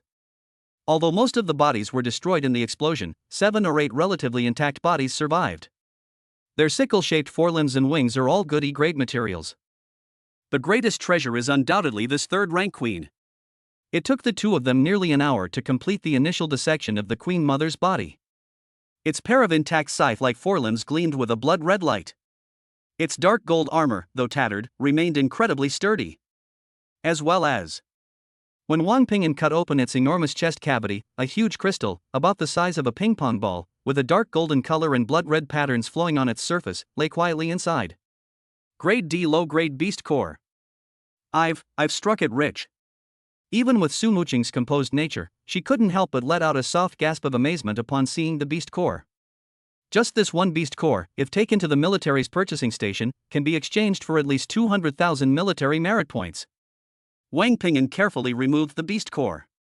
The warm and heavy sensation finally calmed his heart, which had been pounding with excitement from the battle. With this military achievement, their path ahead would be much easier. Just as the two finished counting all their spoils and were preparing to pack up and leave, a weak groan came from the edge of the deep pit not far away. It's Zhao Zishuan. He and that young man with the peach blossom eyes were still alive. The two men were charred black, looking like two pieces of charcoal, but their chests were still rising and falling slightly. A hint of disgust and coldness flashed in Su Muqing's eyes. She grasped the phantom wing double blades. In her view, the two culprits who almost killed them all had no reason to live. Don't move. Wang Ping'an stopped her. Why? Su Muqing looked at him, puzzled. They almost killed us. I know. Wang Ping'an nodded calmly. But killing them now would be pointless and would only bring trouble. Zhao Zixuan's background is not simple. If he dies here, his father, who is an official in the logistics department, will definitely investigate thoroughly. Although we are not afraid, it will be very troublesome. And those who are alive are more useful to us than those who are dead. As he spoke, he took out 2 basic and least effective healing sprays from his first aid kit and walked over to Zhao Zixuan and the other person. He crouched down and sprayed the gruesome wounds on the 2 men's bodies without reservation. Shu shhh. Stimulated by the drug, Zhao Zixuan, who was in a coma, let out a painful groan and slowly opened his eyes. What he saw was Wang Ping'an's calm face, so close to his own. You. His voice was hoarse, like a broken gong. You saved me? It was nothing, Wang Ping'an said calmly, standing up and looking down at him. Zhao Zixuan struggled to sit up, but the excruciating pain caused him to fall back down. His gaze passed over Wang Ping'an and landed on the Queen Mother's corpse, which was as large as a small mountain, not far away, and the pile of tempting spoils beside her. His face was instantly filled with a complex mix of emotions: shock, resentment, jealousy, fear. Dead? That third-rank empress is actually dead? He was killed by these 2 Class C citizens whom he had always looked down upon? How is this possible? Those things, he pointed at the pile of spoils, his voice trembling with excitement, are ours. We're the ones who blew it up. Oh? Wang Ping'an raised an eyebrow. You mean you want to take it from me? He took a step forward. A chilling killing intent instantly enveloped Zhao Zixuan. Zhao Zixuan felt a shiver run through his body, as if a bucket of ice water had been poured over him from head to toe. He remembered. She recalled the terrifying scene of this man, who had just acted like a demon god, pinning the Queen Mother to the ground with a single slash. He had no doubt that if he said just one more word, his head would separate from his body in the next second. No, I dare not. He managed to squeeze out those 2 words through gritted teeth. I was saved by you, so these things should all be your spoils of war. When you live under someone's roof, you have to bow your head. Very good. Wang Ping'an nodded in satisfaction. You're smart to know what's good for you. He looked at Zhao Zixuan and suddenly smiled. However, I am not an unreasonable person.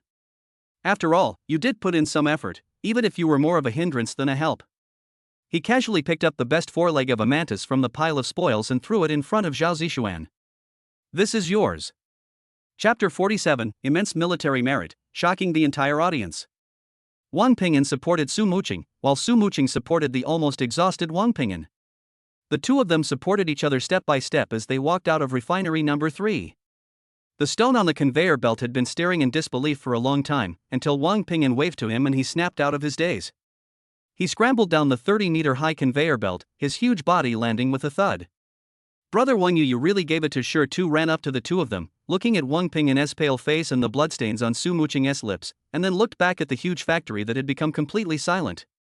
He stammered and couldn't finish a sentence. Dead. Wang Ping'an said succinctly.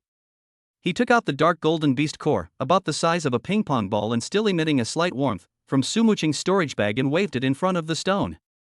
Hiss. Sure. Tu gasped, his eyes nearly popping out of their sockets. A grade D beast core. A genuine grade D beast core. He had only ever seen this thing in military propaganda videos before, but today he actually saw the real thing.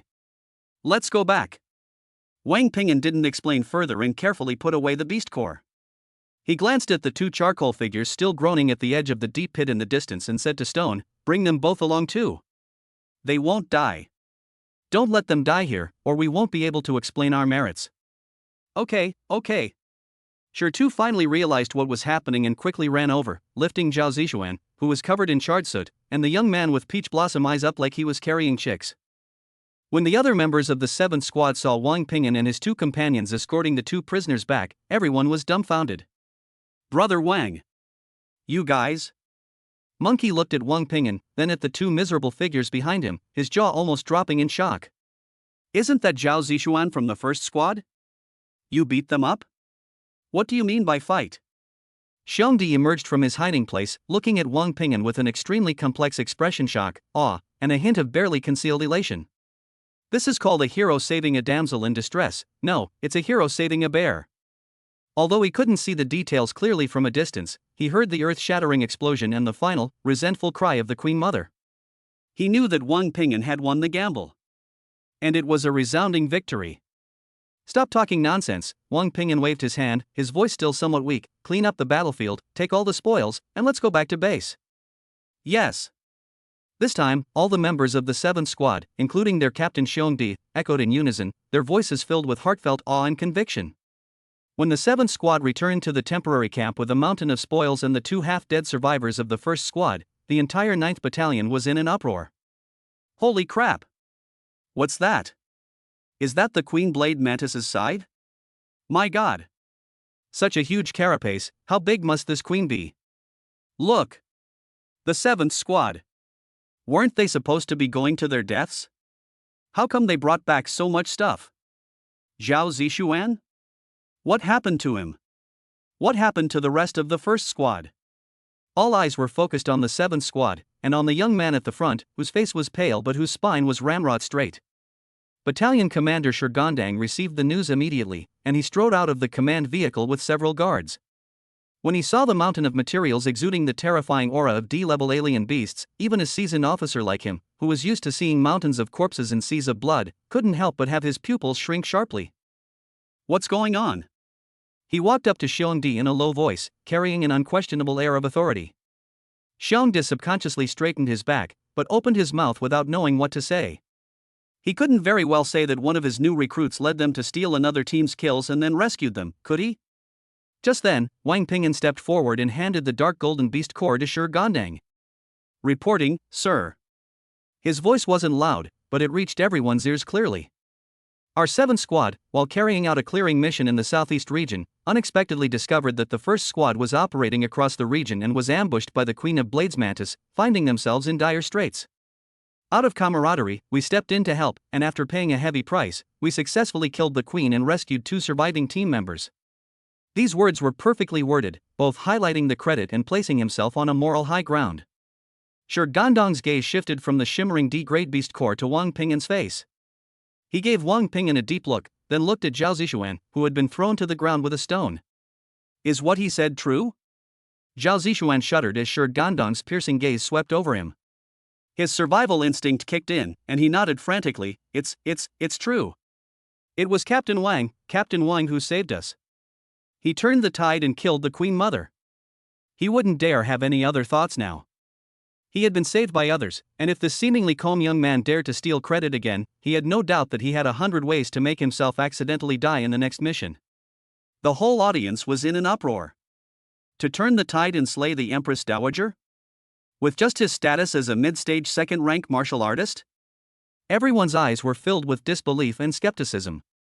Shirgandang did not ask any further questions. He snatched the beast core, weighed it in his palm, and felt the violent yet pure energy within. "Okay." He only said one word.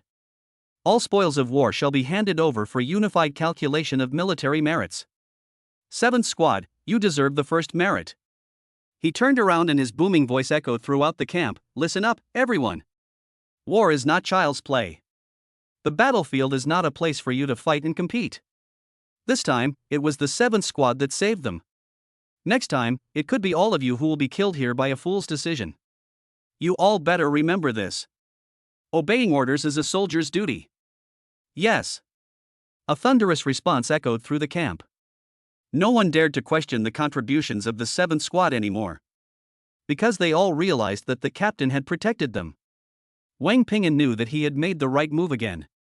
Military Merit Calculation Department. When the officer in charge of registration saw the long list that Wang Ping'an and his team submitted, his hands began to tremble. 1 grade D low-grade Mother Queen Beast Core, equivalent to 250,000 military merit points. A damaged, low-grade D-rank Empress Shell, worth 80,000 military merit points. A pair of D-grade low-level Empress Scythe forelimbs in good condition, calculated as 100,000 military merit points. A quantity of grade E superior blade mantis materials, equivalent to 32,000 military merit points. Rescuing friendly forces and averting major losses will earn you an extra 50,000 merit points. Total 512,000 military merit points. When the last number was announced by the officer, the entire accounting office fell into a deathly silence. Even Xiongde, the monkey, and the others who were following behind, ready to watch the excitement, were frozen in place as if they had been frozen in place. 501,000. What is the concept? An ordinary squad of them could only accumulate 150,000 military merit points by working hard for a whole year without eating or drinking. But now, Wang Ping'an looked at the seemingly unreal string of numbers on the terminal, but his heart remained calm. He looked up at the officer, who was completely petrified, and calmly said, "Hello, I would like to exchange my military rank." Chapter 48 Exchange Squad Leader. Exchange for military rank? The officer in charge of registration, a man in his 30s wearing gold-rimmed glasses, almost dropped the data board in his hand when he heard Wang Ping'an's words. He adjusted his glasses, looked up at Wang Ping'an with the gaze one would give an alien, and stammered, What did you say? What do you want to exchange for?" "Military rank," Wang Ping'an repeated, his tone as calm as if he were asking about the weather. "One squad leader rank." He pointed to himself. Boom! This statement is even more impactful than the number 510,000 mentioned earlier. All the military personnel and staff members in the Military Merit Calculation Office turned their attention to this place. Did I hear that right? This kid wants to exchange for a squad leader? Is he crazy? How old is he? A mid-stage second-rank martial artist, and he wants to be a squad leader? What a joke! Even though the squad leader is only the lowest ranking officer, he still needs to be at the late stage of the second rank in cultivation, have at least 3 years of military service, and have earned at least 3 third-class merits to be eligible for nomination. Does he think this is like buying cabbage at the market? Even if he had 500,000 military merits, it's impossible to exchange them like this. This is completely against the rules. The murmurs surged in from all directions like a tidal wave, almost drowning Wang Ping'an and Su Muqing. Even Xiongdi and the monkeys following behind them were sweating profusely with anxiety. "Brother Wang, this won't do." The monkey leaned closer, lowered his voice, and said urgently, "There are strict rules for exchanging military ranks. Military merit alone isn't enough. People will think you're here to cause trouble." Xiongdi nodded solemnly. "Kid, I know you've made a great contribution and are ambitious, but you have to take things one step at a time. You can use this military merit to exchange for a D-level cultivation technique to raise your strength to the late stage of the second rank. Then I'll help you apply to the battalion commander. There's still hope that you can become a deputy captain." In their view, Wang Ping'an's request was far too fanciful and unrealistic. However, Wang Ping'an seemed completely oblivious to the surrounding discussions and advice. His gaze remained calmly fixed on the registration officer who had completely panicked. The Galactic Federation Wartime Mobilization Act, Supplementary Regulations, Chapter 3, Article 17. Wang Ping'an spoke slowly, his voice not loud but clearly overwhelming all the noise. In wartime, in order to boost morale and quickly promote meritorious soldiers with outstanding performance are allowed to directly exchange their military merits for a rank no more than 2 major levels higher than their own strength, subject to special approval from their direct commander. I, Wang Ping'an, am a mid-stage second-rank martial artist. I am eligible to serve as a squad leader, which is in accordance with the regulations. What I need you to do now is submit my application. Every word Wang Ping'an said was like a heavy hammer blow to everyone's heart. The entire hall fell into a deathly silence in an instant. Everyone was stunned. They weren't intimidated by Wang Ping'an's imposing manner, but rather by the unprecedented supplementary regulation he mentioned. There's such a rule? A fine layer of cold sweat had already appeared on the forehead of the registration officer. He frantically started searching on his work terminal. Soon, a line of red text marked highest priority popped up on his screen. The content was exactly the same as what Wang Ping'an had said. The officer's face turned deathly pale in an instant. This regulation is real. But this is a wartime regulation with the highest authority, let alone a mere registration officer. Even ordinary officers might not know it. Who is this young man? I'm sorry, sir. The officer stood up abruptly, gave Wang Ping'an a crisp military salute, and instantly changed his form of address. I'll submit your application immediately. But according to regulations, this requires the personal approval of a commander of battalion commander rank or higher. He hadn't finished speaking. A loud, slightly playful voice came from the doorway of the accounting office. Who needs my approval? When everyone turned around, they saw the captain, Shurgandang, striding in with his hands behind his back. His hawk-like eyes swept across the entire room, finally settling on Wang Ping'an. It was obvious that he had arrived long ago and had seen everything that had just happened. Be battalion commander. The registration officer saw Shurgandang and rushed over as if he had seen a savior, quickly reporting the situation. Shurgandang showed no surprise upon hearing this. His tall figure, which stood before Wang Ping'an, exuded a powerful sense of oppression. 500,000 military merits can be exchanged for 2 D-level cultivation techniques, 2 sets of D-level equipment, plus enough resources for you to cultivate to the 3rd rank. That's more than enough. Shurgandang looked at Wang Ping'an and slowly said, "Are you sure you want to use this military merit, which is enough to transform you, to exchange for a small squad leader position where you could die on the battlefield at any time?" His words made everyone's hearts leap into their throats. This is giving Wang Ping'an one last chance. If he nods now, he can immediately obtain resources that countless people dream of, and his strength will leap forward again in a short period of time. I'm sure. However, Wang Ping'an's answer was resolute and without the slightest hesitation. Why? A hint of curiosity flashed in Shurgandang's eyes. Because as long as we're alive, we can always earn back the techniques, equipment, and resources. Wang Ping'an raised his head, meeting Shurgandang's sharp gaze, and said, word by word, "But once the opportunity is missed, it's gone forever. What I want is not to hide behind others and cultivate peacefully. What I want is to lead a team of my own, to earn more military merits, and to win greater victories." These words resonated deeply. Even Shurgandang couldn't help but show a hint of admiration when he heard these words. Good boy. They have ambition and courage, and more importantly, the ability and intelligence to match their ambition. This is no ordinary soldier, he is a born general. Ha ha ha ha. Shurgandang suddenly burst into laughter, his powerful laughter reverberating throughout the hall. He slapped Wang Ping'an's shoulder hard, with enough force to flatten a steel plate. Good. Well said. I like soldiers like you. He turned to the stunned registration officer and yelled, "What are you all standing there for? Approve it." I'll approve it myself. From this moment forward, Wang Ping'an will be the captain of the 13th Squad of my 9th Combat Brigade. Su Muqing is the vice captain.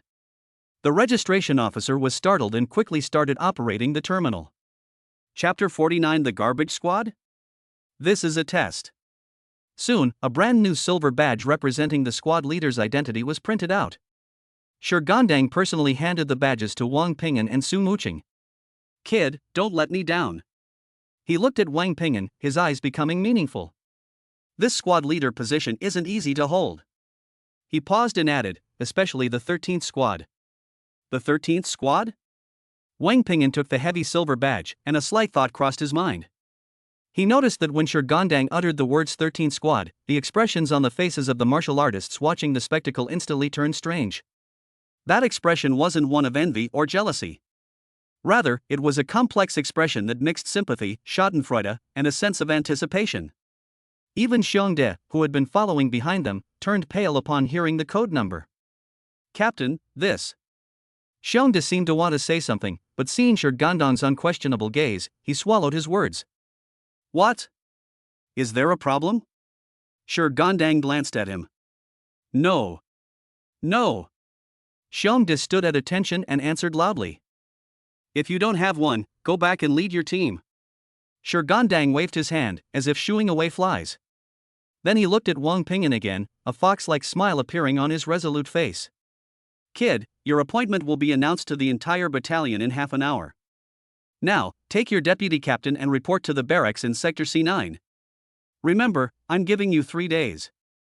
If you can't get those bastards to submit to you within 3 days, then get back here and hand over this badge to me. After saying this, Shurgandang turned and left with his hands behind his back, laughing loudly. Only the military merit calculation office remained, along with a group of martial artists looking at each other in bewilderment and Wang Ping'an and others with solemn expressions. Brother Wang. Brother Wang. The monkey approached, his face more grim than if he were crying. It's over, we've been tricked by the captain. What's going on? Su Muqing also noticed that something was wrong and asked with a frown. Xiong sighed and pulled them aside, lowering his voice and saying with a heavy expression, "Do you know why our 9th Brigade only has 10 regular squads plus 5 elite squads, numbered from 1 to 15, but not 12 or 13? Wang Pingon shook his head. Because the 12th squad was completely wiped out in the last conflict with the Zerg. Xiong Da's voice carried a sense of sorrow. And the 13th squad, it's notorious throughout our entire 9th Battalion, and even the entire 12th Combat Battalion, as a garbage dump. A garbage recycling station? Su Muqing was stunned. That's right. Xiong De nodded, a hint of indignation on his face.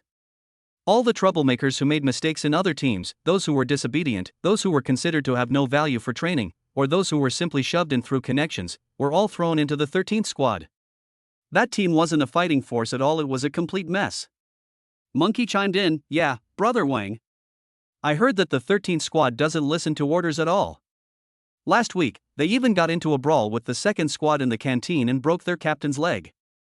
Their captain has changed 3 times in the past year. The longest serving one lasted less than 2 months before crying and begging to be transferred. The shortest serving one was beaten into the infirmary by his own men on his very first day in office and was bedridden for half a month. The captain assigned you there not as a promotion, but to deliberately set you up."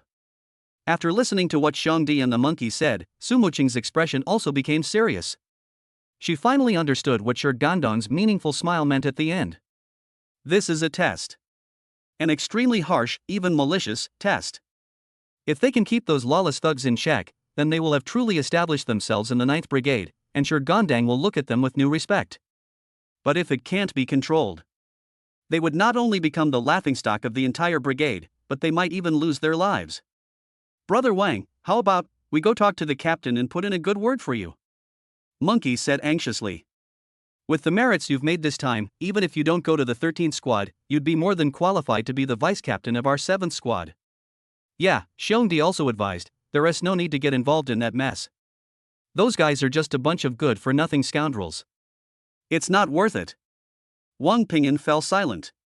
He looked at the squad leader badge in his hand and then at Su Muqing, who looked worried, beside him. To become the captain of a trash squad full of troublemakers? This certainly sounds like a huge problem.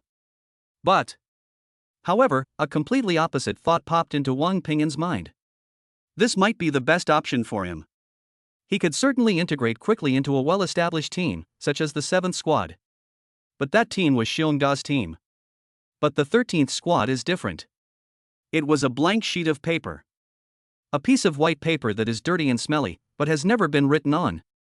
If he has the ability, he can draw any pattern he wants on this blank sheet of paper. He doesn't want to be someone else's deputy. What he wanted was a team that would obey him completely, be able to command him as easily as an extension of his own arm, and be absolutely loyal. No. Wang Pinyin raised his head, his face showing no sign of frustration or fear, but rather a faint, challenging smile. "I think it's a nice place." Both Xiong De and the monkey were stunned. They looked at Wang Pinyin, thinking they had misheard. "Let's go, Vice Captain." Wang Pinyin turned to Su Muqing and naturally addressed her by her new position. "Let's go meet our future soldiers." Looking into her husband's confident eyes, Su Muqing's worries were gradually replaced by a strange trust. She knew this man, he never did anything without being sure of success. "Okay, Captain." She nodded emphatically. Amidst the complex yet admiring gazes of Xiong Di and the others, the two turned and walked towards the C9 area barracks. "We haven't arrived at our destination yet." From a distance, they could hear a noisy commotion, filled with the smell of alcohol and hormones, coming from the dilapidated-looking barracks ahead. "Come on. Place your bets. I bet the next captain won't last a week." "A week? You're giving him way too much credit." "I bet 3 days." "Ha ha ha. Who cares how long he holds out? He'll have to be our servant once he gets here." Along with the arrogant shouts, a wine bottle was thrown out of a second-floor window and shattered with a crash not far from Wang Pingyin's feet. Chapter 50. The new official takes office and makes his debut. The shards of the bottle reflected a cold light on the gray cement floor. Wang Pinyin stopped and looked up at the window from which the wine bottle had been thrown. Behind the window, several heads were huddled together, looking down at them with a look of amusement, provocation, and contempt. Su Muqing's brows furrowed instantly.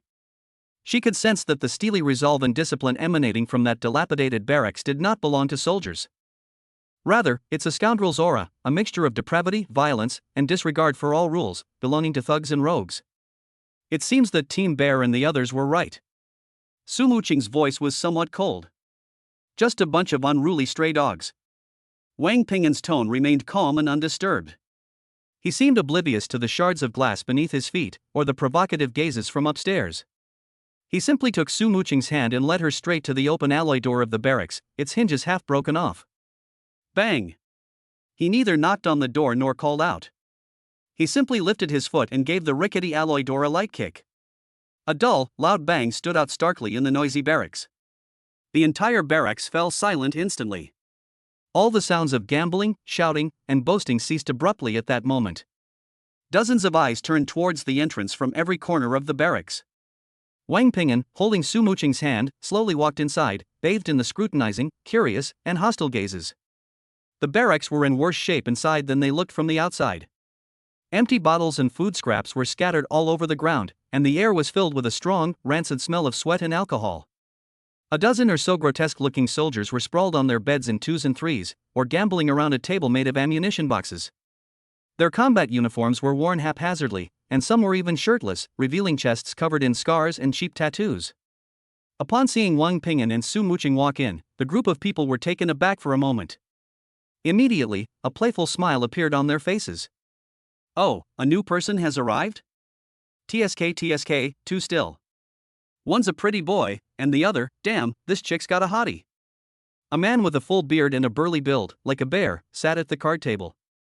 He whistled and his gaze swept over Su Muqing with unbridled lust. New guy, do you even know the rules? The bearded man slammed the cards in his hand onto the table and stood up. He was nearly 2 meters tall, with explosive muscles all over his body, and a violent aura emanated from him, characteristic of a mid-stage second-rank cultivator. He walked step by step toward Wang Ping'an and the other man, his huge shadow almost completely enveloping them. Where is our captain? Wang Ping'an ignored his provocation and asked calmly. Captain? The bearded man laughed as if he had heard the funniest joke. Our 13th squad doesn't have a captain. There used to be 3. One had his leg broken and is still in the hospital. One cried and yelled to get out. And another one, he wet his pants on his first day in office and ran away. He walked up to Wang Ping'an, lowered his head, almost face to face, and said in a threatening tone, Kid, I don't care where you came from, once you're in our 13th team, you'll be the ones who have to cower and lie low. As for the girl next to you. His gaze shifted to Su Muqing, his smile growing even more lewd, she'll stay tonight and get to know us properly. Ha ha ha ha. The entire barracks erupted in laughter. Su Muqing's face instantly turned as cold as if it could freeze. The veins on her hands, gripping the phantom wing twin blades, were bulging, and the blood and chi within her body were beginning to surge uncontrollably. However, Wang Ping'an was faster than her. The moment the bearded man finished speaking, just as those thugs behind him were laughing the loudest, Wang Ping'an moved. No one could see how he moved. Everyone felt a blur before their eyes. Next second. Bang! A dull, muffled sound, like a giant hammer striking a cowhide drum, resounded throughout the entire barracks. The bearded man's massive, bear-like body arched backward, forming an exaggerated C shape. The smile on his face was still frozen. But his bull-like eyes suddenly bulged out, bloodshot and filled with unbelievable horror and excruciating pain. A fist that didn't look particularly thick was deeply embedded in his stomach. Wang Ping'an had appeared in front of him without him even noticing. He maintained his punching stance, appearing calm and composed. Vomit. The bearded man opened his mouth and gushed out a mouthful of yellow liquid mixed with gastric juice and bile. His body, weighing over 200 pounds, seemed to have all its bones removed, collapsing limply to the ground, twitching incessantly like a dead dog. One punch. Just one punch. The entire barracks fell into a deathly silence once again. All the laughter seemed to be abruptly stopped, as if an invisible hand had grabbed their necks. Everyone stared in disbelief at the bearded man sprawled on the ground, completely incapacitated, and then at the young man who slowly withdrew his fist, his breath remaining perfectly unchanged. Their minds were blank. What just happened? Old Shion, the tough guy in their 13th squad, who was ranked in the top 3 in strength, was just killed by a single punch? Wang Ping'an didn't look at the dead dog on the ground. He took out the brand new squad leader badge from his pocket, which still gleamed silver in the dimly lit barracks. He pinned the badge to his chest. Then he raised his head, his calm gaze sweeping over everyone present. From today onwards, I, Wang Pingyan, will be the captain of your 13th squad. Everyone, assemble outside now. His voice wasn't loud, but it carried an undeniable authority. The barracks remained deathly silent. The soldiers were still reeling from the shocking scene and hadn't reacted yet. What? Wang Pingyan raised an eyebrow slightly. Didn't you hear what I said? Or perhaps. His gaze fell on the other few soldiers who had been shouting the loudest earlier, near the card table. You want to lie on the ground and talk to me like him? Chapter 51, Husband and Wife Join Forces, beat you until you submit. The few thugs whose eyes were swept over by Wang Pingyan shuddered as if they had been stared at by a venomous snake, and instinctively sprang up from their chairs and retreated. Are you kidding me? Lying on the ground like an old bear? They saw it with their own eyes. Old Xiong was hit by a light punch, and now he's twitching on the ground like a maggot without even uttering a sound. This pretty boy isn't human. He's a monster. However, the men of the 13th squad were, after all, unruly soldiers. Although they were stunned by Wang Pingyan's move, it was impossible for them to just obediently listen to him. A small, thin man with shrewd, monkey-like eyes suddenly stepped forward from the crowd. Kid, don't be so arrogant, he shouted, pointing at Wang Pingyan with a fierce but weak expression. We admit you're not bad. Beating Old Xiong is quite an achievement. But our 13th squad can't win people over just by being good at fighting. That's right. A man with a scar on his face next to him chimed in, we're all men who crawled out of piles of corpses. You want us to listen to you? Fine. But only if you can beat us all down. Yes. Beat us all to the ground. Otherwise, we won't recognize you as our captain. Once someone took the lead, the remaining thugs immediately joined in the shouting. Although they were afraid of Wang Pingyan, they outnumbered him. There were more than a dozen of them, all of whom were early or mid-stage second-rank martial artists. They didn't believe they couldn't beat a pretty boy like him. The law does not punish the masses. This is the survival logic of these thuggish soldiers. Wang Pingyan looked at the rabble of shouting people in front of him, his face showing no surprise. He knew that simply defeating one person wouldn't be enough to subdue this group. We must use a more thorough and despair-inducing method to completely crush all their arrogance and wishful thinking. Everyone? Are you sure? That's right. Everyone. Scarface shouted, his neck stiff. Okay. Wang Pingyan nodded. Then he took half a step back and stood next to Su Muqing. He looked at the group of thugs in front of him who were already rubbing their fists and preparing to swarm him, and said calmly, I don't need to personally deal with you. My vice captain can handle you. This sentence was like a spark that fell into a powder keg. What? Let a woman deal with us? Damn it. This kid is insulting us. Scarface was furious, his face turning red. He pointed at Wang Pingyan and roared, Kid. You're asking for it. Brothers, get him. Cripple this girl next to him first, then kill him. Roar. The dozen or so thugs could no longer contain themselves and pounced on Su Muqing from all directions like tigers descending from the mountain. They will use the most cruel methods to defend their ridiculous dignity. Facing the enemy surging like a tide, Su Muqing showed no fear whatsoever. Her eyes were as cold as ice. Just as the first thug's fist was about to smash into her face, she moved. Her figure suddenly became blurry in everyone's sight. Then, it disappeared. Where are the people? Scarface, who was charging at the front, missed his punch and only felt a gust of wind whistling past his ear. He was startled and had no time to react. Put! A soft sound, like a sharp blade piercing flesh, rang out behind him. He turned around instinctively. What he saw was his closest companion, clutching his wrist and kneeling on the ground with a pained expression. A deep, bone-revealing wound on his wrist was gushing blood. Su Muqing's figure appeared like a ghost in another location 5 meters away. The phantom wing twin blades in her hands had been drawn at some point, and there wasn't a trace of blood on their translucent blades. Quick! Too fast. It was so fast that they couldn't even see it with the naked eye. Damn it! This woman is weird. Everyone be careful. Scarface roared and turned to pounce on Su Muqing again. The remaining thugs also realized what was happening and adjusted their positions, forming an encirclement to trap Su Muqing in the middle. However, their idea was good. But reality is cruel. Faced with absolute speed, their flawed encirclement was nothing short of a joke. Su Muqing's figure cast long, bluish afterimages within the cramped barracks. She was like a sprite dancing on the edge of a knife. Every flash of her blade was accompanied by a scream and a splatter of blood. Her attack was not fatal, but it was extremely accurate. It could be the wrist, the tendon, or the knee. They specifically targeted the joints on their bodies that most affected their mobility. Screams echoed throughout the barracks.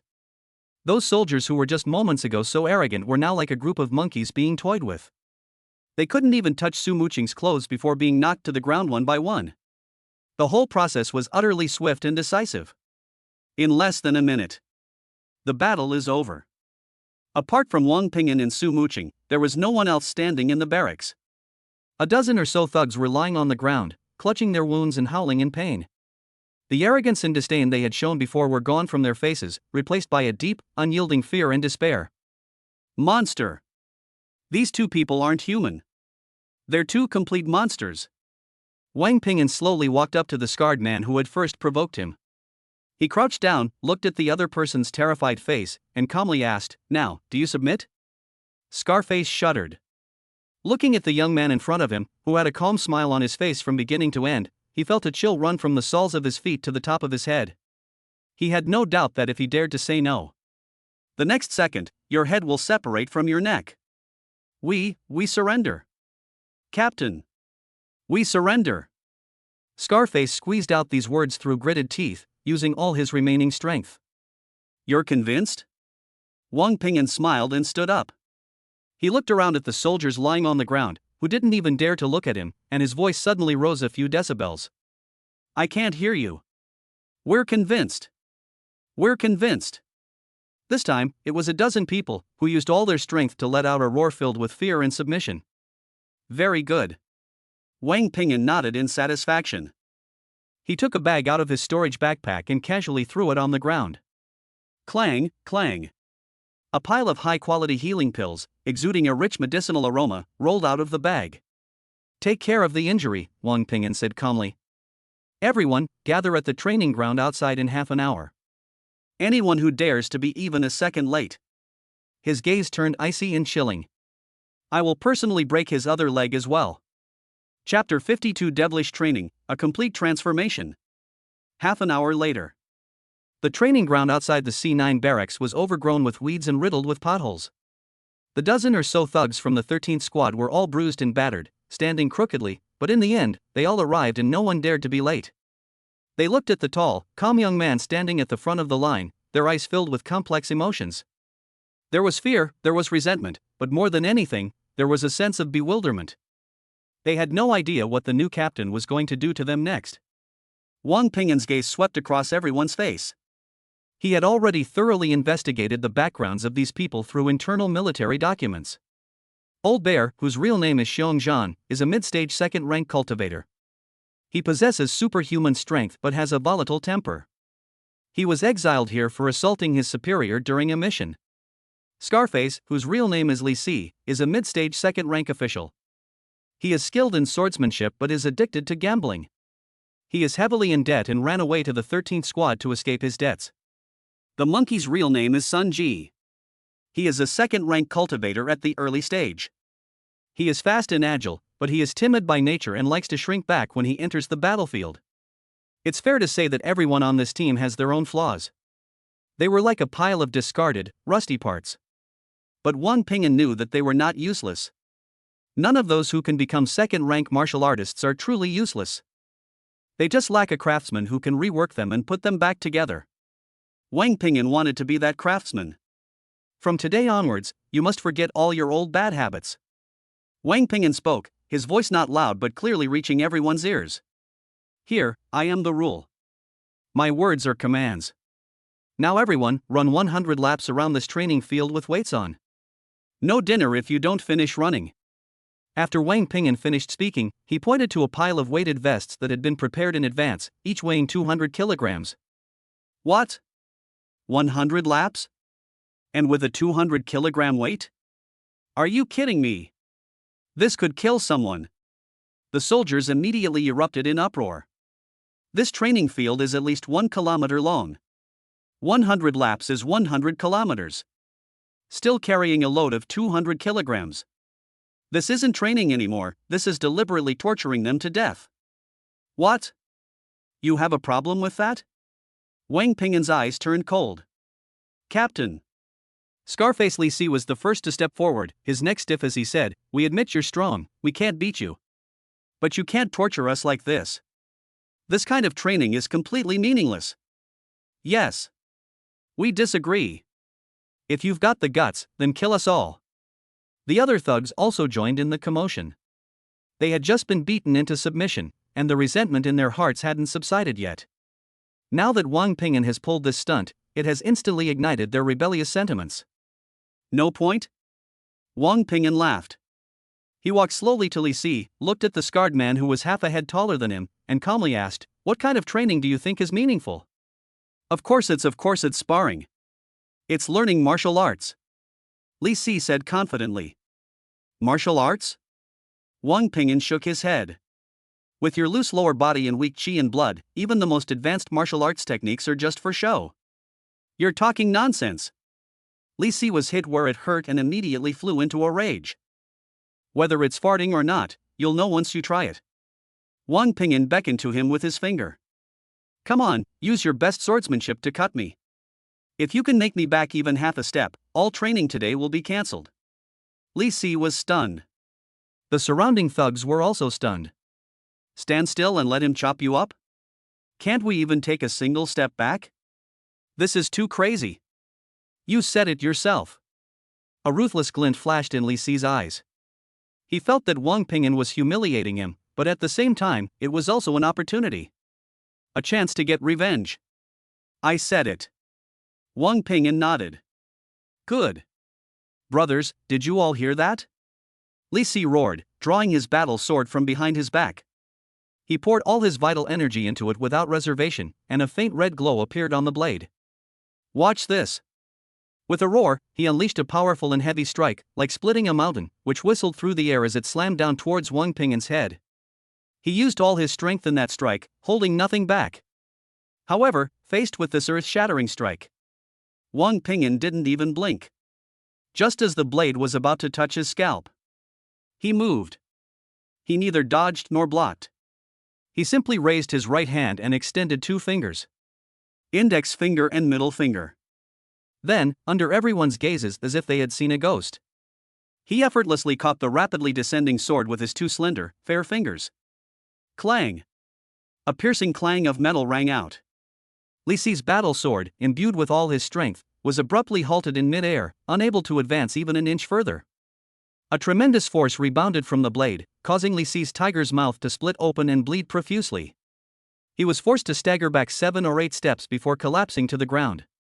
He stared blankly at his still humming sword, then at the young man who had caught his full force attack with just 2 fingers, his mind completely blank. How is it possible? Is this guy even human? The entire training ground fell into a deathly silence. All the soldiers seemed to be frozen in place, as if they had been put under a spell. They looked at Wang Ping'an with eyes filled with deep, unyielding fear and awe. If Wang Ping'an knocked down old Xiong with one punch, Su Muqing's takedown of them all in 1 minute was a shock to them. So now, Wang Ping'an's 2 fingers brought them utter and profound despair that penetrated to their very souls. They finally understood. The gap between himself and this new captain cannot be bridged by numbers alone. That was an insurmountable barrier. Now, Wang Ping'an slowly lowered his hand, his gaze sweeping across the entire room as he calmly said, "Is there anyone who still thinks my training is meaningless?" No one spoke. Very good. Wang Ping'an nodded in satisfaction. Now, let's start running. This time, no one dared to raise any objections. All the soldiers silently stepped forward, picked up the heavy-weighted vests and put them on, then began the seemingly endless punishment of 100 laps. Wang Ping'an ignored them.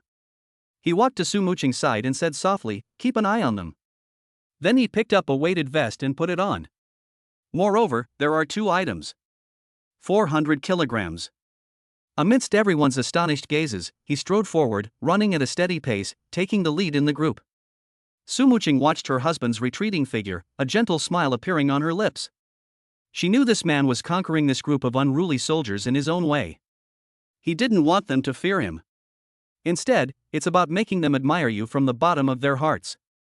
Chapter 53. The captain arrives in person, a new mission. The afterglow of the setting sun bathed the entire training ground in a dark red hue. Hoo. Heavy breathing filled the air. Every member of the 13th squad felt as if their lungs were a broken bellows, and every breath was accompanied by a burning pain. Their legs had long since lost all feeling, and they were moving mechanically entirely by willpower. The 200 kilograms of weight on their bodies felt like a mountain pressing down on their spines, almost crushing them completely. Many people collapsed along the way. But each time they fell, a blue figure would appear beside them like a ghost. Then a cold, emotionless dagger would gently rest against their neck. Stand up. Sumuching's voice was clear and cold, yet more effective than any whip. No one dared not get up. Because they had no doubt that if they dared to lie on the ground for even a second longer, that sharp dagger would not hesitate to cut a piece of flesh off their bodies. Thus, they were pushed to their physical and mental limits. As the last ray of sunlight disappeared below the horizon, everyone completed the seemingly impossible 100 laps. They collapsed to the ground like puddles of mud, too weak to even move a finger. But their eyes no longer held the resentment and unwillingness they had before. It was a sense of bewilderment after surviving a catastrophe, and a hint of respect for the figure that was still running at a steady pace, which they themselves had not even noticed. Wang Ping'an is the only one who is still running. He was carrying a weight of 400 kilograms. He has already run more than 100 laps. But he kept running. His breathing remained steady. His steps were still full of rhythm. It was as if his body contained a tireless engine. When Wang Ping'an finally stopped, the entire training ground fell into an eerie silence. All the soldiers lying on the ground looked at the man, who only had a slight sheen of sweat on his forehead, with the eyes of someone looking at a monster. "Are you very tired?" Wang Ping'an walked up to them and asked calmly. No one answered. They didn't even have the strength to speak. "Do you feel hopeless?" Wang Ping'an asked again. Still, no one answered. "That's right. I want you to remember this feeling. Because on a real battlefield, when you are surrounded by insects that outnumber you many times over, when your teammates fall one by one in front of you, when you run out of ammunition and your health is depleted, the despair you are about to face will be 100 times, 1,000 times greater than what you are facing now. My training today is not meant to torture you. It's so that you can adapt to it, get used to it, and finally, overcome it before that real despair arrives." Every word Wang Ping'an uttered was like a heavy hammer, striking the hearts of these rogue soldiers. Looking at the young captain before them, a light of trust appeared in their eyes for the first time. "Get up now, all of you." Wang Ping'an took out a bucket of dark green liquid that had been prepared beforehand and was emitting a strong medicinal fragrance from his storage backpack. "Drink this." Although the soldiers were filled with doubt, they still struggled to get up and each took a sip. A warm current instantly surged from their stomachs to their limbs and bones. The feeling of being completely drained was fading away at an incredible speed.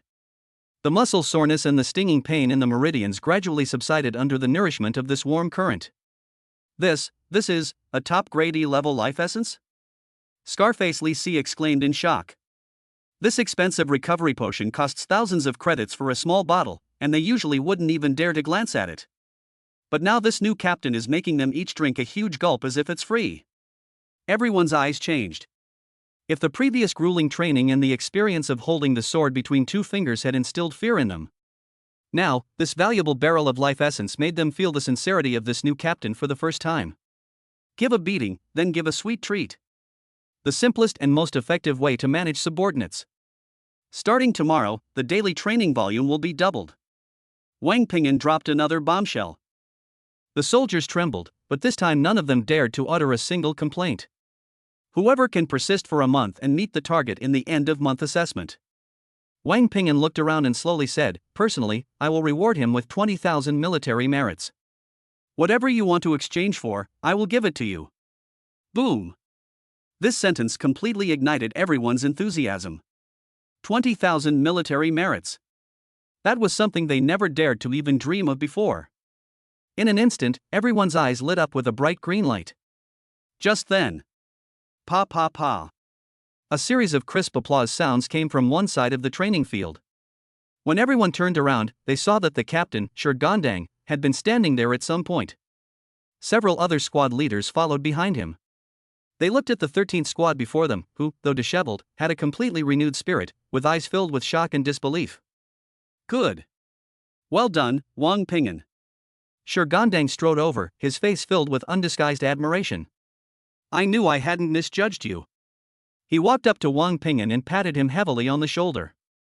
I was curious to see how far your 3 initial attempts at taking office would go. Now it seems you didn't just set a fire, you dropped a bomb. Wang Ping'an smiled slightly and said neither humbly nor arrogantly, reporting to the captain, it's just to let them stretch their muscles a bit. Ha ha ha ha. Shi Gandang laughed again.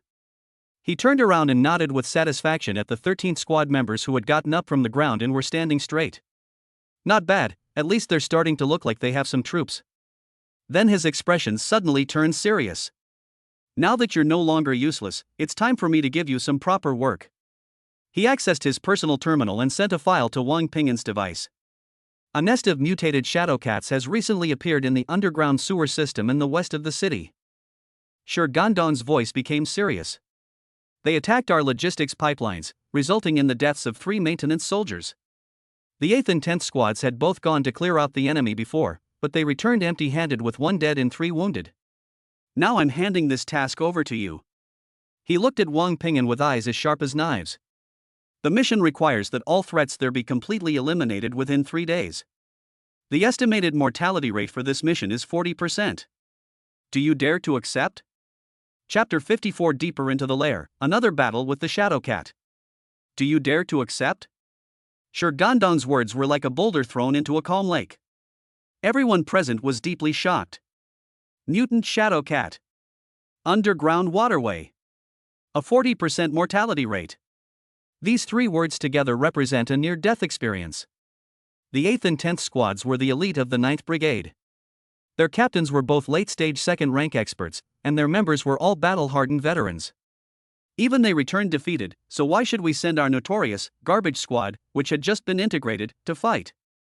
Isn't this sending them to their deaths? The enthusiasm and hope that Wang Ping'an had just ignited in the members of Team 13 were instantly extinguished by this bucket of ice water. Fear and unease reappeared on their faces.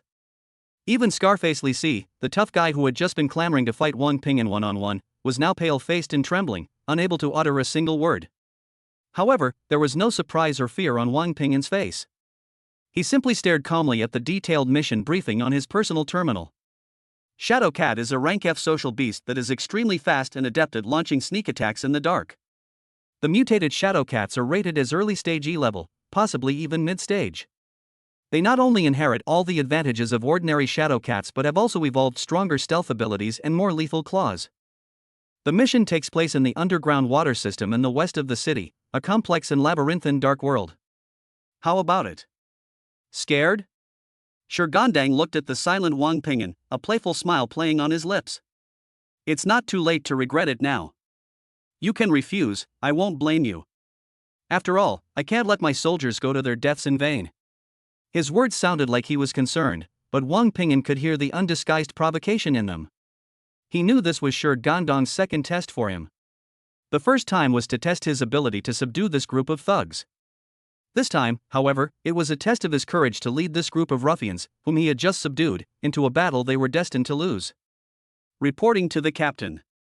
Wang Ping'an turned off the terminal, raised his head to meet Shi Gandang's sharp gaze, and spoke calmly.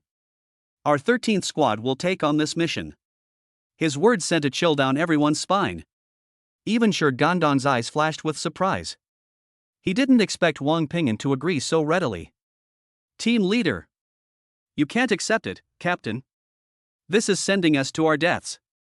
The members of Squad 13 finally couldn't help but scream in panic. Wang Ping'an ignored them. He simply turned around and his cold gaze swept across everyone's face. What are you afraid of? His voice wasn't loud, but it was like a bucket of ice water, silencing everyone's shouts. Are you afraid of death? Wang Ping'an sneered.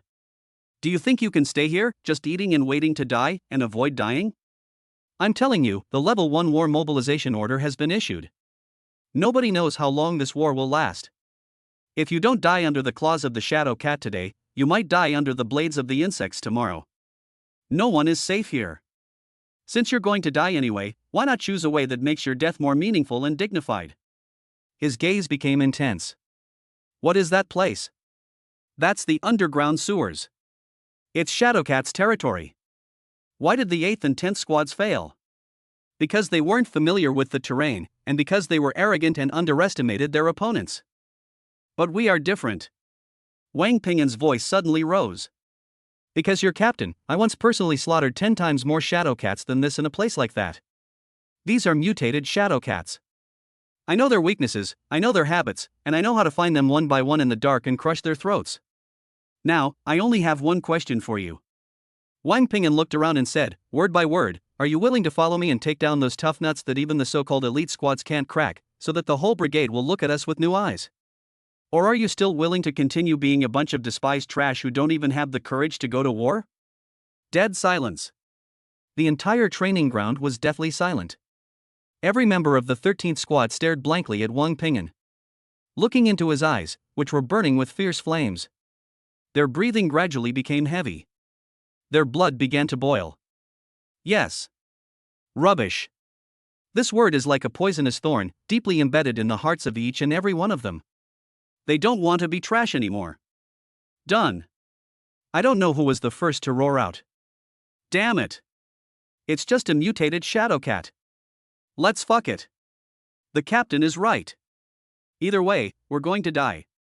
I'd rather die on the battlefield than be talked about and called a good for nothing for the rest of my life. Captain. We'll fight you.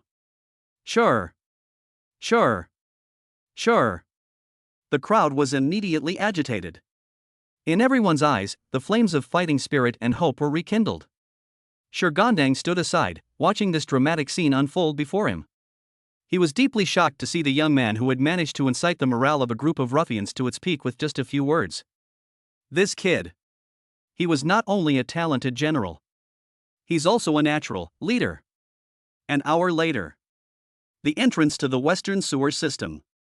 The heavy alloy manhole cover was opened, and a stench mixed with rust and rot hit you. The members of the 13th squad all subconsciously frowned. But this time no one complained. They all changed into brand new E-grade mid-quality combat uniforms, which Wang Ping'an had exchanged for with military merit points, and they also carried high-powered flashlights and sonic jammers specially configured for the Shadowcat's characteristics. Have you memorized everything? Wang Ping'an made the final tactical arrangements. Old Xiong, Li Si, you two are the main tanks, responsible for frontal defense and forming the first line of defense. Monkey, you're in charge of reconnaissance and setting traps. You're our eyes. Su Muqing, your free attack is our sharpest knife. The rest of you, form a fire support team and be ready to use high-intensity light and sound waves to suppress the area at any time, as I command. Yes, Captain, everyone responded in unison. Very good. Wang Ping'an nodded in satisfaction. He was the first to jump into that bottomless darkness. Set off. Chapter 55 Perfect Hunt, Great Victory.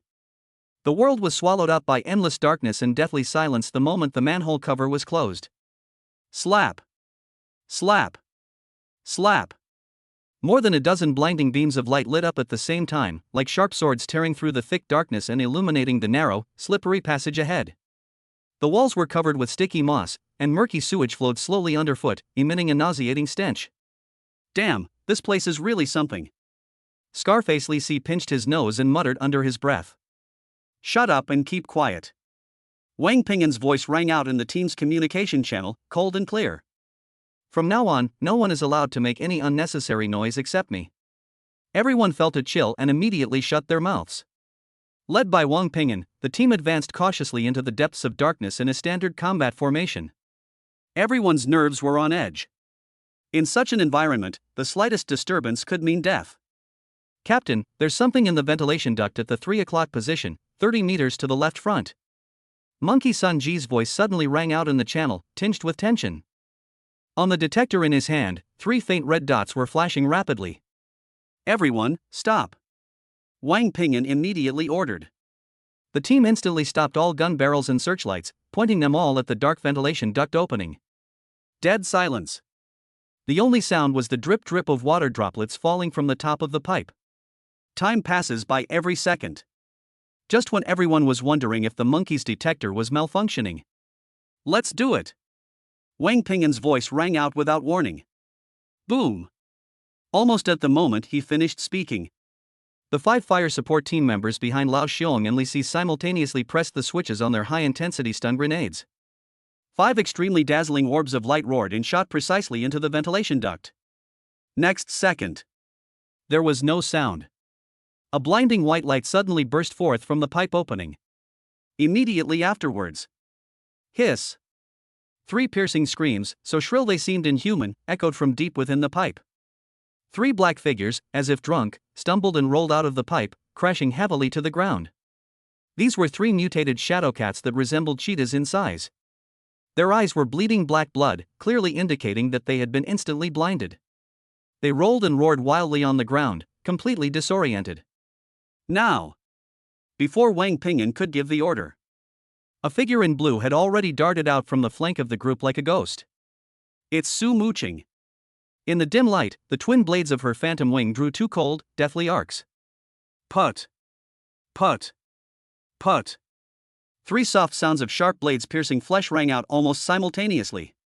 The 3 mutated shadow cats, still struggling in pain, had their throats instantly slit before they could even react. Their roars stopped abruptly, their bodies twitched twice, and then they became completely still. One fatal blow. The entire process was smooth and efficient. From the moment the enemy was spotted to the end of the battle, the entire process took no more than 10 seconds. The members of Squad 13 were dumbfounded. They stared blankly at the 3 still steaming shadow cat corpses, then at the vice captain who had sheathed his sword and returned to Wang Ping'an's side like an ice queen, their minds completely blank. That's it?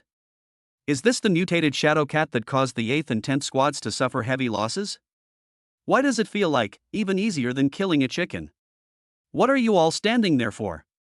Monkey, clean up the battlefield. Wang Ping'an's voice pulled everyone back from their shock. The rest of you, keep moving forward, and stay alert. Yes. Captain. This time, everyone's answers were filled with heartfelt excitement and conviction. They watched Wang Ping'an's retreating figure with eyes filled with fervor. So this is how you can fight. It turns out that this seemingly impossible task became surprisingly simple under the command of their new captain. Over the next hour, under Wang Ping'an's command, Squad 13 transformed into a highly efficient and ruthless hunting machine. Wang Ping'an is like an omniscient and omnipotent prophet. He could always anticipate each of the shadow cat's sneak attacks and find their perfect hiding places. Then, after the monkeys have confirmed their presence through reconnaissance, they are pulled out of the darkness in the simplest and most effective way and then instantly killed. They could use strong light, sound waves, or terrain traps. Every tactic was textbook perfect. Su Muqing is the sharpest blade on this hunting machine. Her speed and assassination skills were brought to their fullest potential in the narrow underground sewers. No shadow cat could survive more than 3 seconds under her twin blades. As for Lao Xiong, Li Si, and the other team members, they didn't even have many opportunities to make a move. All they need to do is follow orders and, at the designated time and place, drop stun grenades or provide suppressive fire. Then they could follow behind, enjoying the vice captain's artful killing spree, and finally happily go up to clean up the battlefield and collect the spoils. This feeling. That was fucking awesome. Brother Wang, no, Captain. Ahead is the Shadow Cat's lair, as shown in the data. Monkey's voice rang out in the communication channel, filled with barely suppressed excitement. After an hour of advance, they had penetrated nearly 5 kilometers into the underground waterway, hunting down more than 30 mutated shadow cats along the way, without suffering any casualties themselves. This is a glorious achievement worthy of being recorded in the history of the 9th Squadron. Everyone, rest where you are, check your equipment, and replenish your energy, Wang Ping'an ordered. He looked at the red area marked high risk on his personal terminal, and his expression became serious. He knew that the real battle was just beginning. That dwelling within will be the king of this group of shadow cats. A shadow cat king whose strength has reached at least the peak of the 2nd rank, and may even have touched the threshold of the 3rd rank. After resting for 10 minutes. Set off. Wang Ping'an led his team, now recovered, into the last and most dangerous area. It was a huge space, like an underground cavern. Countless massive pipes converge here, forming a complex steel jungle. In the very center of the space was a massive lair made up of countless scrap metal and piles of white bones, emanating a nauseating stench. And the moment they stepped into this space, clatter. Without warning, all the searchlights went out at the same time. The entire world was instantly swallowed up by a pure, pitch-black darkness. Immediately afterwards, a terrifying pressure, far exceeding that of any previous shadow cat, surged forth from the center of the lair like a tangible tsunami. Chapter 56 Unexpected Discovery. Enemy Attack. It's an EMP electromagnetic pulse attack. All of our tactical flashlights and night vision goggles have malfunctioned. I can't see anything. The sudden darkness and the terrifying pressure caused a momentary commotion in the formation of the 13th Squad.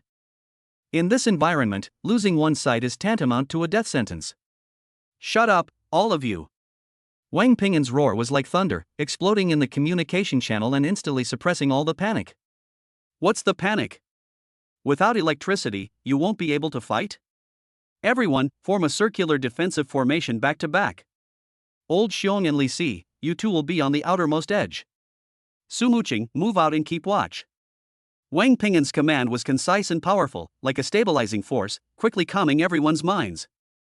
Although the team members were still filled with fear, they instinctively tightened their formation according to the muscle memory that Wang had developed through years of training, forming an impenetrable defensive circle. Hiss. A deep, threatening roar came from all directions in the darkness. The distance is so unpredictable that it's impossible to determine the source. Everyone felt as if they were being stared at by countless cold eyes. That feeling made their scalp tingle and their palms sweat. Captain, what do we do? We can't find it anywhere. The monkey's voice trembled slightly. Can't find it? Wang Ping'an sneered. Then force it out. He took something out of his tactical backpack. A flare. Everyone, cover your ears and close your eyes. He issued an order that baffled everyone. But no one dared to question it. Everyone did so immediately. Next second, Wang Ping'an pulled the fuse of the flare, and instead of firing it upwards, he used all his strength to hurl it fiercely towards the top of the nest. The flare traced an arc in the air. Just as it was about to reach its highest point. Boom! A miniature sun suddenly exploded at the top of the cave. The blinding white light instantly engulfed the entire underground space, illuminating every corner as bright as day. Ah! A piercing scream, so shrill it seemed inhuman, came from the top of the nest. A gigantic figure, 3 times larger than an ordinary shadow cat and entirely black without a single stray hair, crashed heavily down from the summit of bones. It rolled and roared wildly on the ground, and its eyes, which were originally as black as ink, were now flowing with 2 lines of black blood. King of Shadow Cats. Its most prized feature, the dark vision, suffered a devastating blow under the sudden attack of bright light. Now! Wang Ping'an roared. Everyone! Open fire! The members of the 13th Squad, who were already prepared, opened their eyes the moment the bright light came on. When they saw the Shadow Cat King struggling in agony on the ground, they did not hesitate for a moment. More than a dozen pulse rifles, already loaded, simultaneously spewed out angry tongues of fire. Day. Dense beams of energy rained down, forming a deadly barrage that instantly enveloped the struggling Shadow Cat King. Put. The Shadow Cat King's sturdy fur was torn open with one bloody hole after another under the onslaught of the ferocious firepower. Its struggles grew weaker and weaker.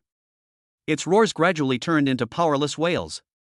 Finally, its massive body twitched violently and then remained completely still. The battle is over. The entire process, from the moment darkness fell to the moment the Shadow Cat King was beheaded, took less than a minute. The light from the flares gradually faded. The cave was dark again. Only the overwhelming stench of blood and the enormous corpse lying in a pool of blood, riddled with bullets, testified to what had just happened. Win? We killed the Shadow Cat King? The members of the 13th Squad looked at the scene before them, still feeling as if they were in a dream. Is that the end? The terrifying Shadow Cat King, who had left the 8th and 10th Squads helpless, was killed by a volley of fire. Clean up the battlefield. Wang Ping'an's voice brought them back to reality. Yes. Captain. This time, everyone's answers were filled with heartfelt fervor and adoration.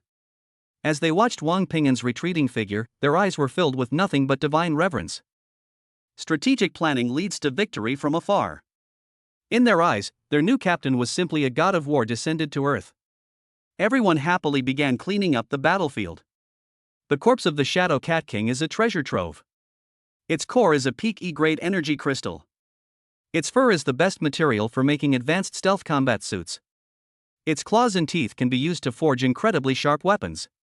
These items are enough for all of them to exchange for a huge amount of military merit points. Wang Ping'an did not participate in cleaning up the battlefield. His gaze fell upon the enormous nest made of bones and waste. His intuition told him that there might be something else involved. He walked to the nest and used his mountain-crushing knife to pry open the layers of bones and garbage one by one.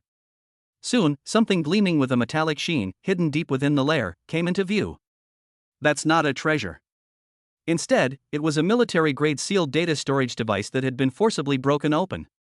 The memory's casing still bears the menacing scratches left by the shadow cat's claws. Clearly, this group of shadow cats was attracted here by this thing. A bad feeling welled up in Wang Ping'an's heart. He connected the damaged data storage device to his personal terminal. Warning: the device is severely damaged. 95% of the data has been lost. Attempting to repair remaining data. Repair complete. A fragmented image, covered in static, popped up in front of Wang Ping'an. The background of the video appears to be a secret laboratory filled with various sophisticated instruments. A man wearing a white lab coat and gold-rimmed glasses is facing the camera, reporting something. His voice was intermittent and filled with static due to the corrupted data. Chimera Project. Phase 1. Gene fusion. Failed. The experimental subject has undergone uncontrollable mutation and has lost his mind. Must be destroyed immediately. The image suddenly started shaking violently at this point. A piercing scream came from off-camera. Immediately afterwards, a huge, scythe-shaped limb, gleaming with a cold light, slashed across from the side of the screen. The video abruptly ended. Wang Ping'an's pupils suddenly contracted. Project Chimera? Gene fusion? That sickle-shaped limb, is it a razor mantis? Just then, a line of incomplete text information, automatically repaired by the system, popped up in the corner of the terminal. Project Leader. Wei. Project Number 17. Chapter 57: The Captain's Reward. Wang Ping'an's pupils shrank to the size of pinpoints the moment he saw the incomplete text. Project Leader, Wei. Project Number 17. Li Wei. The 17th Garrison. These two fragmented pieces of information were like two bolts of lightning that cleaved through the fog, instantly connecting all the clues.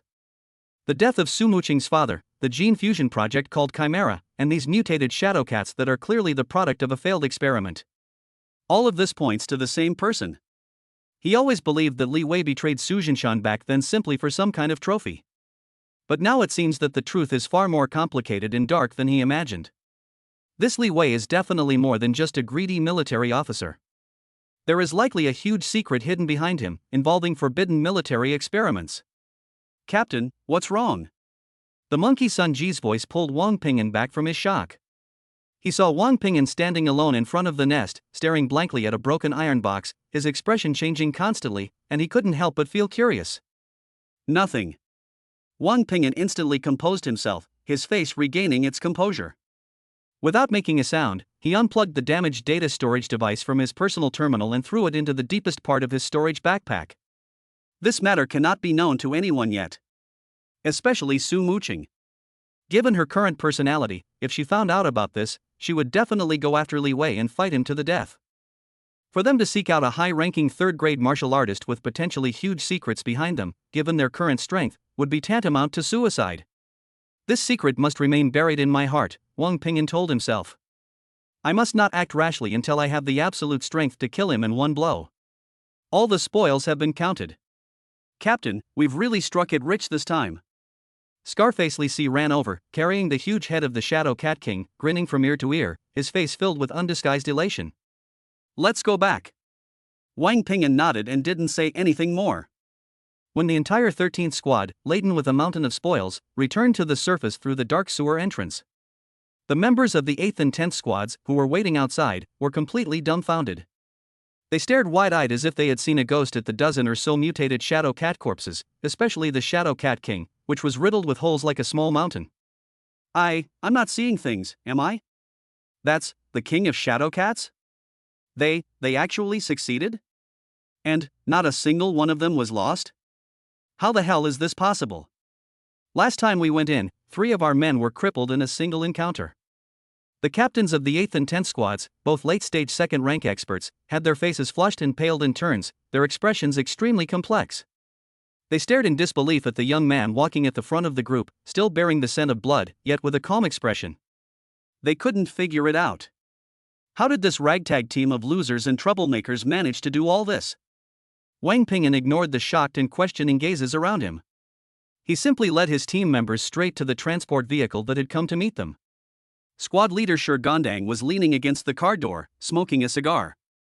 When he saw Wang Ping'an and his group, and the ridiculously rich spoils behind them, even his usually calm face showed a moment of stunned silence. He suddenly stood up straight, threw the cigar in his hand hard on the ground, and stomped it out. He strode up to Wang Ping'an, his hawk-like eyes fixed on him as if trying to see right through him. "You did this?" Reporting to the battalion commander, "I have successfully completed my mission." Wang Ping'an gave a standard military salute. "No one was injured?" Shi Gondang's gaze swept over each member of the 13th squad. Reporting, "Captain, no casualties." "Good." Shi Gondang remained silent for a good 10 seconds before finally squeezing out the single word through gritted teeth. Then, he suddenly burst into laughter. "Ha ha ha. Good. Well done, 13th squad. Well done, Wang Ping'an." He punched Wang Ping'an hard in the chest. That force was enough to dent a steel plate. Wang Ping'an remained completely still, without even frowning. "You little bastard, you've given me another huge surprise." Shi Gondang looked at Wang Ping'an, his eyes filled with undisguised admiration and ecstasy. He knew that he had truly struck gold this time. He turned around and looked at the two elite squads beside him who were completely dumbfounded. His loud voice rang out like thunder. "Did you all see that clearly? This is the trash squad you all think of. What they can do, you can't. What right do you have to call yourselves elite? From today onwards, all of your resource rations will be halved. You can only have them restored when you can achieve the same results as Squad 13. The members of the 8th and 10th squads were all pale-faced, their heads bowed, not daring to utter a single word. The members of the 13th squad stood up straight, their faces filled with pride and joy. It feels so good to be praised to your face, especially in front of someone who used to look down on you. As they watched Wang Ping'an's retreating figure, the fervor in their eyes intensified. Wang Ping'an. After finishing dealing with this matter, Shi Gondang looked at Wang Ping'an again, his expression turning serious. "You've done a great job again. Tell me, what reward do you want? Besides military merit points, I can personally grant you one reasonable request." Upon hearing this, everyone's breathing became rapid. The captain's personal commitment. This is far more valuable than any military merit points. The members of Squad 13 all looked at Wang Ping'an expectantly, wondering what kind of request their captain would make. "Do you want a higher-level cultivation technique? Or a D-grade weapon?" However, Wang Ping'an's answer once again surprised everyone. Reporting to the captain. "I don't want any martial arts techniques or weapons. I have only one request." He paused, then said, word by word, "I hope that our 13th squad can be transferred from the regular mopping up operation to the assault operation. A decisive battle is underway."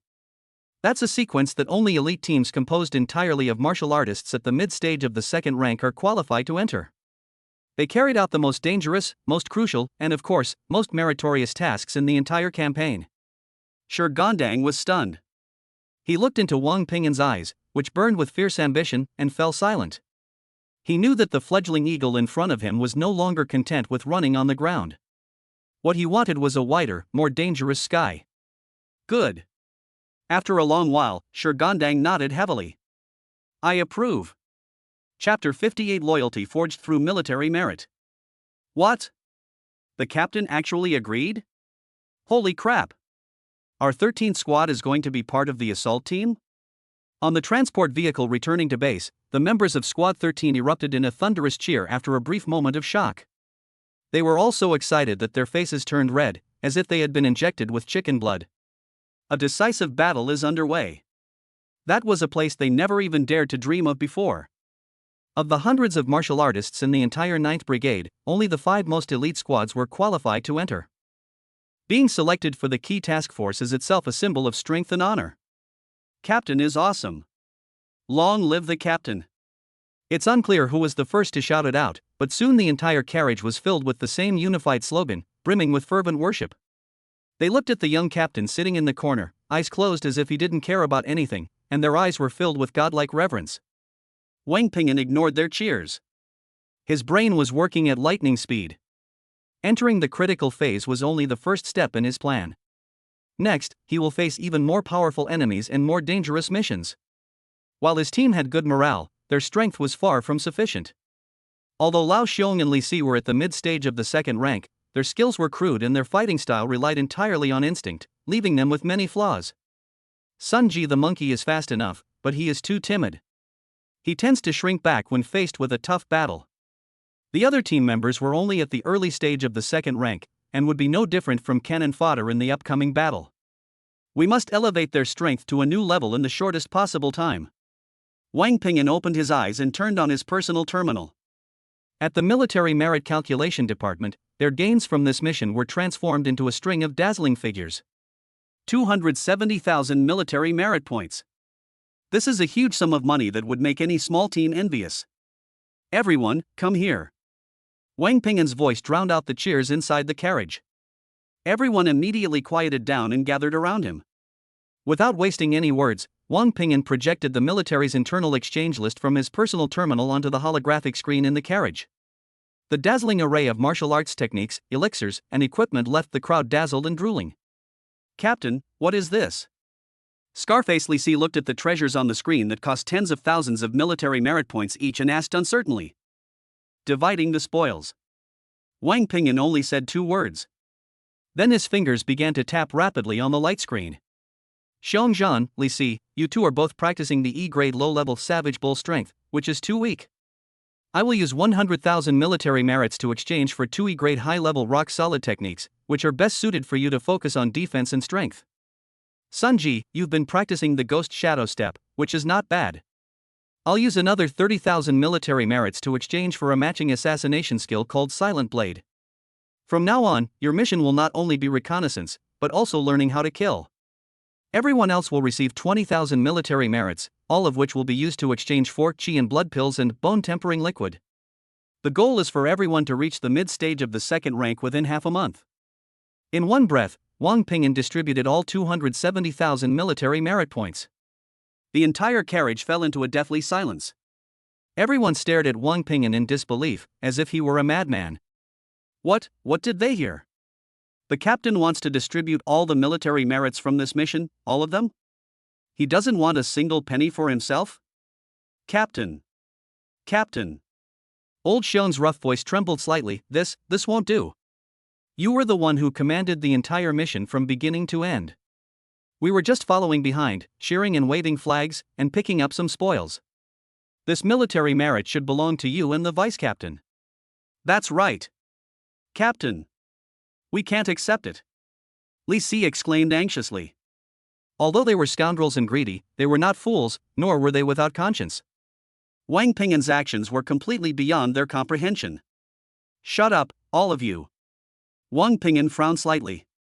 This is an order. I said I would lead a tough, high-stakes team, not a bunch of useless people picking up trash. Your strength is too weak, so weak that I can't stand to watch. These military achievements are not something I gave you for nothing. They are my investment in you. He looked at the crowd, his eyes sharpening. I will personally assess you in 2 weeks. Anyone who fails to meet my requirements will have to spit out everything they've eaten, with interest. Then, pack your bags and get out of the 13th squad. Did you understand? No one spoke. Everyone was staring intently at Wang Ping'an. Their eyes gradually reddened.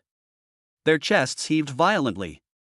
An unprecedented surge of heroic spirit, known as "a scholar will die for one who understands him," exploded in the hearts of each and every one of them. Thump! I don't know who was the first to kneel down on one knee. Immediately afterwards. Splash! Splash! Splash! All the members of the 13th squad inside the carriage, including Captain Xiongzhan and Vice-Captain Li Si, knelt on one knee facing Wang Ping'an. We swear to follow our captain to the death. The unified roar echoed in the cramped carriage, making the metal walls vibrate. Su Muqing sat to the side, quietly watching the scene unfold before her. She looked at the man who had completely subdued a group of unruly soldiers in just a few days, and a gentle yet proud smile appeared on her lips. She knew that from this moment on, This team, named 13, finally possessed its own soul. And the name of this soul is Wang Ping'an. Upon returning to the base, Wang Ping'an immediately fulfilled his promise. Over 200,000 military merit points were spent like water. When Xiongzhan and Li Si received the 2 manuals of the rock-solid technique that emitted a faint aura of energy, the 2 burly men, whose combined age was nearly 80, were so excited that tears almost streamed down their faces. E-grade superior cultivation technique. This was something they never even dared to dream of before. With this, they might even have a chance to reach the threshold of a 3rd-grade martial artist in their lifetime. When Sun Ji and the other team members received the mountain of pills and cultivation resources, they were all as excited as if they had been injected with chicken blood. That very night, they went into the cultivation room and began a frantic seclusion. The entire 13th squad was immersed in an unprecedented, fervent atmosphere of cultivation. Wang Ping'an locked himself in the captain's private training room. He did not practice cultivation. He simply stared quietly at the fragmented image of the Chimera project on his personal terminal, an image he had encrypted hundreds of times. Li Wei. He murmured the name softly, his eyes as cold as knives. He knew he was one step closer to his enemy. But that's not enough. His current strength is still too weak. I must break through to the late stage of the 2nd rank, or even the peak of the 2nd rank, as soon as possible. He glanced at his remaining military merit points, which were less than 50,000, and frowned slightly. This amount of military merit is simply not enough for him to make a breakthrough. Looks like I need to figure out a way to pull off another big heist. Chapter 59. We are not waste. Half a month passed in the blink of an eye amidst the fervent training atmosphere of the 13th squad. The training ground in Zone C9, which was once overgrown with weeds, has now been completely transformed. The ground has been repaved with high-strength composite materials, and all kinds of professional training equipment are readily available. Wang Ping'an applied for these using the few military merit points he had left. In his words, training should never be neglected, no matter how poor we are. On the training field right now, all members of the 13th squad were shirtless, their bronze skin glistening with sweat in the sunlight. They are undergoing a most basic, yet most brutal, training program. Practice. Bang! Old Xiong fought with one of his teammates and exchanged a fierce punch. The ground beneath their feet trembled slightly. The team member was so shaken that he staggered back 7 or 8 steps before barely managing to regain his balance, while Xiongzhan only swayed slightly before remaining as still as a rock. Damn it! Again! The team member roared and charged forward again. There was no fear in his eyes, only a fierce determination to never give up. The entire training ground was filled with the sounds of brutal, visceral collisions, a testament to the beauty of violence. Wang Ping'an and Su Muqing stood quietly on the sidelines watching. You've made great progress, Su Muqing said softly. She could clearly sense that the aura emanating from this group of people was significantly stronger than it had been half a month ago. Everyone seemed to have been reborn. The previously loose and weak qi and blood became condensed and substantial. The moves that were originally full of flaws had become simple and effective. More importantly, the laziness and roguishness that belonged to soldiers in their eyes had completely disappeared. Instead, it was replaced by a fearless, murderous aura belonging to true warriors. Not enough. Wang Ping'an shook his head. Their foundation is too weak. Half a month is only enough time for them to set up the framework. They are still far from being able to truly form combat power. Just then. Ding ding ding. Wang Ping'an's personal terminal rang. It was a communication request sent by Shi Gandang. Kid, bring your men to command post. Shi Gandang's voice sounded somewhat serious. There's a new mission. Wang Ping'an hung up the communication and blew a loud whistle towards the training ground. Everyone, assemble. The team members, who were practicing frantically, instantly stopped all their movements and quickly assembled into a neat square in front of Wang Ping'an. Report, Captain. Squad 13, all members present. Scarface Li Si, he reported loudly. Wang Ping'an nodded in satisfaction. 5 minutes to change into gear and pack your bags. Command, we have a new mission. Yes. Captain. The 9th Brigade Command Post. When Wang Ping'an led the newly renovated 13th Squad into the command post, everyone who saw them looked as if they had seen a ghost. Is this still that hopeless, utterly useless squad? Those perfectly synchronized steps, those heads held high and chests out, that fierce and unyielding aura emanating from each of them. If they weren't still wearing the uniforms of the 13th Squad, people would have thought that some elite unit had come to inspect. The captains of the other assault teams in the command center had also all arrived. They looked at Wang Ping'an and his team as they walked in, their eyes filled with shock and disbelief. Damn it, it's only been half a month. What kind of magic pills have these guys taken? Just who is this Wang Ping'an? He's incredibly good at training troops. Shurgandang sat in the main seat, looking at Wang Ping'an who walked in, a hint of undisguised admiration flashing in his eyes. Everyone is here. Shurgandang stood up and walked to the huge holographic sand table. Then I'll make it short. He pointed to an area marked in dark red on the sand table. According to the latest intelligence from the scouts, a level 2 flesh nest has been discovered in the abandoned industrial area in the east of the city. A den of flesh and blood. Upon hearing this name, the expressions of all the squad leaders present changed slightly. That was a stronghold established by the Zerg's extremely disgusting unit, the Corruptor. The Corruptors themselves are not strong fighters, but they can spew out a highly corrosive and infectious acidic mucus. Any creature contaminated by this slime will be corrupted in a short time into a mindless flesh puppet that only knows how to kill. A level 2 flesh nest means that it is inhabited by at least 100 corruptors and thousands of flesh golems. That place was a veritable meat grinder. Our mission is to destroy this nest. Shurgandang's voice was cold and resolute. This operation will be carried out jointly by our 9th Brigade and the 8th Brigade. The 8th, 9th, 10th, and 11th squads are responsible for launching a frontal assault to draw away the main force of the nest. And you, Shurgandang Esques fell on Wang Ping'an and the other assault team leaders. Your mission is to form a commando team, infiltrate the nest from the sewage pipes on the side and rear, find and destroy the nest, score the mother brain. This was a decapitation strike. Success is the only option, failure is not an option. Did you all understand? Clear. All the squad leaders responded in unison. After the tasks were assigned, everyone left the command post one after another. Wang Ping'an led the 13th squad at the back. Wang Ping'an, can you stay here for a moment? Shurgandang suddenly called out to him. Wang Ping'an told Su Muqing to take the team back to prepare, while he stayed behind. Captain, any further instructions? It's not really an instruction. Shurgandang walked up to him and handed him a data crystal card. This is something I'm giving you personally. Wang Ping'an took the crystal card, somewhat puzzled. Inside here is a low-grade D-rank military standard sword technique called 7 Kills of Breaking Army. Shurgandang slowly said, I have seen your combat footage. Your swordsmanship is wide and powerful, but the technique is too poor. It is all based on instinct. This technique, Pajun Shisha, emphasizes going forward relentlessly and using force to overcome skill, which is very suitable for you. Wang Ping'an's heart skipped a beat. He didn't expect that Shurgandang would notice such a detail and even prepare a sword technique for him. Thank you very much, Captain, he said sincerely. No need for thanks. Shurgandang waved his hand. I just don't want to see a promising talent die on the battlefield because of a poor foundation.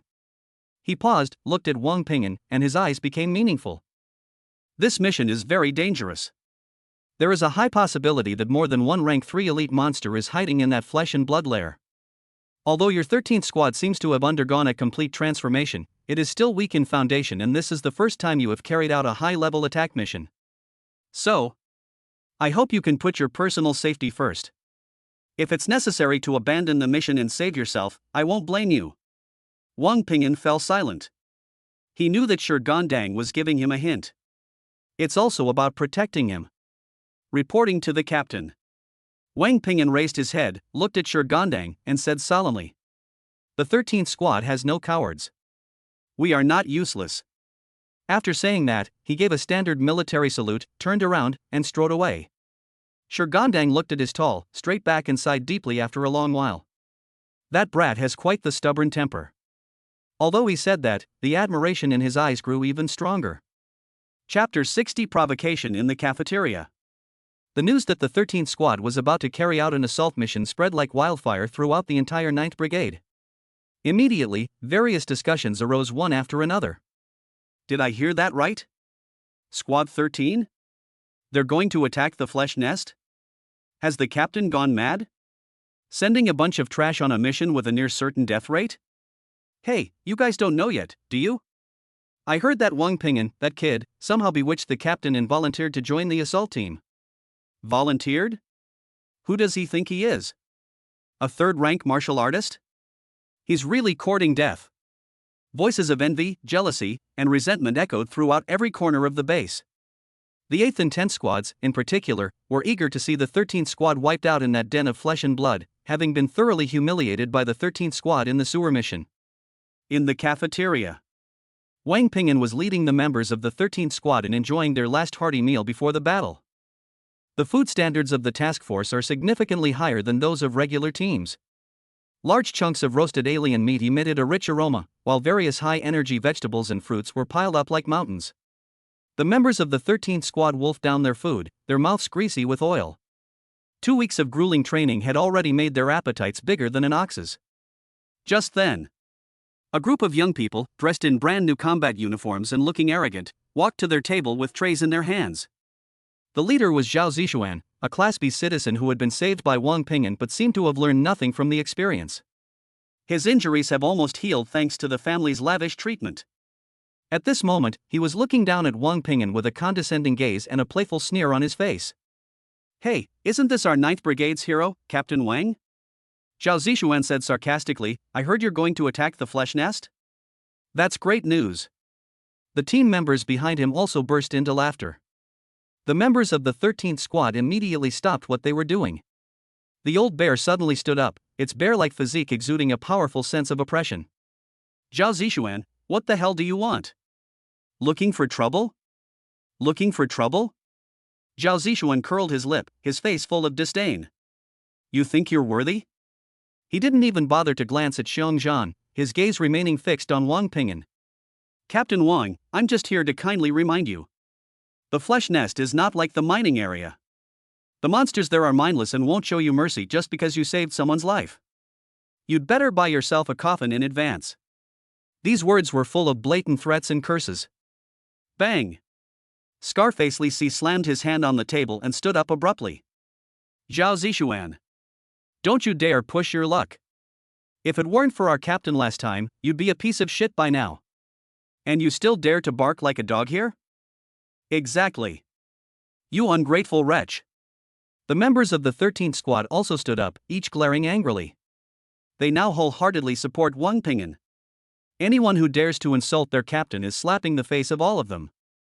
A brawl seemed imminent. Wang Ping'an slowly put down the cutlery in his hand. He wiped his mouth with a napkin. Then he raised his head and looked at Zhao Zixuan with a faint smile on his face.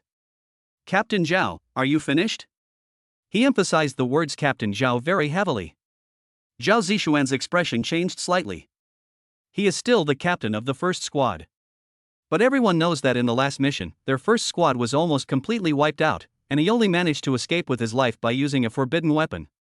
Although he was not dismissed from his post after returning, he was severely punished. Now everyone in the brigade is laughing at him behind his back, calling him bomb captain. "Now that you've said your piece, take your dog and get out." Wang Ping'an's smile gradually disappeared, replaced by a chilling coldness. "You." Zhao Zixuan's face instantly turned a deep purplish red. When has he, a B-class citizen and heir to the Zhao group, ever suffered such an insult? "Wang Ping'an, don't be so arrogant." He pointed at Wang Ping'an and roared, his voice stern but his voice weak, "Don't think that just because you saved me once you can act tough in front of me. Let me tell you, if it weren't for my annihilation stun grenade, you wouldn't even be able to touch the Queen Mother." "Oh?" Wang Ping'an raised an eyebrow. "So, you mean the credit for last time should be yours?" "Of course."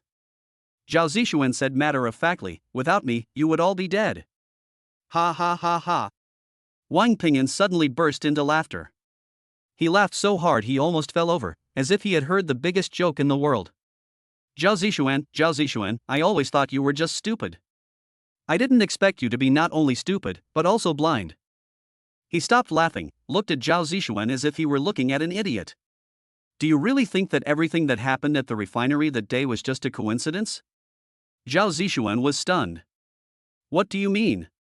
"It's nothing." Wang Ping'an shook his head, seemingly too lazy to waste any more words with him. He stood up and walked up to Zhao Zixuan. He was half a head shorter than Zhao Zixuan. But he just stood there quietly, and the invisible aura he exuded made Zhao Zixuan subconsciously take a half step back. "I'm in a good mood today and don't want to fight here." Wang Ping'an looked at him and said slowly. But I'm the kind of person who always likes to lay out the unpleasant things up front. For this mission, our 13th squad and your 1st squad are responsible for adjacent areas. If I discover any inappropriate actions on your part during the mission. He paused, then leaned close to Zhao Zishuan's ear and whispered in a voice only the two of them could hear. Next time, you might not be so lucky to come back alive. After he finished speaking, he straightened up and patted Zhao Zishuan on the shoulder. Enjoy your meal. This might be your last meal in this life. Then, he led the members of the 13th squad, and amidst countless gazes from the entire cafeteria, he turned and strode away. Chapter 61: The Vice Captain's Breakthrough. Back in the barracks of Sector C9, the atmosphere was somewhat oppressive. Although the team members had acted as if they were united against a common enemy in the cafeteria, they were all a little unsure of themselves once they calmed down. Zhao Zishuan, that kind of spoiled brat, is the most vindictive. Their area is adjacent to that of the 1st squad, and that guy will definitely try everything to trip them up. It's easy to dodge a spear in the open, but hard to guard against an arrow in the dark. Captain, how about we go talk to the battalion commander and ask to change our defense zone? Monkey Sun Ji said with some concern. Change? Wang Ping'an glanced at him. Why change? We're going to war, not on a picnic. Anything can happen on the battlefield. If we can't even handle threats from our teammates, what kind of assault team are we? Wang Ping'an's words silenced everyone. Remember all of this. Wang Ping'an looked around, his voice icy. From now on, you not only have to guard against the insects, but also against the group of comrades next to us. On the battlefield, the only people you can trust are yourselves and the brothers around you. Yes. Captain. The crowd echoed in unison, their confusion and worry gradually replaced by a fierce determination. Wang Ping'an did not engage in any physical training for the next half day. He locked everyone in the barracks. Check all your equipment thoroughly. Not a single screw, not a single wire can be faulty. Go through all your martial arts techniques and skills from beginning to end. Find your strengths and weaknesses. Write your wills. Tell your families how to spend the compensation money if you don't come back. Wang Ping'an's demands were both cruel and realistic. The entire 13th squad was plunged into an unprecedentedly tense and chilling atmosphere of preparation for battle. It was late at night. Wang Ping'an and Su Muqing were in the captain's private room. Su Muqing was carefully wiping her pair of translucent phantom wing blades. Wang Ping'an sat cross-legged on the bed and stuck the data crystal card that recorded the 7 kills of the Broken Army sword technique to his forehead. Buzz. A massive influx of information flooded into his mind in an instant. Every move, every breath. The image of an iron-blooded general, wielding a heavy blade, dominating thousands of troops and charging forward without hesitation, slowly emerged in his mind. The 7 kills of the Broken Army consists of 7 forms. The first move, opening the mountain. The second move, interrupting the flow. The third method is idol worship. The 7th move, annihilation of gods. This sword technique has no fancy skills, it emphasizes momentum. Use the most abundant vital energy and the most domineering power to crush all enemies before you. It's practically tailor-made for Wang Ping'an. With the terrifying boost of 20 times the cultivation speed and 10 times the reduction of bottlenecks. Wang Ping'an's comprehension of this D-level sword technique reached an unbelievable level. It only took an hour. He had already thoroughly mastered the first 3 moves of Pajun Shisha. He even felt that he could perfectly execute these 3 moves at any time if he wanted to. Call. Wang Ping'an slowly exhaled a breath of stale air and opened his eyes. He felt his blood and chi boiling more intensely and becoming more aggressive because of this sword technique. He looked at Su Muqing standing to the side. I noticed that she had stopped wiping her double blades sometime earlier and was sitting cross-legged on the ground, her brows furrowed as if she had encountered some problem. Her body was surging with energy, showing faint signs of a breakthrough. However, that vital energy was always firmly blocked by an invisible barrier, unable to advance an inch. Second rank, early peak. She's been stuck at this bottleneck for quite some time now. What's wrong? Wang Ping'an walked over and asked softly. I feel like I'm just a little bit short. Su Muqing opened her eyes with some frustration. I can feel that membrane, but I just can't break through it. It seems like my blood and chi are not condensed enough. Wang Ping'an nodded. Su Muqing's cultivation speed, even with the boost of 10 times her talent, far surpasses that of ordinary people. However, her combat experience and understanding of qi and blood were ultimately lacking. She lacked an opportunity. I'll help you. Wang Ping'an sat down behind her and gently placed his palms on her smooth back. A pure, powerful, and domineering flow of mid-stage rank 2 blood energy slowly entered Su Muqing's body.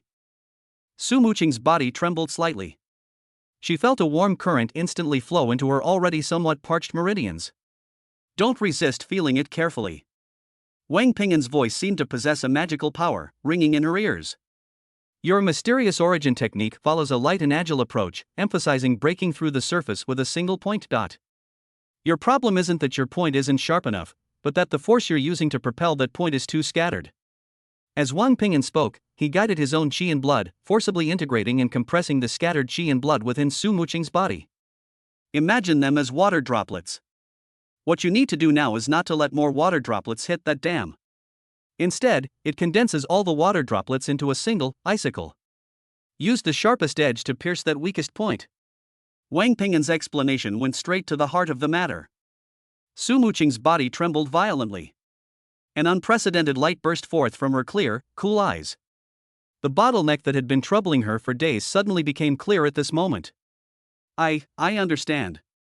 Without further hesitation, she focused her mind and, following Wang Ping'an's guidance, began to frantically compress and condense the qi and blood within her body.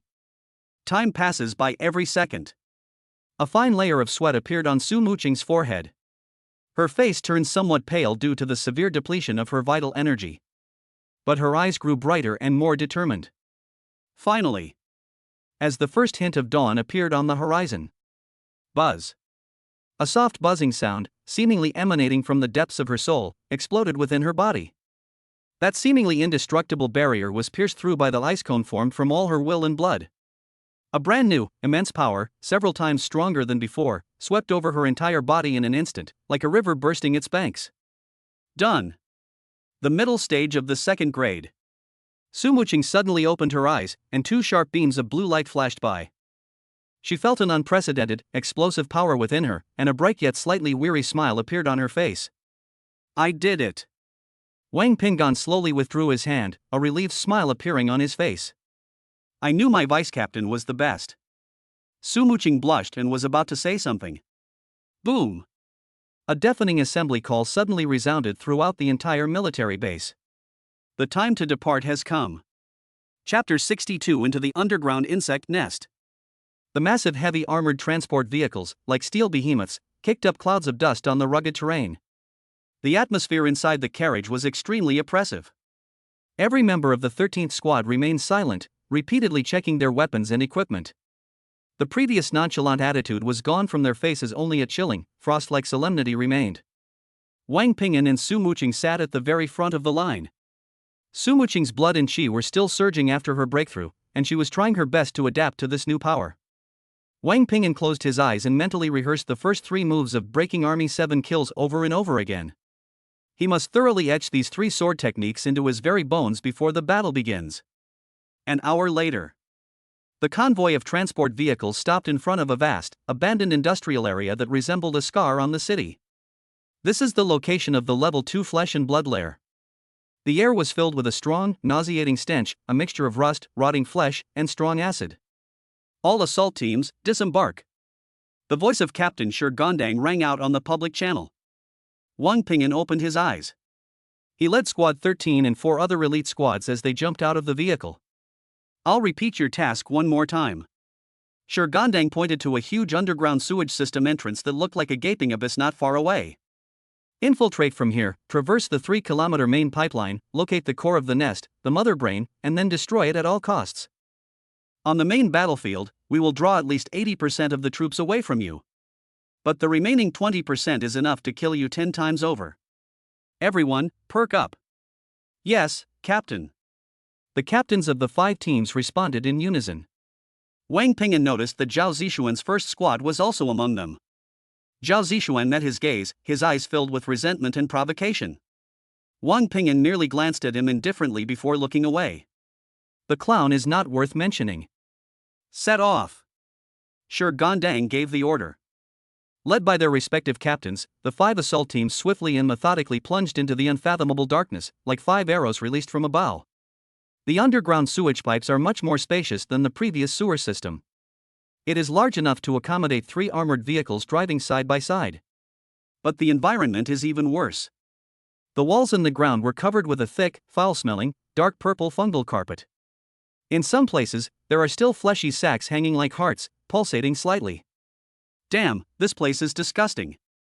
Old Bear looked at the soft, spongy fungal carpet under his feet and couldn't help but curse. Everyone, watch your step. Wang Pingan's voice rang out in the team channel. These fungal mats are highly corrosive, do not allow them to come into direct contact with your skin. Monkey, activate bioradar, full power scan. Yes. Captain. Monkey Sun Ji immediately activated a special device on his wrist. An invisible sound wave rapidly spread out from him. Soon, a 3-dimensional image of the surrounding environment appeared on the holographic screen in front of him. There are no red dots representing living organisms in the image. Safety. The team continued to move forward. They moved forward quickly, but took each step with extreme caution. Everyone concealed their aura to the extreme. However, just when they had gone about a kilometer deeper, etc., Wang Pingan suddenly raised his hand, signaling the team to stop. What's wrong, Captain? Li Si asked nervously. There's something ahead. Wang Pingan's gaze was fixed on the seemingly ordinary fungal carpet at the corner ahead. Monkey, focus your scan on that area. Yes. The monkey immediately focused the radar's power on that point. Next second. His face turned deathly pale instantly. Team. Captain. Underground. There's something beneath our feet. He hadn't finished speaking. Boom. The fungal carpet beneath their feet suddenly burst open. More than a dozen enormous worms, each the size of a water bucket and covered in slime, burst forth from the ground with rings of sharp teeth. E-rank alien beast corrupted earth dragon. They were incredibly fast, opening their gaping maws large enough to swallow a person whole, and biting directly at the members in the very center of the group. Sneak attack. A deadly sneak attack from underground. Stone. Activate your shield. Wang Pingan's roar rang out instantly. Stone, the burly man who had always been silent in the group, suddenly roared. He slammed a brand new, top-grade E-rank tower shield, which Wang Pingan had redeemed for him using military merit points, heavily onto the ground. Roar. He frantically poured his entire body's initial second-grade chi and blood into it. Buzz. A massive, incredibly thick shield wall made of earth-yellow energy instantly materialized above the team's heads. The rock-solid manual comes with the martial skill immovable as a mountain. Boom. Boom. Boom. More than a dozen corrupted earth dragons slammed violently into the energy shield wall. It produced a deafening roar. Stone's body trembled violently, his feet sank deep into the fungal carpet, and a trickle of blood seeped from his mouth and nose. But he stubbornly held on. The entire underground pipeline was completely engulfed by violent energy and deafening roar. Meanwhile, the 13th squad was engaged in a fierce battle. In another fork in the road less than 500 meters away from them, Zhao Zishuan and his first squad were silently watching all of this. Brother Xian, are we really just going to stand by and watch? The young man with peach blossom eyes said with some reluctance. Otherwise what? A cruel sneer appeared on Zhao Zishuan's face. Rush in to help them? Don't be ridiculous. That bastard Wang Pingan, isn't he arrogant? Doesn't he think he's so great? I'd like to see how he's going to die here today. When he first entered the pipeline, he used his family connections to obtain an internal map that was far more detailed than the one issued by the military. He knew that a corrupted earth dragon's lair was hidden inside this main pipe. So he deliberately slowed down, letting Wang Pingan's 13th squad get ahead of them. He wanted to use these insects to get rid of Wang Pingan, this thorn in his side. Once they're all dead, we'll rush over and wipe out those earth dragons too. A greedy glint flashed in Zhao Zishuan's eyes. The credit will still be ours in the end. Chapter 63 Zhao Zishuan's Shady Tactics. Boom! The blazing fireball exploded precisely on the head of the Earth Dragon King. The violent shockwave of fire instantly blasted its ugly head into a bloody mess. Immediately afterwards, 3 ice crystal arrows whistled through the air, carrying a chilling aura as they pierced deep into its wounds. Snap! The forces of ice and fire collided violently within its body.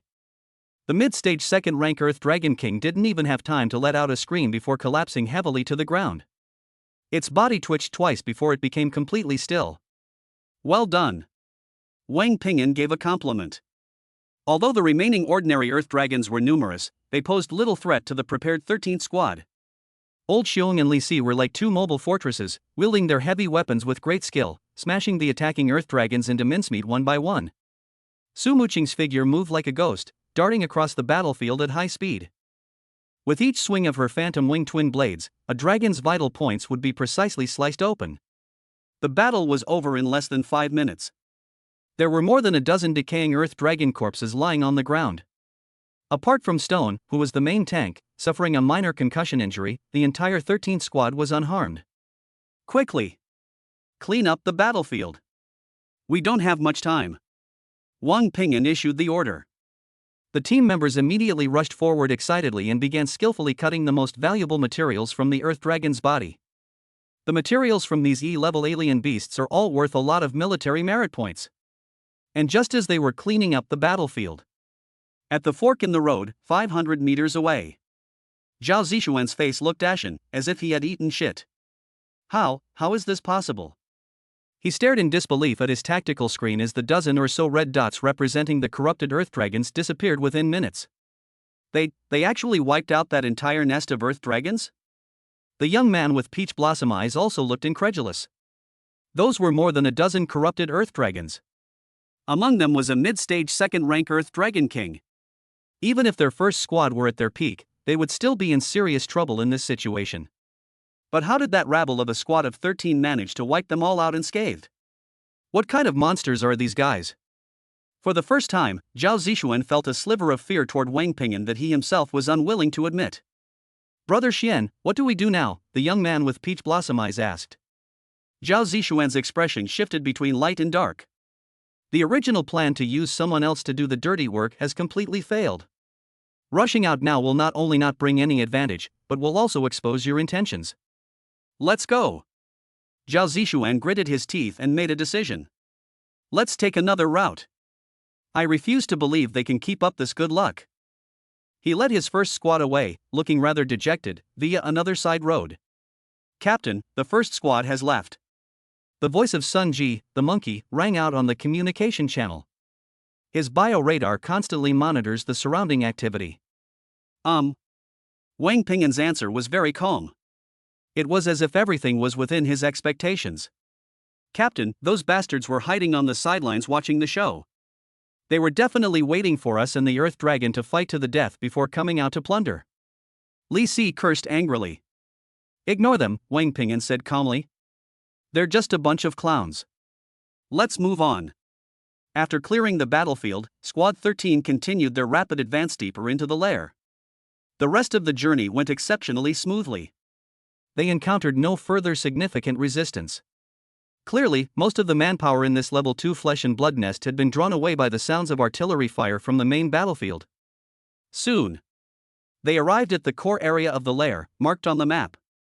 It was a huge, honeycomb-like underground space composed of countless twisted flesh and pipes.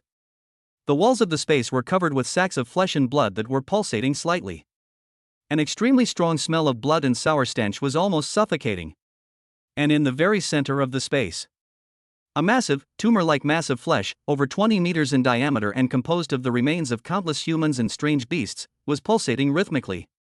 With each throb, streams of dark purple energy flow through the countless blood vessel-like channels connected to its body, reaching every corner of the nest. Nesting mother brain. Found it. A glint of light flashed in Wang Ping'an's eyes. Everyone, prepare for battle. Target that big meatball right in front of us. Bomb it to smithereens. However, at the very moment he gave the order, a sudden change occurs. Boom! The pipes above their heads suddenly shook violently. Immediately afterwards, a scream filled with panic and despair came from the other end of the pipe. Help! It's a rank 3 elite. The tyrant flesh puppet. It's Zhao Zishuan's voice. Wang Ping'an's pupils suddenly contracted. Tyrant. Those are the top-tier combat units in the flesh and blood nest. A terrifying monster transformed from the decaying corpse of a third-rank martial artist. They retained some of their fighting instincts from their previous lives, but their strength and defense were elevated to an unbelievable level. Those idiots, Zhao Zishuan and his gang, actually lured this thing out. Captain. What do we do? Li Si asked nervously. Wang Ping'an did not answer. His gaze was fixed on the still slowly pulsating nest mother brain. He knew that destroying the mother brain was the sole objective of their mission. Once the mother brain is destroyed, all the flesh and blood golems in the nest will fall into chaos due to the loss of energy supply. But now, the tyrant that has been lured out is standing between them and the mother brain. Captain. The tyrant is charging. The monkey's voice had a hint of crying in it. On his radar screen, a huge red dot, representing the terrifying energy reaction of a third-grade martial artist, was rushing toward them at an extremely fast speed. Oh shit! Wang Ping'an cursed under his breath. He knew he couldn't wait any longer. Everyone, obey my command. He took a deep breath, his voice becoming incredibly calm. Su Muqing, Li Si, you two come with me to hold off that tyrant. Old Xiong, you and the rest of you, at all costs, blow that mother brain to smithereens. That's an order. After saying that, he picked up the mountain-shattering blade and was the first to rush towards the terrifying aura. Chapter 64, Borrowing a Knife to Kill. Roar! A roar filled with endless violence and pain came from the depths of the dark pipe. Immediately afterwards, a huge, nauseating figure crashed through the thick alloy wall and appeared in everyone's sight. It was a giant over 3 meters tall, with bulging muscles and skin that had an eerie dark purple hue. Its body was riddled with thick metal pipes and twisted flesh, and one of its arms had been transformed into a massive bone blade made of bones and muscles. Its face no longer showed any human features, only a gaping maw full of fangs and a pair of eyes that gleamed with a scarlet light and were filled with a mad, murderous intent. Third-rank elite tyrant. It stood there quietly, and a terrifying pressure, as if it were a tangible force, filled with the aura of blood and death, swept over everything. Under this oppressive force, the members of the 13th Squad felt as if their breathing had stopped and their blood and chi were frozen and unable to circulate smoothly. Is this the power of a third-grade martial artist? Sun Ji the monkey muttered to himself, his eyes filled with despair. That's incredible. They were so powerful that they didn't even have the courage to resist. What's there to be afraid of? Wang Ping'an's roar was like thunder, exploding in everyone's ears. No matter how strong it is, it's just a mindless walking corpse. Old bear. Execute the order. Yes. Captain. Startled awake by Wang Ping'an's roar, the old bear gritted his teeth and threw all his fear to the back of his mind. He turned around and roared at his teammates behind him, whose faces were also pale. What the hell are you all standing there for? Didn't you hear the captain's order? Follow me. Blast that meatball to pieces. After saying that, he picked up his machete and charged towards the huge nest of the mother brain. The remaining team members also realized what was happening, and one by one, with red eyes, they followed behind him. They knew that now they had no choice but to trust their captain.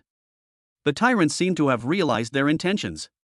Its scarlet eyes turned toward Old Bear and the others, and its massive bone blade was raised high. However, just as it was about to launch its attack, two figures appeared on its left and right sides like lightning. Your opponent is us. Wang Ping'an let out a low roar, and with all his mid-stage second-grade blood and energy poured into the mountain-shattering blade in his hand, he slashed fiercely at the tyrant's thick thigh with the power to split mountains and shatter rocks.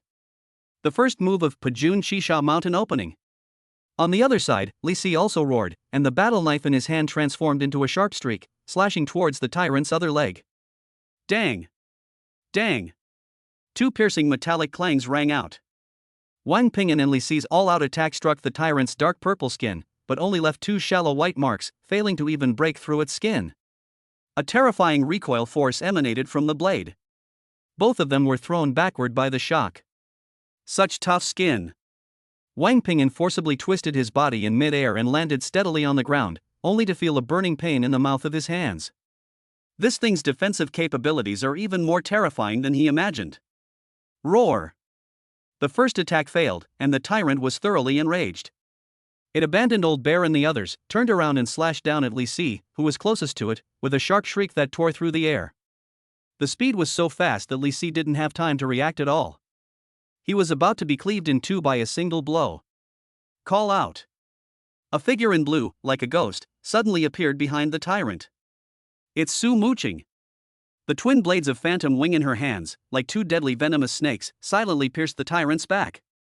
The tyrant seemed to sense the threat behind him and had no choice but to abandon his prey, turning around abruptly and slamming his heavy back into Su Muching. Su Muching immediately withdrew and retreated after missing her first attack, without lingering in the fight. Wang Ping'an, Li Si, Su Muching. The three of them formed a triangular formation, firmly holding the raging tyrant in place. Wang Ping'an was in charge of the main attack, using his domineering and unparalleled swordsmanship to continuously attack the tyrant's lower body and attract its attention. Li Si was responsible for harassing the flanks, using his cunning swordsmanship to find weaknesses in the tyrant. Su Muching, on the other hand, transforms into an assassin, always appearing at the most critical moment in the most deadly position, posing a fatal threat to the tyrant and forcing it to be distracted in its defense. The three of them didn't cooperate well and were even somewhat rusty. But they used their own flesh and blood to buy precious time for their teammates behind them. Hurry! Hurry! Hurry! Old Bear, leading the remaining team members, had already rushed to the front of the nest mother brain. They took out all the most powerful high-explosive shells they had on them. For the captain! With a roar, the old bear was the first to slam the high-explosive grenade in its hand into the huge ball of flesh. For Squad 13! The other team members also roared as they handed over the gifts of death in their hands. Boom! Boom! Boom! Boom! A series of earth-shattering explosions resounded in the center of the lair. The terrifying flames and shockwaves instantly engulfed the enormous nest brain. Hiss! The tyrant, who was locked in combat with Wang Ping'an and the other two, suddenly froze. The light in its scarlet eyes was rapidly dimming. The blood vessels connected to it also shriveled and withered rapidly, as if they had lost their energy supply. The terrifying aura emanating from it was rapidly fading away at a speed visible to the naked eye. Now! An unprecedented glint flashed in Wang Ping'an's eyes. He poured all the remaining vital energy in his body into the mountain-shattering blade. The second move of the 7 kills of the broken army cutting the flow. He roared and drew a mysterious yet domineering arc with his battle blade. Wherever the blade passed, it seemed as if the air itself was severed. Put! This time, the sword plunged deep into the tyrant's thick neck without any resistance. A huge, ugly head shot into the sky. Captain, we succeeded? Old Bear stared at the tyrant's corpse that had crashed to the ground, and at the nest's mother brain that had been blown to smithereens, still feeling as if he were in a dream. It's a success. Wang Ping'an leaned on his knife, panting heavily. That battle just now almost exhausted all his strength. Let's go. Wang Ping'an did not stop for a moment. If the mother brain is destroyed, all the insects in the nest will go mad. This place will soon be overwhelmed by endless flesh golems. Everyone felt a chill run down their spines and, without daring to delay, immediately began a frantic retreat back the way they had come. And that was shortly after they left. A disheveled figure emerged from another side passage. It was Zhao Zishuan. He stared dumbfounded at the devastated battlefield before him and at the headless corpse of the third-rank tyrant. Dead? He couldn't believe his eyes. That terrifying monster that even he felt despair about actually died just like that? Was he killed by the 13th squad? How is this possible? Just as he was lost in thought. Roar! Hiss! Countless flesh and blood puppets roared madly from all directions, having lost control of the mother brain. Black waves surged out from every pipe. Zhao Zishuan's face turned deathly pale in an instant. He knew he had been outmaneuvered by Wang Ping'an. That guy knew from the beginning that he would be following behind. So he deliberately detonated the mother brain, plunging the entire nest into riots. He himself and his troops had already fled. He was left alone to face the endless, insane monsters. Wang Ping Un. Zhao Zishuan let out the most desperate roar of his life. Then his figure was completely swallowed up by the black wave. Chapter 65 Breakthrough on the front lines. Faster! Faster! Wang Ping'an's voice sounded somewhat urgent over the communication channel. Behind him surged a tide of flesh and blood puppets. In front of him was the nest of the corrupted earth dragon that he had encountered on his way here. There were obstacles blocking their way ahead and pursuers behind. They were in dire straits. Captain! What do we do? We're surrounded. Monkey Sun Ji's voice was tinged with a sob. Charge out! Wang Ping'an's answer was resolute. Everyone, form a cone-shaped assault formation. Old Xiong, Li Si, you two are the arrowheads of the formation. Su Muqing, you're in charge of roaming around and providing support, taking care of any fish that slip through the net. The rest of you, follow behind me and provide covering fire. Remember, we have no way out. Either fight your way out. Either die here and become a monster like them. Roar! Old Xiong and Li Si exchanged a glance, both seeing in each other's eyes the madness born of desperation. With a roar, the two charged into the writhing forest of flesh made up of corrupted earth dragons, like two tigers descending a mountain. The battle breaks out instantly. Every member of the 13th squad unleashed their strongest fighting power of their lives. They were like a red-hot dagger, plunged deep into that rotting, putrid flesh. Wang Ping'an is the soul of this sharp knife. The mountain-shattering blade in his hand danced like a black whirlwind of death. He executed the first three moves of Pajun Shisha to their fullest extent. Open the mountain. The power is cut off. Standing celebrities. Every strike of his sword carried an indomitable and domineering aura. No corrupted earth dragon could withstand his strike. He single-handedly tore open a path for the entire team to advance. However, the number of enemies was simply too great. From all directions, endless. The team's advance was getting slower and slower. The team members also began to develop wounds. Put. One team member was slightly careless and was bitten on the thigh by a ground dragon that rushed out from the side. Ah! He let out a scream and was dragged to the ground. He was about to be dragged into the wriggling swarm of insects. Call out! A figure in cyan flashed by. The phantom wing twin blades in Su Muqing's hands, like two bolts of lightning, precisely severed the body of the earth dragon. Thank you, Vice Captain. The team member, having survived the ordeal, was deathly pale. Follow me. Su Muqing's voice was cold and devoid of any emotion. But this can't go on. Their vital energy is being consumed rapidly. Their physical strength had also reached its limit. If this continues, they will eventually die here. A resolute glint flashed in Wang Ping'an's eyes. He knew he had to do something. He glanced behind him at the approaching black wave of flesh and blood puppets. Then he looked at the huge cave in front of him, which housed the strongest fighting force in the entire nest, the mother of earth dragons. An extremely crazy idea formed in his mind. Everyone, listen to my orders. His voice rang in everyone's ears. Target, the cave ahead. We're going to go and meet that big guy. What? Everyone thought they had heard wrongly. They're trying to avoid this situation, yet the captain is actually going to charge forward? Isn't that seeking death? Execute the command. Wang Ping'an's roar left no room for doubt. Although everyone was filled with confusion and fear, they instinctively followed in his footsteps and rushed towards the cave that exuded the terrifying aura of a third-grade exotic beast. Inside the cave, a super-earth dragon, over 30 meters long and with a waist thicker than an armored vehicle, is coiled in the center of the cave. She is the queen of this nest. Mother of earth dragons. It sensed the tiny creature that had intruded into its territory, and its murky eyes revealed savagery and disdain. However, it didn't even have time to launch an attack.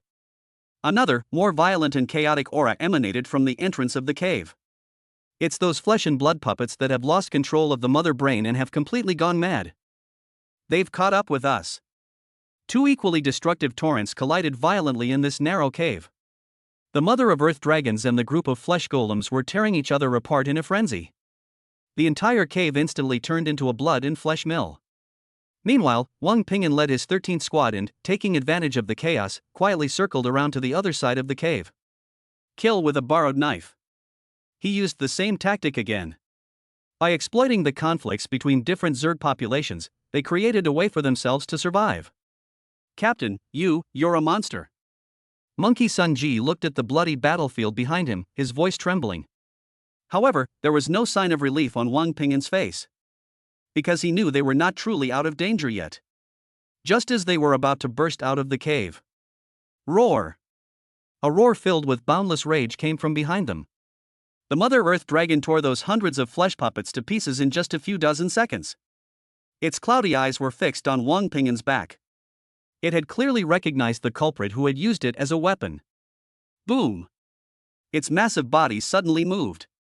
The entire cave trembled violently. A foul-smelling, highly corrosive acidic viscous liquid burst forth from its mouth like a high-pressure water jet. The target was Wang Ping'an, who was about to escape from the cave. This attack gathered all the power of its early-stage third-rank weapon. Fast. Accurate. Ruthless. Wang Ping'an immediately sensed that deadly threat. He tried to hide, but it was too late. He can only watch helplessly as the deadly slime rapidly magnified in his pupils. It's over. At this critical moment, a petite figure suddenly bumped into him. It's Su Muqing. She used her body to forcefully push Wang Ping'an away. She herself was instantly engulfed by the deadly acid. No! Wang Ping'an let out a desperate roar. Time seemed to stand still at that moment. An unprecedented rage, powerful enough to incinerate everything, exploded in his chest. At this moment, the blood and qi in his body completely went out of control. That seemingly indestructible barrier of late-stage second-rank cultivation was shattered by the overwhelming surge of emotion. Shattered with a deafening roar. A brand new, more powerful, and more domineering force surged forth from his limbs, bones, and the depths of every cell. Late stage of rank 2. He broke through on the front line. He did not try to experience this new power. In his bloodshot eyes, there was only the dark green viscous fluid that was corroding his wife's body. You deserve to die.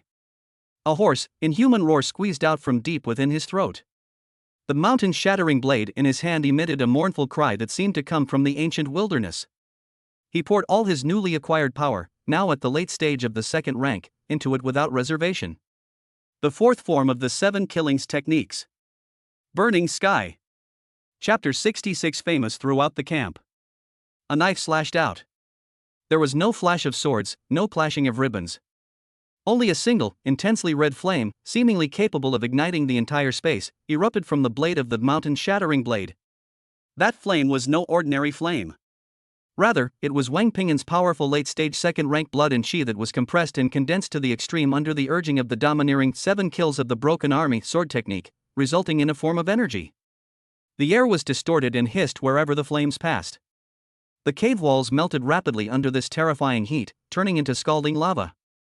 The once arrogant mother of earth dragons, upon seeing this sea of flames, revealed for the first time the emotion called fear in her murky eyes. It tried to hide, but it was too late. Boom! The crimson flames, like a burst dam, instantly engulfed its enormous body. No screams. There was no struggle. That terrifying beast, at the early stage of the third rank, was burned alive to ashes in that inferno that could scorch the heavens. Not even a trace was left. The entire cave fell into a deathly silence. Only the mountain-shattering blade, stuck in the ground and still radiating terrifying heat, was humming slightly. The members of the 13th squad stared in disbelief at the miraculous scene before them, their minds blank. One knife. Just one cut. They burned a beast at the early stage of the third rank to ashes. Is this even human? Wang Ping'an did not look at the pile of ashes. He rushed to the area of ground that was still emitting blue smoke and had been corroded by acid. Su Muqing was lying there. Her lynx combat suit was riddled with corrosion and holes. Fortunately, the high-grade E-level combat suit ultimately protected her from most of the damage. Her body was only burned by the aftershocks of the acid, which looked quite shocking, but her bones and muscles were not damaged. He fainted simply because of excessive consumption of qi and blood and the violent impact. Wang Ping'an, his hands trembling, lifted her up from the ground. Looking at his wife's pale face, stained with blood and dirt, he felt as if his heart was being gripped by an invisible hand. An indescribable feeling of heartache and lingering fear welled up in my heart. He took out the last D-grade healing pill from his storage backpack and carefully fed it into her mouth. Then he took off his coat and wrapped it tightly around her body. Team leader. Old Xiong and the others gathered around, each with a look of worry and guilt on their face. Us. Stop talking. Wang Ping'an interrupted them. Clean up the battlefield, and then go home. His voice was hoarse and weary. When Wang Ping'an carried the unconscious Su Muqing and led the 13th squad, who were covered in wounds but had not lost a single soldier, out of the abandoned industrial area. The captain, Shi Gondang, and all the members of the 9th Brigade who were waiting outside were dumbfounded. They looked at the team, which, though battered and bruised, still had eyes that shone with an indomitable spirit. He glanced again at the young man who was holding his vice-captain, walking steadily and firmly step by step. A storm raged in everyone's hearts. They actually made it out alive? And they even completed the task? Shurgandang received notification from the command center that the mission was completed immediately. The nest's mother brain has been destroyed. The entire secondary flesh and blood nest has been completely paralyzed. He looked at Wang Ping'an, his resolute face filled with disbelief and shock. He couldn't understand it. How did this young man manage to do that? Reporting to the captain. Wang Ping'an walked up to Shurgandang, his voice hoarse. The key task has been completed. Squad 13, requesting to return to the unit for rest. Shurgandang looked at the pale-faced girl in his arms who was clearly seriously injured, and then at Wang Ping'an's bloodshot but still surprisingly bright eyes. After a long while, he nodded heavily.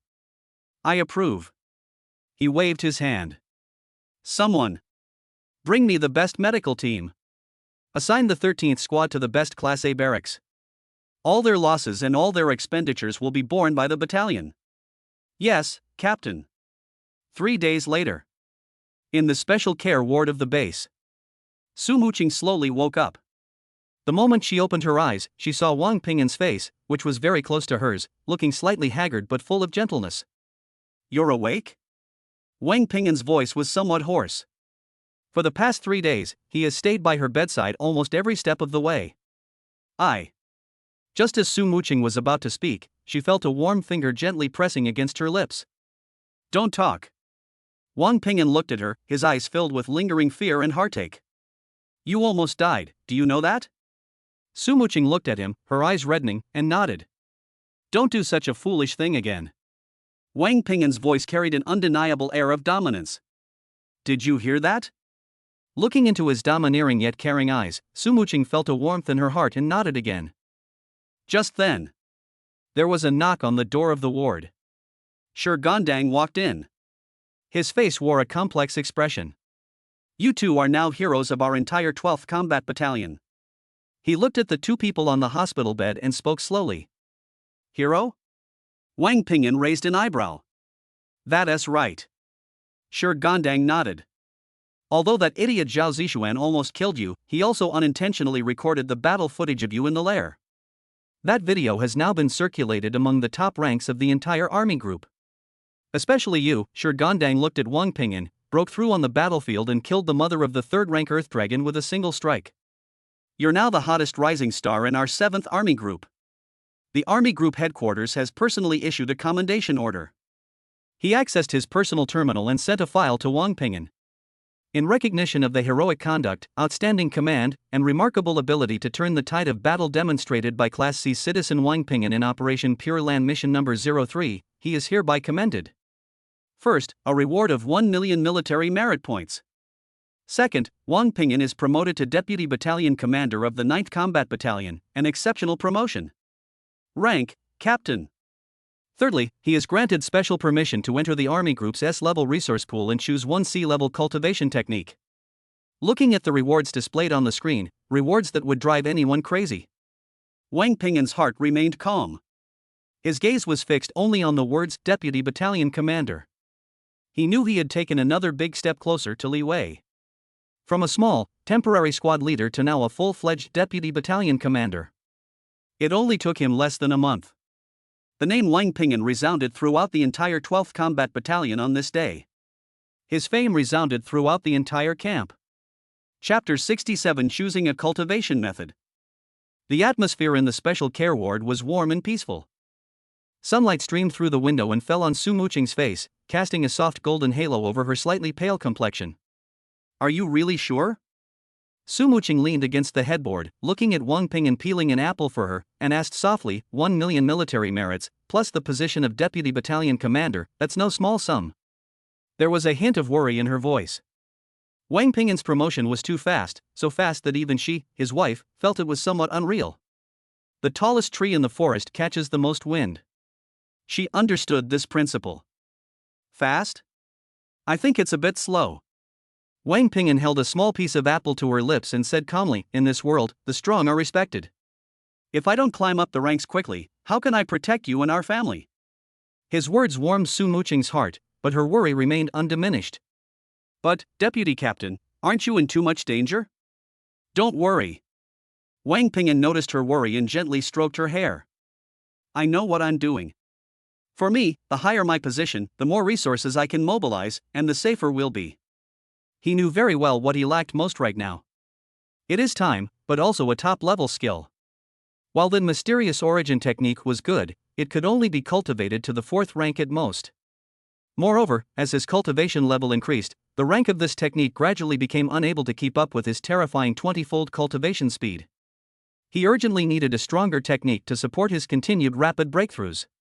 The opportunity to enter the S-level resource pool and choose any C-level cultivation technique, which was awarded by the Army Group headquarters, was exactly what he needed right now. Focus on healing your injury first, don't think about anything else. Wang Ping'an placed the peeled apple on the bedside table. I'll be right back. Half an hour later, the 7th Army Group, S-level resource depot.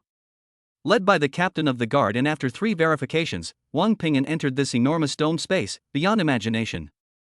Deputy Captain Wang, the guard captain's voice rang out in the empty space. As authorized by headquarters, you may choose any C-level cultivation technique in Zone C. You have 1 hour. Thank you. Wang Ping'an nodded, suppressing his excitement, and strode towards Zone C. On the bookshelves in Section C, each sphere of light emitted incredibly powerful energy fluctuations. Wang Ping'an's gaze swept over each sphere, carefully reading the descriptions. The immovable king body, rank C, mid-grade, primarily focused on defense. Upon mastery, it grants a body as indestructible as diamond, impervious to all attacks.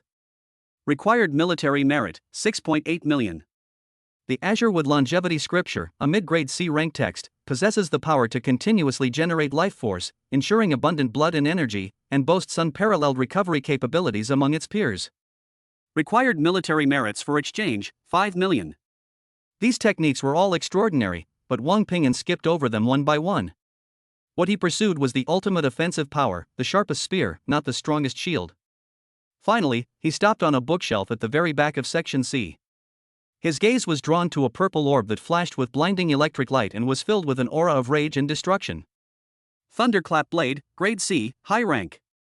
Characteristics: extremely powerful and fierce, unparalleled in its domineering nature. It transforms vital energy into destructive lightning power, imbuing the blade with its essence. A single strike is enough to terrify even gods and demons. Cultivation requirements: requires powerful control over blood and chi, and incredibly resilient meridians. Otherwise, one is highly susceptible to being devoured by the power of lightning, resulting in either shattered meridians or, in severe cases, death by body explosion. Note: one of the top C-rank attack techniques in the Federation Army, possessing immense power, but extremely difficult to master. Fewer than 10 people have successfully achieved mastery in the past century. Military merits required for exchange, 8.8 million. Internal special approval price. This is it. An unprecedented light shone in Wang Ping'an's eyes. This cultivation technique is practically tailor-made for him. Powerful control over chi and blood? He has the advantage of a 20-fold increase in cultivation speed from the system, and his control over his chi and blood is already extremely precise. Resilient meridians? His foundation is far more solid than that of ordinary people. This technique, which is a death sentence for others, is the best shortcut to becoming the strongest for him. Deputy Captain Wang, are you sure you want to choose this one? The captain of the guards couldn't help but remind him when he saw his choice. The mortality rate of cultivating Thunderclap Blade has consistently ranked among the top 3 of all C-level cultivation techniques. I'm sure. Wang Ping'an's tone was resolute and brooked no argument. He took the purple orb of light and placed his palm on it. Buzz! A thunderous roar, seemingly from the heavens above, suddenly exploded. A violent purple lightning bolt instantly engulfed him, and a massive influx of information flooded his mind. Ding! A martial arts technique perfectly suited to the host's fighting style has been detected. Thunderclap Blade. The cultivation techniques have automatically begun to merge. Merging successful. Cultivation progress of the first level of Thunderclap Breaking Illusion Blade, 1%, 15%, 40%. With the terrifying boost of a 20-fold increase in cultivation speed, this peerless sword technique, which had troubled countless geniuses, encountered no bottlenecks for Wang Ping'an. As the light faded, Wang Ping'an slowly opened his eyes. Deep within his pupils, it seemed as if a purple thunder dragon was coiling and roaring. He felt he had become more than twice as strong. Binding complete, thank you. After saying that, he turned around and walked out of the resource warehouse. After leaving the S-level resource library, Wang Ping'an did not return to his ward, but went directly to the military merit exchange office. He's like a nouveau riche who just won the lottery, all he can think about is how to spend the money. Those 1 million military merit points were simply too hot to handle sitting in his account. We must transform them into real combat power as soon as possible. When Wang Ping'an reappeared at the merit exchange office, the entire hall was in an uproar. Look! It's Deputy Captain Wang. Wang Ping'an ignored the discussions and went straight to a VIP redemption window. Hello, I need to exchange for a batch of supplies. Behind the window stood a capable-looking female military officer. Upon seeing Wang Ping'an, she immediately stood up, a professional yet warm smile spreading across her face. Deputy Captain Wang, hello. How can I help you? I need 13 sets of top-grade Rhino combat suits, 13 top-grade mountain-shattering knives, matching communication equipment, tactical backpacks, and high-energy military rations. Wang Ping'an rattled off a long list in one breath.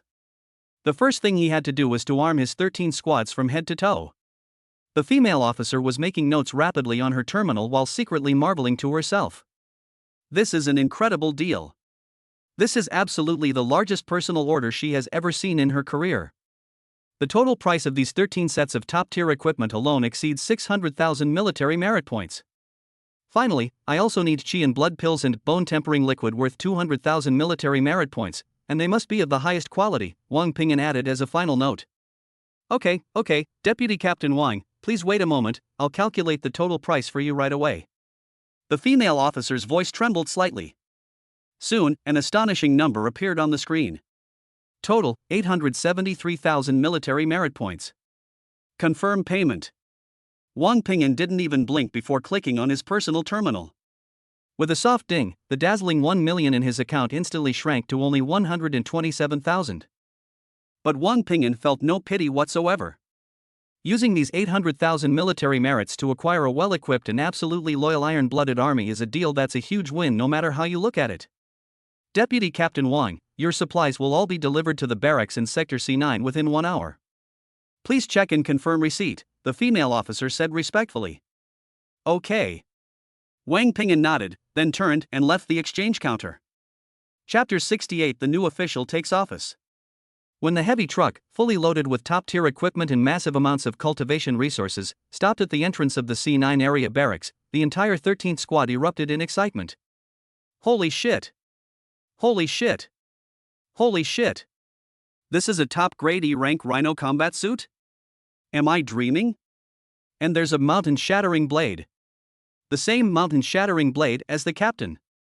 This one must be worth hundreds of thousands of military merit points, right? And these pills. My goodness. They're all top-grade E-rank chi and blood pills and bone-tempering liquid. So many, enough for us to reach grade 3. Old Xiong, Li Si, Monkey, and the others were so excited around the mountain of supplies that they were incoherent, their eyes red with excitement. They had never seen so many good things in their entire lives. All of you, shut the hell up. Line up. One by one, come and get yours. Wang Ping'an yelled at the group of guys who looked like bandits entering a village. Only then did everyone realize what was happening, and they hurriedly lined up in a flurry, looking at Wang Ping'an with expectant eyes, like a flock of fledglings waiting to be fed. Without wasting any words, Wang Ping'an distributed the equipment and resources one by one. When each team member put on the imposing Rhino combat uniform and held the heavy yet powerful mountain-shattering knife, their entire demeanor underwent a dramatic transformation. Although they had undergone grueling training and developed a fearless spirit, now that they were armed with top-of-the-line gear, they truly resembled an elite assault team. Starting today, your daily training volume will be doubled, Wang Ping'an said calmly, looking at the completely transformed team before him. Ha! The excitement on everyone's faces instantly froze. Double the price? Wouldn't that kill people? What? You have a problem with that? Wang Ping'an's eyes turned cold. No. No. Captain. Everyone jumped, immediately standing up straight and shouting in unison. What a joke. Having received so many benefits and resources from the captain, even if the training load doubled or even increased tenfold, they would grit their teeth and endure it. Seeing the complex expressions of pain and excitement on everyone's faces, Wang Ping'an felt a satisfied smile. He knew that from this moment on, this team would truly bear his mark, Wang Ping'an. The next day. After dealing with the matters of the 13th Squad, Wang Ping'an went to the command post of the 9th Combat Battalion. From today onwards, he is the number 2 person here, the deputy captain. In the command post, besides the battalion commander Shirgandang, there were 4 other squad leaders. They were all veterans of the 9th Brigade, with cultivation levels ranging from late stage to peak of the 2nd rank. As Wang Ping'an walked into the command post, for scrutinizing and hostile gazes immediately fell upon him. Clearly, they all harbored resentment towards him, this newcomer who rose to prominence overnight with a single military achievement and now rode on their shoulders. "Deputy Captain Wang, you're here?" A thin, middle-aged man with a goatee spoke with a forced smile. His name was Wu Feng, the captain of the 8th Squad. He harbored a deep hatred for Wang Ping'an, having been overshadowed by the 13th Squad during the last sewer mission. "I heard that Deputy Captain Wang spent over 1 million military merits yesterday to buy new outfits for his precious subordinates? He's really got deep pockets." Wu Feng said sarcastically. "Yes, Deputy Captain Wang is young and promising, with a bright future. Unlike us old guys, we've worked our whole lives and haven't even gotten close to a D-level technique." Another burly man with a scar on his face chimed in. Faced with this blatant provocation, Wang Ping'an's expression remained unchanged. He simply walked straight to Shirgandang's desk and gave a crisp military salute. "Reporting, Battalion Commander. Deputy Battalion Commander Wang Ping'an reporting for duty." Shirgandang raised his head, glanced at the few sour-mouthed guys next to him, then looked at Wang Ping'an, who had a calm expression, and a playful smile appeared on his lips. "Well, it's good that you're here." He pointed to an empty chair next to him. "Sit down." Then, he lowered his head and continued working on his documents, seemingly oblivious to the tense atmosphere in the office. Wang Ping'an knew that Shirgandang was watching the show and testing him on how to handle his relationships with these colleagues. He didn't sit down, but turned around to look at Wu Feng, who was still rambling on. "Captain Wu, right?" Wang Ping'an asked calmly. "What is it? What advice does Deputy Captain Wang have?" Wu Feng raised an eyebrow. "I wouldn't call it giving pointers," Wang Ping'an shook his head. "I just want to tell you something. The reason your 8th Squad failed in the sewer mission last time was not because your equipment was inadequate, nor because you were not strong enough. It's because you, the captain, are a useless piece of trash." Boom! These words exploded like a bomb throughout the entire command center. Everyone stared at Wang Ping'an in disbelief. They had expected him to retaliate, but they hadn't anticipated such a direct and ruthless counterattack. Wu Feng's face instantly turned a deep purplish red. What did you say? You dare call me trash?" He sprang up from his chair with a whoosh, unleashing a powerful aura of a late-stage 2nd-rank cultivator that crashed down on Wang Ping'an. However, this aura, which was enough to make an ordinary 2nd-grade martial artist's legs go weak, was like a mud ox sinking into the sea when it landed on Wang Ping'an, without stirring up the slightest ripple. Wang Ping'an didn't even lift his eyelids. He simply took one step forward. A very simple step. Then he raised his hand. He simply slapped out.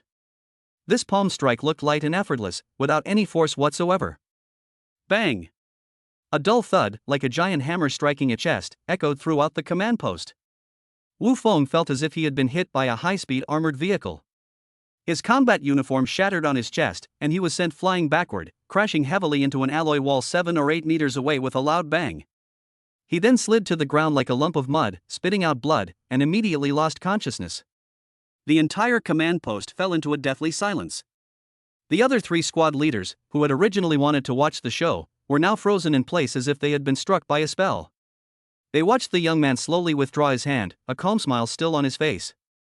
Now, Wang Ping'an looked down at the unconscious Wu Feng and asked calmly, "Does anyone else have any objections to my appointment?" No one dared to speak. Chapter 69, A Day in the Life of the Deputy Battalion Commander. No one spoke. Are you kidding me? You have a problem with that? Unless you think you're living too long. Wu Feng, who was lying in the corner foaming at the mouth, is the best example. Very good. Wang Ping'an nodded in satisfaction. He pulled over the chair that Wu Feng had just been sitting in and sat down naturally. Then he looked at the captain Shirgandang behind the desk, who hadn't even raised his eyelids from beginning to end, as if everything that had just happened had nothing to do with him.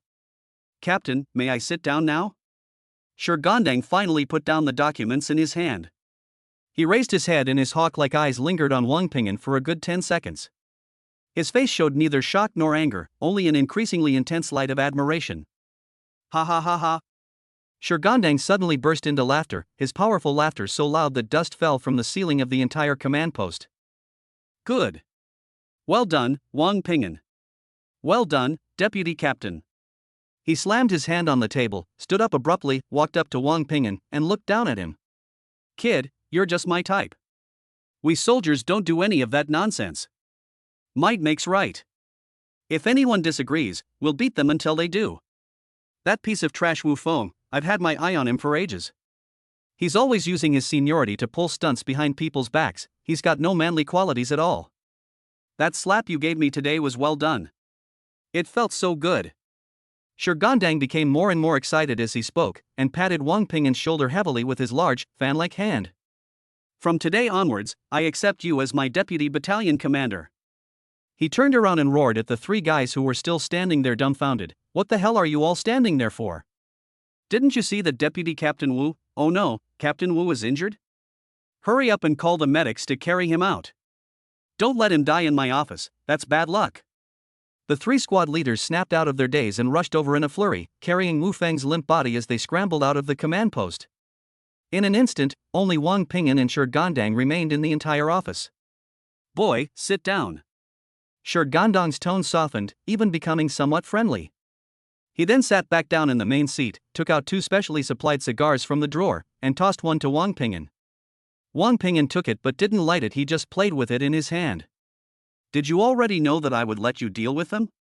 Wang Ping'an asked Shurgandang calmly. I wouldn't say I know, it's more like anticipation. Shurgandang lit his cigar, took a deep drag, and exhaled a thick smoke ring. I promoted you not only because you made great contributions, but also because I needed a catfish. A fierce and domineering catfish will stir up the stagnant waters of the 9th Brigade. He looked at Wang Ping'an, his eyes becoming deep. Our 9th Battalion used to be the ace of the entire 12th Combat Battalion. But in the last 2 years, the old guard has retired or died, and the new recruits haven't been able to fill the gaps, so the whole unit is stagnant. Especially those old guys like Wu Feng, they rely on their seniority to stick together and exclude newcomers, making the whole brigade a mess. I've wanted to take action against them for a long time, but I haven't had a suitable opportunity or someone who can keep things in check. And your appearance as the catalyst, you are the one. Wang Ping'an fell silent. He understood. From the very beginning, I was a knife in Shurgandang's hand. A knife used to eliminate dissidents and reorganize the internal affairs. Aren't you afraid, Captain, that my knife is too sharp and will end up hurting yourself? Wang Ping'an raised his head, looking at Shurgandang with a hint of amusement in his eyes. Ha ha ha ha. Shurgandang laughed again. Afraid? I've never known what fear is in my entire life. If you're so capable that you can take down Shurgandang, then it just means I was blind and deserve it. However, he changed the subject, his smile becoming meaningful. You have to survive first. This Pure Land campaign is just the appetizer. The real main event is yet to come. Those Zerg bastards won't let this go so easily. According to the Supreme Command's calculations, they'll be back in 6 months at most. That's when the real bloodbath will begin.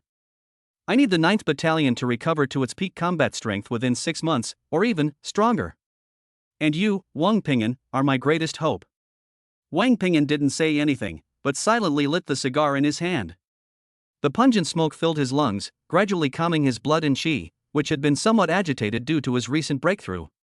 He knew that he was now completely bound to Shurgandang's chariot. However, this is not a bad thing for him.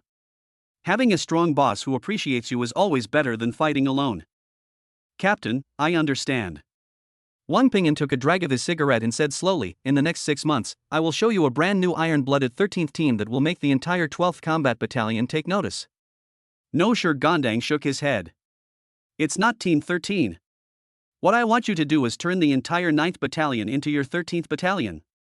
Wang Ping'an's heart skipped a beat. Looking into Shurgandang's eyes, which burned with fierce ambition, he felt for the first time that he couldn't quite see through this rugged man. Wang Ping'an's first day as deputy captain began with the shocking news that he had crippled Wu Feng, the captain of the 8th Squad, with a single palm strike. All the troublemakers in the entire 9th Brigade who were still gossiping behind his back and resenting his meteoric rise as a newcomer shut their mouths. It's a joke. Even Wu Feng, a late-stage second-rank cultivator, was slapped so hard he was practically dead. How dare these small fry try to jump up there? Wouldn't that be like an old man hanging himself, tired of living? For a time, Wang Ping'an's prestige in the 9th Brigade reached an unprecedented peak. Everyone who sees him will stand at attention and respectfully call out Deputy Captain Wang from a distance. Even the squad leaders who had previously been at odds with him all greeted him with smiles the next day, their attitudes becoming so humble that they seemed like completely different people. Wang Ping'an, however, didn't care at all. He knew that the respect gained through violence was the least reliable. He poured all his energy into the even more brutal and grueling training of the 13th Squad. The command center's alarm system suddenly emitted a sharp, urgent siren, indicating the highest level of threat. Alarm! Alarm! Coordinates, large-scale high-energy reaction detected in the Black Forest area north of the city. Preliminary assessment indicates an A-level insect hive has descended. Chapter 70 The Power of Thunder.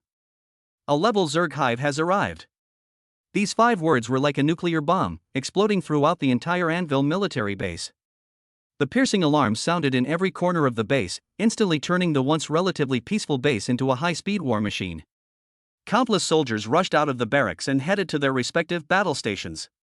One after another, massive armored vehicles and self-propelled artillery pieces slowly rose from the underground hangar, their menacing muzzles gleaming with a cold, deathly light. The entire command post of the 9th Brigade was instantly thrown into a tense yet orderly flurry of activity. Attention all units. I repeat, attention all units. This is not a drill. Captain Gandong's loud voice reached everyone's ears through the public channel. All combat units, immediately enter Level 1 combat readiness. All personnel on leave, return to your posts immediately. Repeat. This is not a drill. Wang Ping'an rushed out of his office immediately. He saw that on the huge holographic sand table in the center of the command post, the Black Forest area in the north of the city was already shrouded by an enormous symbol emitting an ominous red light. Surrounding the symbol were countless tiny red dots, representing Zerg units. Like a plague, they are spreading in all directions at an alarming rate. Damn it! How did these bastards suddenly appear in the north of the city? One of the operations staff officers looked at the sand table, his face pale, and cursed. The Black Forest area is a key ecological protection zone of Galaxy Star, and even the military rarely enters it on ordinary days. No one could have imagined that the Zerg would choose to build an A-level nest in such a place. What's the use of saying all this now? Gandang slammed his hand on the sand table, making the entire sand table vibrate. Has the order from the Army Group headquarters come down yet? He turned and roared at the communications officer. Reporting, Battalion Commander. The order has been issued, the communications officer replied immediately. Headquarters has ordered our 7th Army, in conjunction with the 3rd and 5th Armies, to form a joint strike force and destroy this Class A insect hive within 24 hours at all costs. Order. The 12th Combat Battalion, as the vanguard of this operation, is responsible for launching a strong attack on the defensive positions surrounding the Zerg hive from the east. Gandong's voice rang out again. Our 9th Battalion is responsible for the main attack. Our objective is to breach the first line of defense of the insect hive and create an opening for subsequent troops. Wang Ping'an. Gandang suddenly looked at Wang Ping'an. Here. Wang Ping'an immediately stood at attention. I order you to lead Squad 13 as the spearhead of the entire battalion. Be the first to charge. You have only one mission. Gandang pointed to the largest firing point on the outer perimeter of the insect nest, which was highlighted on the sand table. Take down this Thunder Beast position within half an hour. The Ultralisk is a heavy biological weapon of the Zerg. Its size is comparable to that of a heavy tank, and its thick armor is enough to withstand the bombardment of conventional artillery. They can spew highly concentrated plasma spheres from their mouths, which are extremely powerful and make them one of the most troublesome opponents for the Federation armored forces. A Thunder Beast stronghold means that there are at least 3 to 5 Thunder Beasts and hundreds of guard troops stationed there. Send a small team of only a dozen people with an average strength of only mid-stage 2nd rank to take down a Thunder Beast stronghold? This seemed like an impossible, suicidal task to anyone. The captains of the other squads in the command post all wore gloating expressions when they heard the order. Especially Wu Feng, who had just returned from the infirmary with thick bandages wrapped around his chest, curled up a cruel sneer at the corner of his mouth. He couldn't wait to see Wang Ping'an die under the plasma cannons of those Thunder Beasts. However, there was no fear on Wang Ping'an's face. Instead, a fierce fighting spirit ignited in his eyes. He knew that Shurgondang was giving him a chance. An opportunity for him to demonstrate his strength in front of the entire army group. Guaranteed to complete the mission. Wang Ping'an's voice was resolute. 10 minutes later. On the outskirts of the Black Forest, at a makeshift front line. All members of the 13th Squad are fully armed and ready to go.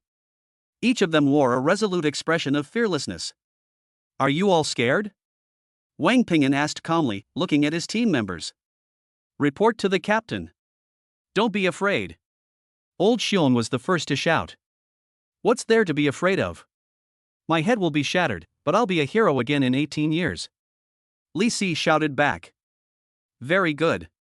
Wang Ping'an nodded in satisfaction. He knew that he had completely united this group of thugs into one. He turned his head and looked at the forest in the distance, shrouded in darkness and the aura of death.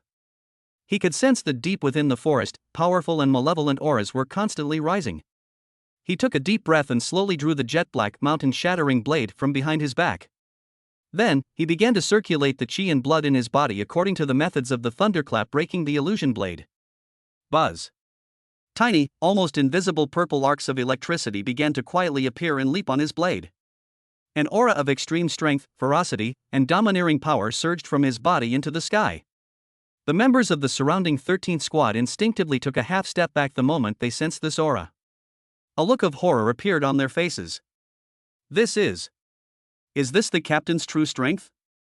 The mere wisp of aura they sensed made them feel as if they were facing a thundercloud about to erupt, making even breathing difficult. Just then. Boom! The call to attack resounded throughout the entire battlefield. Squad 13. Follow me. Wang Ping'an roared and transformed into a black lightning bolt, rushing towards the death forest. 13 heavily armored men, wielding heavy blades, followed closely behind him. They were like a sword drawn from its sheath, resolutely piercing the Zerg's impregnable first line of defense. The battle begins.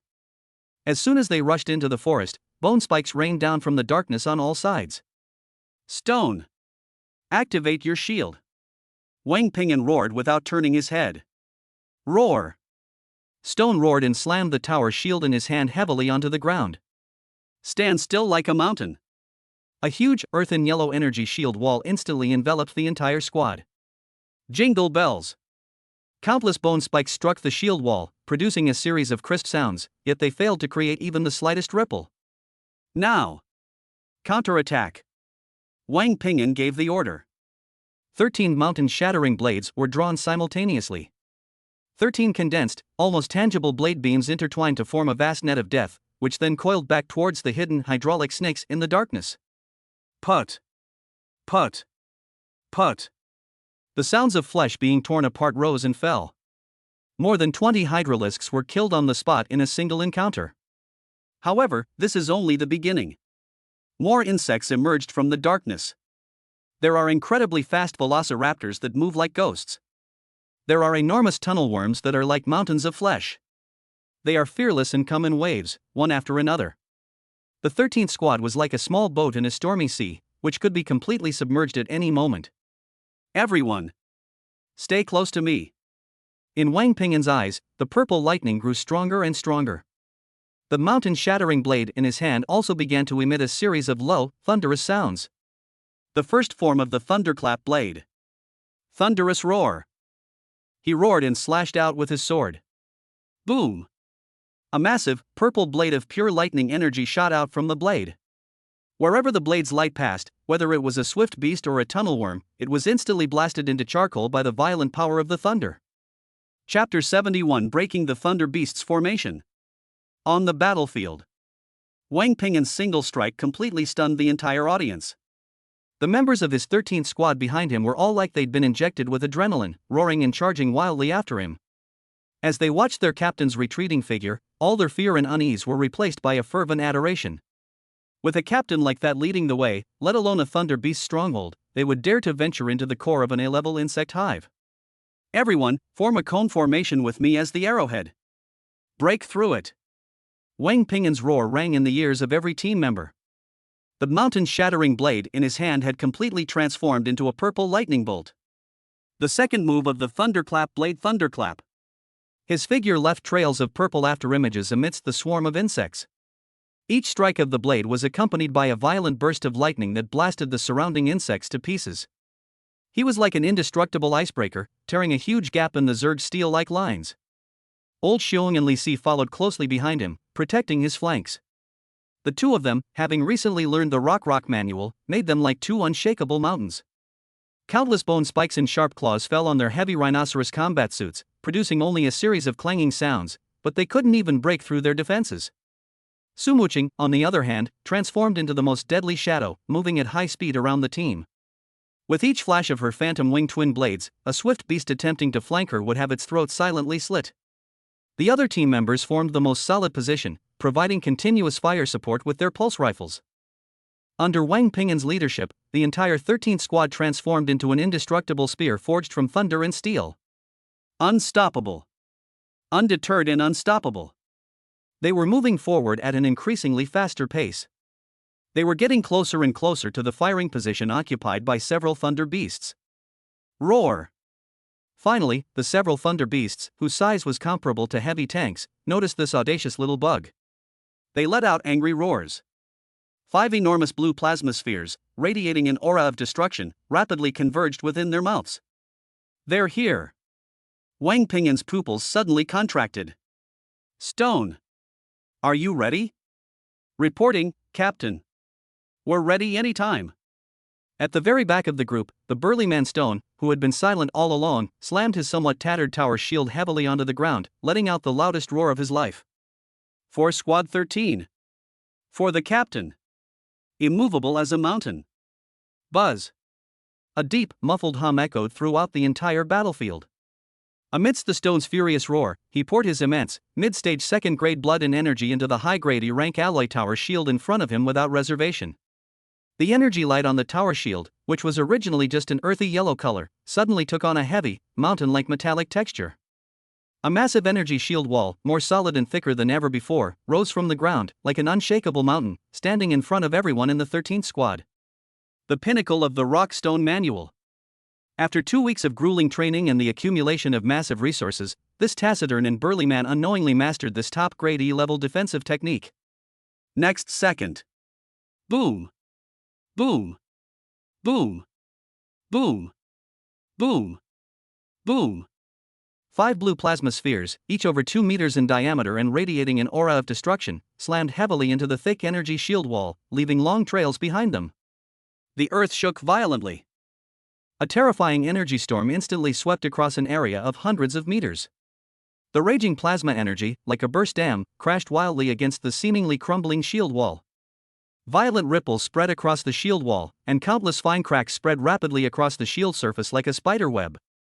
Puff! Behind the shield wall, Stone's body trembled violently, and he spat out a mouthful of blood, his face turning ashen white instantly. At the same time, withstanding the combined fire of 5 thunder beasts is something even a defensive martial artist at the early stage of the 3rd rank might not be able to do. It's a miracle that a mid-stage 2nd rank martial artist like him has lasted this long. Stone! Old Xiong and Li Si were horrified when they saw this, and let out a worried roar. I can, hold on. Stone gritted his teeth and squeezed out those words. His legs were deeply embedded in the ground, and his knees made a teeth-grinding crunching sound due to the immense pressure. But he still did not fall. His gaze remained as firm as iron. Because he knew that behind him were his captain and his comrades in arms. He can't back down. Now! Wang Ping'an's voice, like a cold, sharp sword, pierced through the deafening roar of the explosion. He seized that 1,000th of a second of attack gap after the thunder beasts focused their fire. His figure, enveloped in purple lightning, instantly traversed dozens of meters and appeared before the 5 thunder beasts. Thunderclap blade technique, 3rd form. Thunder prison. He raised his mountain-crushing knife high. This time there was no blade's edge, no bolt of lightning. Only a huge lightning net, woven from countless fine purple electric snakes and covering an area of hundreds of meters in radius, descended from the sky. Sizzle! The violent power of lightning instantly enveloped the 5 enormous lightning beasts completely. Roar! The 5 thunder beasts simultaneously let out roars of extreme pain. Their incredibly thick carapaces quickly turned charred and cracked under the frenzied onslaught of the lightning power. The powerful electric current paralyzed their nerves, causing their massive bodies to convulse violently and uncontrollably, completely rendering them incapable of resistance. Su Muqing. Wang Ping'an gave a low shout. Call out. A cyan figure appeared in the purple lightning prison as if by teleportation. The phantom winged twin blades in Su Muqing's hands reflected a deadly cold light under the illumination of lightning. Her figure darted swiftly among the 5 enormous thunder beasts, leaving behind graceful yet deathly arcs. She was like the most elegant dancer, performing a magnificent dance of death amidst thunder and destruction. Every swing of the knife was incredibly precise. Every turn was perfectly timed. She has only one goal. The only part of the thunder beast's massive head that wasn't covered by its thick carapace was its soft neck. Put. Put. Put. The sound of sharp blades slicing through flesh echoed repeatedly. 5 enormous, ugly heads shot into the sky almost simultaneously. Scalding, foul-smelling blood, like a fountain, stained the purple thunder prison red. The battle is over. From the moment the thunder beasts unleashed their concentrated fire until they were all beheaded. The whole process took less than 30 seconds. As the purple lightning dissipated.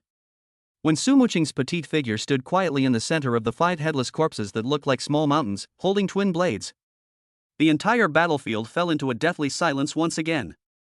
All the Federation soldiers who witnessed the scene froze in place as if they had been frozen in place. They stared at the stunningly beautiful figure, like a valkyrie, and then at the young deputy captain who was slowly sheathing his sword, his body still crackling with purple electricity. Their minds went blank. This fucking. Is he still human? Win? Stone, exhausted and collapsed on the ground, looked at the scene before him and muttered to himself. Win. Old Xiong and Li Si helped him up from the ground, their faces filled with a dreamlike daze and ecstasy. They actually managed to take down a heavy firepower position composed of 5 thunder beasts with just a small squad. Clean up the battlefield. Wang Ping'an's voice pulled everyone back from their shock. He walked to Su Muqing's side and gently wiped away a trace of blood from her cheek. Thanks for your hard work. It's not hard work. Su Muqing looked at him, her clear, cool eyes carrying a hint of tenderness and admiration that she herself was unaware of. The two exchanged a smile, everything understood without a word. The destruction of the Thunder Beast's position was like toppling the first domino. A fatal gap has appeared in the Zerg's first line of defense. The rest of the federal forces surged through the breach like a tidal wave. At this moment, the situation on the entire battlefield began to tilt in favor of the Federation. Wang Ping'an and his 13th squad, under everyone's watchful eyes, did not linger for a moment and continued to charge deeper into the insect hive. Chapter 72 Acting Captain. The Pure Land campaign has finally come to an end after lasting for 3 months. Marked by the public killing of the Class A Zerg Hive Queen of Blades, all large-scale Zerg strongholds on Galaxy Star were eradicated and completely wiped out by the Federation Army. Although there are still a few insects active in some remote corners, they no longer pose any threat. This war, which swept across the entire planet, ended in a complete victory for the Federation. Half a year later. Iron Anvil Military Base, 9th Combat Battalion Command Post. In the office, Shurgandang was looking at the holographic screen in front of him with a pained expression. On the light screen are the latest military merit redemption records of the 9th Brigade. Team 13, Xiongzhan, exchanged for the D-grade low-level martial arts technique Dragon Elephant Prison Suppression Technique, consuming 200,000 military merit points. Team 13, Li Si, exchanged for the D-grade low-level sword technique 36 Slashes of Gale, consuming 150,000 military merit points. 13th Squad, Sun Ji, exchanged for the D-grade low-level movement technique Phantom 7 Steps, consuming 180,000 military merit points. The long list of exchange records made Shurgandang's eyes twitch. For the past 6 months, Wang Ping'an has been like a madman, leading his equally crazy 13th Squad to treat the entire wilderness of Galaxy Star as his backyard. They go wherever there are high-level exotic beasts. Wherever a new Zerg remnant stronghold is discovered, they are the first to rush there. They were like a tireless war machine, frantically carrying out all sorts of difficult clearing missions and reaping military merit points. In just 6 months, the strength of the entire 13th Squad has undergone a dramatic transformation, as if they had been propelled by a rocket. Old Xiongzhan, Li Si, and Sun Ji, the 3 guys who followed Wang Ping'an the earliest, miraculously broke through to the peak of the 2nd rank with the accumulation of massive resources and Wang Ping'an's abnormal guidance. The remaining team members have all steadily entered the late stage of the 2nd rank. The 13th Squad is no longer the ace unit of the 9th Battalion or even the 12th Combat Battalion. They are recognized as the sharpest blade in the entire 7th Army. As the creator of this sharp blade, Wang Ping'an's progress has reached an appalling level. Damn it, how did this kid train? Gandang turned off the light screen and scratched his hair in frustration. Just yesterday, he witnessed Wang Ping'an use only one finger to completely crush a family genius who had just advanced to the early stage of the 3rd rank and came to provoke him. His nonchalant demeanor made it seem as if he had merely crushed an ant. 3rd grade. Without a doubt, Wang Ping'an has also stepped into the 3rd rank. Gandang is now even starting to doubt whether it was right or wrong for him to promote Wang Ping'an in the first place. This guy's growth rate has completely exceeded his control. He felt like he wasn't raising a catfish, but a shark that could swallow him whole at any moment. Report. Just then, there was a knock on the office door. Wang Ping'an walked in, dressed in a crisp deputy battalion commander's uniform. His aura was more restrained and unfathomable than it had been 6 months ago. The occasional flash of purple lightning in those calm eyes sent a chill down the spine of Gandang, a mid-stage rank 3 expert. Captain, you wanted to see me? Wang Ping'an's voice remained calm. Gandang nodded, gesturing for him to sit down. He looked at the young man in front of him, who had grown to the point that even he felt some pressure, and felt a mix of emotions. Kid, you've been here for almost a year now, haven't you? Gandang said slowly. Reporting to the captain, to be precise, it is 11 months and 7 days. Can't you just not be so serious? Gandang glared at him irritably. He took a gold-embossed transfer order from the drawer and threw it in front of Wang Ping'an. See for yourself. Wang Ping'an picked up the transfer order and opened it. Appointment notice. Captain Wang Ping'an, Deputy Battalion Commander of the 9th Combat Battalion, 12th Combat Battalion, 7th Army Group, is hereby appointed as Acting Battalion Commander of the newly formed 10th Battalion of the 12th Combat Battalion. His rank is promoted to Major. This order is effective immediately. Governor's Mansion of Galaxy Star, Joint Command of the 7th Army Group. Acting Captain. Wang Ping'an's pupils contracted slightly. He knew that the opportunity he had been waiting for had finally arrived. The position of captain is one that only a 3rd-rank martial artist can hold. Although he was only acting, it meant that he had officially entered the ranks of mid-level officers in the Army Group. This also means that he has taken another big step closer to the man named Li Wei. What? Are you unhappy? Gandang looked at Wang Ping'an, who had a calm expression, somewhat surprised. This is the battalion commander. This is a threshold that many people strive for their entire lives but can never reach. This kid didn't react at all? Reporting to the battalion commander, I'm not unhappy. Wang Ping'an put down the transfer order, stood up, and gave a standard military salute. I just feel it's a bit sudden. Suddenly? Gandang sneered. If you knew how many times I slammed my fist on the table with those old guys at headquarters to get you this position, you wouldn't find it sudden. With your current strength and achievements, you're more than qualified to be a battalion commander. But you are too inexperienced and too young. Many people are not convinced by you. So, I can only give you an agent for now. Gandang's gaze turned serious as he looked at him. Kid, this is all I can do to help you. You'll have to walk the road ahead on your own. The 10th Battalion is a completely new team with a very complex composition. There are elites drawn from various units, as well as quite a few troublemakers and cronies like those in your 13th Squad back then. Whether you can lead this team to success depends on your own abilities. Thank you for your guidance, Captain, Wang Ping'an said sincerely. He knew that although Gandang didn't say it, he had indeed helped him a lot along the way. He remembered this kindness. All right, stop with the nonsense. Gandang waved his hand impatiently. Get the hell out of here and take your 13th Squad to your new unit. Chapter 73: A Show of Force, Establishing Authority with a Single Punch. The 10th Brigade, its base. This place is much larger and more modern than the Anvil base. New barracks have sprung up, and the huge training ground is equipped with all kinds of advanced virtual combat equipment. When Wang Ping'an led the 13th Squad and their dozen or so heavy trucks into the camp in a grand procession, as if they were moving house, they immediately attracted everyone's attention. Look! Isn't that the new acting captain? Holy crap, he's so young. He looks even younger than me. I heard he's the formidable Wang Ping'an who single-handedly wiped out the Thunder Beast's stronghold during Operation Pure Land? TCH, what a load of bull. He's just a kid, who knows if he got his position through connections. Look at the guys he's with, they look like bandits, not a single one of them are elite. At the garrison, groups of soldiers pointed and whispered among themselves about Wang Ping'an's convoy. These soldiers were all imposing and had sharp eyes. The weakest among them were at the mid-stage of the second rank, and there were even some peak second rank experts among them. They were elites from various top-tier units, each one proud and unwilling to submit to anyone else. Now they're asking them to obey a deputy captain who looks younger than them and has negligible experience? They were extremely dissatisfied.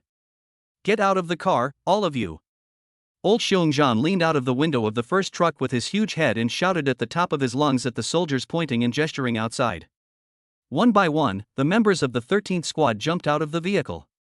They changed into brand new black combat uniforms, representing the 10th Battalion. But the fierce and fearless aura he exuded, forged from mountains of corpses and seas of blood, could not be concealed. They stood in a neat square formation, silently behind Wang Ping'an, like a pack of ferocious beasts ready to devour anyone at any moment. Wang Ping'an got off the command vehicle. He wasn't wearing an officer's uniform, just a simple black combat uniform. His calm gaze swept over all the soldiers present who were casting unfriendly glances at him, and he spoke simply without saying any polite words. My name is Wang Ping'an, and I'm your new acting captain. All officers of rank of squad leader and above, report to headquarters for a meeting. After saying that, he walked straight toward the tallest command building in the very center of the camp. Command building, conference room. A dozen or so people were already seated in front of the huge round conference table. They were the captains of 10 squads and 2 deputy captains under the 10th Brigade.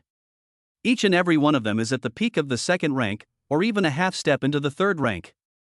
When Wang Ping'an walked into the conference room, all eyes turned to him. There was scrutiny, contempt, and amusement, but not a trace of the respect that a subordinate should show to a superior. In fact, no one stood up. They just sat there, all high and mighty, as if watching some ignorant fool who had barged into their territory. Wang Ping'an stopped in front of the main seat. Sitting in that spot was a burly man with a scar on his face, whose aura was the most powerful among all the men. Early stage of rank 3. He was Qin Feng, the highest-ranking deputy battalion commander in the 10th Battalion besides Wang Ping'an. He is also the recognized leader among this group of troublemakers. Qin Feng raised his eyelids and glanced at Wang Ping'an standing in front of him, a sneer curling at the corner of his mouth. Hey kid, new here? His voice was hoarse and filled with a sense of oppression. Do you know that this seat isn't for just anyone? You can sit here if you want. He held up one finger and pointed to his face. Let my fists decide first. Before he finished speaking, the dozen or so officers around him all stood up with a bang. A dozen powerful auras, some at the peak of the second rank and even some at the half-step third rank, instantly intertwined into an invisible net, pressing down on Wang Ping'an like a mountain collapsing and a tsunami crashing down on him alone. A show of force. A blatant and merciless show of force. They wanted to use this method to show this newcomer who the real master of this place was. The air in the conference room seemed to have been sucked out in an instant. More than a dozen powerful auras converged, forming a terrifying storm that was invisible to the naked eye but was undeniably real. Under the pressure of this aura, the water glass on the table silently turned into dust, and even the hard alloy tabletop creaked under the weight. Any ordinary second-rank martial artist would probably be unable to stand under this pressure that could shake mountains, and would be forced to kneel on the spot. However, Wang Ping'an, who was at the center of the storm, remained as still as a rock. His expression remained unchanged, and his breathing remained steady and long, as if the aura that could bend steel was nothing more than a gentle breeze to him. Qin Feng, sitting in the main seat, slightly hardened the mocking expression on his face. The amusement and contempt on the faces of the officers behind him gradually turned into surprise and doubt. This kid, something's not right.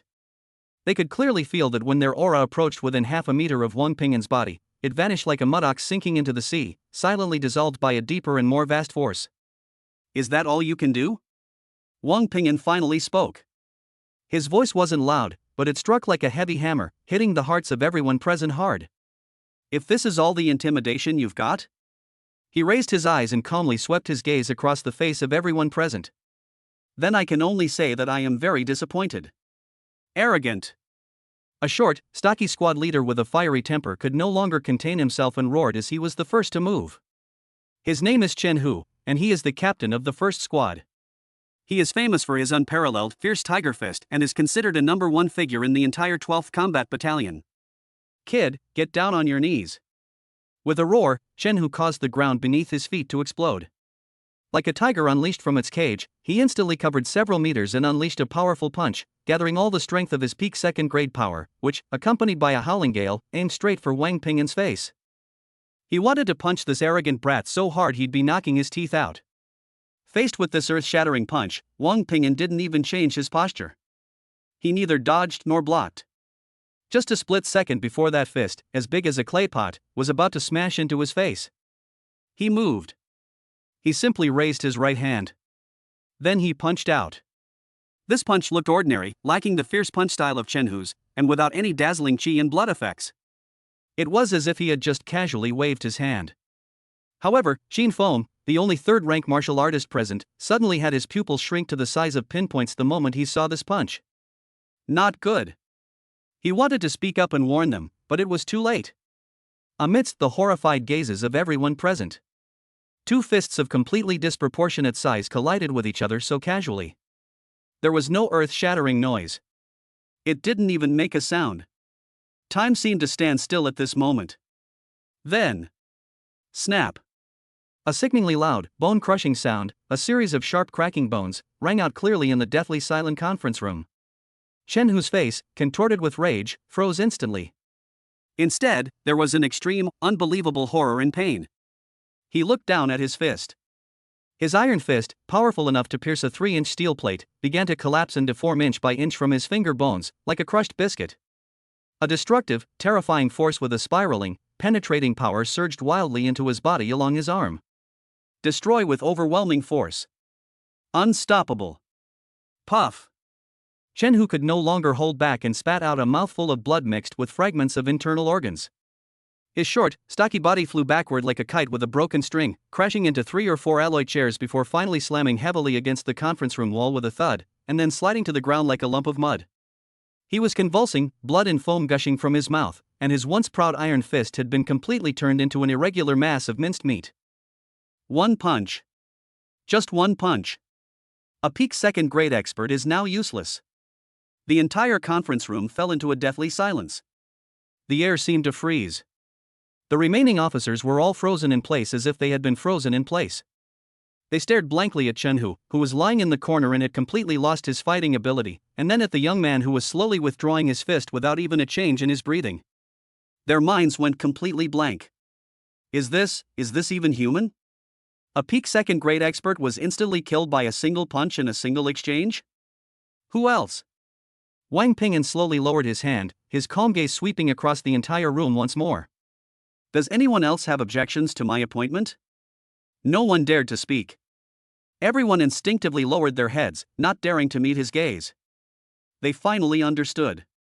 The young man in front of me is by no means a spineless coward who relies on connections. He is a prehistoric behemoth that emerged from the ancient wilderness wearing human skin, and he devours people at will. Only Qin Feng, the third-rank expert sitting in the main seat, was still staring intently at Wang Ping'an. The previous contempt and sarcasm were no longer on his face. All that remained was an unprecedented solemnity and a deep sense of apprehension. Third rank, you're also a third rank. Xin Feng slowly stood up, his voice hoarse, each word seeming to be squeezed out from between his teeth. He finally realized it.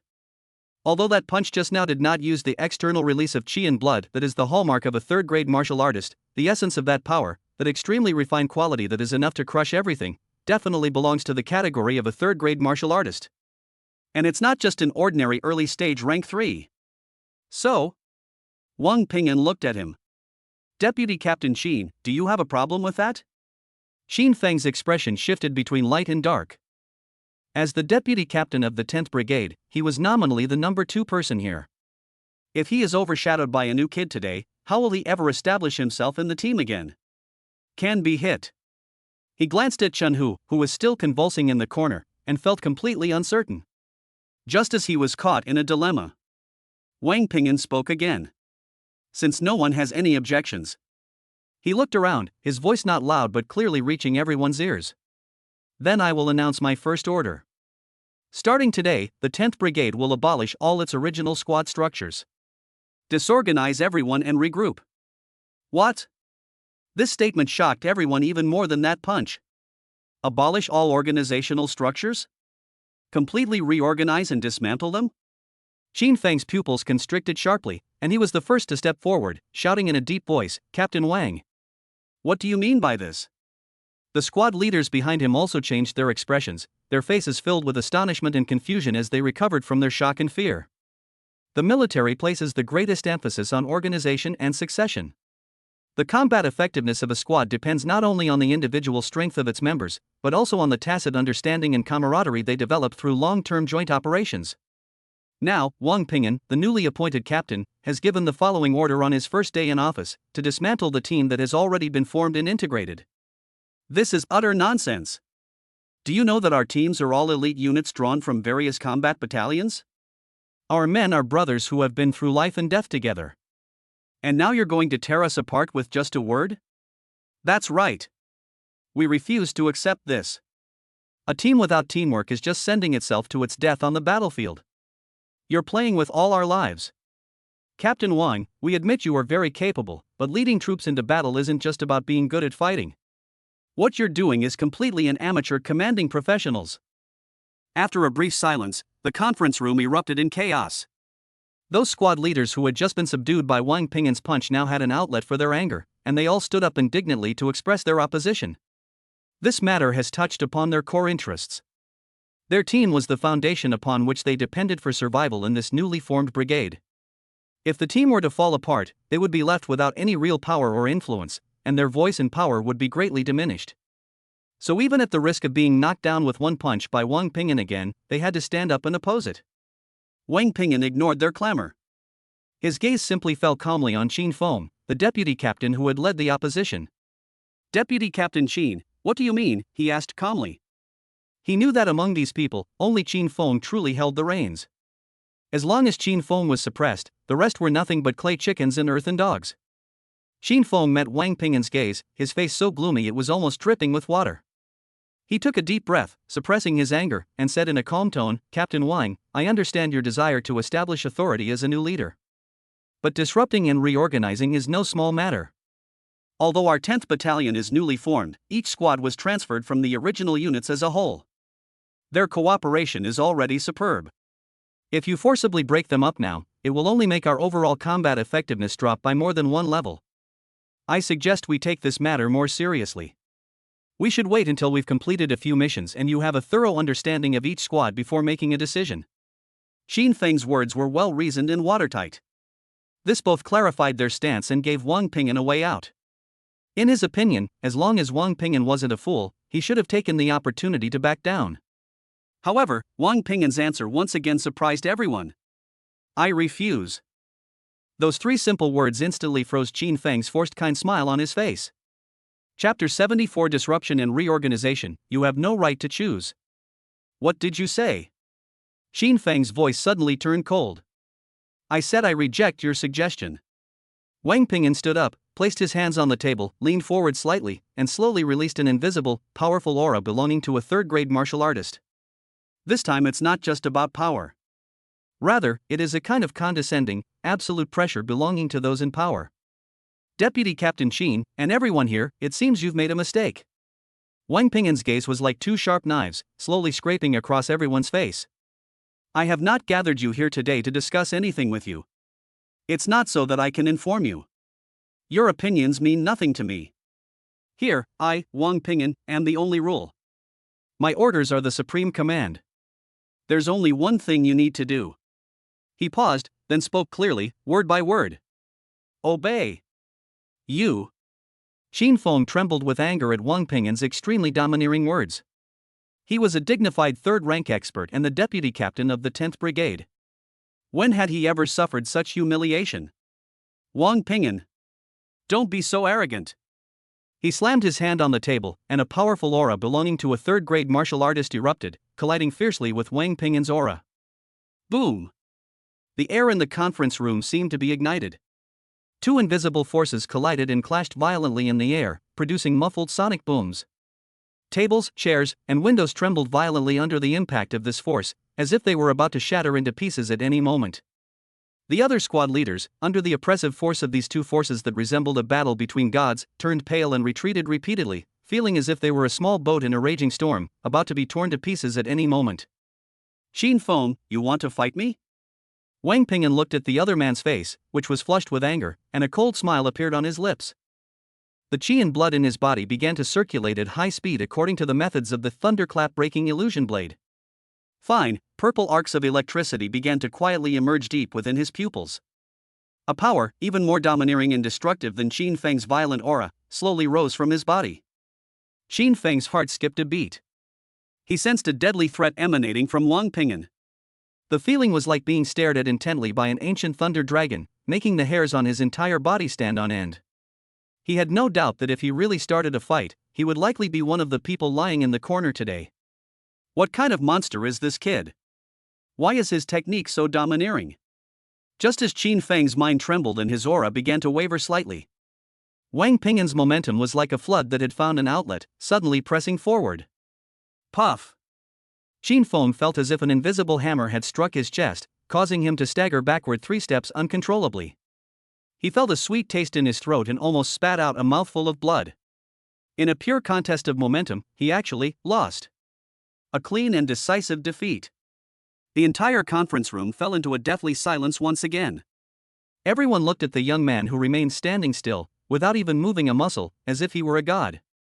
If the fact that Chun, who had been crippled by a single punch, had instilled fear in them, now, the mere presence of their aura was enough to make Qin Feng, a third-grade expert, vomit blood, which filled them with despair. They finally understood. The gap between himself and this new captain could no longer be measured by numbers or even by strength level.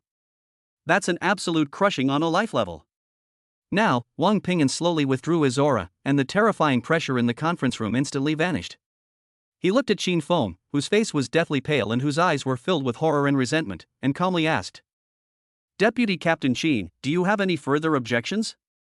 Qin Feng's lips trembled. He wanted to say something, but couldn't utter a single word. Wang Ping'an didn't look at him again, but instead looked around and announced in a cold voice, "Starting tomorrow, everyone, assemble at the central training ground for a month-long acclimatization training. I will take you all, like a pile of garbage, and then reshape you into the shape I want. You have no right to choose your teammates, let alone your positions. Because you are soldiers.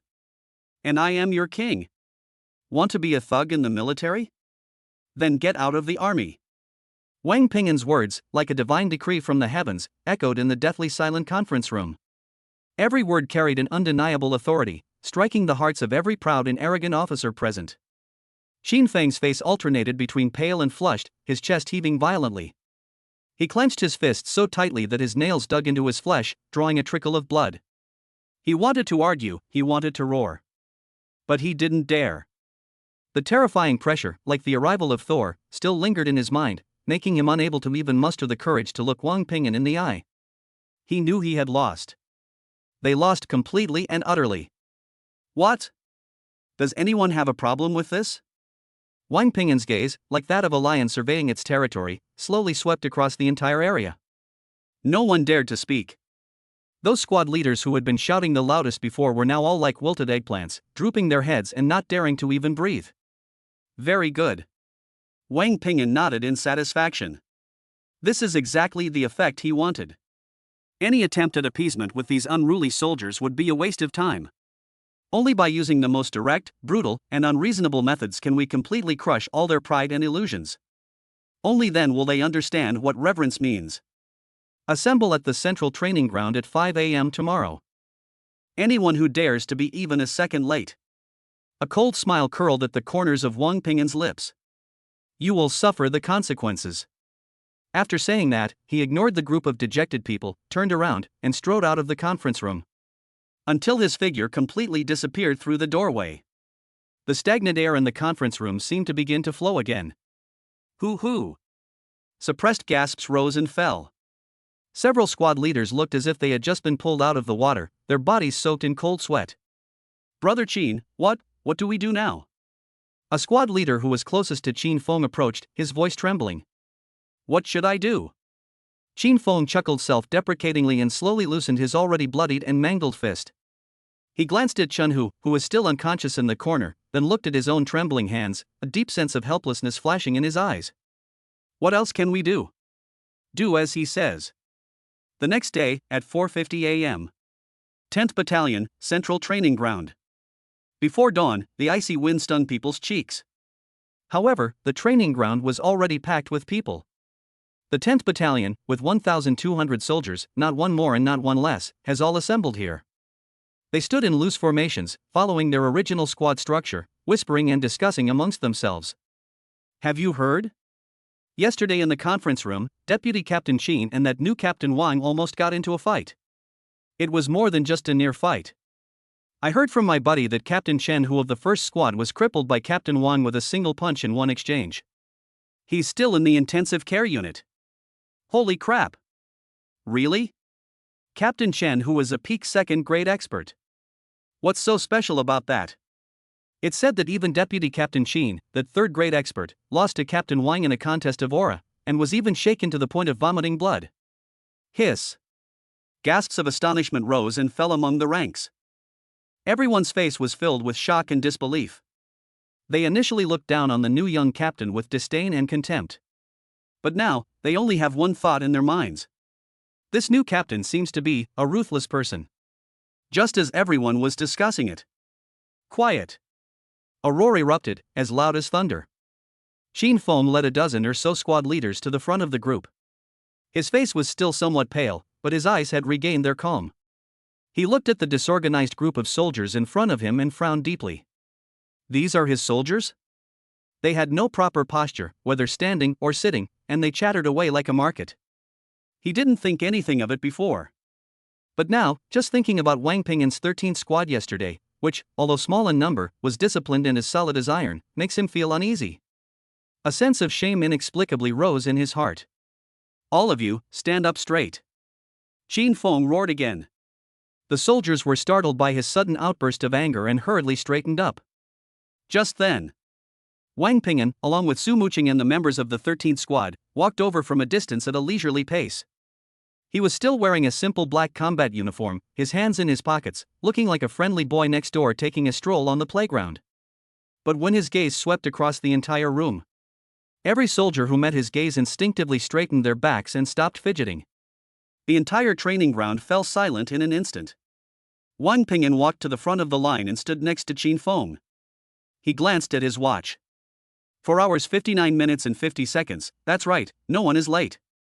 He nodded, seemingly satisfied. Then, he raised his head, looked around, and spoke in a low voice, but clearly to everyone's ears. I know that many of you are not convinced by me. You think I'm too young and inexperienced to be your captain. It doesn't matter. Wang Ping'an smiled. Today, I'm giving you a chance. An opportunity to challenge me. He held up a finger. From now on, you can all come at me together. As long as even one person can touch the hem of my clothes. I'm quitting this acting captain position right now. I'm packing my bags and leaving. Furthermore, I personally will contribute an additional 1 million military merit points as a prize to be distributed among you. Boom! These words, like a depth charge, exploded in the crowd. The 1,200 people were all dumbfounded. They all stared wide-eyed at Wang Ping'an, as if he were a madman. One person challenging 1,200 of them? Does touching the hem of the clothes count as winning?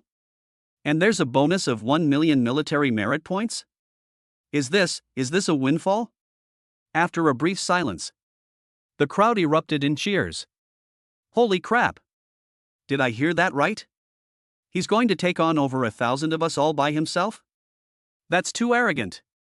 That's fucking arrogant. Who does he think he is? A 7th grade martial artist? Who cares who it is? Brothers, our chance to make a fortune has arrived.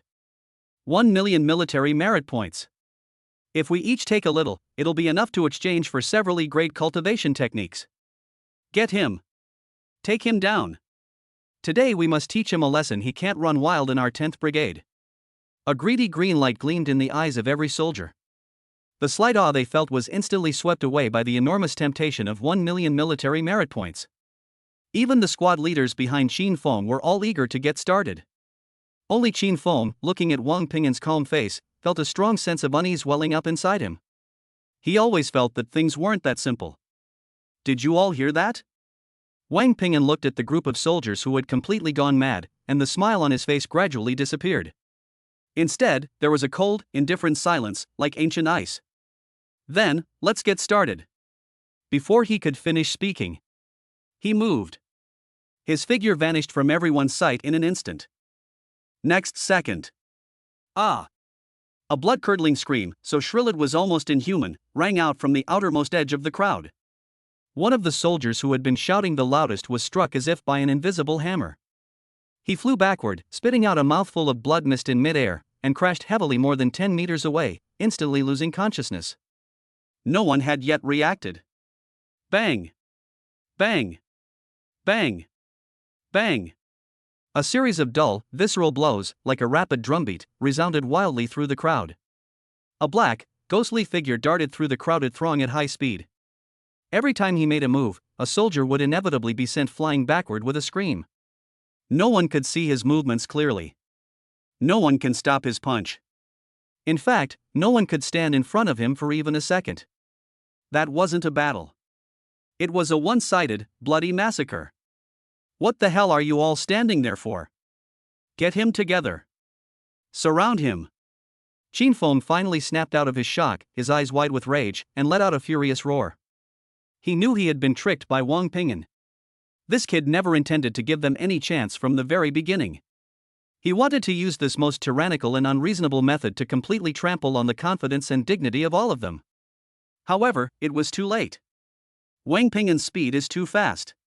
His figure moved through the crowd like a black lightning bolt, leaving chaos and carnage in his wake. In less than 5 minutes. On the entire training field, apart from Wang Ping'an and his 13th squad, there was no one else around. There is no one left who can stand up. The 1,200 soldiers lay sprawled on the ground like a pile of rubbish, groaning in agony. Wang Ping'an slowly walked to the front of the line. He was still dressed in black, spotless. Even his breathing was perfectly regulated. He looked down at Qin Feng, the only one still standing, whose face was ashen. Now, are you convinced? Chapter 75, The Points Game. It's all about the thrill. Qin Feng's lips trembled as he looked at the hellish scene before him, unable to utter a single word. Behind him were 1,200 soldiers, their cries echoing across the battlefield. Before him stood the young man, who was as unharmed as a demon god. Clothes? What right does he have to complain? His pride and joy were nothing but a joke in front of this man. The prestige he had painstakingly cultivated crumbled before this man. At that moment, all his pride and resentment were crushed to pieces. I give up. Qin Feng squeezed out those 3 words through gritted teeth. These 3 words seemed to drain all the strength from his body. He slowly lowered his proud head. Very good. Wang Ping'an nodded in satisfaction. This is exactly the effect he wanted. He turned around, looked at the soldiers lying on the ground, staring at him with eyes that seemed to regard him as a monster, and announced in a cold voice. From this day forward, all of you, forget your former identities and your former teams. Here, you only have one code name, which is the number on your chest. Now, everyone, get back to the barracks, pack up all your personal belongings, and throw them on the open ground outside the barracks. I will check it myself in half an hour. If I find an extra hair on anyone's bed. I told him to lick the entire barracks clean for me. No one dared to voice any objections. Those soldiers who could still move struggled to their feet, supporting each other as they scrambled and crawled toward the barracks. Their disheveled appearance resembled that of a pack of wild dogs with broken spines. Half an hour later, Wang Ping'an led Su Muqing and the 13th squad into the newly renovated barracks. All the beds were made neatly, and the floor was so smooth that you could see your reflection in it. 1,200 soldiers, arranged in order of height, formed 12 neat square formations of 100 men each, standing quietly on the training ground. Their faces still bore the marks of injury, but the arrogance and laziness that had once filled their eyes were gone. All that remains is numbness and obedience. Very good, at least you're starting to look like you have some troops. Wang Ping'an nodded. He walked to the front of the line, opened his personal terminal, and projected a pre-prepared holographic screen into the air. On the light screen was a densely packed, extremely complex-looking table. The table's title was written in bold, eye-catching characters. 10th Battalion, Wilderness Survival Training, Points Competition Rules. Starting tomorrow, we will begin a month-long wilderness survival training program. Wang Ping'an's voice slowly rang out. During this month, you will no longer have a squad, no longer have comrades. Each of you is an independent individual. Your only goal is to survive and, as much as possible, to earn points. He pointed to the rules on the screen and explained them one by one. The way to earn points is very simple.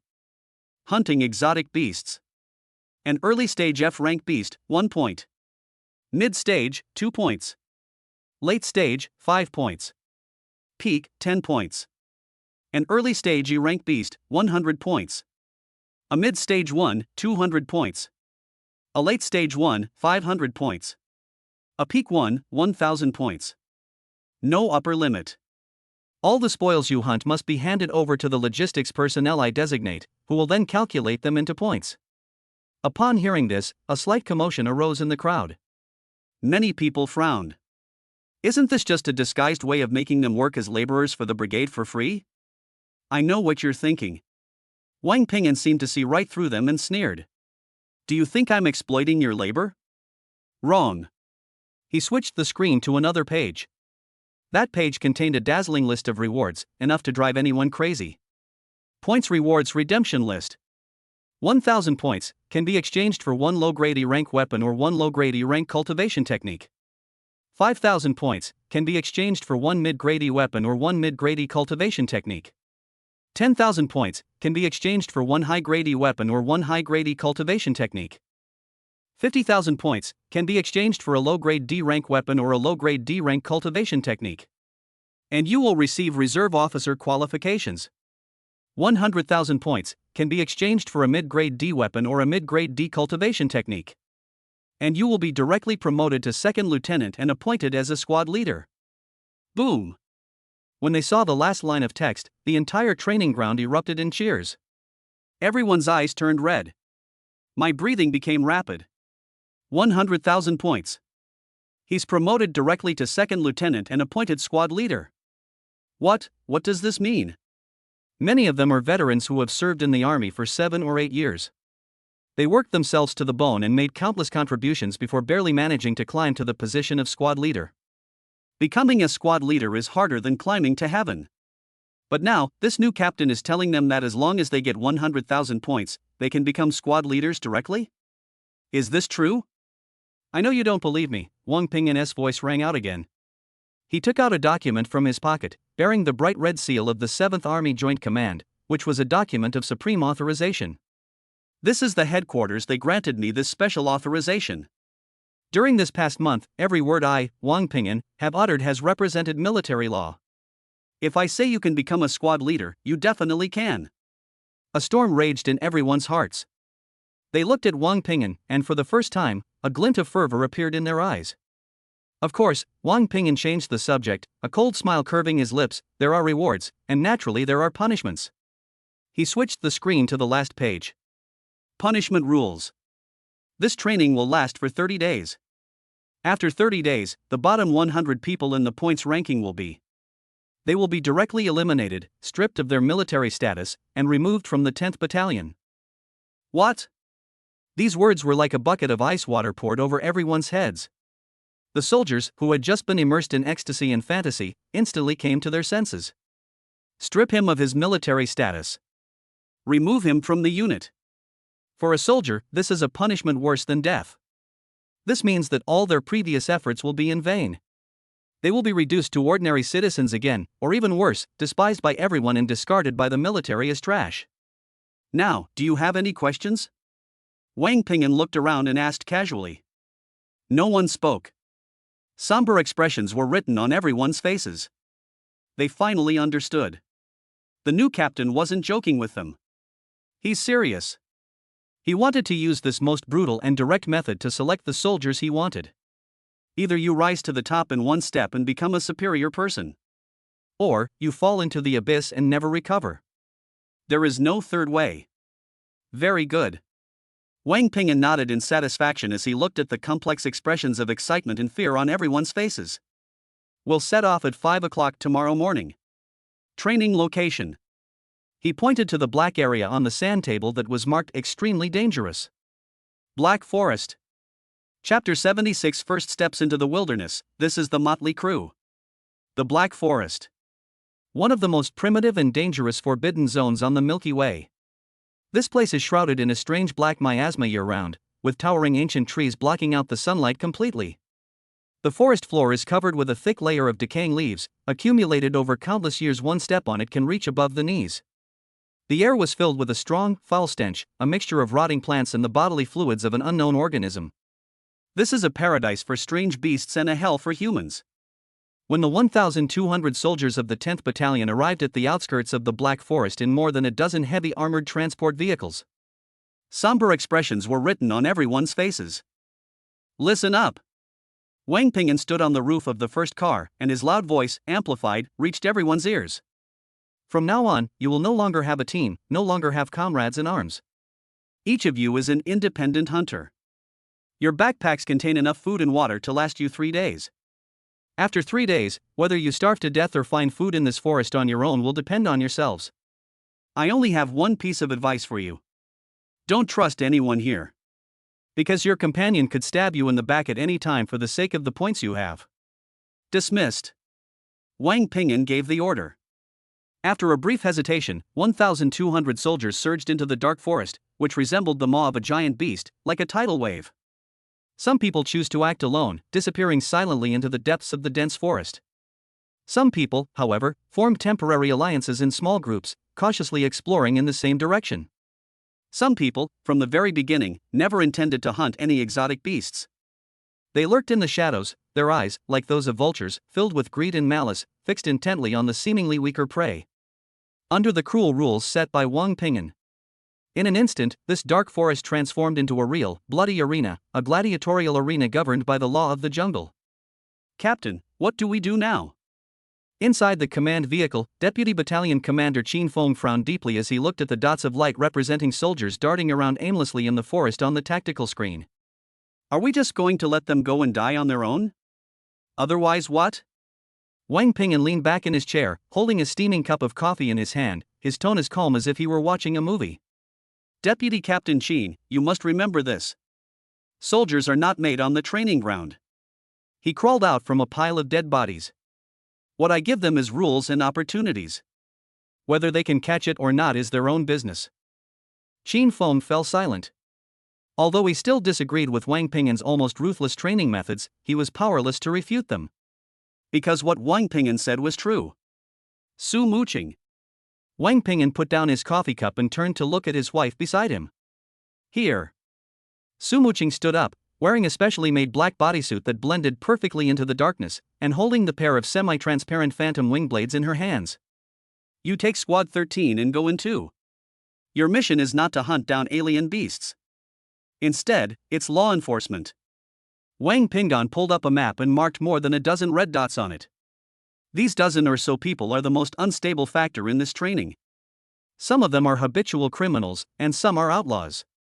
Once they enter the forest, they certainly won't stay put and hunt strange beasts. Instead, they'll set their sights on their own people. Your task is to keep an eye on them.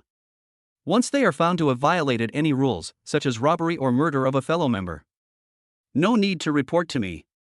A cold, murderous glint flashed in Wang Ping'an's eyes. Shoot them on the spot.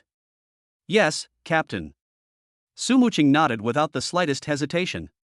Her figure flashed and disappeared silently from the command vehicle. Captain Wang, you. Qin Feng looked at Wang Ping'an with an extremely complicated expression. He found that he could understand this young man less and less. Every decision he made was full of madness and risk. But ironically, they all contain a profound logic that is irrefutable. Deep in the Black Forest. Ah! A piercing scream shattered the deathly silence of the jungle. A soldier at the early stage of the second rank looked at his right leg, which was tightly bound by the spider silk of an E-rank alien beast called Ghost-Faced Spider, with a look of horror on his face.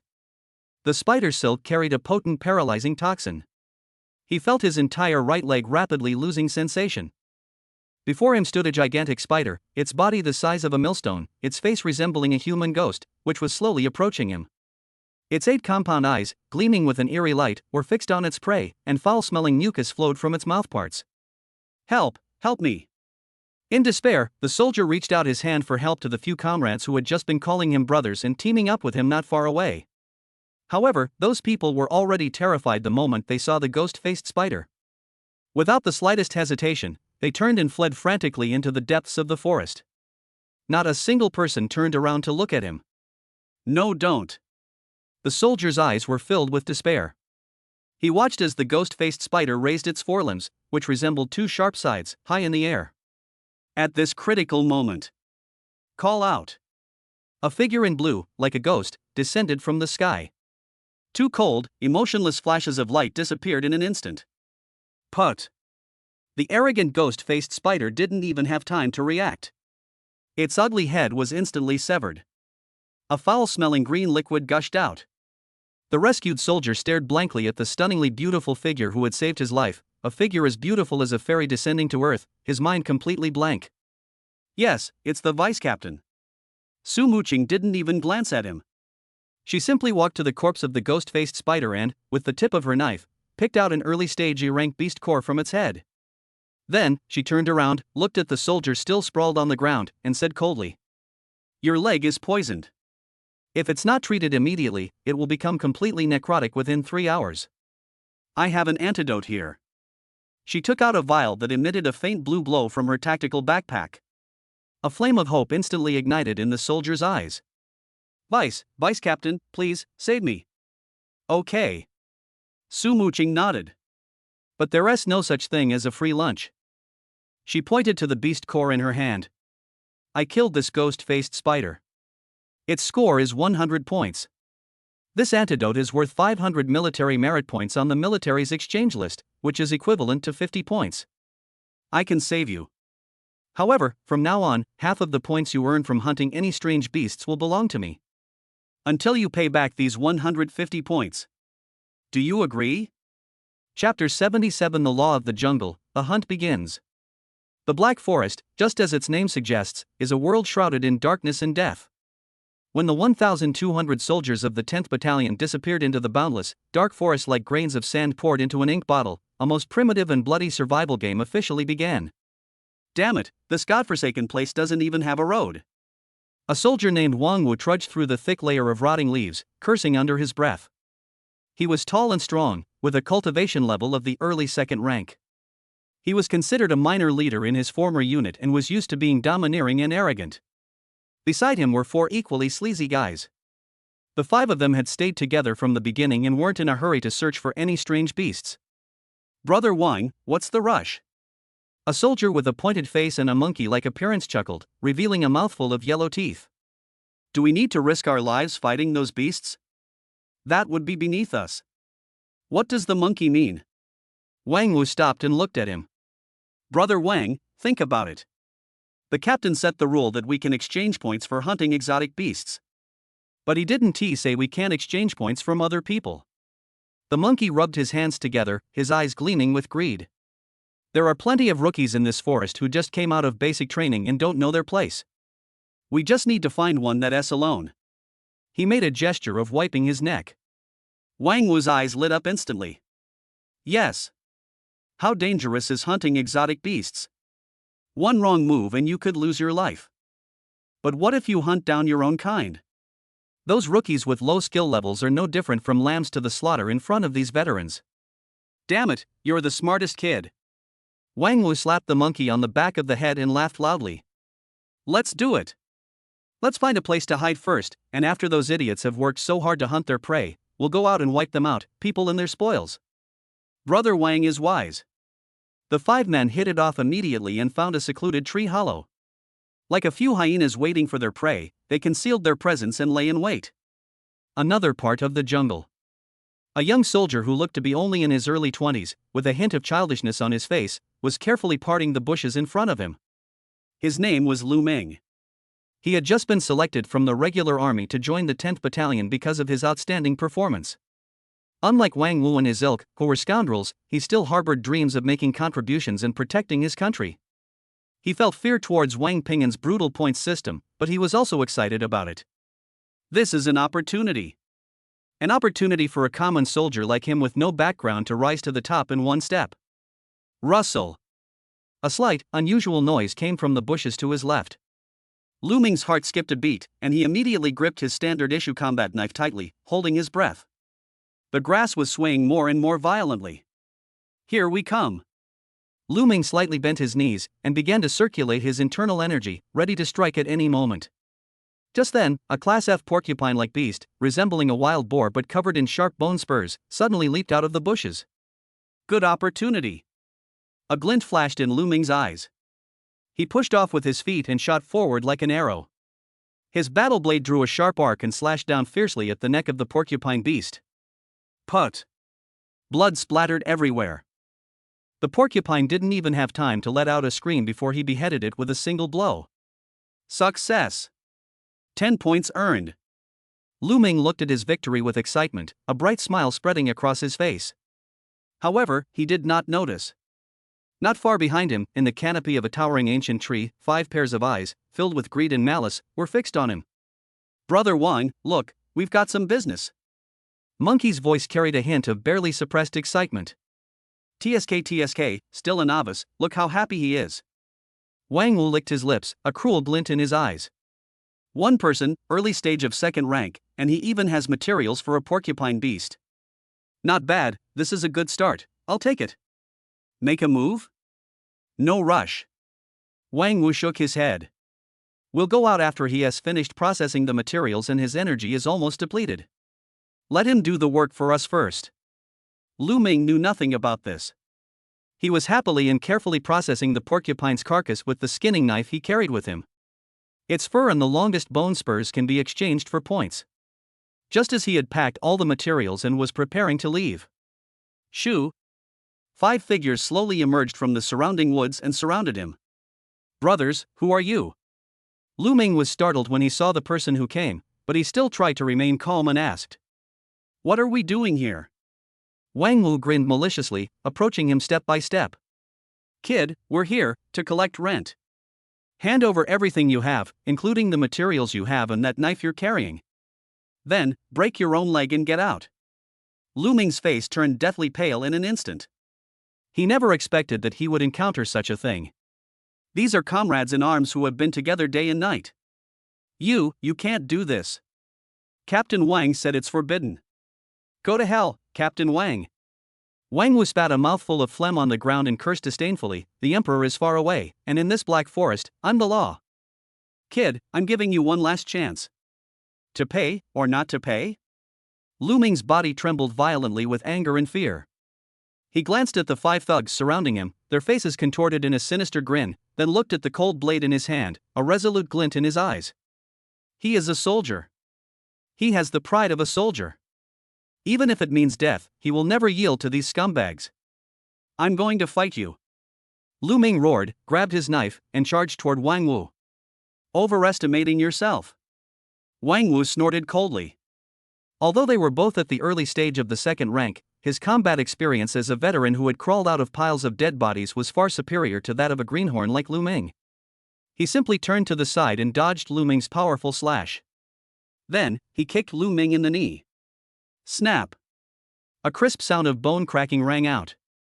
Lu Ming let out a scream and fell to his knees uncontrollably, the battle knife in his hand clattering to the ground. Damn it! You dare to fight back? You shameless bastard! Seeing this, one of the thugs behind Wang Wu cursed angrily, rushed forward, and kicked Lu Ming to the ground. Beat them! Beat them to death! Let him know why the flowers are so red.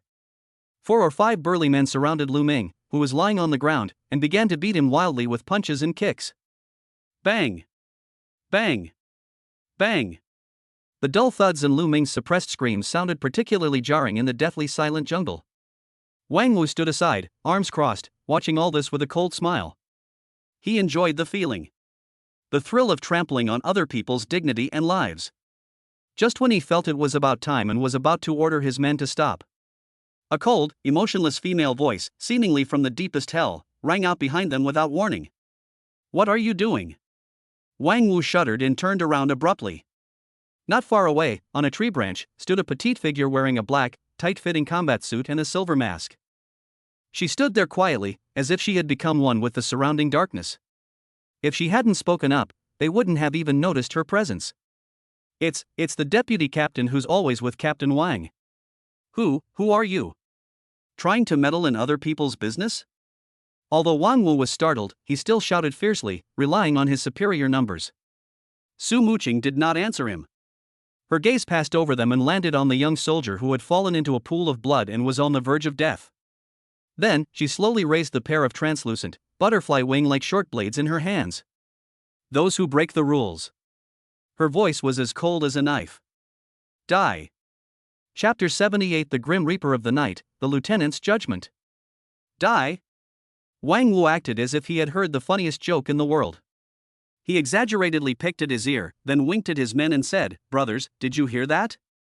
This little chick said she wants us dead? Ha ha ha ha. Who does she think she is? Captain Wang?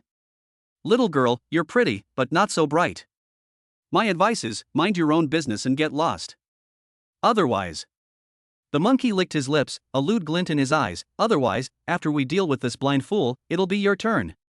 When the time comes, your brothers will show you what true ecstasy really means."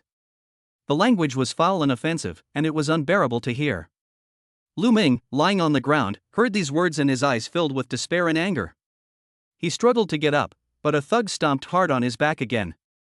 On the tree branch, Su Muqing's body remained completely still. That silver mask concealed all her expressions. But if Wang Ping'an were here, he would definitely be able to sense that beneath that calm surface, a terrifying killing intent powerful enough to freeze the soul was frantically gathering. "Are you done talking?" After a long while, Su Muqing finally spoke. Her voice was still cold, but it had gained a subtle, almost imperceptible hoarseness, as if it came from the depths of the abyss. "That's all. Then let's get going." Before he could finish speaking, her figure disappeared from the tree branch. It's not a jump, it's not a leap. Just like that, out of thin air, like wisps of smoke blown away by the wind, it disappeared from everyone's sight. Where are the people? Wang Wu's heart skipped a beat. An unprecedented and intense unease overwhelmed him like a tidal wave. He instinctively held his sword horizontally in front of him and cautiously looked around. "Watch out, everyone! This woman is suspicious," he shouted to his companions. However, it was too late. Put! A faint, almost imperceptible sound of a blade piercing flesh rang out behind him. He turned around abruptly. What I saw was that the monkey that had been shouting just moments before was now standing there, looking completely bewildered. A thin, almost invisible red line appeared on his neck. Next second, a magnificent head, soaring into the sky. Scalding blood, like a fountain, gushed from his severed neck, splattering all over the head and face of the nearest soldier. Ah! The soldier was so frightened by the sudden bloody scene that he let out a shrill scream, his legs went weak, and he collapsed to the ground. Su Muqing's figure appeared like a ghost under another tree 10 meters away. The phantom winged twin blades in her hands were still translucent and spotless. It was as if that fatal blow had not been delivered by her at all. A ghost, a ghost. The remaining 3 thugs were completely gripped by fear. They couldn't figure it out. How did this woman manage to do that? That speed and that movement technique completely exceeded their understanding of a second-grade martial artist. Run! Run! It's unclear who was the first to let out a desperate roar. The 3 of them lost all courage to fight and turned to flee in 3 different directions. However, in the forest at night. In front of Su Mumu, the law enforcer. Running away is just a joke. A bluish-green afterimage flashed by in the forest. Put! Put! 2 more, almost simultaneous, slight cutting sounds rang out. The 2 thugs who were fleeing in different directions suddenly froze. Then, their bodies were neatly cut in 2 at the waist. Due to inertia, his upper and lower body took a few more steps forward before crashing heavily to the ground. Colorful entrails spilled all over the ground. Wang Wu was the only one left in the entire forest. He stared blankly at his 3 companions, who had died tragically in just a few seconds, and his body began to tremble violently uncontrollably. Cold. A bone-chilling cold, emanating from the depths of his soul, completely overwhelmed him. He wanted to run away. But his legs felt like they were made of lead and wouldn't obey his commands. Rustle. The soft sound of footsteps crunching on fallen leaves echoed slowly behind him. Each sound was like a heavy hammer, slamming into his heart. He turned around stiffly, little by little. He saw that figure wearing a silver mask, like the Grim Reaper, walking towards him step by step. No. Don't kill me. At this moment, Wang Wu's psychological defenses completely collapsed. With a plop, he knelt down on the ground and frantically kowtowed to Su Muqing. Heroine. No. Grandma. I was wrong. I was really wrong. Please, spare my life. I'll never do it again. I'll give you all my points. I'll be your slave. Please, don't kill me. He wept bitterly, tears and snot streaming down his face, completely devoid of his previous arrogance and domineering manner. Su Muqing stopped in front of him. She looked down at the man kneeling on the ground, making a complete fool of himself, without a trace of pity or emotion in her eyes. You deserve to die. She slowly raised the double blades in her hands. No! Wang Wu let out the most desperate roar of his life. The knife flashed and disappeared. When Su Muqing's figure disappeared into the darkness once again. In this clearing in the woods, only 5 cold, lifeless corpses remained, their eyes wide open in death. And Lu Ming, the young soldier who had been staring blankly at everything from beginning to end, completely dumbfounded. For a long time.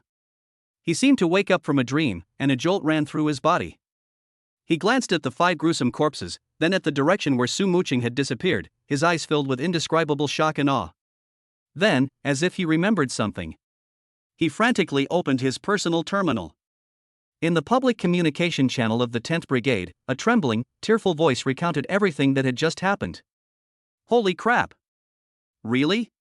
Wang Wu and the other 4 are all dead? They were all wiped out by that female vice-captain, all by herself, in a minute? The body was dismembered? My God, that's too ruthless. In a short time. This blood-stained message swept through the entire Black Forest like a hurricane. All the soldiers of the 10th Battalion who were still active in the forest stopped what they were doing when they saw the message. Their faces all wore the same expression, as if they had seen a ghost. Those soldiers who had been hoping to get away with murder and robbery suddenly sobered up as if they had been doused with a bucket of ice water. They instinctively touched their necks and felt a chill run from the soles of their feet straight to the top of their heads. Meanwhile, the soldiers who were diligently hunting down the strange beasts felt an indescribable sense of pleasure and security after the initial shock. They know. From this moment on. In this seemingly lawless dark forest, an ironclad rule, forged with blood and lives, was finally established that everyone must abide by. The person who formulated this ironclad rule was their acting captain, who had never actually taken action from beginning to end. Wang Ping'an. Chapter 79 Fear Spreads, The Only Rule. Inside the command vehicle, the atmosphere was quiet and somewhat oppressive. Qin Feng sat in his seat, his eyes fixed on the holographic tactical screen in front of him. On the screen, the blue dots representing the 1,200 soldiers appeared incredibly small against the vast map of the Black Forest. In the past 3 hours, he has witnessed more than 20 blue dots turn gray forever for various reasons. Some were killed instantly because they encountered powerful beasts and didn't have time to call for help. Some died silently because they accidentally wandered into swamps or poisonous miasma areas. Others were eliminated in conflicts with other soldiers because they were less skilled. This is war. The most authentic, unadorned war. Cruel, bloody, and utterly unreasonable. Captain Wang. After a long while, Qin Feng finally spoke, his voice somewhat hoarse. Isn't the casualty rate too high by doing this? It's only the first day, and we've already lost nearly 2% of our manpower. At this rate, how many men will be left in our 10th Brigade a month from now? Although he had been completely defeated by Wang Ping'an, as a traditional soldier, he still could not fully agree with this cruel training method that was almost like raising poisonous insects. In his view, every soldier's life is precious. They shouldn't be treated so easily as consumables. Wang Ping'an was resting with his eyes closed. When he heard Qin Feng's words, he didn't even open his eyes, but just spoke in a calm voice. Deputy Captain Qin, how many years have you been leading troops? Qin Feng paused for a moment, then subconsciously replied, 15 years. Then tell me, in these 15 years, how many of the soldiers you led died on the actual battlefield, and how many died on the training ground? Qin Feng fell silent. This is a very pointed and very real issue. The answer is self-evident. A towering tree cannot grow in a greenhouse. Wang Ping'an's voice remained calm. I admit, my method is cruel. But can you say it's ineffective? He extended his finger and tapped lightly on the tactical screen. A real-time updated points leaderboard popped up in the corner of the screen. 10th Squadron, Wilderness Survival Training, real-time leaderboard. First place, ID 0777, points, 325. Second place, ID 0345, points, 280. Third place, number 1101, points, 275. Rank 985, ID 0654, points, 1.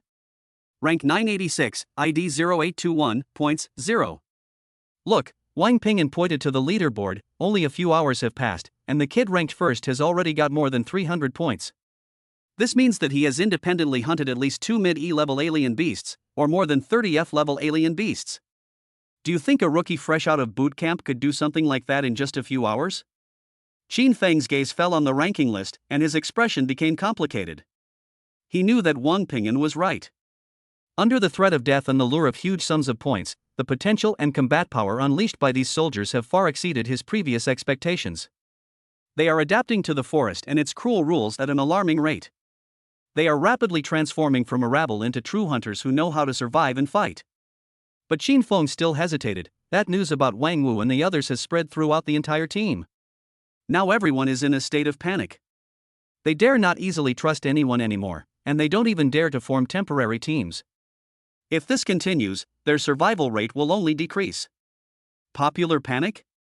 People dare not trust anyone? Wang Ping'an laughed, his laughter carrying a hint of cold mockery. Isn't this perfect? I want them to know that in this forest, the only thing they can trust is the knife in their own hands. As for teamwork. Wang Ping'an opened his eyes, and in those calm eyes shone a light called wisdom. Deputy Captain Qin, do you really think I want them to become a pack of lone wolves who only know how to fight alone? Qin Feng was stunned again. And you? Just watch. Wang Ping'an didn't explain further, but simply closed his eyes again, a mysterious smile playing on his lips. The good show has just begun. Black Forest, Eastern Swamp Region. A makeshift squad of 7 or 8 soldiers was carefully wading through waist-deep, foul-smelling black mud. Damn it, this godforsaken place doesn't even have a place to stand. The burly man at the front muttered a curse under his breath. He was the captain of this temporary squad, named Zhao Taizhu, with a cultivation level of mid-second rank. He was also a troublemaker in the original squad. Brother Zhu, should we go any further? I have a feeling this place is eerie, a thin soldier next to him said, sounding somewhat frightened. What's there to be afraid of? Zhao Taizhu glared at him.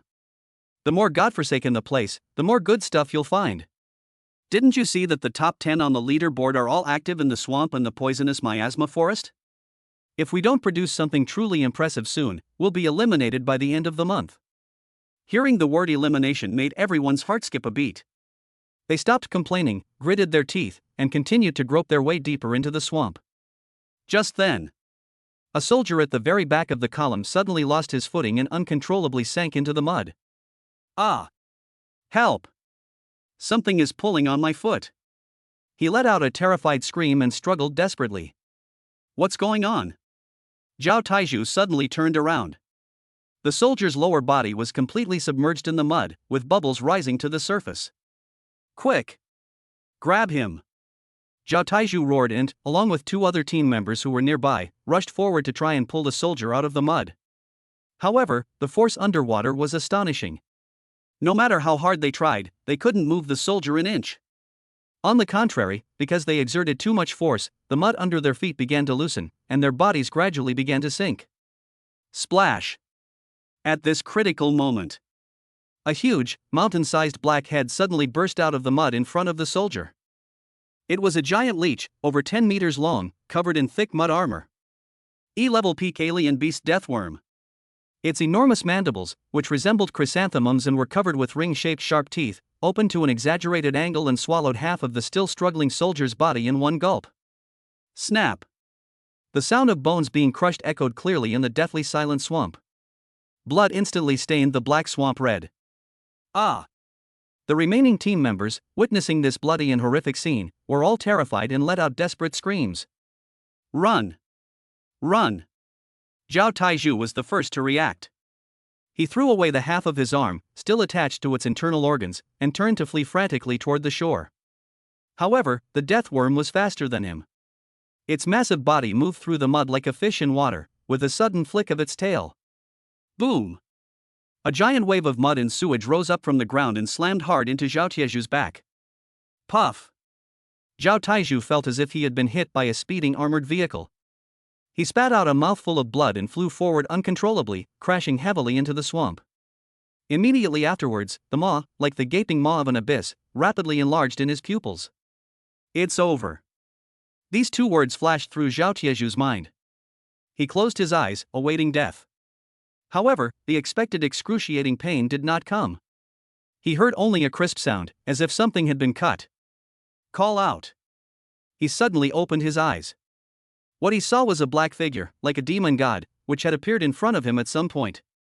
The man held a heavy, black blade in his hand, with a trace of purple lightning still remaining on its surface. Beneath his feet, the once arrogant deathworm's enormous head had been completely separated from its body. The foul-smelling bodily fluids were spilled all over the ground. It's Captain Wang. Zhao Taiju stared blankly at the back of the person who had saved his life, a figure that seemed to have descended from heaven, his mind completely blank. Chapter 80. The Beast Tide arrives, Forced Alliance. What are you standing there for? Are you waiting for it to grow another head to bite you? Wang Ping'an's voice, cold and devoid of any emotion, pulled Zhao Taiju back from his extreme shock. Team. Captain. Zhao Taiju struggled to get out of the mud and looked at Wang Ping'an with a complex expression in his eyes. There was gratitude, there was awe, but more than anything, there was a heartfelt submission to absolute power. He saw it clearly just now. That peak E-level deathworm couldn't even last a single move against Captain Wang. It's just a simple single cut. That head, thicker than a bucket, flew off cleanly and decisively. What terrifying power this is! He had no doubt that even a true third-rank martial artist might not be able to do something so clean and efficient. Take your men and get out. Wang Ping'an didn't look at him again. Instead, he walked to the corpse of the dead worm and used the tip of his knife to pick out a fist-sized beast core that emitted an earthy yellow glow from its huge head. Then he turned around and prepared to leave. Wait! Captain! Zhao Taiju suddenly called out to him. Wang Ping'an stopped in his tracks, turned around, and looked at him with a questioning gaze. Captain, we. A smile that looked more like a grimace appeared on Zhao Tieju's face. He rubbed his hands together, somewhat embarrassed, and said, Can we follow you? Behind him, the other team members who had survived the ordeal looked at Wang with expectant and pleading eyes. They were genuinely afraid. This dark forest was far more dangerous than they had imagined. They knew that if they continued to wander around like headless flies, they would eventually become the excrement of the strange beasts. The man in front of them was the only lifeline they could grasp at. Wang Ping'an looked at them and fell silent. He never expected that simply solving a problem casually would attract a bunch of club followers. Follow me? Wang Ping'an laughed, a hint of amusement in his voice. Can. He nodded. Amidst the surprised gazes of Zhao Taiju and the others, he slowly extended 2 fingers. However, I have 2 rules here. First, from now on, you are no longer independent individuals, you are my temporary team members. My words are orders, and you must obey unconditionally. Second, Wang Ping'an's lips curled into a cold smile, I will take 70% of all the loot and points you gain from the hunts that follow. What? Upon hearing this condition, Zhao Taiju and the others' expressions changed instantly. 70%. This is too dark. This is even worse than robbery. They worked so hard, risked their lives, only to end up with a mere 30% of what they deserved. What? You have a problem with that? Wang Ping'an raised an eyebrow. You feel it's unfair? He shook the peak E-grade beast core in his hand. This thing is worth 1,000 points. Based on your contributions, it wouldn't be unreasonable for me not to give you a single point. Now, I'm willing to give you 30%, you should feel fortunate. I'll give you only 10 seconds to consider. Either accept my terms, follow me, and live on.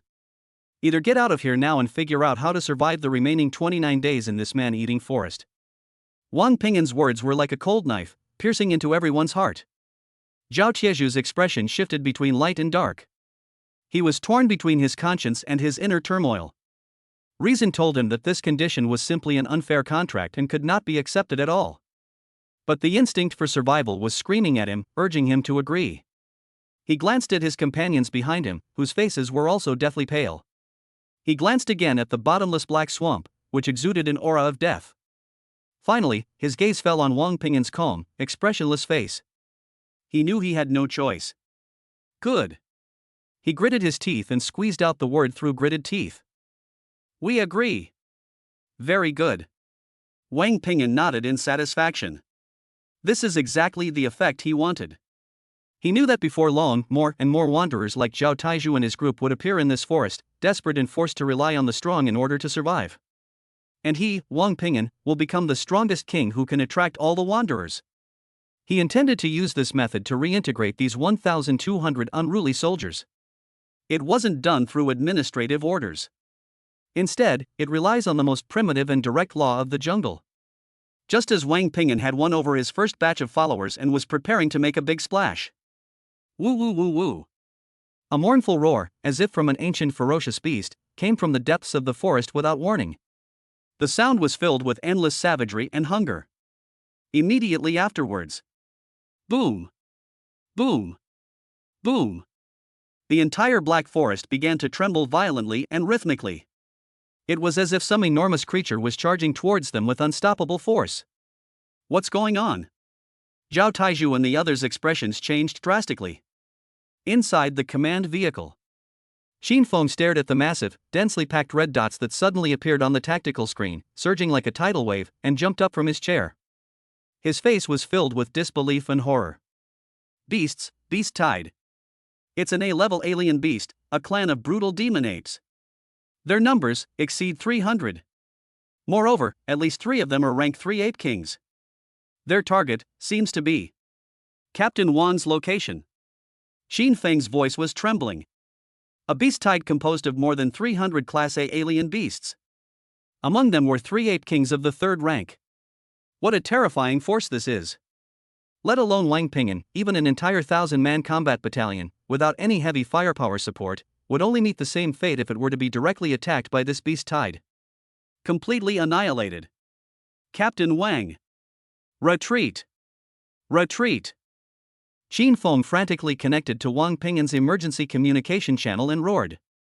However, all that came through the communicator was a busy signal. Damn it! The magnetic field there has been disrupted by the beast tide. Communications have been cut off.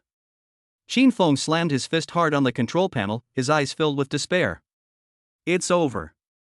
This time, the young man who always manages to create miracles is probably truly doomed.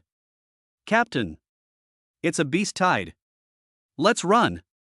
Zhao Taizhu was terrified when he saw the enormous figure in the distance, like a dark cloud, pressing down on them. He turned around and tried to run away. However, Wang Pingin stood still, motionless. There was not a trace of fear on his face. Instead, he revealed an extremely strange smile, full of excitement and fervor. Run? He turned his head and looked at Zhao Taizhu, his calm eyes burning with a fierce flame. Why run? This isn't a beast tide at all. He opened his arms as if to embrace the wave of death surging toward him. Damn it, this is clearly points. Chapter 81 The King's Chess Game, a battle with the vice captain. Has he gone mad? Zhao Taizhu stared blankly at Wang Pingin, feeling that his worldview had been completely overturned at this moment. What is that? That was a beast tide consisting of more than 300 Class A alien beasts. That was a terrifying force capable of leveling a small city. But in the eyes of this new captain, they were just a bunch of walking points? Captain, you must be joking, we. Zhao Taizhu wanted to say something more. Wang Pingin completely ignored him. He simply raised his hand and turned on the 10th Brigade's public communication channel. Can everyone hear me? His voice, though not loud, was exceptionally clear, instantly drowning out the deafening roar of the beast and the rumble of the ground, echoing in the ears of every soldier. In every corner of the Black Forest, the soldiers, who were struggling to survive, all instinctively stopped what they were doing when they heard that familiar voice. I am your captain, Wang Pingin. I know that many of you are now wandering around this forest like headless flies. You are confused, you are scared, and you don't know if you will live to see tomorrow. But now, I'm giving you a chance. An opportunity that will allow all of you to survive and earn a massive amount of points. Wang Pingin's voice seemed to possess a kind of magic, instantly capturing everyone's attention. My location, coordinates, are 128E, 34N. A grand points rain is about to fall. More than 300 brutal demon apes, including 3 rank 3 ape kings. Now, in my capacity as the acting captain of the 10th Brigade, I hereby issue the first and only rule: all personnel are required to complete this task. Everyone who hears my command, immediately assemble at my location as quickly as possible. I don't care what you're doing right now, or how far away you are from me. I want to see all of you within half an hour. The first person to arrive will receive an additional 10,000 points. The first 10 to arrive will get an extra 5,000. The first 100 to arrive will get an extra 1,000. And those who couldn't arrive within half an hour. A cold smile curled at the corners of Wang Ping'an's lips.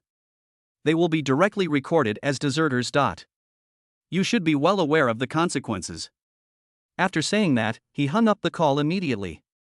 The entire Black Forest fell into an eerie, deathly silence. Immediately afterwards, boom! All the soldiers who heard this order went mad. Holy crap! 10,000 points. Half an hour. We have to get there. Deserter? That's a damn thing to do, you'll be court-martialed. Stop talking nonsense. Let's go. If we're late, we won't even get any soup. In a short time.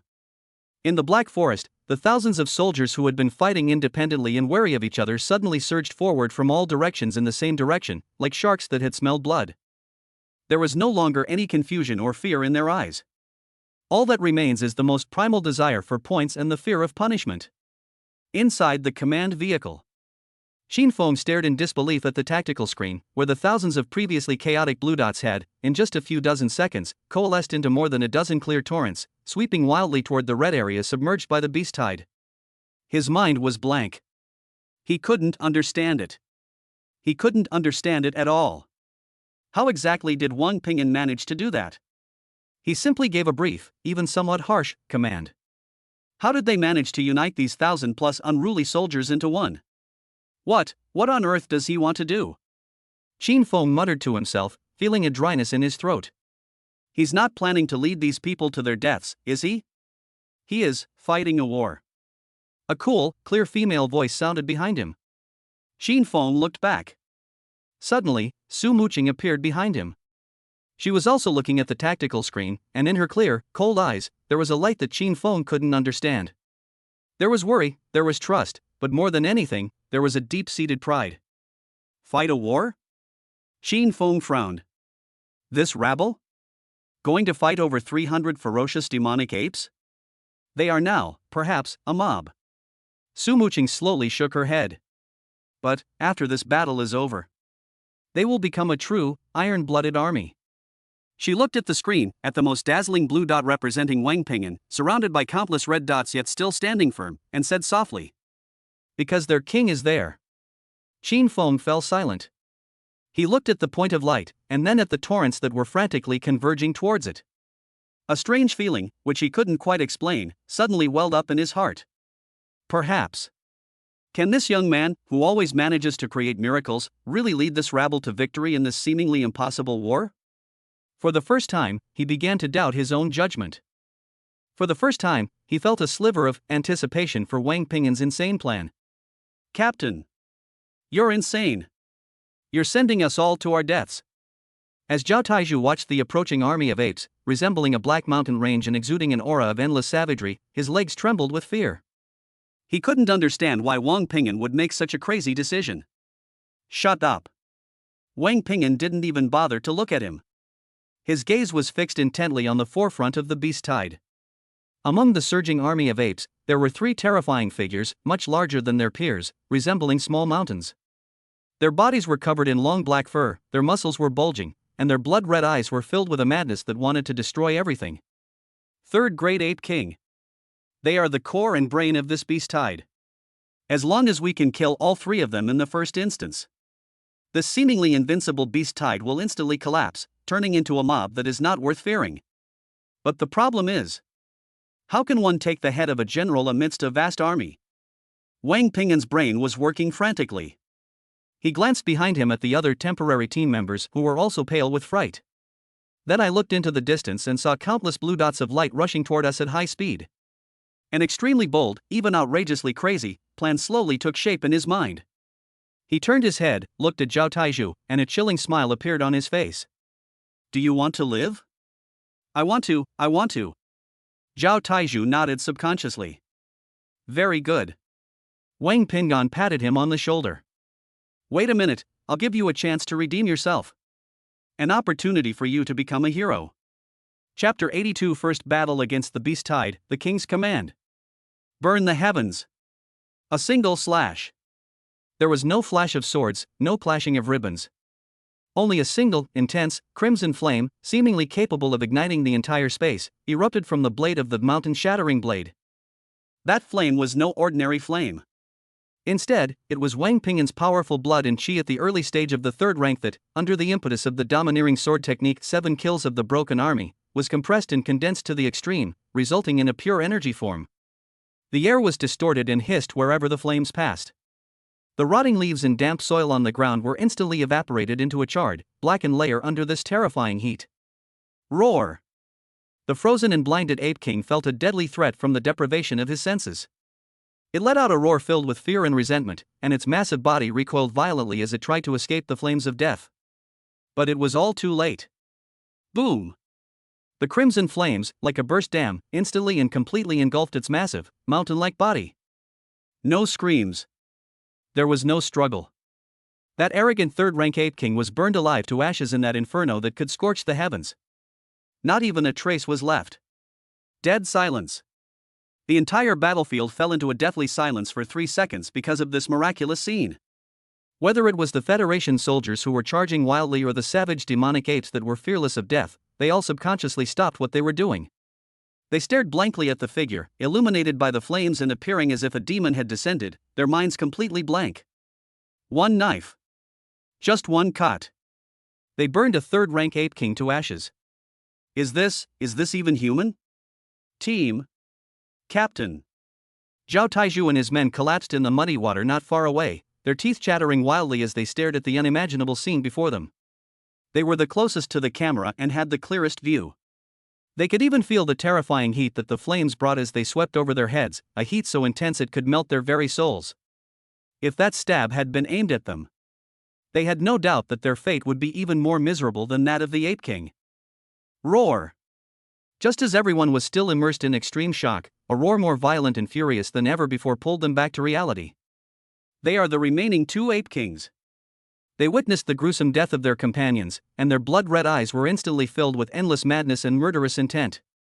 They abandoned their respective opponents, their massive bodies like 2 moving mountains, carrying a world-destroying momentum, and frantically attacked Wang Pingan from the left and right.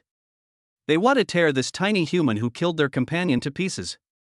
Captain, be careful. Captain Wang. In the distance, Chenhu, Qin Feng, and the others, upon witnessing this scene, were all filled with rage and their eyes widened in horror. They tried to rush over to help, but were entangled by endless ordinary demonic apes and couldn't break free. They could only watch helplessly as the 2 terrifying figures, like collapsing mountains and tsunamis, drew ever closer to Wang Pingan. It's over. These 2 words simultaneously popped into everyone's mind. No matter how strong Wang Pingan is, he is still just a human who has just entered the 3rd rank. How could he possibly withstand the combined attack of 2 third-rank Ape Kings at the same time? However, this was a deadly situation that would make any 3rd-rank martial artist despair. There was no fear on Wang Pingan's face. Instead, an even more intense flame, called fighting spirit, ignited in his eyes. 1 isn't enough to fight. 2 are just right. He took a deep breath and frantically circulated the vital energy that had been mostly depleted from using burning heaven once again. Purple lightning reappeared on his body. Good timing. He roared, and instead of retreating, he charged towards the Ape King on his left. He wanted to use the most ruthless and unreasonable methods to tell these beasts, and everyone on this battlefield, a lesson. Who is the true master here? The thunderclap blade. The mountain-shattering blade in his hand transformed into a purple thunderstorm, colliding fiercely with the giant fist of the Ape King, which resembled a battering ram. Boom! Another earth-shattering explosion. This time, Wang Pingan was not forced back. His feet were like 2 nails, firmly planted on the ground, not moving an inch. He single-handedly withstood the full force of the 3rd Great Ape King's attack.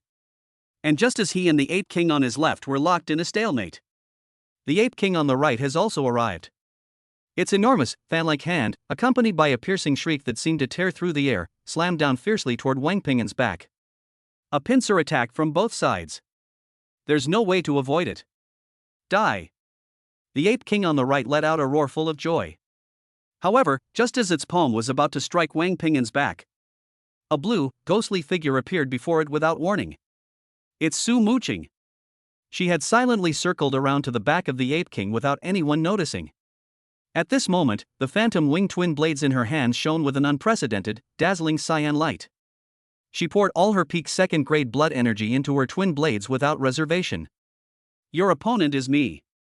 With a sharp cry, she transformed into a cyan whirlwind, her twin blades flashing like deadly streaks of light as she relentlessly slashed at the vulnerable joints of the Ape King that were not covered by its black fur.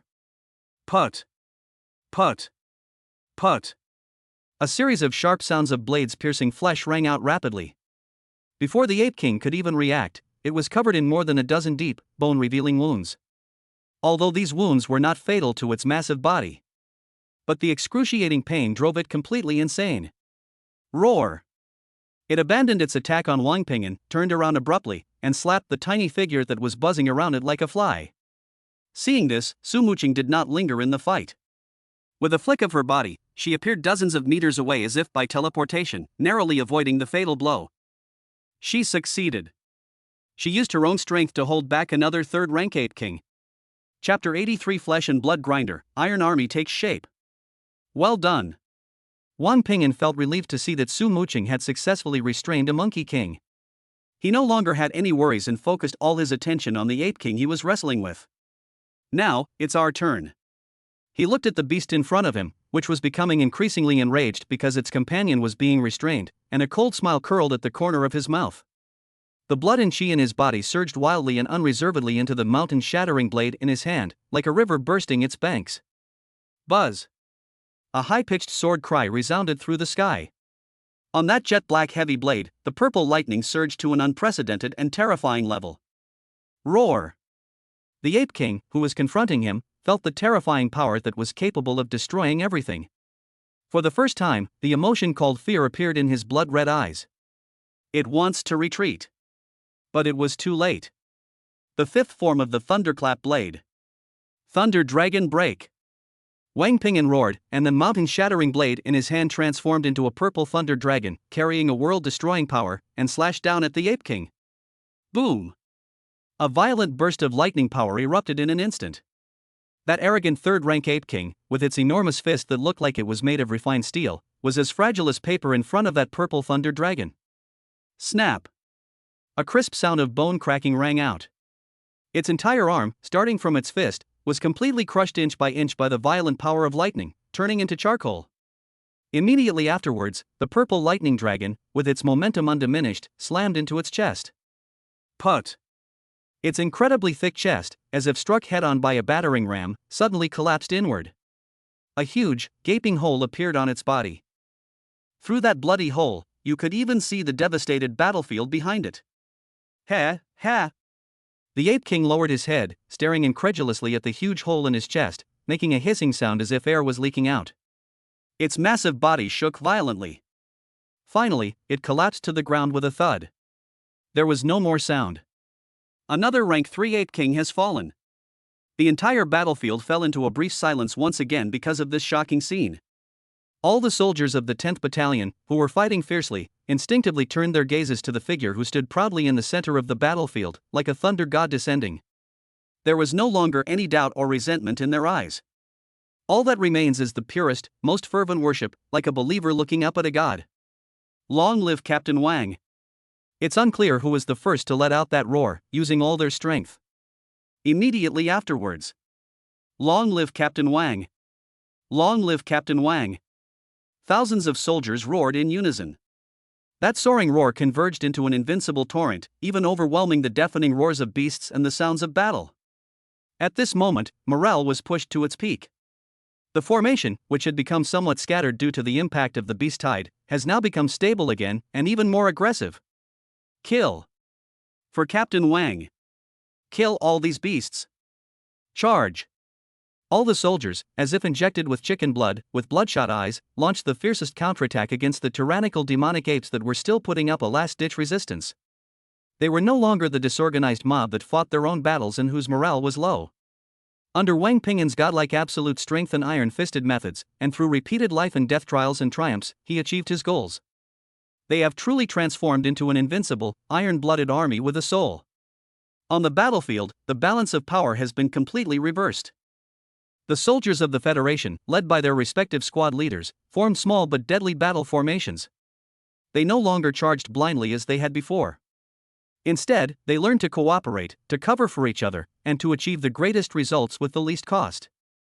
Chen, whose first squad transformed into the sharpest spearhead, and under his leadership, they repeatedly pierced through the demonic ape's defenses.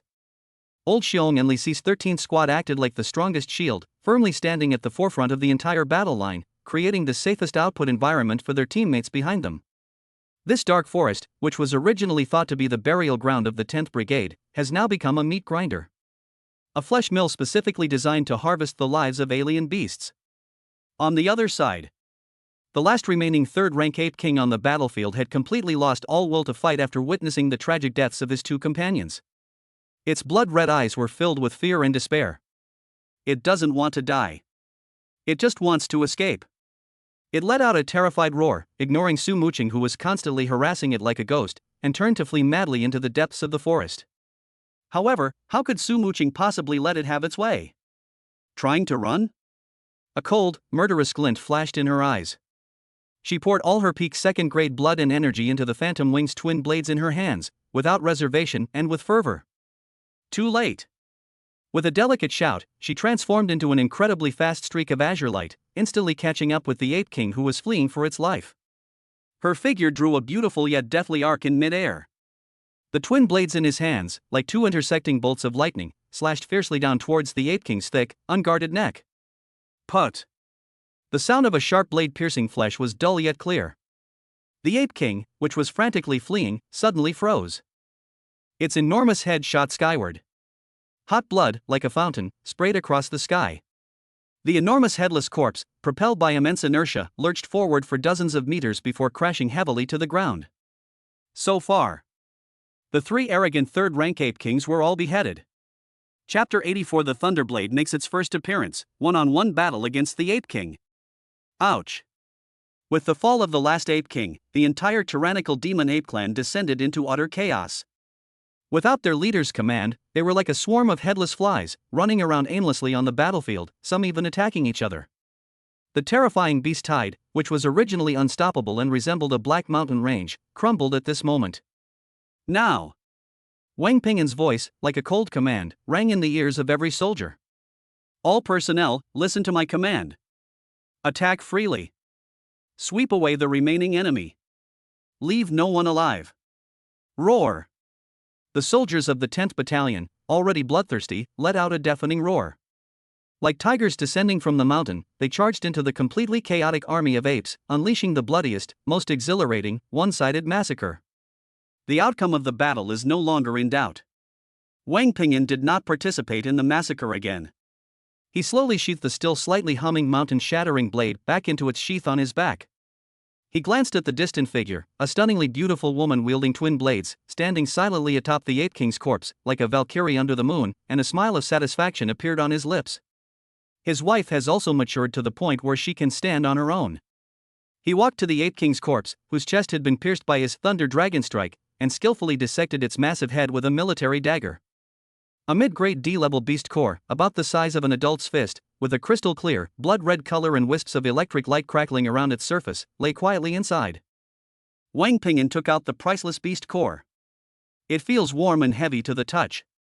He could clearly sense that it contained a violent yet pure lightning attribute power. This stuff was incredibly nourishing for him. He was confident that once he absorbed it, he could advance his cultivation from the early stage of the third rank to the middle stage of the third rank within 3 days. Just as he was about to put the beast core into his storage backpack. Pa pa pa. A series of crisp applause sounds came from not far away. Wang Ping'an frowned slightly. He looked up and saw someone he never expected slowly walking towards him from the ravaged battlefield. It was Qin Feng, the deputy captain of the 10th Brigade. Shin Fong looked somewhat disheveled at that moment. His combat uniform was torn in several places, and his face was stained with blood and dirt. But his eyes were surprisingly bright. He looked at Wang Ping'an, and his usually gloomy face revealed an extremely complex expression, a mixture of shock, admiration, and even a hint of fanaticism. Captain Wang. Captain Wang. Shin Fong walked up to Wang Ping'an and stopped. He looked at the beast core in Wang Ping'an's hand, which was radiating an alluring light, and then at the three ape king corpses in the distance, which were as large as small mountains. He swallowed hard, and his voice trembled slightly, without him even realizing it. I apologize for my previous rudeness and offense. As he spoke, he actually bowed deeply to Wang Ping'an, the acting captain who was more than 10 years younger than him. This scene left the soldiers who were cleaning up the battlefield completely dumbfounded. That's Vice Captain Shin. That troublemaker in the 10th Brigade, who was the only one who had the final say and even dared to talk back to the brigade leader, Shi Gondang. Now, he actually bowed and apologized to Wang Ping'an? Wang Ping'an looked at him, his face showing no surprise. He knew that the absolute, godlike strength he had displayed today had completely crushed all the pride of this arrogant third-rank expert. Vice Captain Shin, you flatter me. Wang Ping'an said calmly, we are all comrades fighting for the Federation. Those little frictions in the past are nothing to worry about. He spoke very magnanimously. This gave Shin Fong a way out while subtly bringing their relationship back to the level of comrades in arms, a level of equality. Upon hearing this, Shin Fong felt a warmth in his heart, and the last trace of resentment he had towards Wang Ping'an vanished. He knew that the young man in front of him was not only incredibly strong, but also far more magnanimous and visionary than he could ever imagine. I lost, and I have no reason to be wronged. Captain Wang, what are your plans next? Shin Fong raised his head, his tone now extremely respectful. Clean up the battlefield, count the spoils, and then go home. Wang Ping'an's answer was simple. It's that simple? Shin Fong was stunned for a moment. Otherwise what? Wang Ping'an retorted. Are we supposed to hold a victory celebration banquet here? Shin Fong was taken aback and didn't know how to respond. Just then. Ding ding ding. At the same time, Wang Ping'an and Qin Feng's personal terminals sounded a rapid alarm, indicating the highest level of emergency communication. Their expressions changed simultaneously. They exchanged a glance, and both saw a hint of seriousness in each other's eyes. This level of emergency communication is only activated in the event of a major emergency that threatens the safety of the entire army group or even the entire planet. Wang Ping'an immediately connected the call. The anxious and solemn face of Captain Shi Gondang appeared on the holographic screen. Wang Ping'an. Shin Fong. Where are you? Shi Gondang's voice was urgent and hoarse. Reporting, Captain. We have just cleared out the beast tide in the Black Forest and are cleaning up the battlefield. Wang Ping'an replied immediately. A beast tide? What beast tide? Shi Gondang was stunned for a moment, but he quickly realized, never mind the beast tide. Something terrible has happened. Just 5 minutes ago, all of our forward reconnaissance outposts deployed in the Death Gobi lost contact. What? Wang Ping'an and Shin Fong exclaimed in surprise at the same time. Death Gobi. That's the largest and most dangerous no-man's land on the Milky Way. Legend has it that this place was the battlefield where, in ancient times, the Zerg and some unknown, powerful civilization fought a decisive battle. The space there is extremely unstable, the magnetic field is extremely chaotic, and it is filled with deadly spatial rifts and energy storms. Even more terrifying is that deep within that Gobi desert lie some terrifying beings that even the federal military is unwilling to provoke. According to the last, extremely blurry video transmitted back from the outpost before it lost contact, Shi Gondang's voice became incredibly heavy, each word sounding as if squeezed out from between his teeth. A Zerg mothership, over a kilometer long and suspected to be an S-class, descended from a massive spatial rift. Chapter 85, Shin Feng's choice in a desperate encirclement. S-level. Zerg mothership.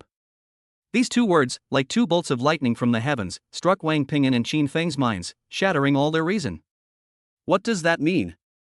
S-class beings have only appeared a handful of times in the entire history of the Galactic Federation. Each appearance is accompanied by the destruction of one, or even several, administrative planets, and the extinction of billions of lives. That is a mobile natural disaster capable of contending with the Federation's top 9th-rank martial artists, or even the legendary martial god. And now, such a terrifying monster has actually descended upon their small, remote border planet? This is impossible. Xin Feng's voice trembled, his face filled with disbelief and horror. Didn't the headquarters strategic simulation say that we had already defeated the Zerg's main fleet? How could they possibly still have the resources to send an S-class mothership to ambush us? The only explanation, Wang Ping's expression also became extremely solemn, is that we were all wrong before. Scorpio's great victory was not a decisive battle at all. That was just a bait deliberately thrown out by the Zerg to lull us into a false sense of security. Their true target, from the very beginning, has been this seemingly insignificant but strategically vital star beneath our feet, the Milky Way. Wang Ping's words instantly plunged Xin Feng's heart into despair. He knew that what Wang Ping said was likely true. It's pointless to say these things now. Shi Gandong's roar pulled the two men back from their shock. The governor's office and the army group headquarters have jointly issued the highest-level planetary emergency order. From this moment forward, the entire galaxy star is placed on high alert. All leave is cancelled. All civilians are to be evacuated. And our 7th Army Group has only one mission. Shi Gandong's voice became incredibly tragic and resolute. Defend Galaxy City at all costs. By time for the Federation's main fleet to return to reinforce. Wang Ping. Xin Feng. Shi Gandong's voice suddenly rose. I order you to immediately abandon all spoils of war and lead the 10th Battalion back to the Anvil base at top speed. Prepare for a final battle in which none of us may survive. The call was disconnected. The entire battlefield fell into a deathly silence. The joy and excitement brought by the victory vanished in an instant. Instead, there was an unprecedented, suffocating atmosphere of oppression called despair. All the soldiers who were cleaning up the battlefield stopped what they were doing. They stared blankly at the young battalion commander standing in the center of the battlefield, his face equally solemn, his eyes filled with confusion and fear. S-class Zerg mothership. Decisive battle. These words, so distant from them, at this moment, became, in a way, a death sight hanging over each of their heads, ready to fall at any moment. Captain, what should we do? A young soldier asked, his voice trembling. His words echoed the sentiments of everyone present. Wang Ping did not answer immediately. He slowly raised his head and glanced at the gray, oppressive sky that made it hard to breathe. Then, his gaze slowly swept over everyone present. My gaze swept over those young, confused, and fearful faces. Finally, his gaze fell on his wife, who had stood quietly beside him the whole time, without saying a word, but whose eyes remained as firm as iron. Su Muqing was also looking at him. There was no fear or despair in her eyes. Only the purest, most unreserved trust. It was as if, as long as this man was still alive, the sky would never fall. At that moment, Wang Ping's heart suddenly calmed down. All the unease and heaviness vanished the moment I saw my wife's eyes. He smiled. He looked at all the terrified soldiers present and gave them a calm yet incredibly infectious smile. What are you afraid of? His voice, though not loud, was like a warm spring breeze, dispelling the gloom of despair in everyone's hearts. Isn't it just an S-class mothership? If the sky falls, there are tall people to hold it up. We are soldiers. He straightened his back, and his voice became firm and powerful. What is a soldier's duty? It's about obeying orders. Moreover, it's about protecting our homes and country. Behind us are our city, our home, and our loved ones. We have no way out. He slowly drew the jet-black, mountain-shattering blade from his back. The blade points straight to the sky. Now, everyone, obey my command. Discard all unnecessary weight. Carry only weapons and essential supplies. Target, Anvil military base. Full speed ahead. Roar. Inspired by Wang Ping's powerfully infectious voice. The fear and confusion in the hearts of all the soldiers were replaced by an unprecedented sense of pride called honor and mission. Their eyes were bloodshot as they let out a deafening roar. They discarded the priceless spoils, keeping only the weapons in their hands. Then, following that figure like a god of war, they launched a desperate charge towards home. At the same time, hundreds of kilometers away from the Black Forest lies the Death Gobi Desert. That desolate place, designated as a no-man's land by the Federation. A dark spatial rift, thousands of meters long and resembling a huge scar torn in the sky, stretches across the Gobi Desert. Around the rift, space twisted violently, with purple lightning flashing and disappearing intermittently. A colossal mothership, comparable in size to a small moon, composed entirely of an unknown, seemingly living, dark purple shell, and exuding an aura of evil and destruction, slowly emerged from the crack. Its surface is covered with countless honeycomb-like holes. Dense swarms of Zerg units of all shapes and sizes poured out of those holes like a tidal wave. And at the very top of that mothership, on a massive, throne-like platform of flesh and blood, a humanoid creature, over 3 meters tall, dressed in a magnificent suit of armor made of some kind of golden shell, exuding majesty and power, was silently gazing down at the blue planet beneath its feet. Its appearance is about 70–80% similar to that of humans. But behind it grows a pair of dazzling wings of light, like butterfly wings, made of pure energy. On its forehead is a diamond-shaped crystal that emits an eerie purple light. A pair of golden, emotionless vertical pupils coldly gazed at the human city on the planet, which, in its eyes, was as insignificant as a grain of sand. Galaxy Star. A cold, soul-freezing thought resounded simultaneously in the minds of all the Zerg. Found that thing. Then, purify this planet. Chapter 86. Two Heroes vs. Two Kings, the battle turns around. Boom! The heavy tracks rolled across the earth, kicking up clouds of dust. Hundreds of thousands of Federation troops, like a torrent of steel, launched a desperate charge from all sides of Galaxy City toward the S-class insect hive located in the Death Desert. In the sky, thousands of armed shuttles and heavy bombers blotted out the sun. Dense artillery fire, like a meteor shower, rained down from the sky, blasting huge blank spaces into the boundless black ocean of insectoids that covered the Gobi Desert. The war entered its most brutal and intense phase from the very first moment it began. Report to Commander-in-Chief. On the Eastern Front, our 7th Army Group has successfully broken through the Zerg's first line of defense. Report to Commander-in-Chief. On the Western Front, the 3rd Army has encountered a Zerg destroyer swarm and requests heavy firepower support. Report to the Commander-in-Chief. On the Southern Front, a large number of lurking units have been discovered on the flank of the 5th Army Group. Our losses have been heavy. Galaxy City, the Supreme Joint Command Center. On the enormous holographic sand table, blue dots representing the Federation Army and red dots representing the Zerg intertwined, collided, and annihilated wildly. The disappearance of each point of light means the loss of one, or even hundreds, of vibrant lives. An elderly man with gray hair but a straight back, carrying the gleaming star of a general representing the rank of general on his shoulders, was watching the ever-changing battle situation on the sand table with a solemn expression. He is Lin Jintian, the highest military commander of Galaxy Star and the commander-in-chief of the 7th Army Group. A genuine 7th rank martial artist. Order. All 4 heavy artillery positions, conduct indiscriminate bombardment of the Western Front. Order.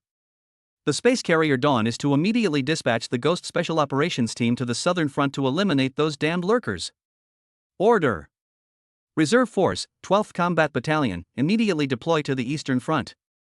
At all costs, tear that gap even wider. Lin Jintian's voice was steady and powerful, and he issued a series of orders in an orderly manner.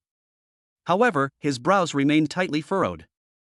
His gaze swept past the jagged, brutal battlefield and fixed firmly on the very center of the sand table.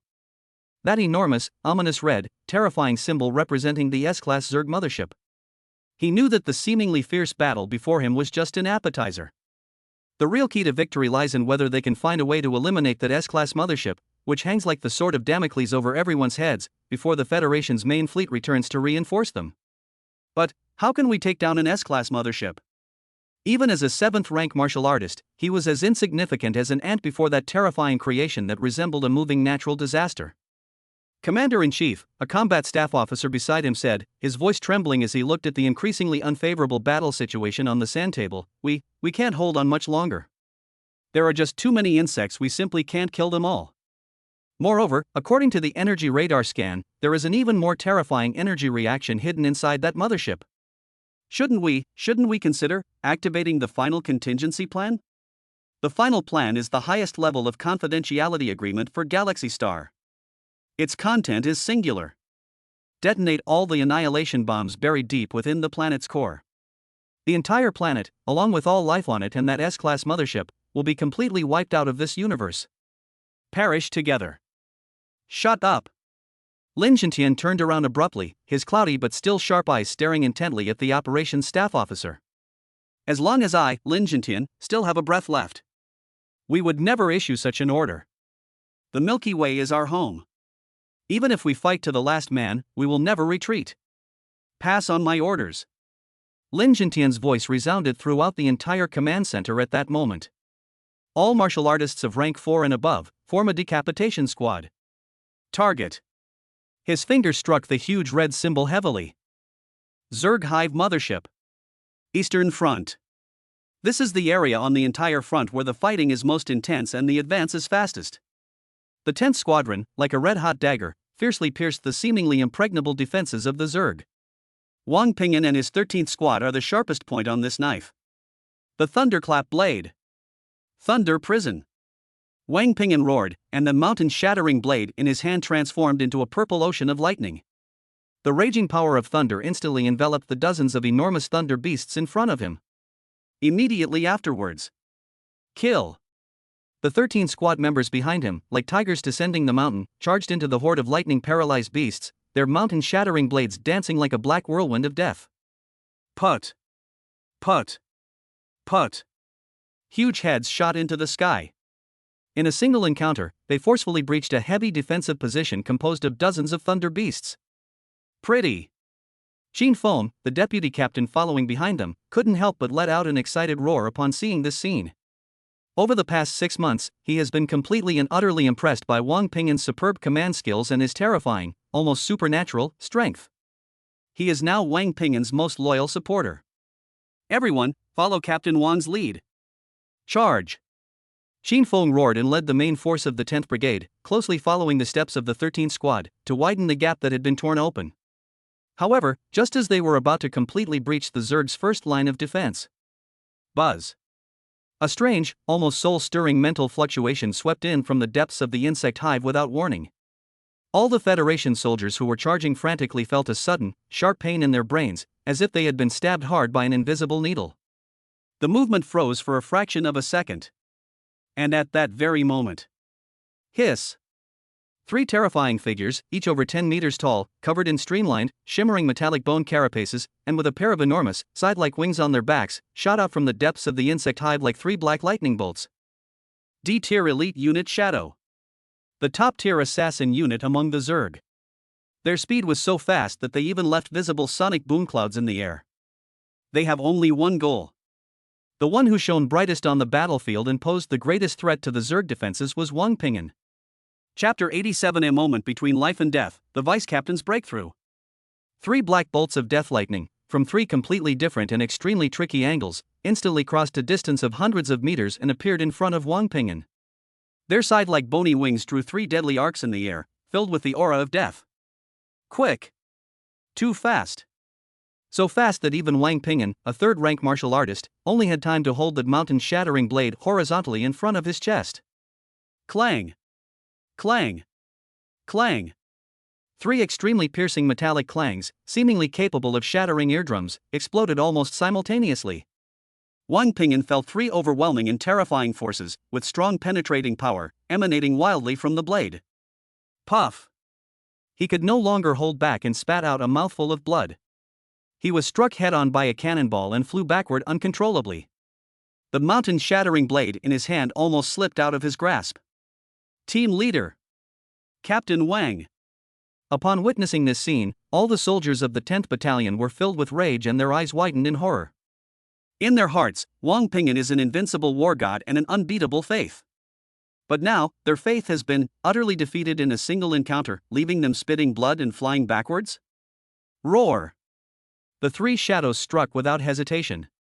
Their bony wings suddenly flapped, transforming into 3 black lightning bolts that chased after Wang Pingyan, who was still in mid-air.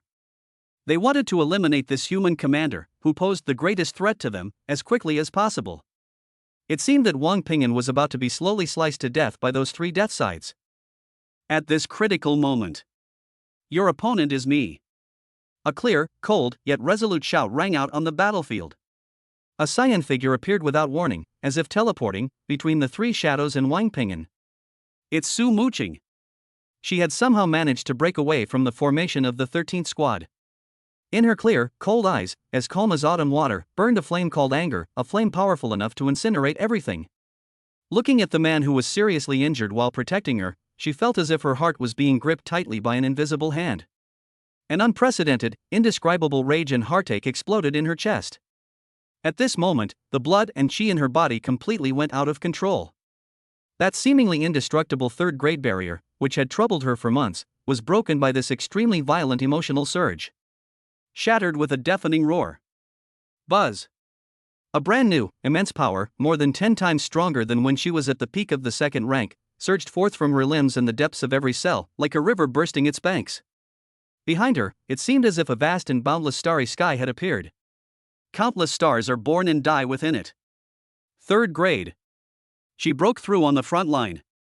The ultimate secret of the mysterious origin technique. Shattered star. At this moment, Su Muqing's voice seemed to no longer belong to her. Instead, it became a divine decree from the vast starry sky above the 9 heavens. The phantom winged twin blades in her hands vanished completely at that moment.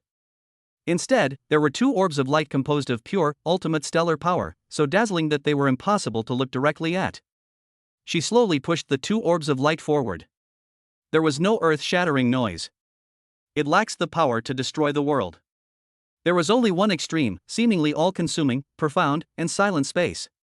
The 3 arrogant, D-rank elites known as shadows didn't even have time to let out a scream the moment they came into contact with the starlight. Their incredibly tough bony carapace, their proudly sharp bony wings, their life core brimming with destructive power. They were all silently decomposed and annihilated within that seemingly gentle starlight, turning into the most primordial cosmic dust. It was as if they had never existed. The entire battlefield fell into a deathly silence once again because of this miraculous scene. Everyone stared blankly at the stunningly beautiful figure floating in mid-air, bathed in dazzling starlight, like a star goddess from mythology, their minds completely blank. One strike. Just one strike. They wiped 3 elite D-rank assassins out of this world completely. What the hell is this level of power? Cough cough. Wang Ping'an got up from the ground and wiped the blood from the corner of his mouth. He looked at the petite figure standing in front of him, clearing away all the enemies for him, and a bitter smile, both gratified and helpless, appeared on his face. Damn it, my wife stole all the limelight. He muttered a complaint under his breath, but his heart was filled with an unprecedented warmth and pride. This is his wife. The wife who would do anything for him, even burn her own life, to protect him. Su Muqing slowly descended from mid-air.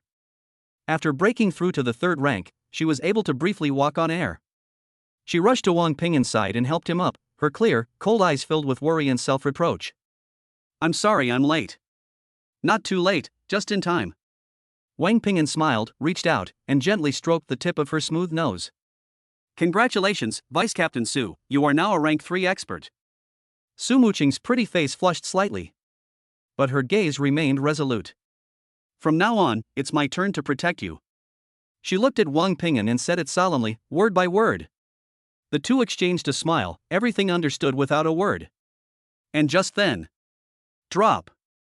A red, high-priority encrypted communication request suddenly appeared on Wang Ping'an's personal terminal. Wang Ping'an frowned slightly. He glanced at the person who initiated the communication request, and his pupils suddenly contracted. He would never forget that name in his entire life. Li Wei. Chapter 88. The Heaven-Burning Ape King reappears. Li Wei. This name, like a red-hot branding iron, was fiercely seared into Wang Ping'an's heart.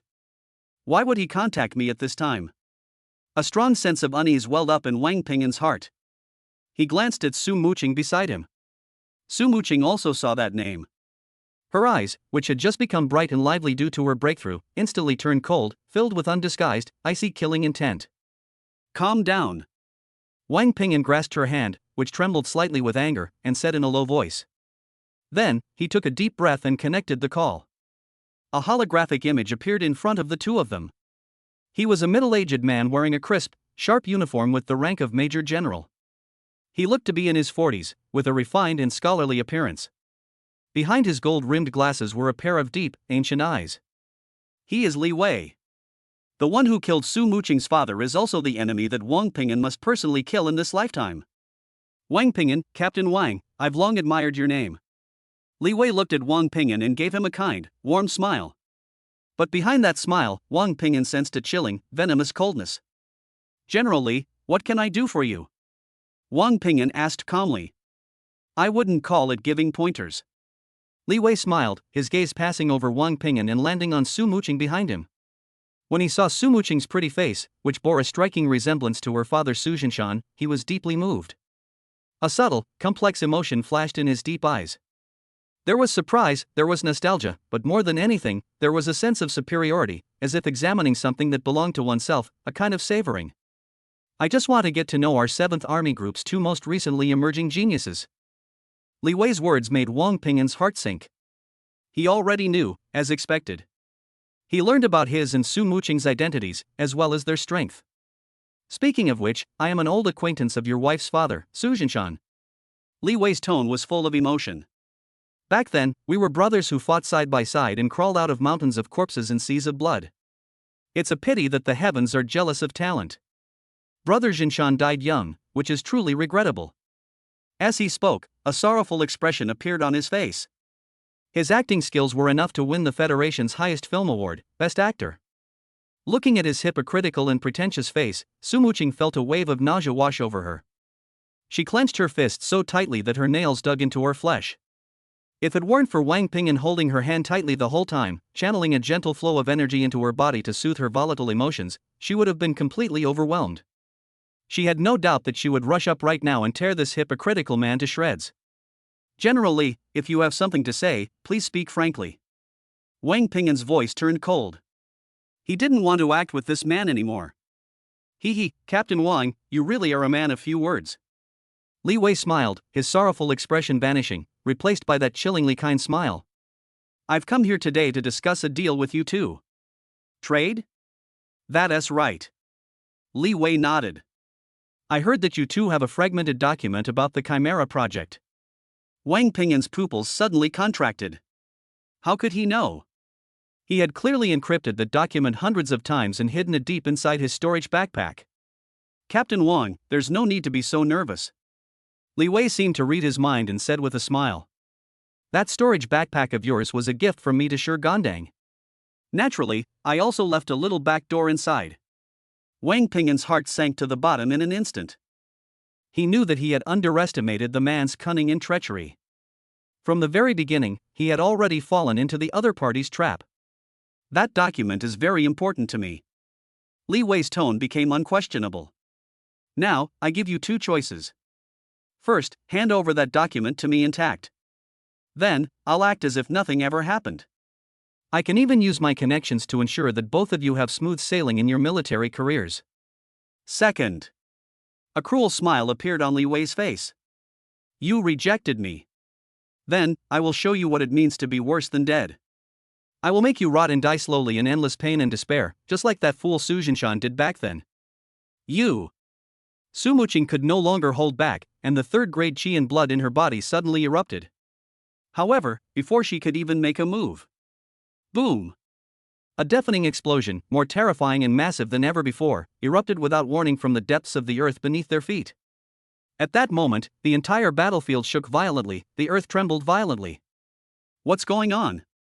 In the command center, Lin Jintian suddenly stood up, his face filled with horror. Report to Commander-in-Chief. The nuclear reactor is experiencing abnormal energy fluctuations. That S-class mothership, it's detonating our planet's core. The operations staff officer's voice was filled with despair. Next second. A massive, dark purple beam of energy, thick enough to pierce the heavens and the earth, shot into the sky from the very center of the Death Gobi Desert, from the bottom of the S-class mothership. Wherever the beam of light passed, whether it was the Federation's army or the Zerg units, they were all silently decomposed and vaporized in the face of that destructive power. In that instant, the magnetic fields of all the planets in the Milky Way were completely disrupted. All communication devices and all electronic instruments malfunctioned at that moment. Li Wei's holographic image also disappeared amidst a violent flurry of static. Roar! At the same time, a terrifying roar, seemingly from the ancient past, filled with endless power, emanated from the dark purple pillar of energy.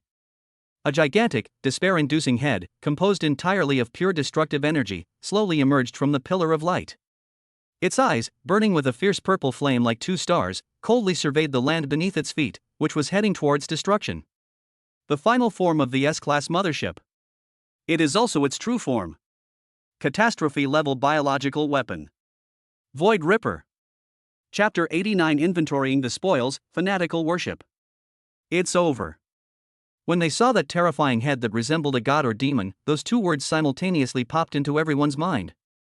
Under that terrifying, world-destroying pressure that could make the entire planet tremble.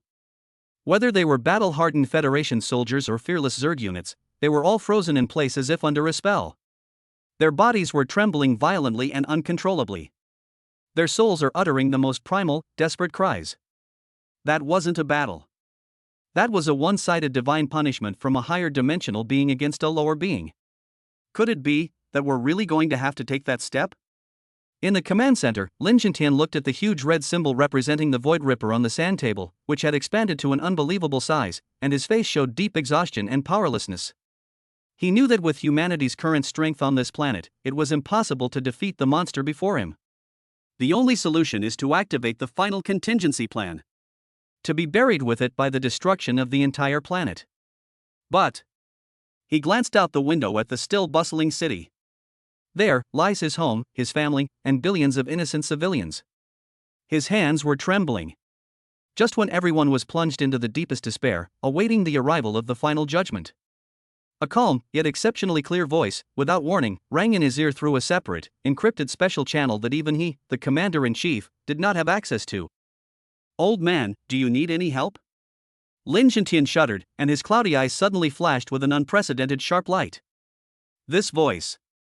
He will never forget this in his entire life. You're back?" His voice trembled violently with excitement. "Yeah, just arrived." The voice was still lazy, with a hint of nonchalant teasing. "You guys made quite a commotion." "What, getting ready to set off fireworks?" "Stop talking nonsense." Lin Jintian cursed impatiently. "Hurry up. If we're any later, this planet of ours will really turn into fireworks. TCH, what's the rush?" The voice curled its lip. "It's just a Void Ripper that has just transitioned from its juvenile stage to its adult stage. Look how scared you all are. Leave it to me. Remember, you owe me a favor." After saying that, the voice disappeared.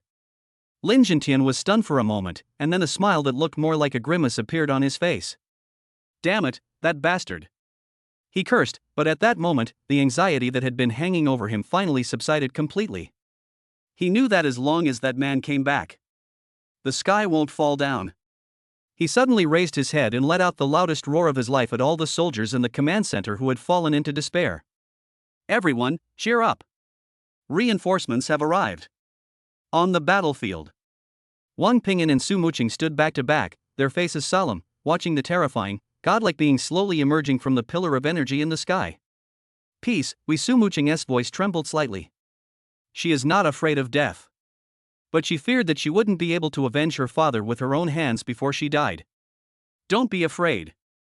Wang Ping'an held her hand tightly and channeled a warm stream of energy into her body. "Even if we die, we will die together." His voice was very calm. Because he knew that in the face of absolute power, any struggle was futile. However, just as the Void Ripper was about to fully descend and deliver its final judgment on this planet, a golden streak of light flashed past without warning from the outer edge of the atmosphere. The speed of that streak of light was so fast that it even surpassed the speed of light itself. It was like a golden needle, silently piercing the dark purple energy beam that pierced through the heavens and earth. Then, with pinpoint accuracy, it pierced the very center of the Void Ripper's forehead. Time, at this moment, seems to stand still. The arrogant, terrifying beast, exuding an aura of world-destroying destruction, suddenly stiffened its massive body. Its pair of purple eyes, burning like stars, dimmed in an instant. All the madness, all the brutality, all the destructive aura vanished in this moment. Then, under the horrified disbelief of everyone present, as if they had seen a ghost, its massive, mountain-like body began, inch by inch, like a sand sculpture being weathered, to silently dissipate, disintegrate, and turn into the most primordial cosmic dust. It was as if it had never existed. Quiet. The whole world fell into a deathly, eerie silence. Everyone stared blankly up at the sky, watching the dark purple energy beam slowly dissipate. Look at that tiny, almost invisible, golden crack that pierced through the beam of light. My brain is blank. What just happened? That terrifying being, like a demon god of the apocalypse, just disappeared? He was instantly killed by a golden light? For a long time. Win? A federal soldier, his voice trembling, muttered to himself. Immediately afterwards. We won. We won. Long live the Federation. Long live the Federation. The deafening cheers of the survivors, like a landslide and a tsunami, resounded throughout the entire Milky Way. Countless soldiers threw down their weapons and embraced each other, weeping. Countless civilians rushed out of the air raid shelters, knelt on the ground, and kissed the land they had lost and regained. The entire planet was engulfed in a sea of revelry. Only Wang Ping'an. He kept his head tilted back, staring intently at the sky. His gaze did not fall on the dissipating pillar of energy, nor on the jubilant crowd. His gaze pierced through the atmosphere and through the endless void. It landed on that fleeting golden streak of light. In that very instant. He saw it. He saw it clearly. That golden stream of light was neither a weapon nor any kind of energy. That's a person. A man dressed in tattered, faded blue Taoist robes, looking disheveled and even a bit balding. A middle-aged man. The man simply extended one finger. Then, just like that, he casually tapped it. And so, that S-class, terrifying Void Ripper, capable of destroying a planet, simply vanished. At this moment, Wang Ping'an's heart began to pound wildly and uncontrollably. For the first time, his calm eyes revealed a burning light of shock and desire. Turn out to be. This is the true power. This is the true pinnacle of this universe. At the pinnacle of martial arts, above the 9th rank. He is the god of war. Chapter 90 The Pinnacle of Martial Arts, the Divine Finger. Dead silence. The swarming insects, their roars and howls powerful enough to tear apart a torrent of steel, were all silenced in that instant. The cheers of the survivors, like a landslide and a tsunami, resounded throughout the entire Milky Way. Countless soldiers threw down their weapons, embraced their comrades tightly, and wept bitterly. The whole world was plunged into a sea of revelry. Only Wang Ping'an. He still tilted his head back, staring intently at the slowly dissipating dark purple energy pillar. His eyes, bloodshot from exhaustion, were filled with indescribable shock. What just happened? His mind was replaying that final scene frantically. A golden streak of light. A middle-aged man wearing a tattered Taoist robe, looking somewhat slovenly, and even a bit balding. A finger that extends casually, as if just to brush off dust. Then, that S-class terrifying creature, the Void Ripper, which resembled a demon god descending from the apocalypse and exuded an aura capable of dragging an entire planet into the abyss, silently turned into the most insignificant dust in the universe. Wang Ping'an's heart was pounding wildly and uncontrollably.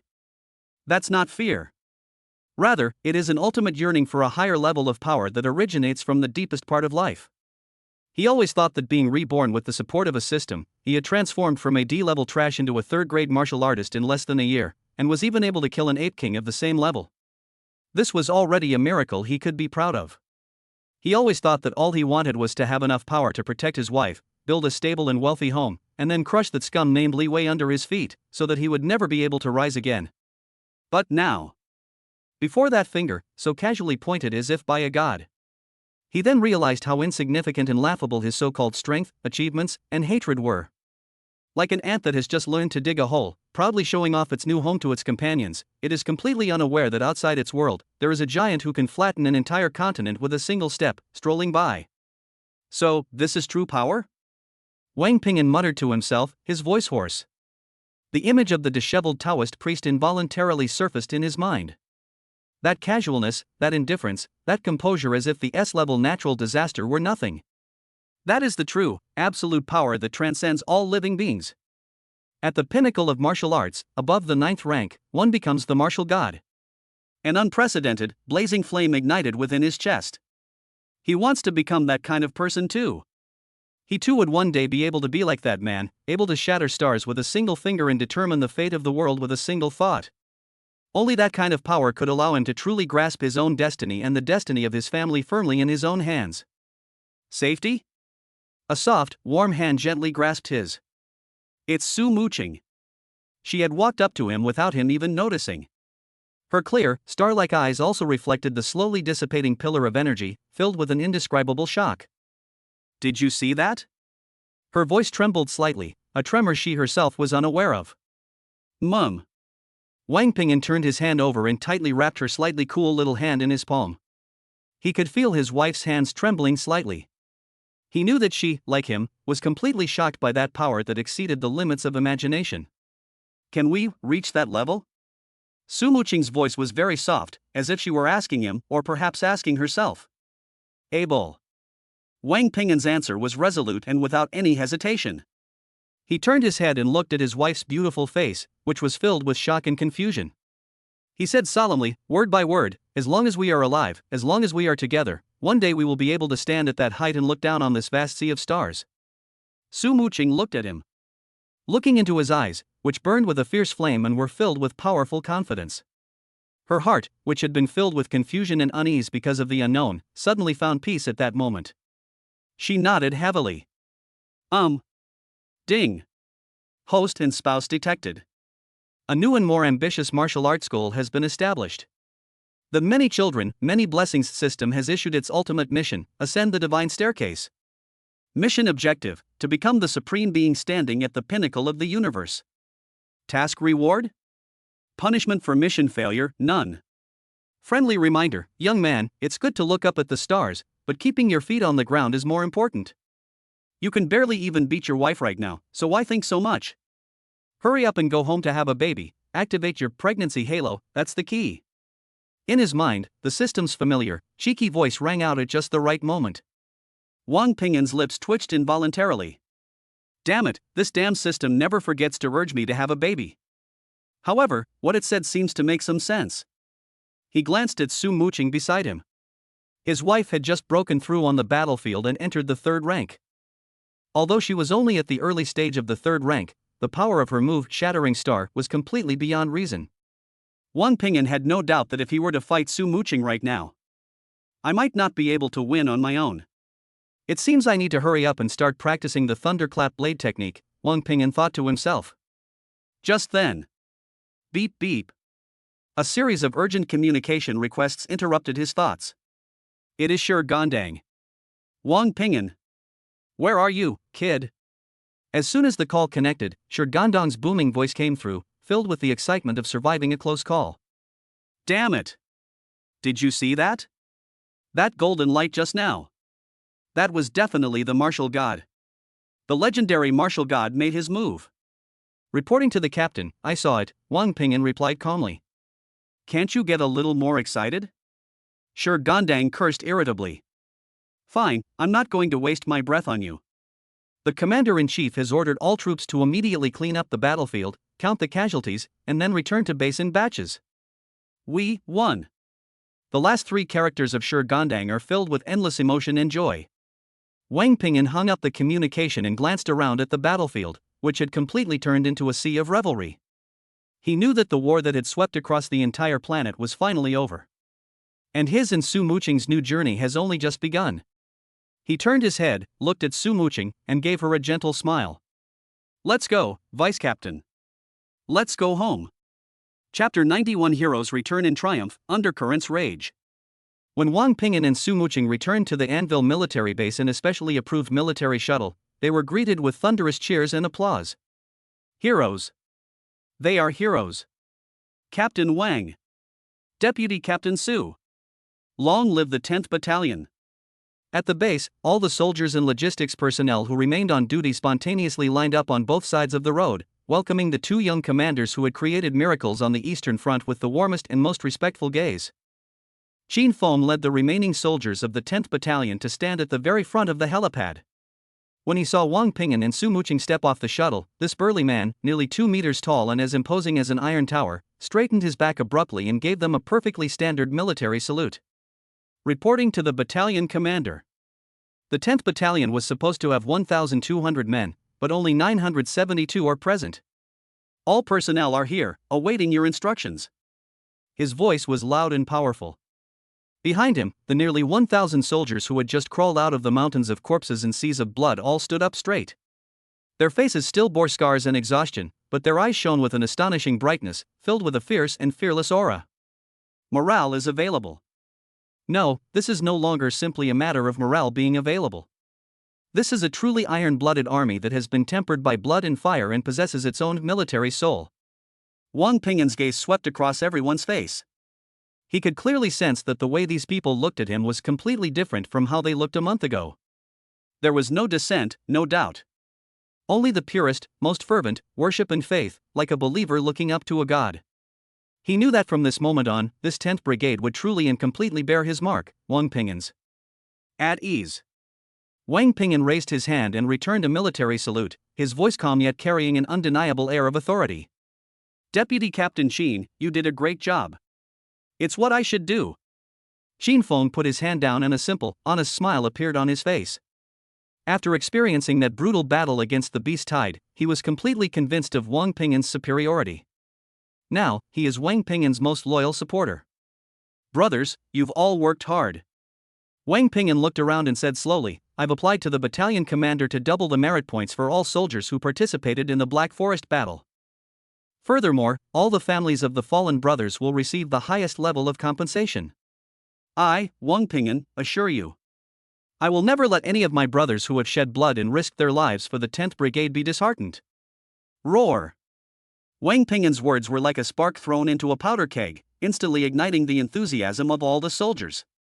The deafening roar echoed throughout the entire tarmac. Long live Captain Wang! We swear to follow Captain Wang to the death. Just then, a black military hovercraft bearing the license plate General Headquarters silently pulled up in front of them. The car door opened. Squad leader Shi Gondang got out of the car. His expression looked somewhat serious. Wang Ping'an, Su Muqing, come with me. He didn't waste any words and said directly, Commander-in-Chief Lin wants to see you. Commander-in-Chief Lin. Upon hearing this name, everyone present gasped in shock. That was the highest ranking officer of the entire 7th Army Group, a legendary 7th rank martial artist who stood at the very top of the pyramid across the entire Milky Way. Wang Ping'an and Su Muqing exchanged a glance, both seeing a hint of seriousness in each other's eyes. They knew that what was bound to happen would eventually happen. Galaxy City, the Supreme Joint Command Center. This is the military brain of the entire planet. The atmosphere was solemn and respectful. Every staff member, dressed in a crisp military uniform, walked back and forth, their faces bearing a hint of exhaustion from surviving a disaster, and a deep-seated pride. Led by Shi Gondang, Wang Ping'an and Su Muqing passed through a series of heavily guarded checkpoints and finally arrived at the command center, which symbolized supreme power. In the office, there was only one elderly man with gray hair but a straight back, standing with his back to them in front of the huge floor-to-ceiling window, looking down at the city below that was slowly recovering from the wounds of war. He didn't exude any imposing aura. But Wang Ping'an could clearly sense the terrifying aura emanating from him, an aura as unfathomable as a vast starry sea. A 7th rank martial artist. Is this the power of the strongest being standing at the pinnacle of an administrative planet? Wang Ping'an thought to himself. He felt like a tiny ant standing in front of a giant dragon. Reporting to the Commander-in-Chief. Wang Ping'an, acting battalion commander of the 9th Battalion, 12th Combat Battalion. Deputy Battalion Commander Su Muqing. Reporting for duty. Shi Gondang gave a standard military salute to that retreating figure, his voice booming. The old man slowly turned around. His cloudy yet still sharp eyes fell on Wang Ping'an and Su Muqing. His gaze was very calm. But Wang Ping'an felt as if he had been seen through completely, inside and out. All secrets are laid bare before these eyes. You two are Wang Ping'an and Su Muqing? Lin Jintian's voice was very old, but it carried an undeniable air of authority. Yes, Commander-in-Chief. Wang Ping'an and Su Muqing stood at attention and saluted simultaneously. Not bad. Lin Jintian nodded, his gaze sweeping over the two of them. One is at the early stage of the 3rd rank, and the other is also at the early stage of the 3rd rank. At less than 20 years old, he has already achieved such skill. The younger generation is truly formidable. His words startled Shi Gondang, who was standing next to him. Su Muqing is also at the early stage of the 3rd rank? How come he doesn't know? He glanced at Su Muqing instinctively. Only then did he realize that, without knowing when it started, the girl who had always been by Wang Ping'an's side, who was as aloof as an iceberg, had also developed an aura that was as profound and reserved as Wang Ping'an's, making her difficult to understand. Damn it, another pervert. Shi Gondang cursed inwardly. I heard that you saw that golden light at the end of the war? Lin Jintian stopped dwelling on their cultivation levels and went straight to the point. Wang Ping'an's heart skipped a beat. He knew that this was the real purpose behind the commander-in-chief's summons to them today. He raised his head, met Lin Jintian's deep gaze, and nodded. Yes, Commander-in-Chief. Tell me everything you've seen, heard, and felt, exactly as it is. Lin Jintian's voice became extremely solemn. Don't overlook a single detail. Wang Pingyan fell silent. His brain was working frantically.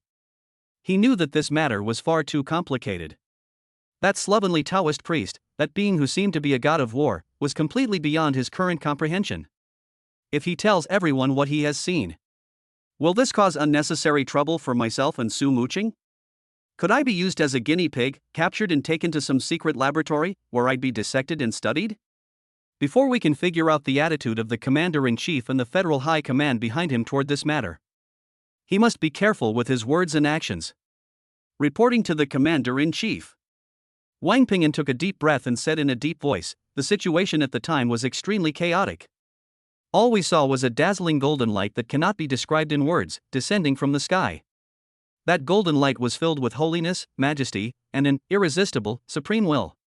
Then, the monster that resembled a demon of the apocalypse vanished silently within that golden light.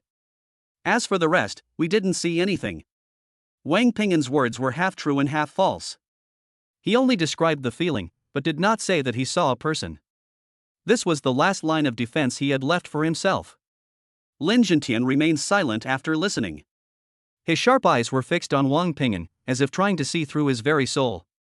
The atmosphere in the office instantly became extremely oppressive.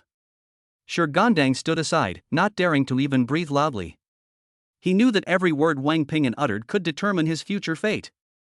For a long time, a mysterious smile slowly appeared on Lin Jintian's serious face. Very good. He nodded, seemingly satisfied with Wang Pingyan's answer. You two have made a tremendous contribution this time. Tell me, besides the commendation already issued by headquarters, what else do you want? Techniques, weapons, status, money. I will give you anything I can. Wang Pingyan and Su Muqing exchanged a glance. Then, Wang Pingyan raised his head, looked at Lin Jintian, and solemnly said, word by word, reporting to the commander-in-chief. We don't want anything. We only want to serve your guards. Chapter 92 The Serpent's Letter, A New Deal. What? Wang Pingyan's words stunned everyone present, including Lin Jintian. Shi Gandang was so anxious he almost jumped up. He looked at Wang Pingyan with the eyes of someone looking at an idiot, his mind raging. Has this kid gone mad? This is a promise from a 7th-rank martial artist, the commander-in-chief of an army group. He actually doesn't want anything and wants to be a bodyguard? The guards, to put it nicely, were the commander-in-chief's personal bodyguards. To put it bluntly, he's just a bodyguard on guard duty. With the tremendous contributions Wang Pingyan and Su Muqing have made, and their extraordinary strength and talent, they could easily be promoted to deputy battalion commander, let alone a guard. But he actually... Wang Pingyan, do you know what you're saying? Shi Gandang finally couldn't hold back any longer and hissed, stop acting like a bastard. Apologize to the commander-in-chief right now.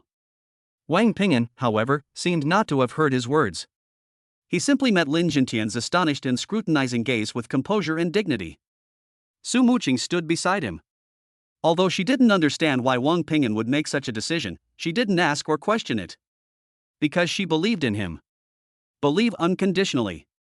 Looking at the two young men in front of him, Lin Jintian's cloudy eyes flashed with an increasingly intense light of appreciation. He has lived for nearly 200 years and has seen countless geniuses and prodigies. But this was the first time he had ever seen a young man like Wang Pingyan who could maintain such a calm mind and make such an unexpected decision in the face of great merit and temptation. He knew that Wang Pingyan was not doing this out of stupidity. On the contrary. This is because he is too smart. He was so smart that he knew exactly what he needed most right now. It's not those vague and ethereal techniques or statuses. Rather, it is a platform that allows him to access the highest power core of this planet. 1. A protective umbrella that can get rid of all unnecessary troubles and allow him to develop in peace. And Lin Jintian is the biggest and strongest protective umbrella on this planet. Ha ha ha ha. Lin Jintian suddenly burst into laughter, his powerful laughter filled with heartfelt appreciation and joy. Excellent. Wang Pingyan, what a brilliant choice. He walked up to Wang Pingyan and patted him heavily on the shoulder. I approve. From today onwards, the two of you will be my personal guards, Lin Jintian's bodyguards. Rank and benefits, all according to the highest standards. As for your position as acting battalion commander, Lin Jintian glanced at Shi Gandang beside him, you can keep it for now. The 10th Battalion will henceforth serve as your direct personal guard, under your full command. Upon hearing this, Shi Gandang was completely dumbfounded. He stared blankly at Wang Ping'an, then at the commander-in-chief who was looking at him with admiration, his mind completely blank. He felt that he had underestimated the young man's ambition and methods. This is hardly the job of a bodyguard. That's fucking direct, a meteoric rise, becoming the crown prince next to the commander-in-chief. He also turned the entire 10th Brigade into his private army. That was incredibly flashy. Thank you, Commander-in-Chief. Wang Ping'an and Su Muqing saluted simultaneously. All right, enough with the formalities. Lin Jintian waved his hand impatiently. Shi Gandang, take them to complete the formalities. From today onwards, they will move into the exclusive living area of the headquarters. Yes, Commander. When Wang Ping'an and Su Muqing came out of the command center, the whole world seems to have changed.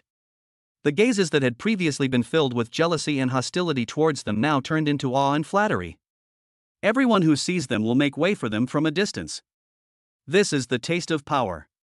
Ping'an, you back in the makeshift restroom, Su Muqing finally couldn't help but ask, why did you do this? Because we need time.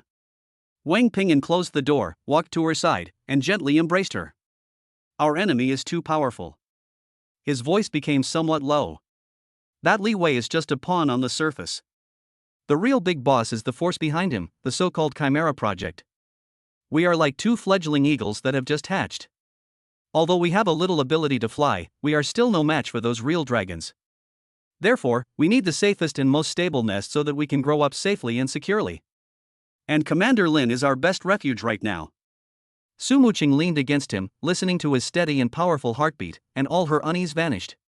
She knew that her husband would always see further and think more deeply than she did. All she needed to do was quietly follow behind him, and that would be enough. Then, what about Li Wei? Su Muqing asked. He definitely won't let this go. He will. A cold glint flashed in Wang Ping'an's eyes. And very soon. He had barely finished speaking. Drop. Suddenly, an encrypted, anonymous communication request came into his personal terminal. Wang Ping'an and Su Muqing exchanged a glance, both seeing the understanding in each other's eyes. Here it comes. Wang Ping'an connected the call. Li Wei's refined face, adorned with a fake smile, reappeared on the holographic screen. However, this time, his smile lacked the previous composure and playfulness, and instead contained a subtle hint of seriousness and apprehension. Clearly, he already knew that Wang Ping'an had become Commander Lin's personal bodyguard. Wang Ping'an, oh no, now he should be called Guard Wang. Li Wei's tone was still kind, but with a hint of politeness. Congratulations, congratulations. At such a young age, you have already won the favor of Commander-in-Chief Lin. Your future is limitless. General Li, just say what you have to say. Wang Ping'an was too lazy to play along with him anymore. Okay, you're quick to speak your mind. Li Wei smiled and stopped beating around the bush. Wang Qinwei, let's make a deal. Name your price for that document. Anything I can afford: techniques, weapons, money, status, just name your price. I have only one request. Destroy the document completely. Then forget about it. From now on, we will keep to ourselves and not interfere with each other. Wang Ping'an looked at him and remained silent. He knew that Li Wei was testing him and also compromising. Because he is no longer the lowly acting captain who can be manipulated at will. He was the Commander-in-Chief's personal guard. To touch him is to slap Lin Jintian in the face. Therefore, Li Wei dared not use the same threatening methods as before, and could only choose to exchange benefits. What if I don't agree? Wang Ping'an looked at him and spoke slowly. The smile on Li Wei's face gradually disappeared. A cold, venomous glint flashed in his deep eyes. Wang Ping'an, you are a smart man. You should know that there are some things you shouldn't touch. That document is like a Pandora's box. Once it's opened, the consequences will be something neither you nor I can bear. I'm saving you, and I'm saving myself too. I'll give you one last chance. Give me the stuff. Otherwise. He didn't finish his sentence. But the undisguised, deathly threat caused the temperature in the room to drop several degrees. Wang Ping'an looked at him and suddenly smiled. "General Li, you underestimate me, Wang Ping'an. Do you think I don't know what's in that document?" He stretched out his finger and gently tapped his temple. "There is not only evidence of your corruption and betrayal of your comrades in there, and even more importantly, all the raw data of you and your master, who, behind the Federation's back, secretly conducted forbidden human modification experiments, attempting to fuse human and Zerg genes together. You said, if I hand this over to the highest military court in the federal government, what will become of you and your master?" Boom! Wang Ping'an's words exploded in Li Wei's mind like a nuclear bomb. His face, which had always maintained an air of refinement and composure, was utterly distorted at this moment. How did you know?" he screamed, his face filled with disbelief, horror, and fear. That document was clearly incomplete. How could he possibly know so much detail? "How I know is none of your business." Looking at his face, contorted with extreme fear, Wang Ping'an felt an unprecedented surge of vengeful pleasure. "All you need to know is this. Your life is now in my hands. From now on, I will set the rules of the game." Chapter 93, Couples Nighttime Talk, System Upgrade. What do you want?" Li Wei's voice trembled violently with extreme fear and anger. His mask of refinement and hypocrisy, which he had always maintained, was shattered to pieces by Wang Ping'an at this moment. What was revealed was a face filled with ferocity and madness, the face of a gambler. He stared intently at Wang Ping'an, his deep eyes filled with undisguised, chilling killing intent. If looks could kill, Wang Ping'an would probably have been tortured to death 1,000 times over by now. "What do I want?" Wang Ping'an smiled, a very happy smile. He enjoyed the feeling of having his enemies at his fingertips. "General Li, don't be so nervous." He mimicked the other person's previous tone and said slowly and deliberately, "Aren't we talking about a deal? Now, it's my turn to name my price." Li Wei was so angry that he trembled all over, but he couldn't utter a single word. He knew that he was now completely at a disadvantage. The initiative had completely fallen into the hands of the young man in front of him, who was more than 20 years younger than him. "My conditions are very simple." Wang Ping'an held up one finger. "First, I want you to transfer all the military merit points and credit points you've embezzled over the years to me. Not a single point can be missing." "You're dreaming!" Li Wei screamed. "That's money I worked so hard to save. Why should I give it to you?" "Because your life is in my hands now." Wang Ping'an's eyes turned cold. "Or, you can choose not to give it to me. However, in that case, I might accidentally send that very interesting document to my superior, Commander Lin's, private email." Li Wei's face turned deathly pale instantly. He knew that Wang Ping'an was not joking. If that document really did fall into the hands of that stubborn old man, Lin Zhentian, let alone a major general like him, even his master behind him would be in deep trouble.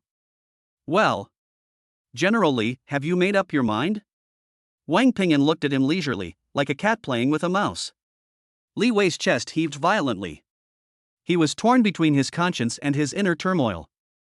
On one hand, there was the enormous wealth he had accumulated over the years through all sorts of dirty tricks, enough to allow him to live a life of luxury for the rest of his life. On the other side was his precarious life, which could end at any moment.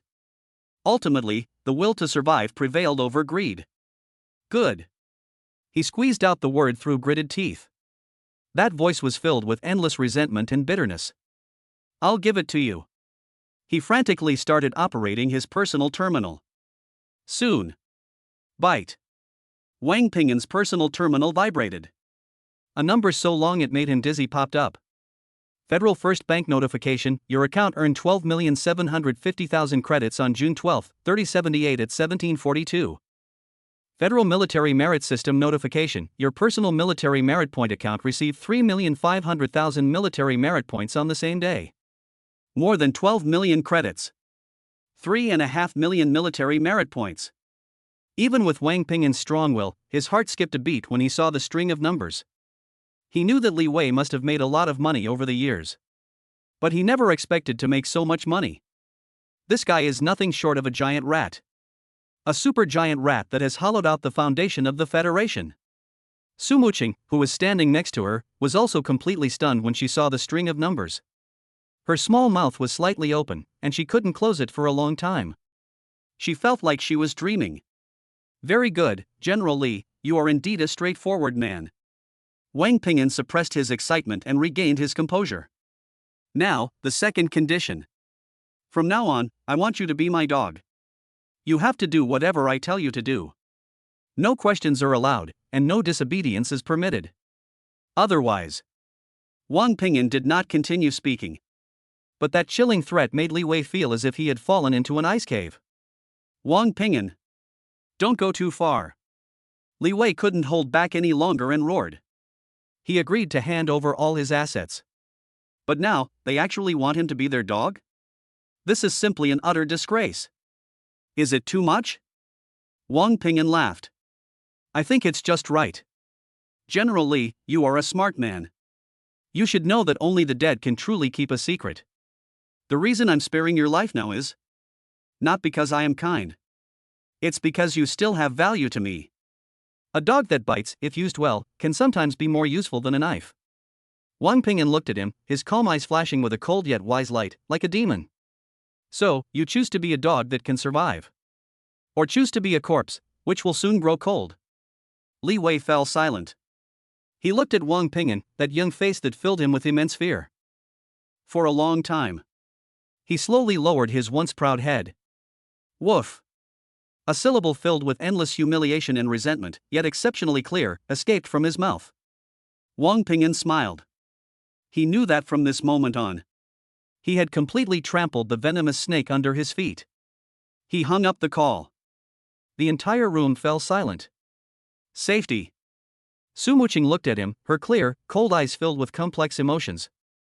There is pleasure and relief, but more than anything, there is a deep sense of dependence and worship. This man only took less than a year. She then manipulated the enemy who was once as invincible as a mountain in her eyes. This feeling made her feel incredibly unreal. What's wrong? Wang Ping'an walked to her side and gently pulled her into his arms. It's nothing. Su Muqing shook her head and buried her face deeply in his firm chest. I just feel that it's so good to have you. As Wang Ping'an smelled the faint fragrance in her hair and felt the soft, warm body in his arms, an unprecedented sense of satisfaction welled up in his heart. Revenge, become stronger, and climb to the top of the world. All of this was certainly important to him. But most importantly, there's always this silly girl in his arms, willing to give everything for him. Alright, let's not talk about this anymore. Wang Ping'an gently patted her back. Our new home has been arranged. It's in the Class A living area of the headquarters. We'll move there now. Greater residential area is a secluded villa community, like a paradise. Here, the trees are lush and green, and the birds sing and the flowers are fragrant. Each villa comes with a huge garden and a separate underground training room built with the highest grade materials. Those who can live here are all high-ranking officers, at the rank of colonel or above, in the army group. When Wang Ping'an and Su Muqing, carrying simple luggage, entered their 3-story luxury villa, which covered more than 1,000 square meters, Su Muqing was once again stunned by the scene before her. If her previous apartment in Azure Harbor felt like going from hell to heaven, so now, this place is the kingdom of God, above heaven. Do you like it? Wang Ping'an wrapped his arms around her slender waist from behind, resting his chin on her shoulder. Mum. Su Muqing nodded, a happy smile appearing on her face. From now on, this will be our real home. Wang Ping'an whispered in her ear. Night deepened.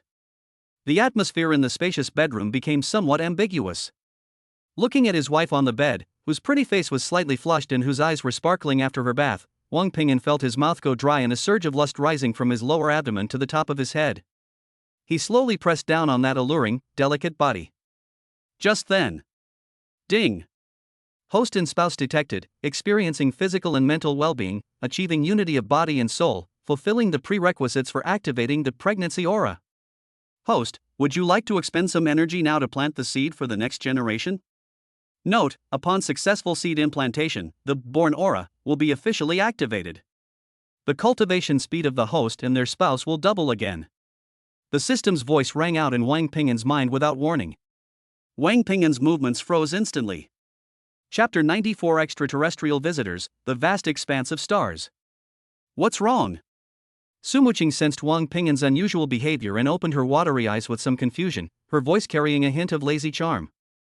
Looking at the stunningly beautiful face beneath him, capable of both joy and anger, Wang Ping'an felt his mind go blank, as if it had just gone completely mad. Sewing? Double? Damn it, this damn system, why did it have to come at this crucial moment of all times? Is this a deliberate attempt to prevent me from living a peaceful life? Host, please make a choice as soon as possible. This opportunity will not come again. The system has detected that now is the optimal time for conception, with all the necessary conditions in place, resulting in a success rate of 99.9%. The system's voice carried an undeniable urging. Wang Ping'an's lips twitched violently. He took a deep breath, forcibly suppressing the urge to drag the system out and beat it up, and gritted his teeth as he replied in his heart. Play it. Play it like crazy. Received. Seedling of Life program initiated. Energy depleting. Sowing complete. The second phase of the Many Children, Many Blessings system, the Born Aura, is officially activated. The Nurturing Aura effect, repaying parents. The cultivation speed of the host and spouse will be increased by another 100% on top of the original speed. Host's original cultivation talent x10, bottleneck weaken x10. Aura boost, cultivation speed x2. Total, host's cultivation speed increased by 20 times. Bottleneck weakened by 10 times. Spouse's original cultivation talent x5, bottleneck reduced x5. Aura boost, cultivation speed x2. In total, spouse's cultivation speed increased tenfold. Bottlenecks reduced by fivefold. Boom! The instant the system notification sound ended, a vast energy, purer and more powerful than ever before, erupted simultaneously from Wang Ping'an and Su Muqing's bodies without warning. The two felt as if their bodies had been thrown into a giant energy furnace. Every cell was cheering, jumping for joy, and frantically devouring that pure energy that appeared out of nowhere. At this moment, their cultivation levels rose at a terrifying speed that was visible to the naked eye. This is.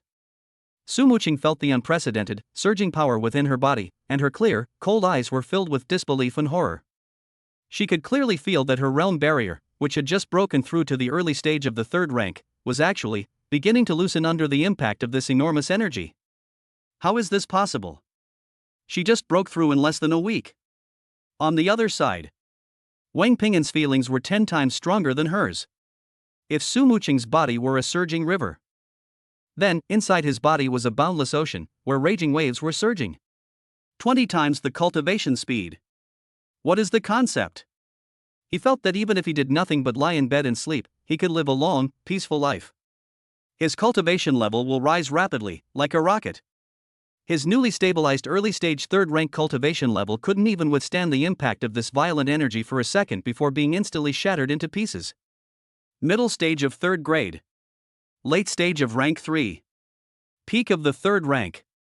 It only took a few breaths.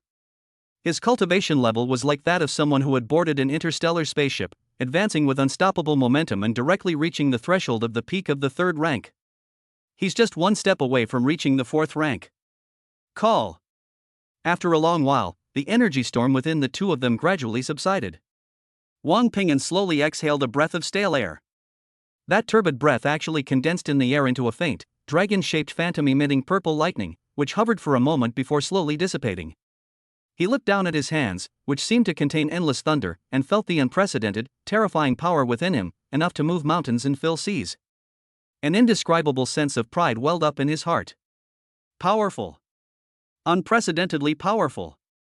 He had no doubt that if he were to face that early-stage third-rank Ape King again, he would be able to defeat him. He didn't even need to use the Burning Heaven move. With just the first 3 moves of the Thunderclap Blade, it can be easily killed. Peace, we. Su Muqing also came to her senses from her extreme shock. She looked at Wang Ping'an, her clear, cold eyes filled with confusion and bewilderment. She wanted to know what was going on. Why did their strength suddenly experience such a terrifying, explosive increase? However, Wang Ping'an did not give her a chance to speak. He lowered his head and looked at her face, which had become even more beautiful and luscious from the nourishment of energy, like a ripe peach. In his eyes, 2 flames burned brighter than ever before. Wife. His voice was hoarse yet full of magnetism. I think we can continue what we didn't finish earlier. Having said that, he could no longer restrain himself. Like a tiger that hadn't eaten for 3 days and 3 nights, he pounced fiercely on that alluring body. The following month, Wang Ping'an and Su Muqing lived a peaceful and sexually blissful life that they had never experienced before. During the day, they would cultivate frantically in that underground training room, built with the highest grade materials and comparable to a small fortress.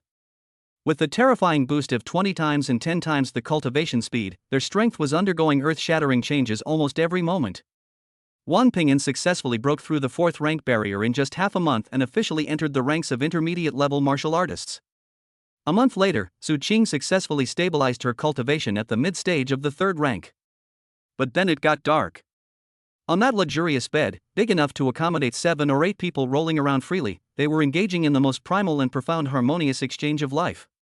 One can only truly appreciate the flavor of something after tasting its marrow. For Wang Ping'an, a virgin who had lived 2 lives and was experiencing the pleasures of a woman for the first time, this was a different story. Su Muqing's youthful and vibrant body, like a masterpiece of nature, held a fatal attraction for him. As for Su Muqing, this man, who gave her a home, gave her hope, gave her everything, was her sky, her earth, her whole world. She was willing to give everything for him. The two of them became inseparable, spending every day and night together. Until one day a month later. Drip, drip, drip. A rapid, high-level alarm signal jolted the two from their exhilarating morning exercise. Wang Ping'an frowned slightly. Somewhat annoyed, he got up from the tender embrace that he had been lingering in and answered the call. Lin Jintian's face, filled with solemnity and seriousness, appeared on the light screen. Wang Ping'an, get to the command center immediately. Something terrible has happened. His voice was urgent and filled with an unprecedented solemnity. Someone has arrived from beyond the heavens. Chapter 95 Farewell to the Galaxy, a new journey begins. Extraterrestrials? Wang Ping'an's heart skipped a beat. He immediately thought of the mysterious, slovenly Taoist priest who had instantly killed an S-class mothership with a single finger a month ago. Could it be that he's back? I'll be right there. Wang Ping'an didn't ask any further questions and simply hung up the call. He got dressed as quickly as possible. What happened? Su Muqing also sat up in bed, wrapped her alluring body in the quilt, and her face still had a blush. I don't know. Commander Lin told us to go to the command center immediately. Wang Ping'an walked to the bedside, bent down, and gently kissed her forehead. You sleep a little longer, I'll go check on things first. No, Su Muqing shook her head, lifted the blanket, revealing her flawless body that Wang Ping'an could never tire of looking at. I'll go with you. She is no longer the little woman who could only hide behind Wang Ping'an and needed to be protected. She is also a mid-stage rank 3 expert.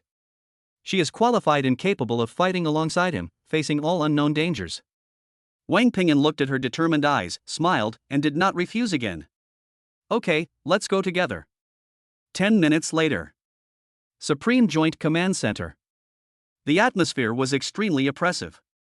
All the senior officers were present.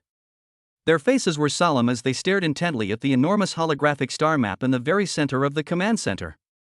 On the star map, outside the star field where the Milky Way star is located, a huge fleet, radiating an ice blue light and filled with a sense of futuristic technology, is silently hovering in the void. That fleet was not large. There were only a dozen or so starships. But each of these starships is several times larger than the Federation's top-of-the-line Dreadnought-class capital ships. Their streamlined hulls, which resembled works of art, were engraved with strange runes that Wang Ping'an had never seen before, runes that exuded a mysterious aura. An invisible, noble, and powerful aura, seemingly superior to all living beings, emanated from that fleet and enveloped the entire starfield. What is this? Wang Ping'an's pupils suddenly contracted as he looked at the futuristic-looking fleet. He was certain that this was absolutely not any fleet belonging to the Federation of Humanities that he knew of. It's even less likely to be the Zerg's biological warships, filled with flesh and blood in twisted styles. They claim to be messengers of the Celestial Star Temple. Lin Jintian's voice came from the side, carrying a deep sense of powerlessness. The Celestial Star Temple? Wang Ping'an searched his mind for the name at lightning speed. No. In his memory, this name had never appeared in either the Federal Public Database or in the secret intelligence he obtained through special channels. That is a higher dimensional cosmic civilization that transcends our galactic federation. Lin Jintian's voice was filled with bitterness. According to the information they sent, they found this place by following the unusually powerful energy fluctuations that occurred a month ago. Wang Ping'an's heart skipped a beat. He knew that Lin Jintian was referring to the energy unleashed when that slovenly Taoist priest instantly killed the Void Ripper with a single finger. What is their purpose in coming here? Wang Pingyan asked in a deep voice. 2. Lin Jintian held up 2 fingers. First, investigate the source of that energy fluctuation. They suspect that a false god whom they call a failed tribulation has appeared on our remote planet. Secondly, Lin Jintian's expression grew even uglier. They want to recruit all the young martial artists under 30 years old on our galaxy star whose talent is above B level. What? Wang Pingyan's pupils suddenly contracted. Recruitment? What does that mean? Does it mean they should join that celestial star temple? No. Lin Jintian slowly shook his head. He pulled up the summoning order sent by the celestial star temple, which was filled with arrogance and an unquestionable tone. By order of the Holy Lord of the Celestial Star Temple. All those among the stars of this world who possess extraordinary talents are fortunate enough to receive divine grace and enter my holy temple, serving as slaves, servants, soldiers, and soldiers. This is your supreme glory. Those who refuse to obey are considered to have blasphemed the sacred authority. When, together with the stars where you reside, we are purified. Boom! When I saw the last 4, cold and devoid of any emotion, purifying together. A thunderous roar erupted in Wang Pingyan's mind. An uncontrollable, overwhelming rage surged from the depths of his heart straight to the top of his head. To be a slave. To be a servant. Purification. This is hardly a conscription at all. This is fucking, blatant, undisguised colonization and plunder. They didn't treat the Galactic Federation, or the billions of humans on this planet, as equal beings at all. In their eyes, they were nothing more than ants, who could be controlled and killed at will. That's too much. Wang Pingyan clenched his fist so tightly that his fingernails dug into his flesh, drawing a trace of blood. For the first time, an undisguised, chilling killing intent appeared in his calm eyes. Where are they now? Wang Pingyan's voice was so cold it sounded like ice shards could fall out. They sent a shuttle, which has already entered the atmosphere. Lin Jintian's voice was filled with helplessness. It will land in the central square of our base in half an hour. Commander-in-Chief. Wang Pingyan suddenly looked up at Lin Jintian and said, word by word, are we just going to let them do whatever they want? Are we just going to hand over our genius, our future, like livestock? Lin Jintian remained silent. How could he not want to resist? How could he not want to lead his hundreds of thousands of iron-blooded soldiers to fight to the death against those high and mighty extraterrestrials? But he couldn't. He glanced out the window at the bustling city. He knew that all it would take was one command. The planet beneath our feet, and the billions of lives on it, will be reduced to cosmic dust in an instant. He can't afford to gamble. We can't afford to lose. Wang Pingyan. After a long while, Lin Jintian slowly turned around, his cloudy eyes filled with deep weariness and pain. I know you're not reconciled. I'm not reconciled either. But we had no choice. This is the tragedy of the week. His voice was hoarse and filled with helplessness. So, I called you here today not so that you would rebel. It's so that you can leave here with your wife. What? Wang Pingyan was stunned. Commander-in-Chief, what do you mean by this? The literal meaning. Lin Jintian took out a seemingly ordinary spatial ring made of an unknown metal from his pocket. He put the ring on Wang Pingyan's hand. Among them is a small interstellar exploration ship that I obtained in some ancient ruins when I was young. Its name is Voyager. Its stealth system is the most advanced in the known universe. It's enough to fool the detection radar of those extraterrestrial visitors. Its jump engine, though not large, is still capable of performing a short jump across thousands of light years. Lin Jintian looked at Wang Pingyan, his cloudy eyes filled with an unprecedented solemnity and expectation. Wang Pingyan, you and your wife are our galaxy star's last hope. I don't care what methods you use, whether it's cultivation or robbery. I only want you to promise me one thing. Survive. Then, become stronger than anyone else. So powerful that one day you can make those arrogant extraterrestrial visitors kneel before you and tremble. So powerful that our Galactic Federation citizens will never have to suffer such humiliation again. Can you do this? Chapter 96 Purchasing a Starship, the Final Preparations. I can do it. Looking into Lin Jintian's eyes, which were filled with expectation and entrustment, Wang Pingyan nodded heavily without the slightest hesitation. His voice, though not loud, carried a firmness that could move mountains and rivers. Good. Lin Jintian smiled, a relieved smile appearing on his wrinkled face. As expected of the person I chose. He patted Wang Ping'an on the shoulder, then took out a black, anonymous credit card from his desk and handed it to him.